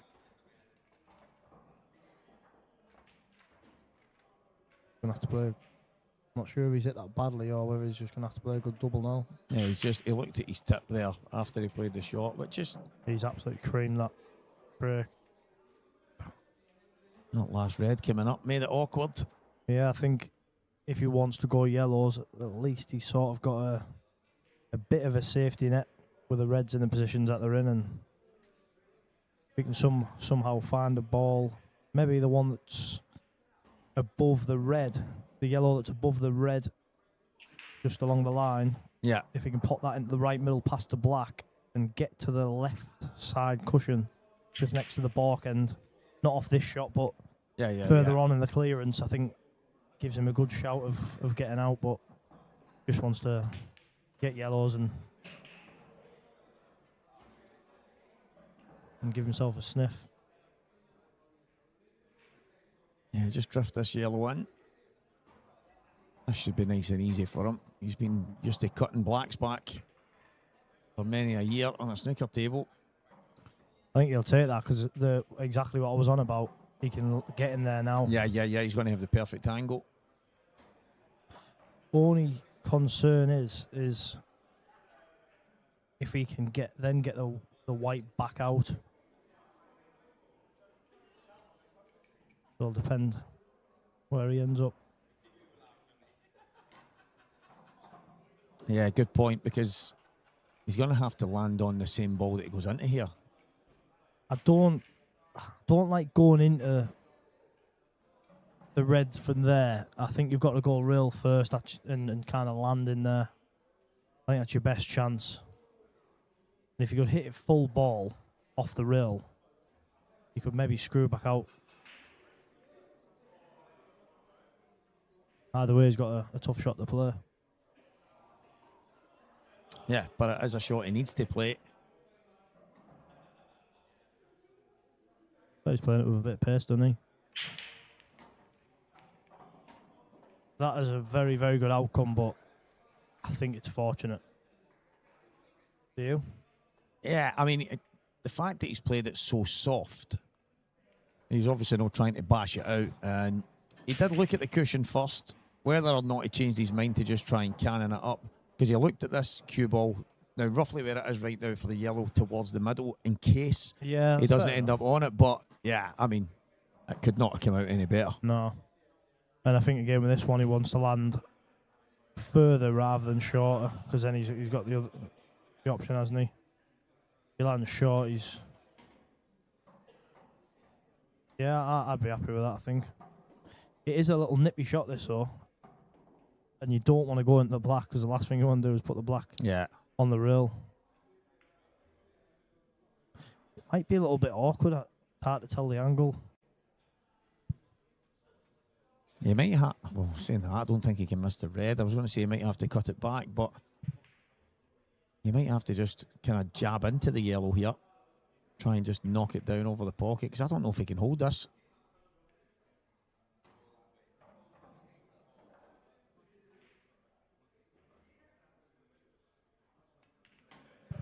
Not an easy shot at all. Yeah, Scott's missed 2 good opportunities. Well, I don't want to say they were good opportunities, but he's missed 2 opportunities. Is he going to go into the yellow here, maybe?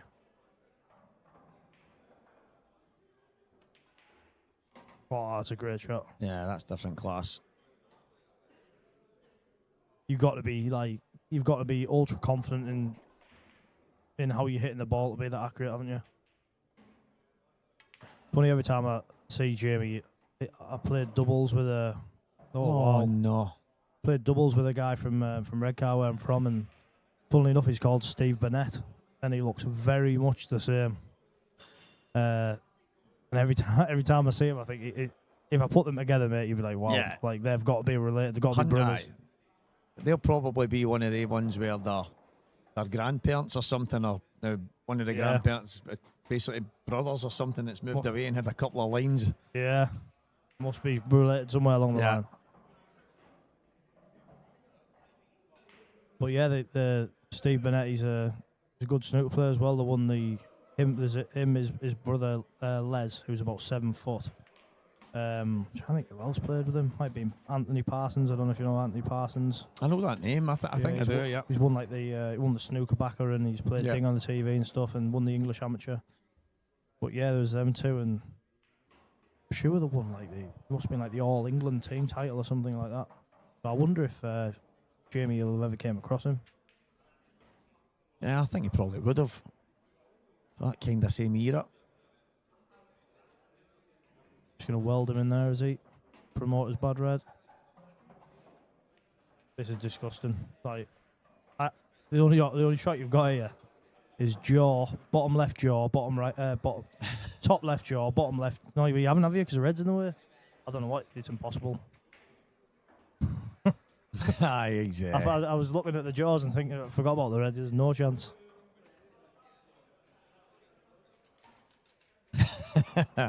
Yeah, this one's sick. Absolutely sick. Oh.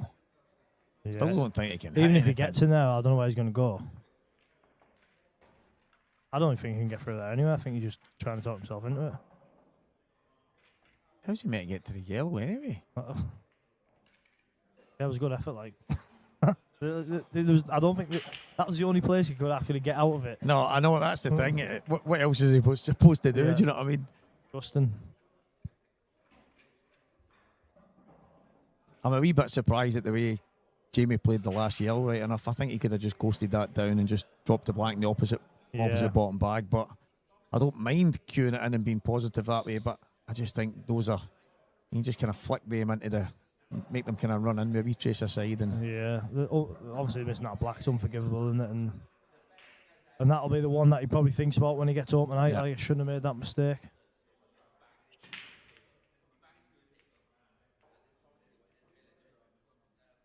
Yeah, Dunster's clawed it back to 4-4 now. And I think when you play someone at Dunster's level and you were 4-2 up and you've had first go twice, you kind of start thinking, like, that was maybe my opportunity, because it's not very often that you've got a lead, and it's not very often you get a chance to extend it as well. as you say, he's 4 each right now, and Scott's had a couple of opportunities. Whether they were easy or hard, obviously we can't tell massively from here, but he's had a couple of chances at least, and you don't get many against Liam, so when you do, you need to take them. Scott's not the type that will be phased, I can say that much. Liam had a little look over there, and he looked like, I don't know, he looked quite happy, as if to say, like, I've got you where I want you type of thing. And from the shots that I can see that Scott's playing, looks like he's kind of chasing the finish and losing the cue ball, and and Liam's just sat thinking, just like stalking him ready. Yeah, I seen Scott throwing his arm in the air there.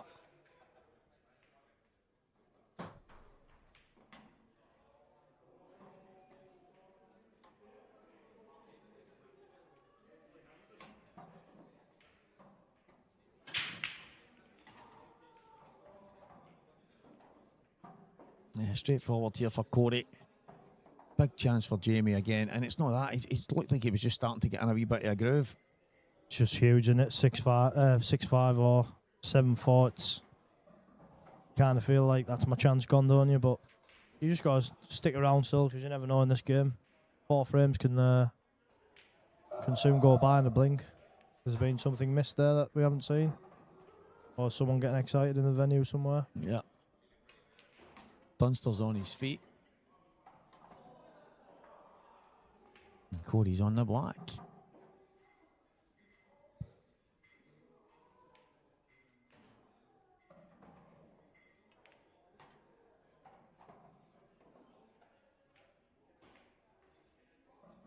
Have you got anyone joining you for the next match, Stevie? I don't know, mate. I don't know, but it's going to be a cracker, so I'll have a wee peek out, see who's about, get someone in. Try and make it quick for you. That would be fantastic, mate.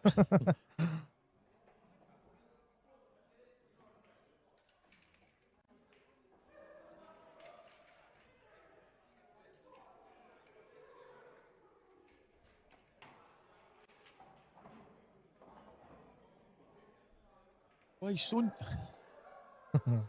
Some boy. I haven't seen the guy who Greg McMillan's playing now. I've never seen him before. I heard, now he's obviously Sean Valentine. There'll be people that maybe know a bit about him. I don't. No, me either. But it's good to see new players, isn't it? Yeah. And I don't know if he won a qualifier or if he just paid straight in, but he's obviously doing all right, isn't he? 'Cause Yeah. still batting at this time of night. So Scottish lad. I heard them talking, didn't have a clue who he was. But yeah, fair play to him. There's obviously, I think the last maybe couple of years as well for me, I haven't played in as many things as I had in the past. So maybe a couple of new guys that have popped onto the scene. I'm not going to pretend to know every single person that holds a cue in Scotland, but yeah, fair play. I'm still batting away. yep, indeed. So the score is 7-4, but we haven't updated as of yet. One big break here from Corey, could be all she wrote. He's got red in the corner. Oh dear. Party over. Wonder if this red on the bottom left, as we're looking, goes into this bottom left corner just past the 2 yellows. If it is, I better get myself ready. Yeah, I think he would get yellows anyway, even if the red doesn't go. So, because he'd obviously just play the one on the left hand side and screw up for the one on the side row, and then it's dot, isn't it? I think it flies in, mate. Billy Snadden, best of luck, Lee. Thank you, Billy. Top man, mate. Absolute pleasure to meet you. I think it was Coventry when I first met you, wasn't it? And yeah, what a nice guy. And top player, I had heard of you a long time ago for the snooker, but I didn't realise exactly like how much you'd achieved in the game. And obviously, I was only I don't want to make you sound old, but I was only a young pup then, and yeah, I had a little look, and yeah, some massive achievements, mate. So it's a pleasure to have you on the tour. Yeah, Billy's a class act. Just a consummate professional, isn't he? And just like a really good bloke with good morals and respectful, and yeah, I've got a lot of time for him. Oh, that tells you how tight that was, because he's dropped on it. Oh, he screwed back to play in the bottom, play in the middle. There's the main man, Carol Sheehan, back on again. This guy's, mate, you should have a season ticket for these events. Oh, the amateur series was down in Bushy's place, that's right. I didn't want to win anyway, brilliant.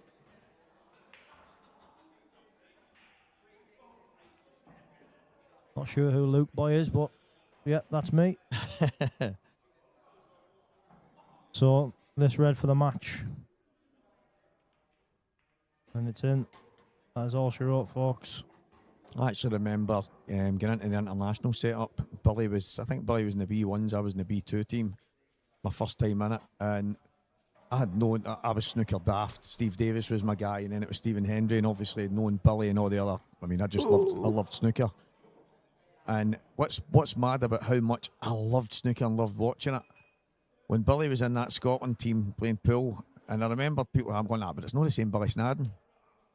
And at that time, and then eventually it was someone, you off your, and then I looked at him and I'm going, no way, what's he doing playing pool? You're just that used to seeing somebody do and play something totally different. Just incredible. But he's an even better guy. He is. Yeah, I'm not sure who you are, Luke, because it doesn't give much away, mate. But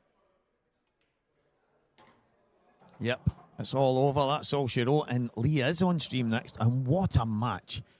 A pint-sized powerhouse against a guy that just doesn't seem to go away. Ronan McCarthy. Yeah, he's an amateur as well. You're giving him 5-year start. Yeah, well, hopefully he's going away after this. But we'll have to see what happens, because he's a top player. So thanks for having us, everyone, and tune in if you want to see a little chubby lad try his best. All the best. Cheers, mate. The Lee Shepherd is going to go head to head with Ronan McCarthy in barely a few moments. He's just getting himself set up right now. Massive thanks to Lee, as always, coming in and helping us out in here. But what a game it promises to be. Games are still on the go right now. Liam Dunster 4, Scott Dunbar 4, Gav Robinson 7-5 up on Dave Adenau. I'm off my rocker. That game's been finished for about 4 hours. Why is that still on? I hope Craig can hear me and actually finish that game. Jamie Burnett has lost 8-4 to Corey Reese. Nobody's finishing their games, man. Rob Wilson 4-3 ahead of Dan Davey. Gareth Hibbett 2-1 up on Johnny McDermott. Monarch 2-1 up on Robert Stephen. Guys, I'll be back in a minute. I'm going to get these games finished, because every time I'm calling a score, the games are already done.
We're back.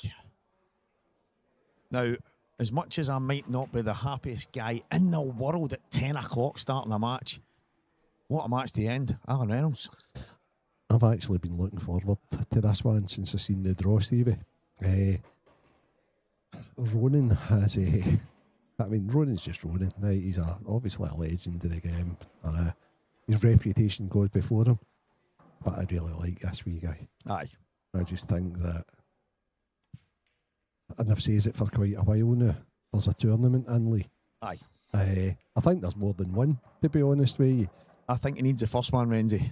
Oh, obviously. He did it in the, I know that sounds stupid, he did it in the amateur. Listen, I can go back when Jason won his first title and then he won a few. Ants won his first title, he won a few. There seems to be that Lee did it in the amateur at the IPA.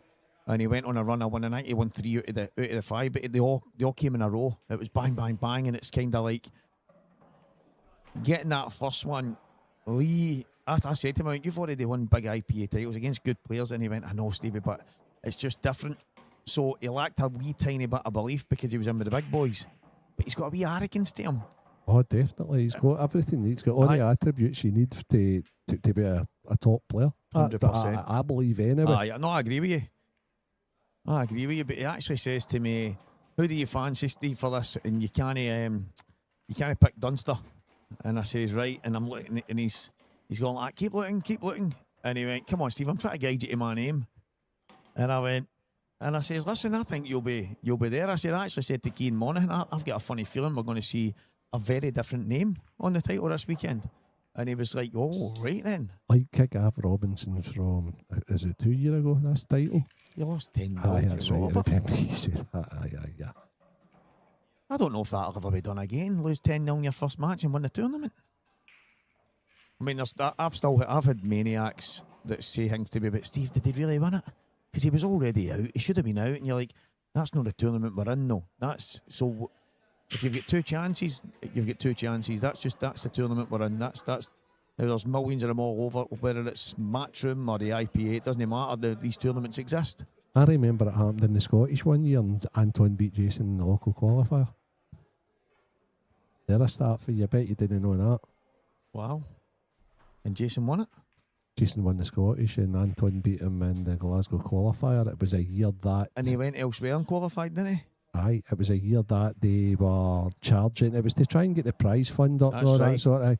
So some of the people hated it because the Scottish is a ranking event. I know.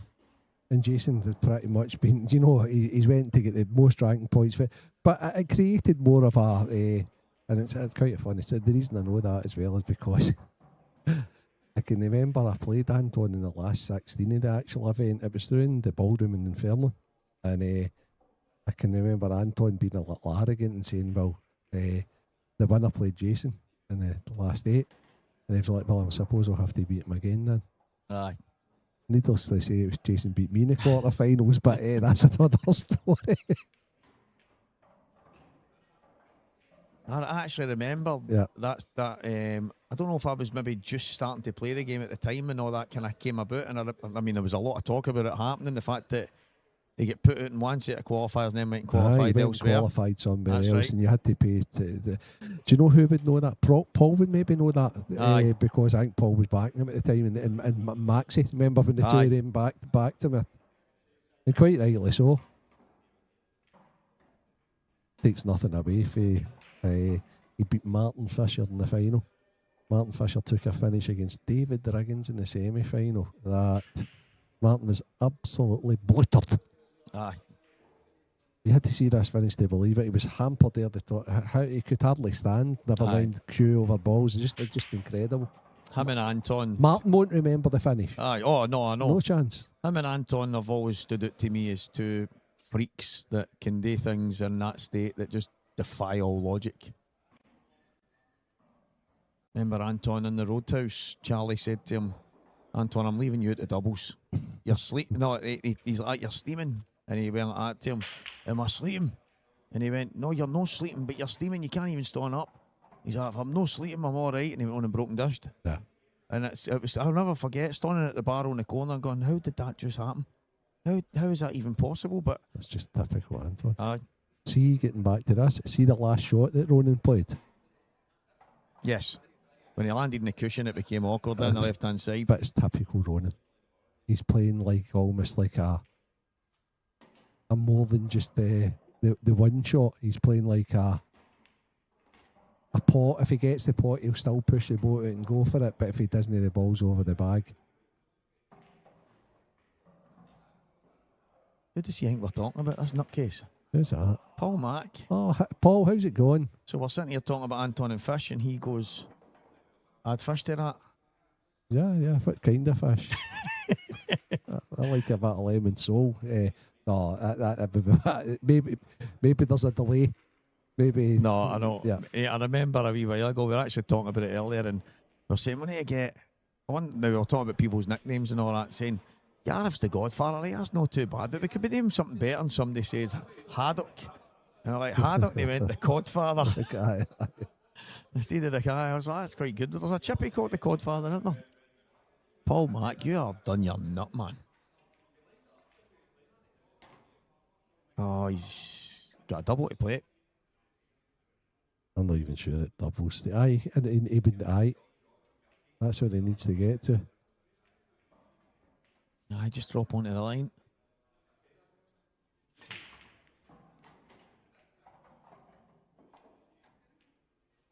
Let's play that well. See that shot there, Randy? I've seen today probably 5 or 6 times the player roll through about 3 balls too much. But Lee loves the zippiness, the reactiveness of the cloth. That's what he plays on. He sprays his cloth and really zips it up. So I had a wee feeling there that he would have controlled that well, but he's unlucky with that double. He slammed it in as well, eh? Oh, it was the way to do it. Aye. Because he was getting obviously position on the black way slamming it in. Aye. It's a contrast of styles, and aye. Ronan's not going to miss many of these when they're presented to him. Aye, there's no many better at cleaning up your mess than Ronan. And there's no many more patient than him waiting on you to make a mess.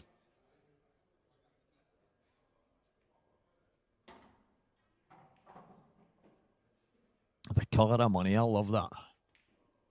That was a film, is it not? Aye, but the guy's put an extra. But if it was going to be the colour of money, it should have been with the Americanised COLO as it was in the movie. Tom Cruise and Paul Newman. Aye.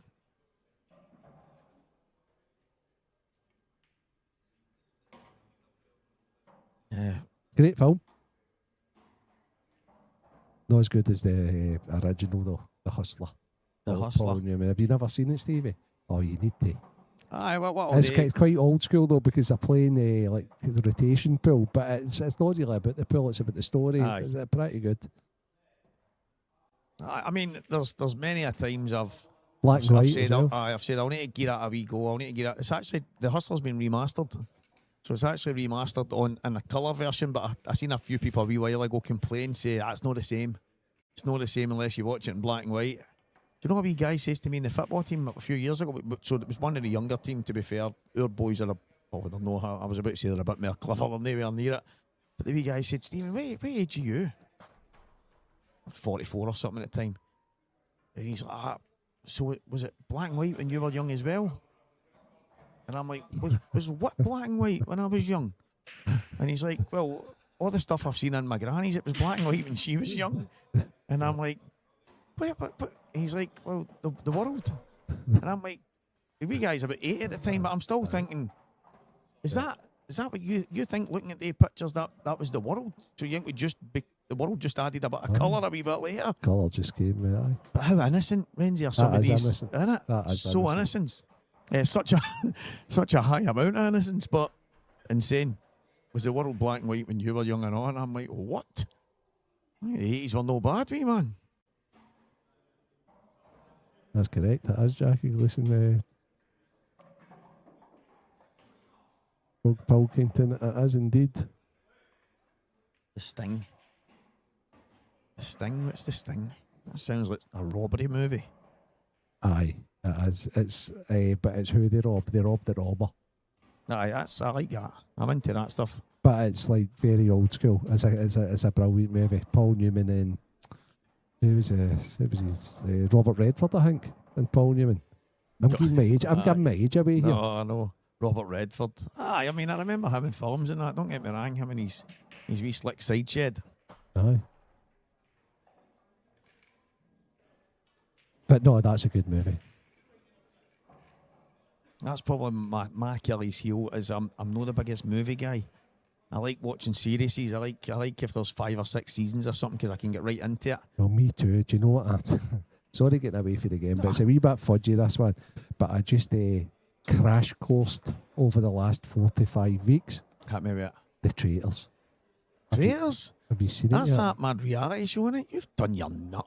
It was brilliant. Is it good, aye? Oh, it's absolutely brilliant. Any of you watched Traitors, guys? What do you think? Yeah, I've watched every countries now. I've watched the I was UK going to say, one, it's then all the over the US, place. then Canada. Traitors. Phil Hall Junkies, I've seen that too. Actually, the John Tiger Kerr put me onto that film. He likes all his Christopher American, Walken, I like him. Christopher Walken. He's that's good. right. He's class in The Wedding Crashers. Brilliant. That's one of the funniest films I've ever seen in my entire I life. don't think I've seen that. Mate, No. Owen Wilson, Walken, the boy that's in the Hangover and stuff like that. It is absolutely bonkers. I'm talking tears material, Renzi. It's brilliant. Aye, some good movies there. The sport movies, I like a sport movie.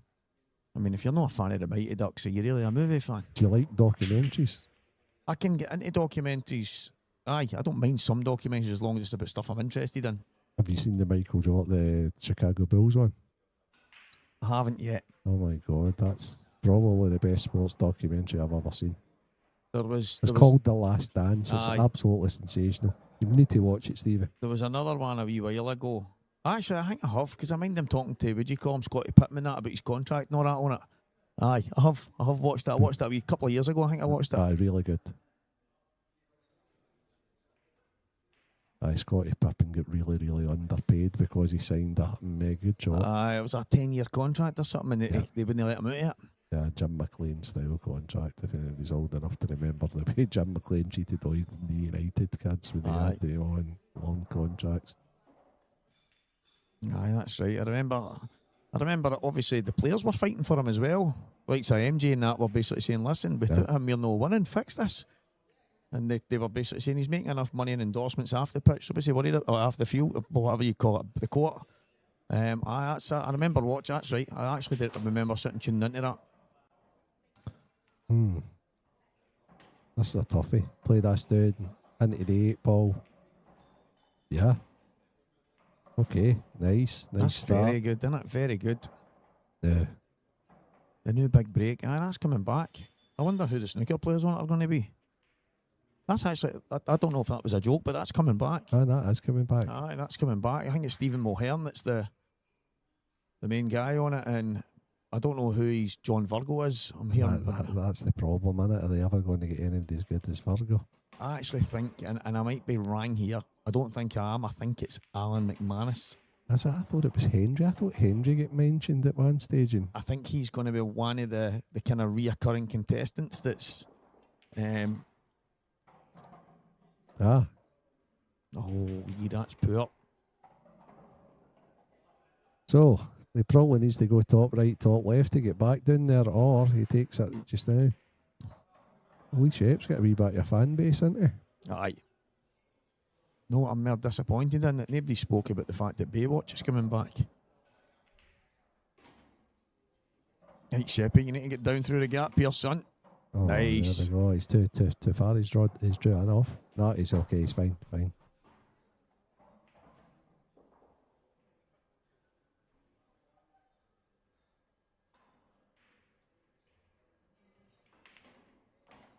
Hendry is involved in yeah.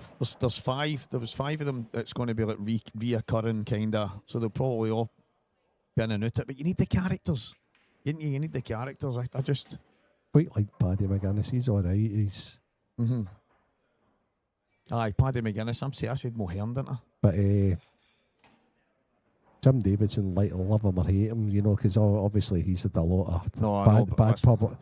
but at the time he was quite good. So quick-witted, brilliant. One-liners, patter, different class. I am. Aye, they all bought into that. I just don't know if recreating's ever the same. I watched a bit of Bullseye. You'll never beat Jim Bone. The problem is, right, there's going to be a lot of people. The older generation will be probably looking down their nose at it saying this isn't as good as the other one. But the young generation that don't know the other one are going to be saying, what are you talking about? And then when they watch the other one, they're going to say, no chance that's better than this. As you do. Brilliantly. Absolutely brilliant. He's just keeping Ronan honest. That's what he's doing. He's just dug one out there. Ronan will need to be on his game fully.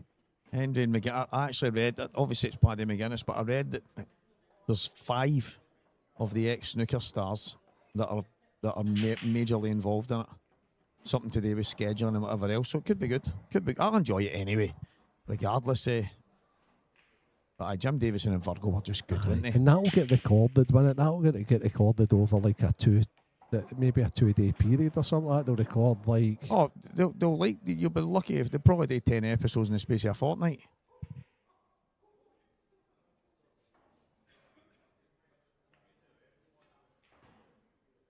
So here's the Ronan break. He was playing well last night. Can he keep it going here? No, that's not great. The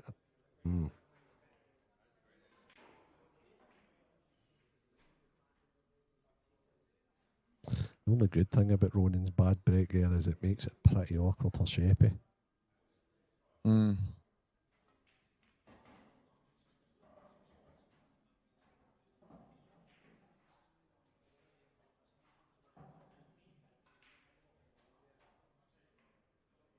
This is, if you're going to break, try.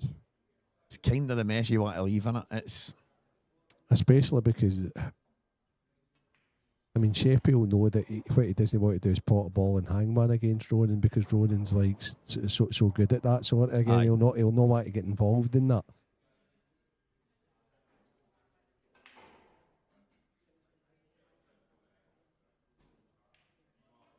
Have you got a court case coming up, Paul? What are you up to? I mean, what are you up to this time, honestly? He's more likely a High Court witness. Derek, tell us, what's McIntyre been up to this time? Nice shot, Lee. I quite like this if he's going to play the plant to the top because it's offset. In fact, Renzi, can he get high? Pop the highest one in the middle, and then the yellow goes to the bottom right corner. Actually, he's looking at getting up there. Still heavy work to be done here, but I bet he's got a chance. It has indeed got a chance. Thanks, Derek, for clearing that up.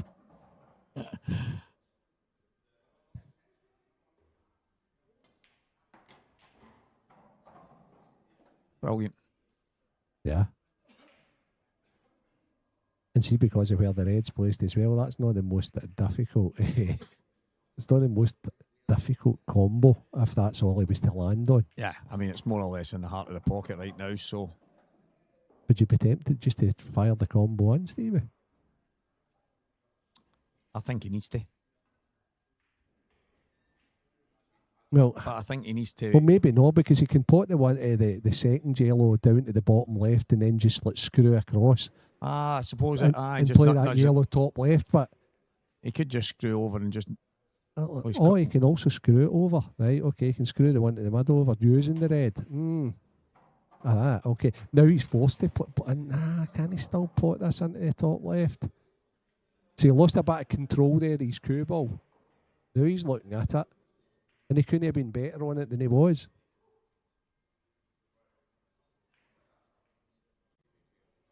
Aye. In my opinion, this guy's always revved up, though. It's just I know. his demeanour and the way he plays. The only issue for me is I felt he could control this better a few shots ago. Aye, because he had 3 balls to play for instead of just the 1. Brilliant. Nicely done, though. Brilliant. A tap in the leg for Ronan there, appreciating a touch of class from the pint-sized powerhouse. Yeah, this is good. we knew this was going to be a nice way to end the evening. That's why Craig held it back a wee bit. It could have quite easily been onto an outer table. Talking about outer tables, who have we got left in play? We've got Scotland, Mark and Liam Dunster. I think Liam Dunster was 3-1 down at one stage. Yeah. He was, and I tell you, Scotland bar in the space. It ended up obviously like 4 each. Could have been 6-2 to Scott. He had chances. We were watching through here, and Lee was getting quite excited because he's not used to seeing Liam's back to the walk and everything, and he was like, "Oh, wait a minute!" And he says to me, "Stevie, I don't really know him. Who's Scotland bar?" I went, "Oh, Scott can play. Don't worry about that." But he had a few opportunities that he didn't take. And I was watching Gareth a bit and Johnny McDermott, and I mean, Johnny's just a cracking player, but Gareth's just like unbelievable, mate. Unreal. So I think he's at the table just now trying to clinch his match. He's 7-3 to the good. What a cracking break that is. Is he dry though? Wow. He's dry, but he's running a starter pot. Is he on the yellow past the black? Quite possibly with a wee trace aside. Is he on? He's on the yellow at the middle, but I think he can just about dink that in. But there's options here, isn't there? You would have. Yeah, I mean, he doesn't need to take the one next to the 8 because that's got a connector. And Yeah. But that's what he has chosen. Oh. Somebody fall off their seat there. Did Lee just... He's just smashed all his cues to pieces there. Oh, his cues are all right.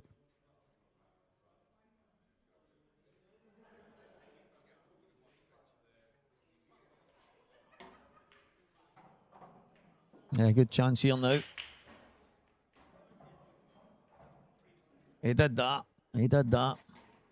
Toffee Blue Cast has got to be an Evertonian surely anyway. Oh, yeah, absolutely. Got to be. And especially when you're talking about Faddy. The Fad stud, yeah. Yeah, blitzing in some serious bangers.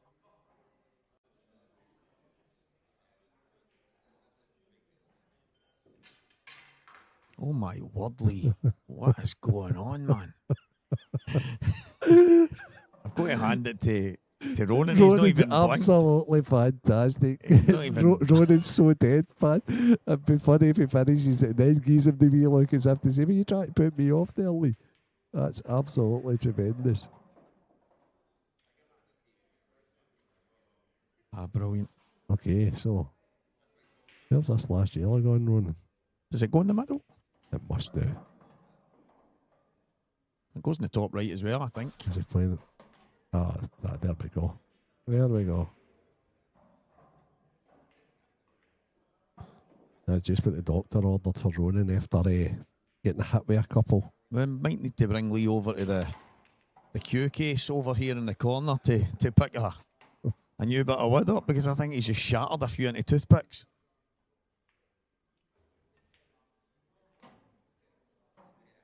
Big dunk, there's a character for you. I actually loved him at the World Cup because he never agreed with anybody. I just thought he was brilliant. I think he's just recently did the podcast with the Roy Keane. Yeah, he did. That was good. That was very good, actually. It doesn't matter how many podcasts and how many stories he tells. There'll never be a better story than the Jimmy Bullard saying to him, "I'll catch you in the tunnel." And after the game, Jimmy's walked down the pitch about 10 times and he's looking out of the tunnel, and Big Dunk standing there with no top one waiting on him. He's like, the last people in there was the seagulls. I'm waving at the waving at the sky. The big man grabbed them. When they told the story on that podcast, and it was how quick Roy Keane was. He says, and I seen the shadows of the two of them. He says, and I stuck my trainers on, and Roy Keane turned and says, "And your eyes lit up." He's like, "This is what I'm talking about. I'm in." Your eyes lit up. It's good.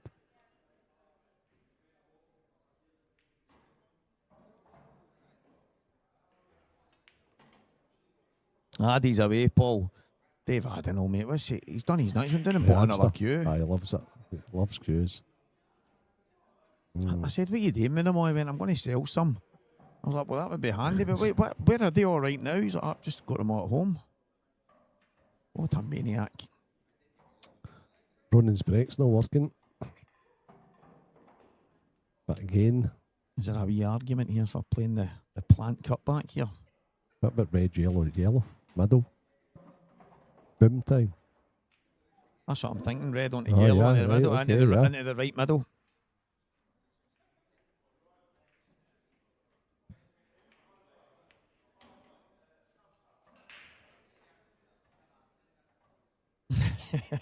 He's thinking the AQ's just constantly falling and just, you would think Lee was half scooped. There he goes. I actually had a feeling because where he sat them, I'm thinking they're still not against any corners here. They're getting down again. I mean, he's a great pool player, cracking guy. Nobody says he's the brightest spark. No. Aye. Big Dunk nearly get done for that, didn't he, for beating up the burgers? Filled them in. I know, I just started a filling big them raw in. guy, isn't he? He's like the other one, get away.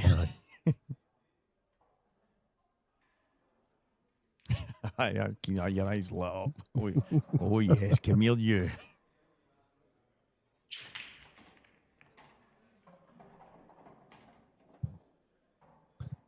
Scotland Bar's now. Has he just peeled a couple of frames off quick fire there? That was 7-4. It's now 7-6. Oh, aye. Dunster's breaking.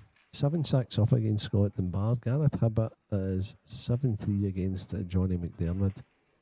And the Monk, Anthony Monart's 5-3 the good on Rob Stephen.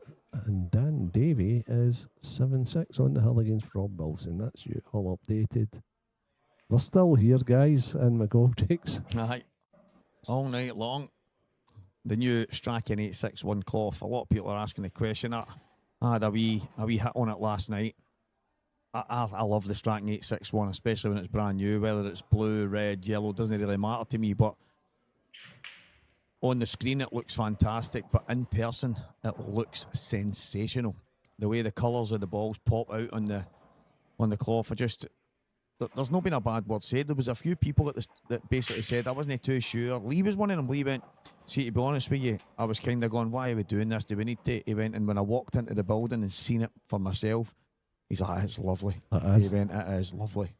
And Toffee Blue Cast is bang on. It's an apple green, and it's outstanding. It'll be interesting to see what it's like when it wears, Stevie. If it stays that nice colour, that's a good shot. You want to just potting everything in sight. He's twitched a couple in here. And he was wanting my say reds there, wasn't he? But I think he can get upstairs. I think he can go off two here.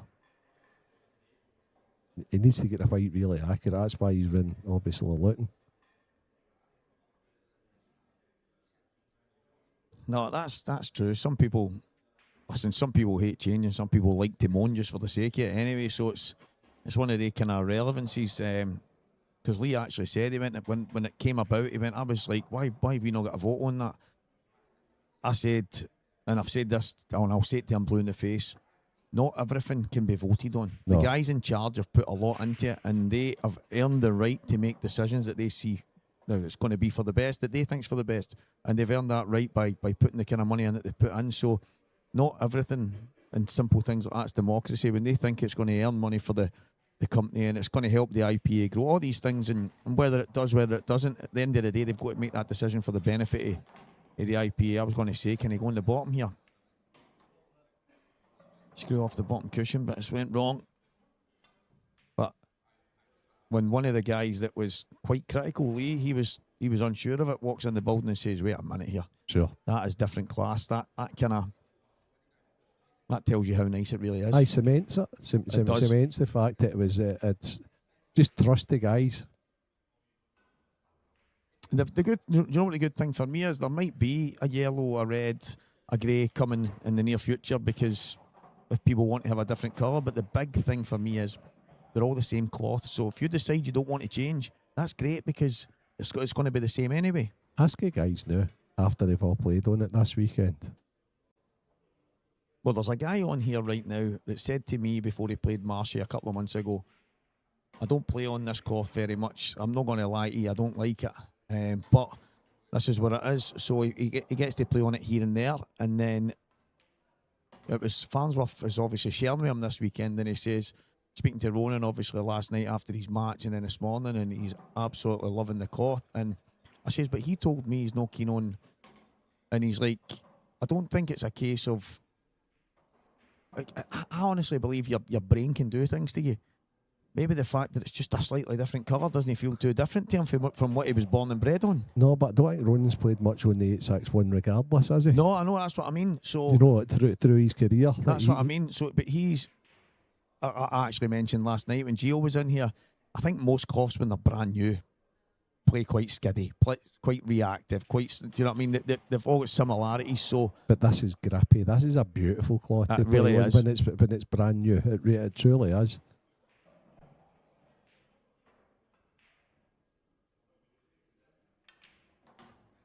Okay. So Lee goes a little early. Yep. But he went the right time. He just lost the cue ball a little. Tried to push the boat out. There's probably nobody better on the planet. You know, I actually found myself yesterday getting a wee bit defensive actually of the cloth, knowing the fact that somebody was saying, so it was on one of the IPA posts, and it was like, here we go, another pool organisation with a money spinner, and I was like, whoa. So I had to comment and say, well, hold the bus. If your table needs recloth tomorrow and you're using 861 blue, you can get 861 blue again. Nobody's telling you different, because when you turn up to this tournament, it's going to play very similar to what we've got here. But you've now got an option, and the only difference is, doesn't put money in the guy's pockets. The IPA, for the first time, I've got a revenue stream through being exclusive to this cloth.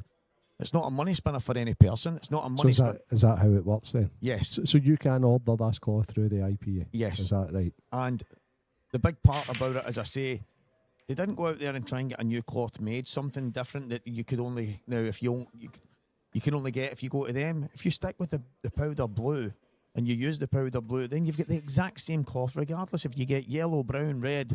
If these colours become available in the near future, you've still got the exact same cloth. So it's not, you're not forcing anybody to follow suit. You can stick with what you've got. It's 861 cloth, but they've been playing on for the last few years.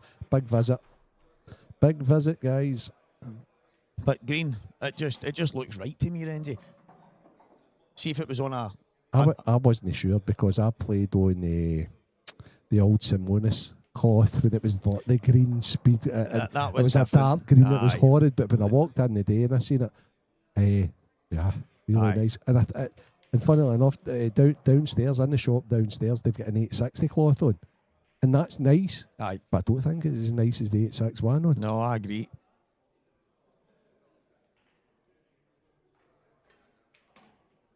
Aye, perfect. Just so good. I'm playing the wee cannons and the wee flicks to make it.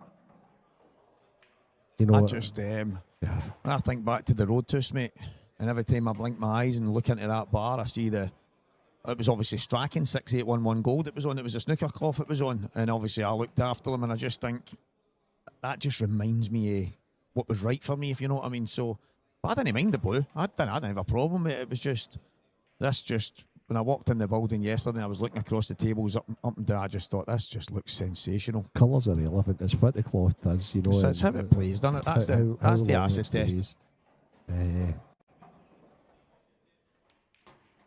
I go with my big mates pretty much most days. He's got an 861 in blue on, and it's been on, I don't know, about a year now. But his table doesn't get played on regular.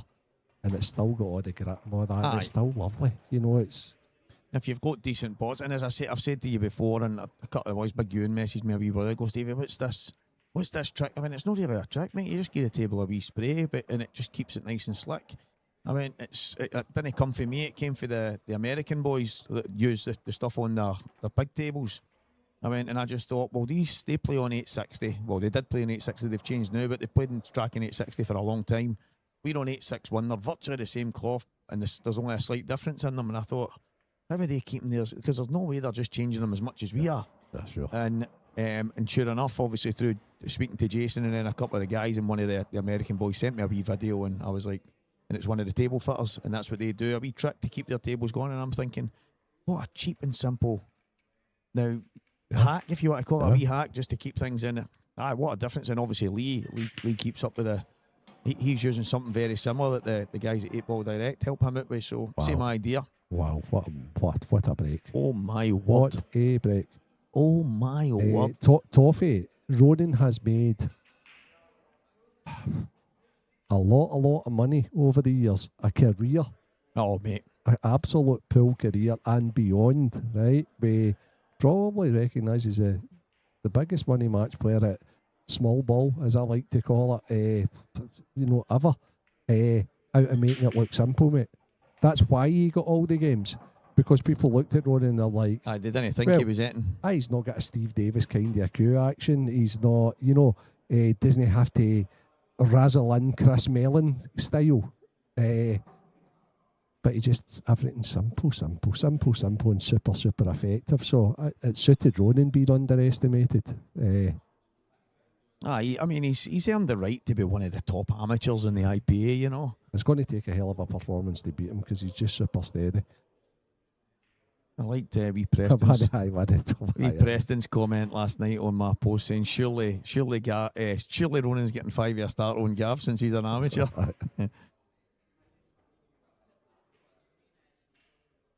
But it was actually funny talking to Gio about it last night when he's saying, listen, I'm not playing at a good enough level to mix with the top boys. And then Gio's going, he's not at a good enough level to mix with them in the tournaments, but he'll play them all for money. That's Marshy, Gav. Aye. Kids himself, didn't he? Kids himself on. Because he was retiring there, but he can't get away from it. Aye. And I wouldn't, if I could play that way, I don't think I'd get away from it either. That's just, he's a surgeon.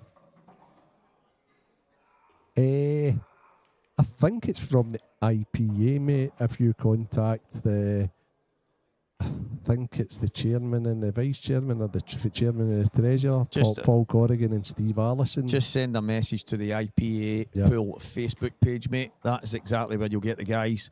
I know that all the orders for this month and I think into September are all sold out, but new orders are coming in for October and that right now. So if you just contact the IPA Pool page, there's obviously a few of the guys like Carl Sheehan, who's on all the time. He's got lucky. He was part of the first order, so he's buzzing. I think Bushy will be heading his way to get his new cloth on. So, but if you get onto the IPA Pool Facebook page, just send it a wee message, mate, and the guys will get it dealt with for you. I think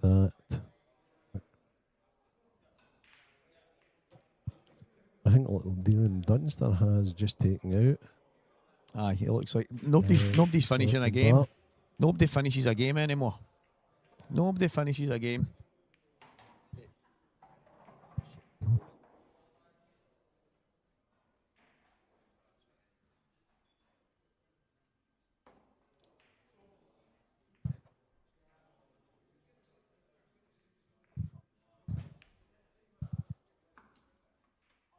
So, in fact, aye. Paul's over there now. You could, I suppose, ask him if was anything doing. It's a race to 8 toffee.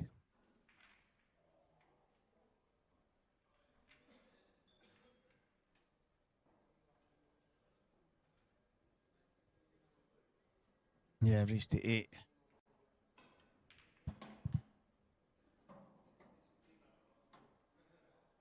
See that little shot he played there, Stevie, if you look on the replay. They'll we comment a lot on how Liam plays certain shots better than anybody else. Ronan plays this shot better than anybody else. That's like that wee cannon he just played there. Look how he developed the other ball and just it's plumb. Unbelievable stuff. So controlled, but it's never hard. It's pure control.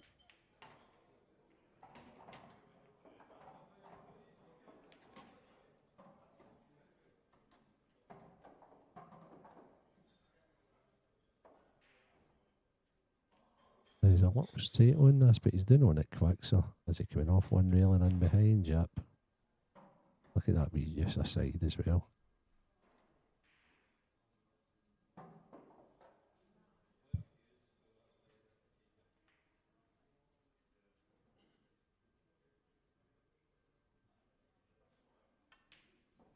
Yeah. That's exactly the ball he wanted to be on, and now he'll come back off the yellows and he'll make this bag even more open. He nipped that lovely. There you go. Oh, he's come into the Podges class. Mate, He's got a chance of winning this. I obviously had Lee in here before this match, and Ronan's played about 100 frames this weekend already, and so it won't matter what cloth you're playing on. Once you've had that many frames and you're playing as well as he's playing, he's got to take a bit of stock. His cue balls in a string. 20 to 1 last night, 16 to 1 earlier. Unbelievable odds. Yeah, still as good. Absolute quality stuff.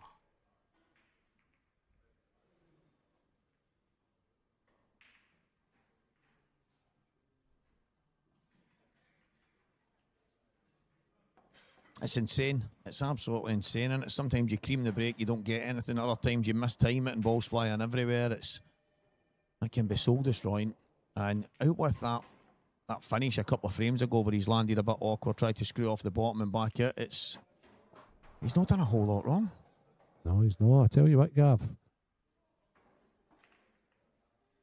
That match he's had the other night, great, if you can call it that, because I know it was a few quid, mate, and it's always sore to lose, but I tell you, the two have played brilliant today. He'll take a bit of stopping because that's a great wee bit of practice before it starts. The thing is, I'm seeing Gav's obviously posted. I'm pretty sure Ronan would say, let's do it, because he loves it. Oh, that's always been if anything, and everybody's entitled to have one fault at this game. Ronan's Achilles heel's always been his breaks not being maybe the same as Mark. Yeah. And I've no doubt because they know that they've tried and tried and tried, and that was everything apart for good shot. That was everything apart for it going. This should be 6-3.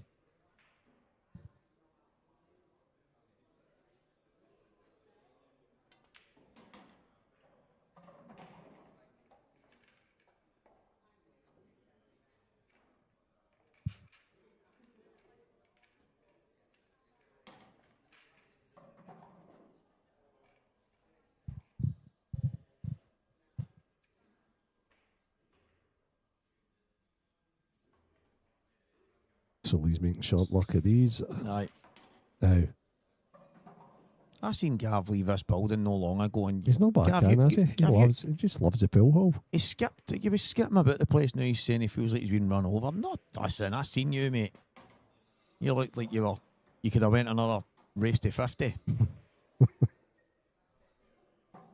Great player. Great player. Watched him a day. He was in fine fettle. Listen, I actually said, win or lose that money match, both of these guys were going to be in fine form this weekend for it. Important there. Massive. Absolutely massive. Tell you what's more important.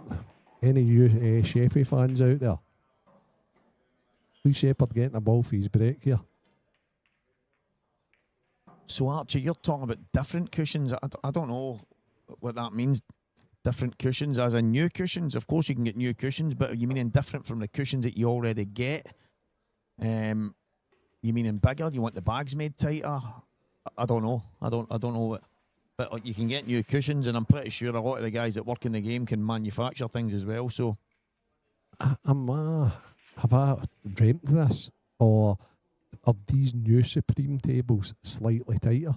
Well, these ones we're playing on right now are tighter, yes. Yeah, that's what I was thinking. Same Obviously, when it's a brand new cloth, they're going to open out a wee bit, but these are slightly tighter, aren't they? These are tighter, and so are the ones on the tour. Yeah, the newer version, probably, maybe call them the 2025, 26 model. Although they look the exact same, they're definitely tighter. So you want the bags tighter. Well, the new version of the Supremes are tighter, so there's no doubt, and you could probably get a new set of cushions, mate, that are a wee bit tighter. You could also get whoever the table fitter is to chamfer them a wee bit for you as well and just tighten them in. So that's definitely doable. These reds look delightful. I think Ronan's just going to play this yellow on and off the cushion and stay for the bottom red. That's exactly what a nightmare! What a nightmare for Lee that, isn't it? That's incredible. Just as he's taking a nice finish, listen, a basic finish, but still to keep in the match. The one thing he wanted to do there was just break and finish. The ball's came out lovely, but unfortunately he went in off again.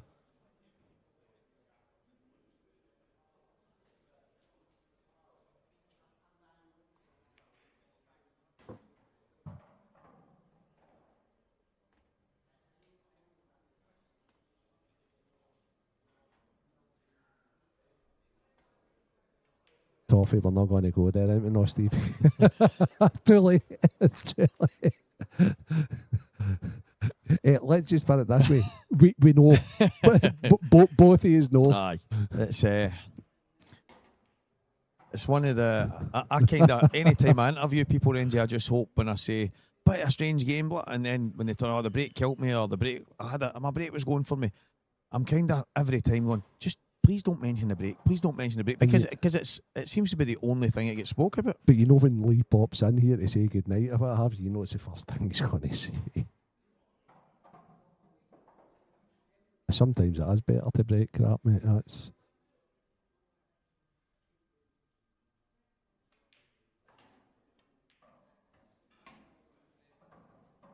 I know, Gav. I know, mate.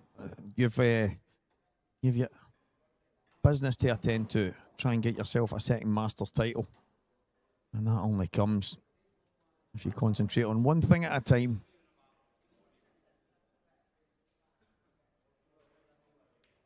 Yeah, it's running on the hill.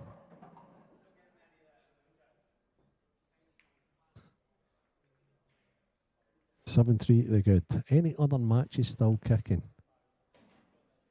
It's still 7-6 Dunster, and the lights on off on the table. It's quite funny that. It's so unlike Liam to not finish that off. He must have been knackered. I'm not kidding. Greg McMillan's not finished his either. And it's been happening all day. I've had to go over to Craig and go, going to finish the games because know what's happening. I'm in here saying, now I'm still talking as if the games are on and I'm calling the scores and I'm going, wait a minute, is that not finished? That's a long frame, that. Right, okay. And I think the Monk has just defeated Robert Stephen.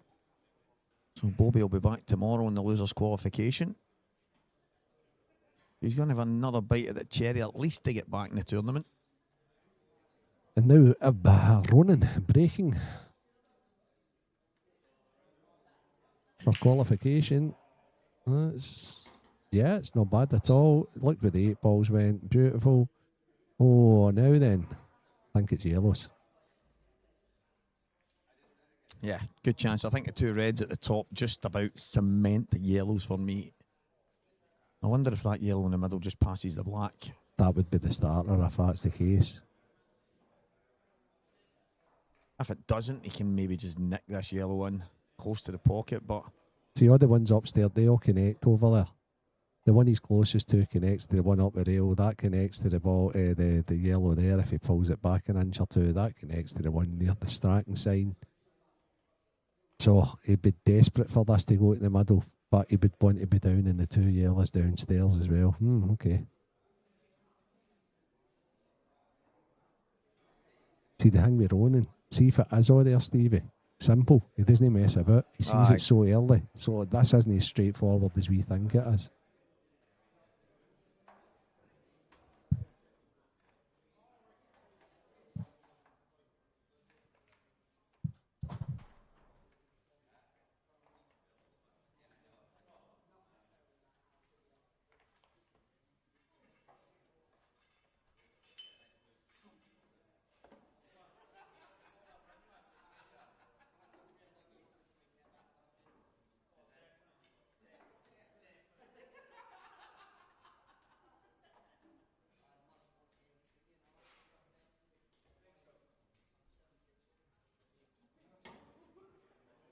That's a naughty wee shot.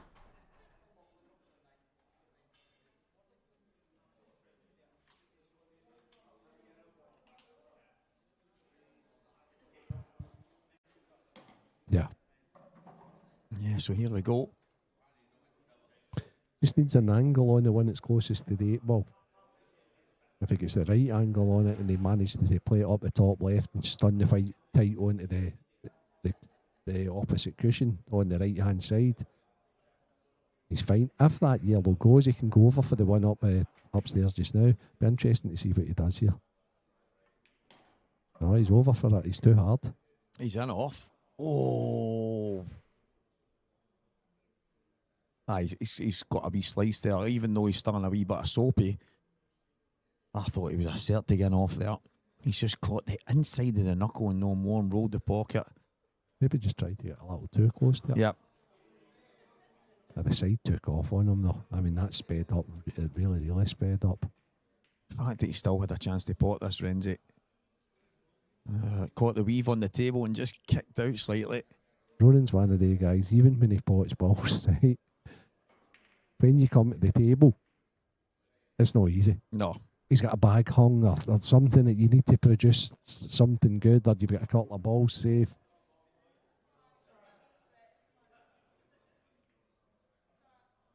Oh, it's not terrible. I know, but can that red go inside, Stevie? Can the yellow that's close? No, get out the road, Ronan. That's it. Oh, you can get the cue ball in there, no bother. Yeah, I know, but can he get the red inside? See, it's all right. See the yellow that is closest to the right middle bag? Yes. Could he play that off the cushion to hit the red, to pot the yellow over the bag, and then that way free it up with leaving it there? I suppose you could. I mean, you could just drop on it and screw back.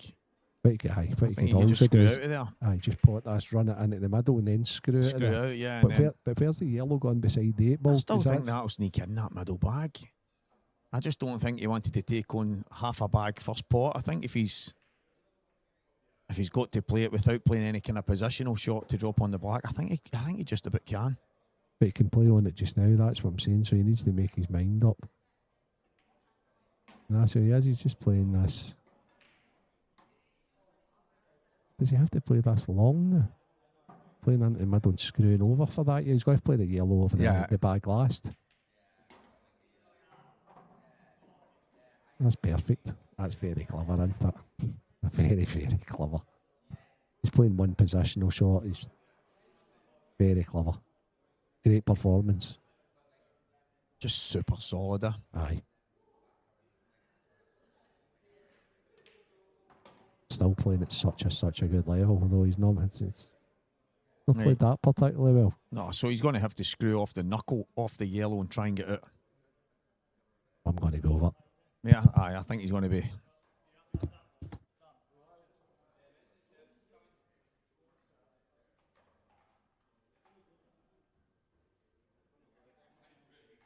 So Mr. Alan Reynolds is going to join the boys at the table. I don't think there's any danger here of not catching the yellow first. Does he get out? Here we go.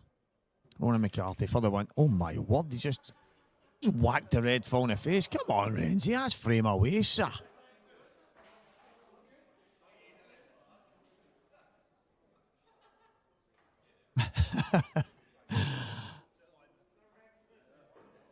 Guys, I'm flabbergasted that the ref's not giving the frame there. He just crashed the red full in the face. I mean, come on, Renzi's tried to kill every red in the table. Don't think I've ever seen Ronan as embarrassed. That was great. That's made my night, actually. Right, I like this. Play the plant and bring the but leave the red over the pocket. Yeah, good. Well done. Yeah, I like that. Corey played a similar shot earlier. A wee bit easier than what Lee's just played there, but the same shot. Glide off the top ball, get it across and kick a ball at the same time. Just using a little bit of in-game intelligence. Well done, Rob Wilson, beating Dan Davey. Rob's a little bit of form as well. He had a match last night. Small stakes against Morgan McInnes. And these frames have definitely helped some of the guys because a lot of the guys that were queuing last night and putting in a little bit of time seem to be fine. I'm getting used to this cloth. Fair play to the guys. It's a very clever thing to do.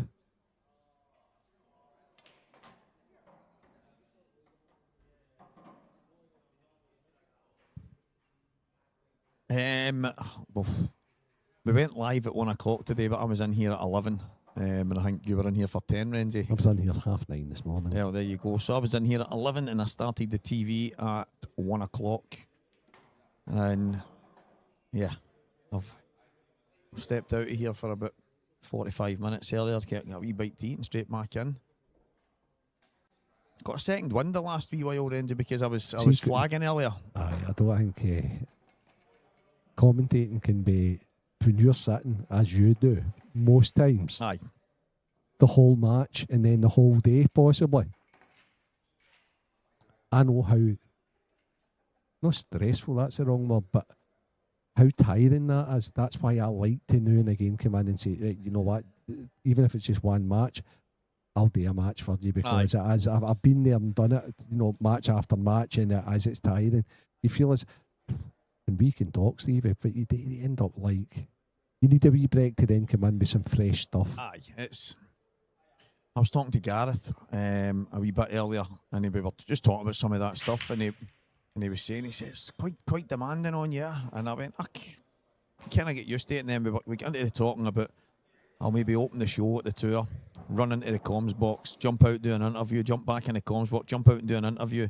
And then he went, Steve, come on, that's just madness. And I said, Gareth, there's some nights I don't get a chance to eat because it's just far too busy. And he's gone, that's just madness. You need to sort that. And I went, something that I'm working on with the guys and trying to get that because it's just, as much as you enjoy doing something, when it gets overly demanding, it becomes less enjoyable and more kind of soul destroying, if you want, for a better word. Oh, Toffee Bluecast must have brilliant, mate. Right, okay, so he's got he must have a podcast for the Everton. Makes sense, doesn't it? Is that right, Toffee Bluecast? Have you actually got then a podcast going for like Everton Football Club? There's a lot of them for the team that we support. There's loads of them now, isn't there? Aye. No, that's good, mate. That's good. You get Walker the Talker on there. I'll come down and have a wee blather with you, mate. P. McC. Is that Paul McManus? It's no Paddy McAllister, that's for sure. P. McC. It was a brilliant break from it. Might be Paul McElwain. It's P. McC someday. Anyway, tell us who you're, my main man, because we're much appreciated.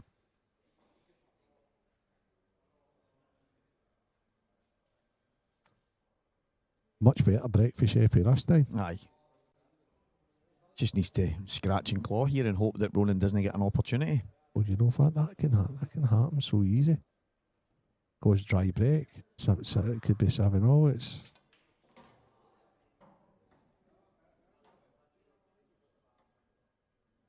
maybe just flick the red here. That's played it great. Good goal, Stevie. That's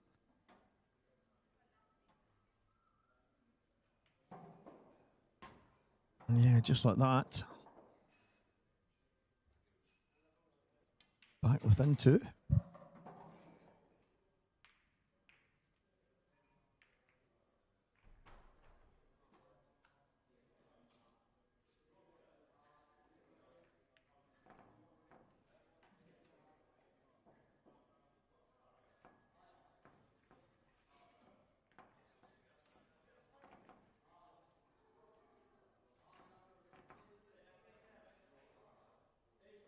so Ronan's basically been a quarter of an inch out of securing the victory and winning this match 8-3.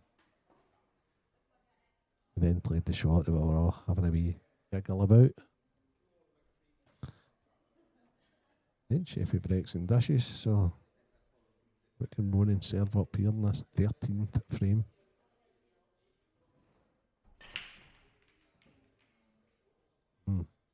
Well, a dry break's exactly what the doctor ordered for Lee Shepherd.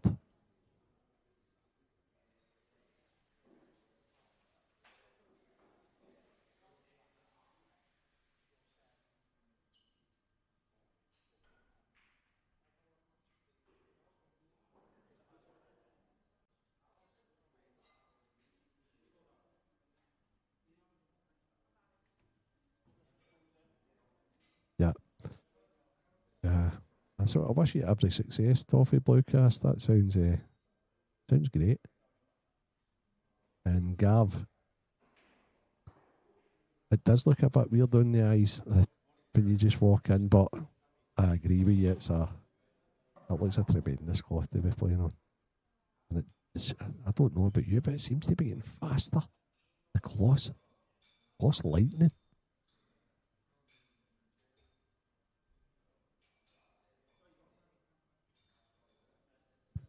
That's quite good when it's as consistent as that, is what Gav's saying.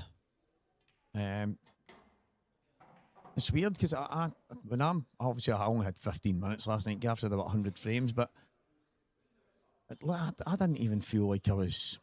I don't know. It just looked normal to me. But on the screen, I think the halo lights are so bright. I don't think it matters.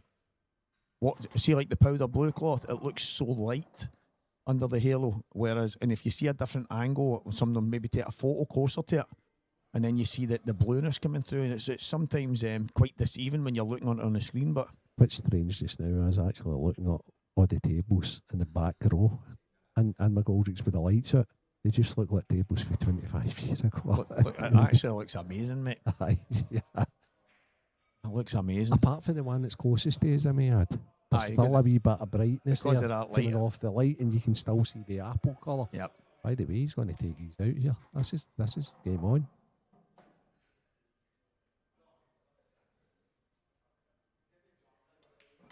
Yeah, very good. Chip in a chair, mate. That's all you can do.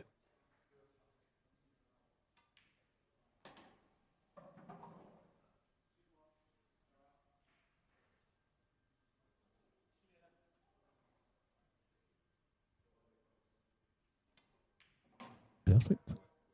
Oh. That was dicing a wee bit. The cloth is just getting faster and faster, I think. The more games it gets played on it, this is going to be scary tomorrow.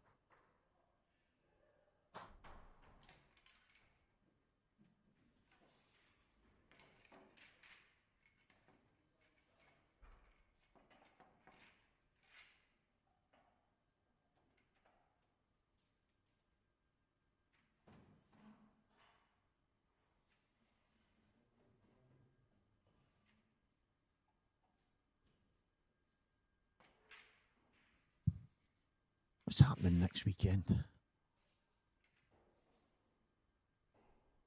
I've been invited to a golf day, and I'm just thinking to myself, Okay. Are you doing any commentary? Is there anything on? I don't think so. no, that's what's. I'm racking my brain on that. Don't think there's any salt. No, I think I'm good, but here's the thing, mate. It could be I think I'm potentially out on Tuesday, Thursday. So I could be hitting a good bobby Saturday, man. That could be dangerous, especially with my high handicap. Aye. Yeah, Gav, that's something that stands out. Obviously, Farney was in here earlier. We were talking about the same thing. The Supremes have obviously tightened up their pockets in general, but the fact that, I think it was a black. You played up the cushion last night, or it might have been the last ball. It was the left-hand side, and although you did miss it, I think if you were to go back a wee while on some of the tables, it would have dropped. Wow. Absolutely Creamed. millered them again. Oh, look at your heads. Look at both sets. Both actually. sets are good, but Yeah. I just think the reds connect better, Renzi. But yeah, both sets are. Yeah, both are decent. You wouldn't be disappointed if your opponent missed and left you an opportunity there.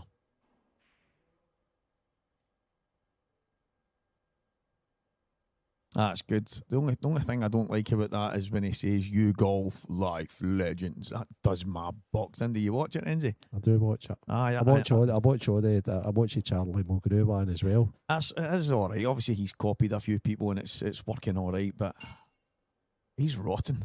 Aye. Aye, Bullard's good. Bullard's different gravy, man. Aye, I do enjoy it, but That's what I like. I like when they're playing like doubles and they're playing with guys that are. see when they done the. Aren't they as good like us? They basically. Did you watch no, the like one they Tubes done? and that? That's The Great Britain had kind of won against America, and they had the content creators, and then they had Bubba Watson and Eugene Poulter, and I was like, this is amazing. It's like their Ryder Cup. It's good. It's good. I enjoy all that.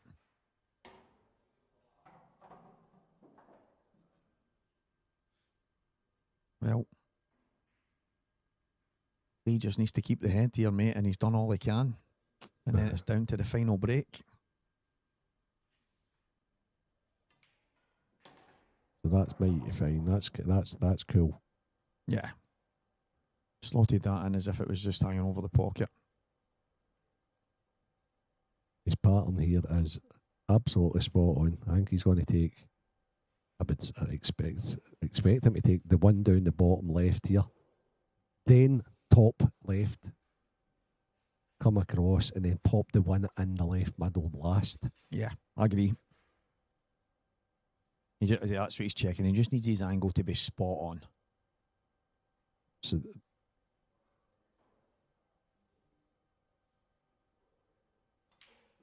right, that's fine. Now, believe it or not here, Stevie, he's okay even on the cushion over here. Nah, not quite. He can cut this and kick into the yellow if required. Doesn't need to. That's fine. That's fine. Oh, that's more than fine. That's perfect. Yeah. Now you're just dropping this, and it gives yourself the perfect angle to just push the red into the left middle and just come down on the right line.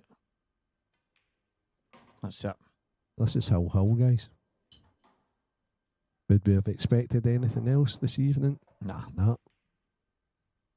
Ronan will be ruining that field positional shot off the second last yellow in what was a brilliant pattern. Excellent. Great standard for both guys. Do you know what? After the way it's kind of went, deserved a decider, didn't it? Me man showed a lot of character again, didn't he? Massive, mate. You know, as if give me a chance at your peril. And all of a sudden, there's only one game going on in the building, yet on Cuesports there's about 40 games on. Craig going to finish these games? Too busy out there talking to everybody, man. Craig's asleep.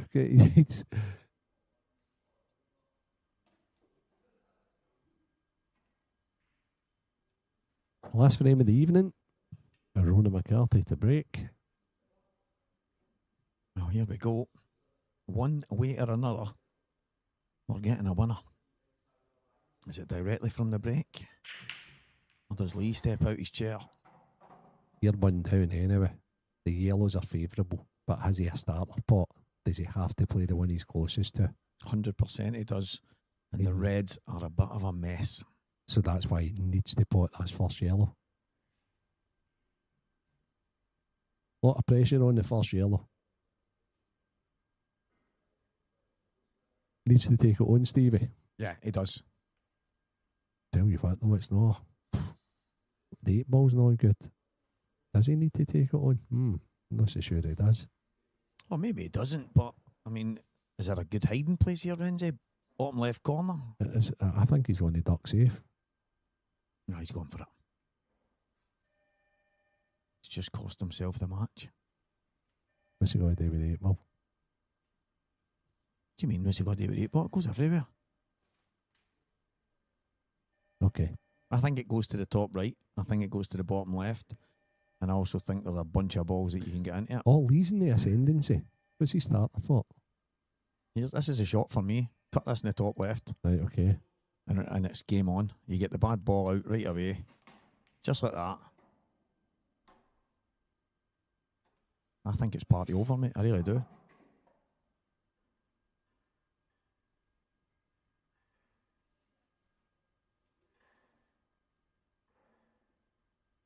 I think the two yellows that are close to the right-hand cushion at the bottom, I know they're out a wee bit, but they're the two balls that would be last, I feel. Pop the one in the top. He could leave the one in the top to last, actually. I think he needs to take the balls downstairs now. I think he can leave the ball. Reggie, I actually like leaving the ball at the top to last. Take the one up the cushion second last, the one in the top, and then just drop over to the side and take. You could. Well, he's got a chance if he plays that. That's a tough shot. No, he's taking the one up the top. Right. Okay. Didn't think he had that angle. He's played that fantastic. I just don't like what the one up the rail at an angle and then having to come across onto the 8-ball. Yeah, exactly that.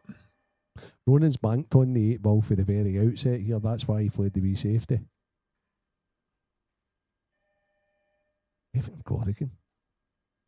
Don't get me wrong, I wonder if Lee play the one closest to the bottom right corner here and get over for the ball up the rail now? Sure he can. Because if he can, I think that's by far and away, that's a shot for me. That's what he'll play. Seems to be playing it with check side. It seems to be playing it brilliantly with check side. Fantastic. Absolutely first class. Still work to be done here, but to this point, in the last few frames, he's been flawless. Ah, he has. Helping this in with a touch of left. Yep. Okay. So the big decisions, where's the 8 going? I think it goes in the top right. I really do. If that goes to the top right, he's plumb then. And do you know what? I think it goes to the top left as well. Oh, finally. Yeah. He's still not finished the other games right enough. Greg McMillan finished about 4 weeks ago. So, he can pop this in the top and take the black to the top left. But it looks to me like it goes... So top right, then top left, or is he going left? No, he's going right middle. So he's going to screw off a side cushion. That does go to the top right, Stevie. Yeah. You're so right. What a performance. Totally. Absolutely sensational, Renzi. The way this game turned with that millimetre that Ronan was away from winning the match is just sheerly incredible. Unbelievable performance, Lee Shepherd. That is just utterly fantastic. And ever the consummate professional, even though he's in the amateur, tapping the leg straight away. Aye, massive respect. Ronan knows he had him buried. What a way to end the night, mate. Mate, what a way to end the night. Lee Shepherd, Ronan McCarthy giving us an absolute cracker. Massive thanks to all the sponsors that are on our screen. Massive thanks to Renzi doing his bit all over the place. Massive thanks to Craig running the stream and everybody here this Saturday. But we're back tomorrow, guys. We are back tomorrow, so please join us once again. But Walker the Talker is going to head home. Huge thank you for more. Visit the IPA, but we will see you guys again tomorrow morning.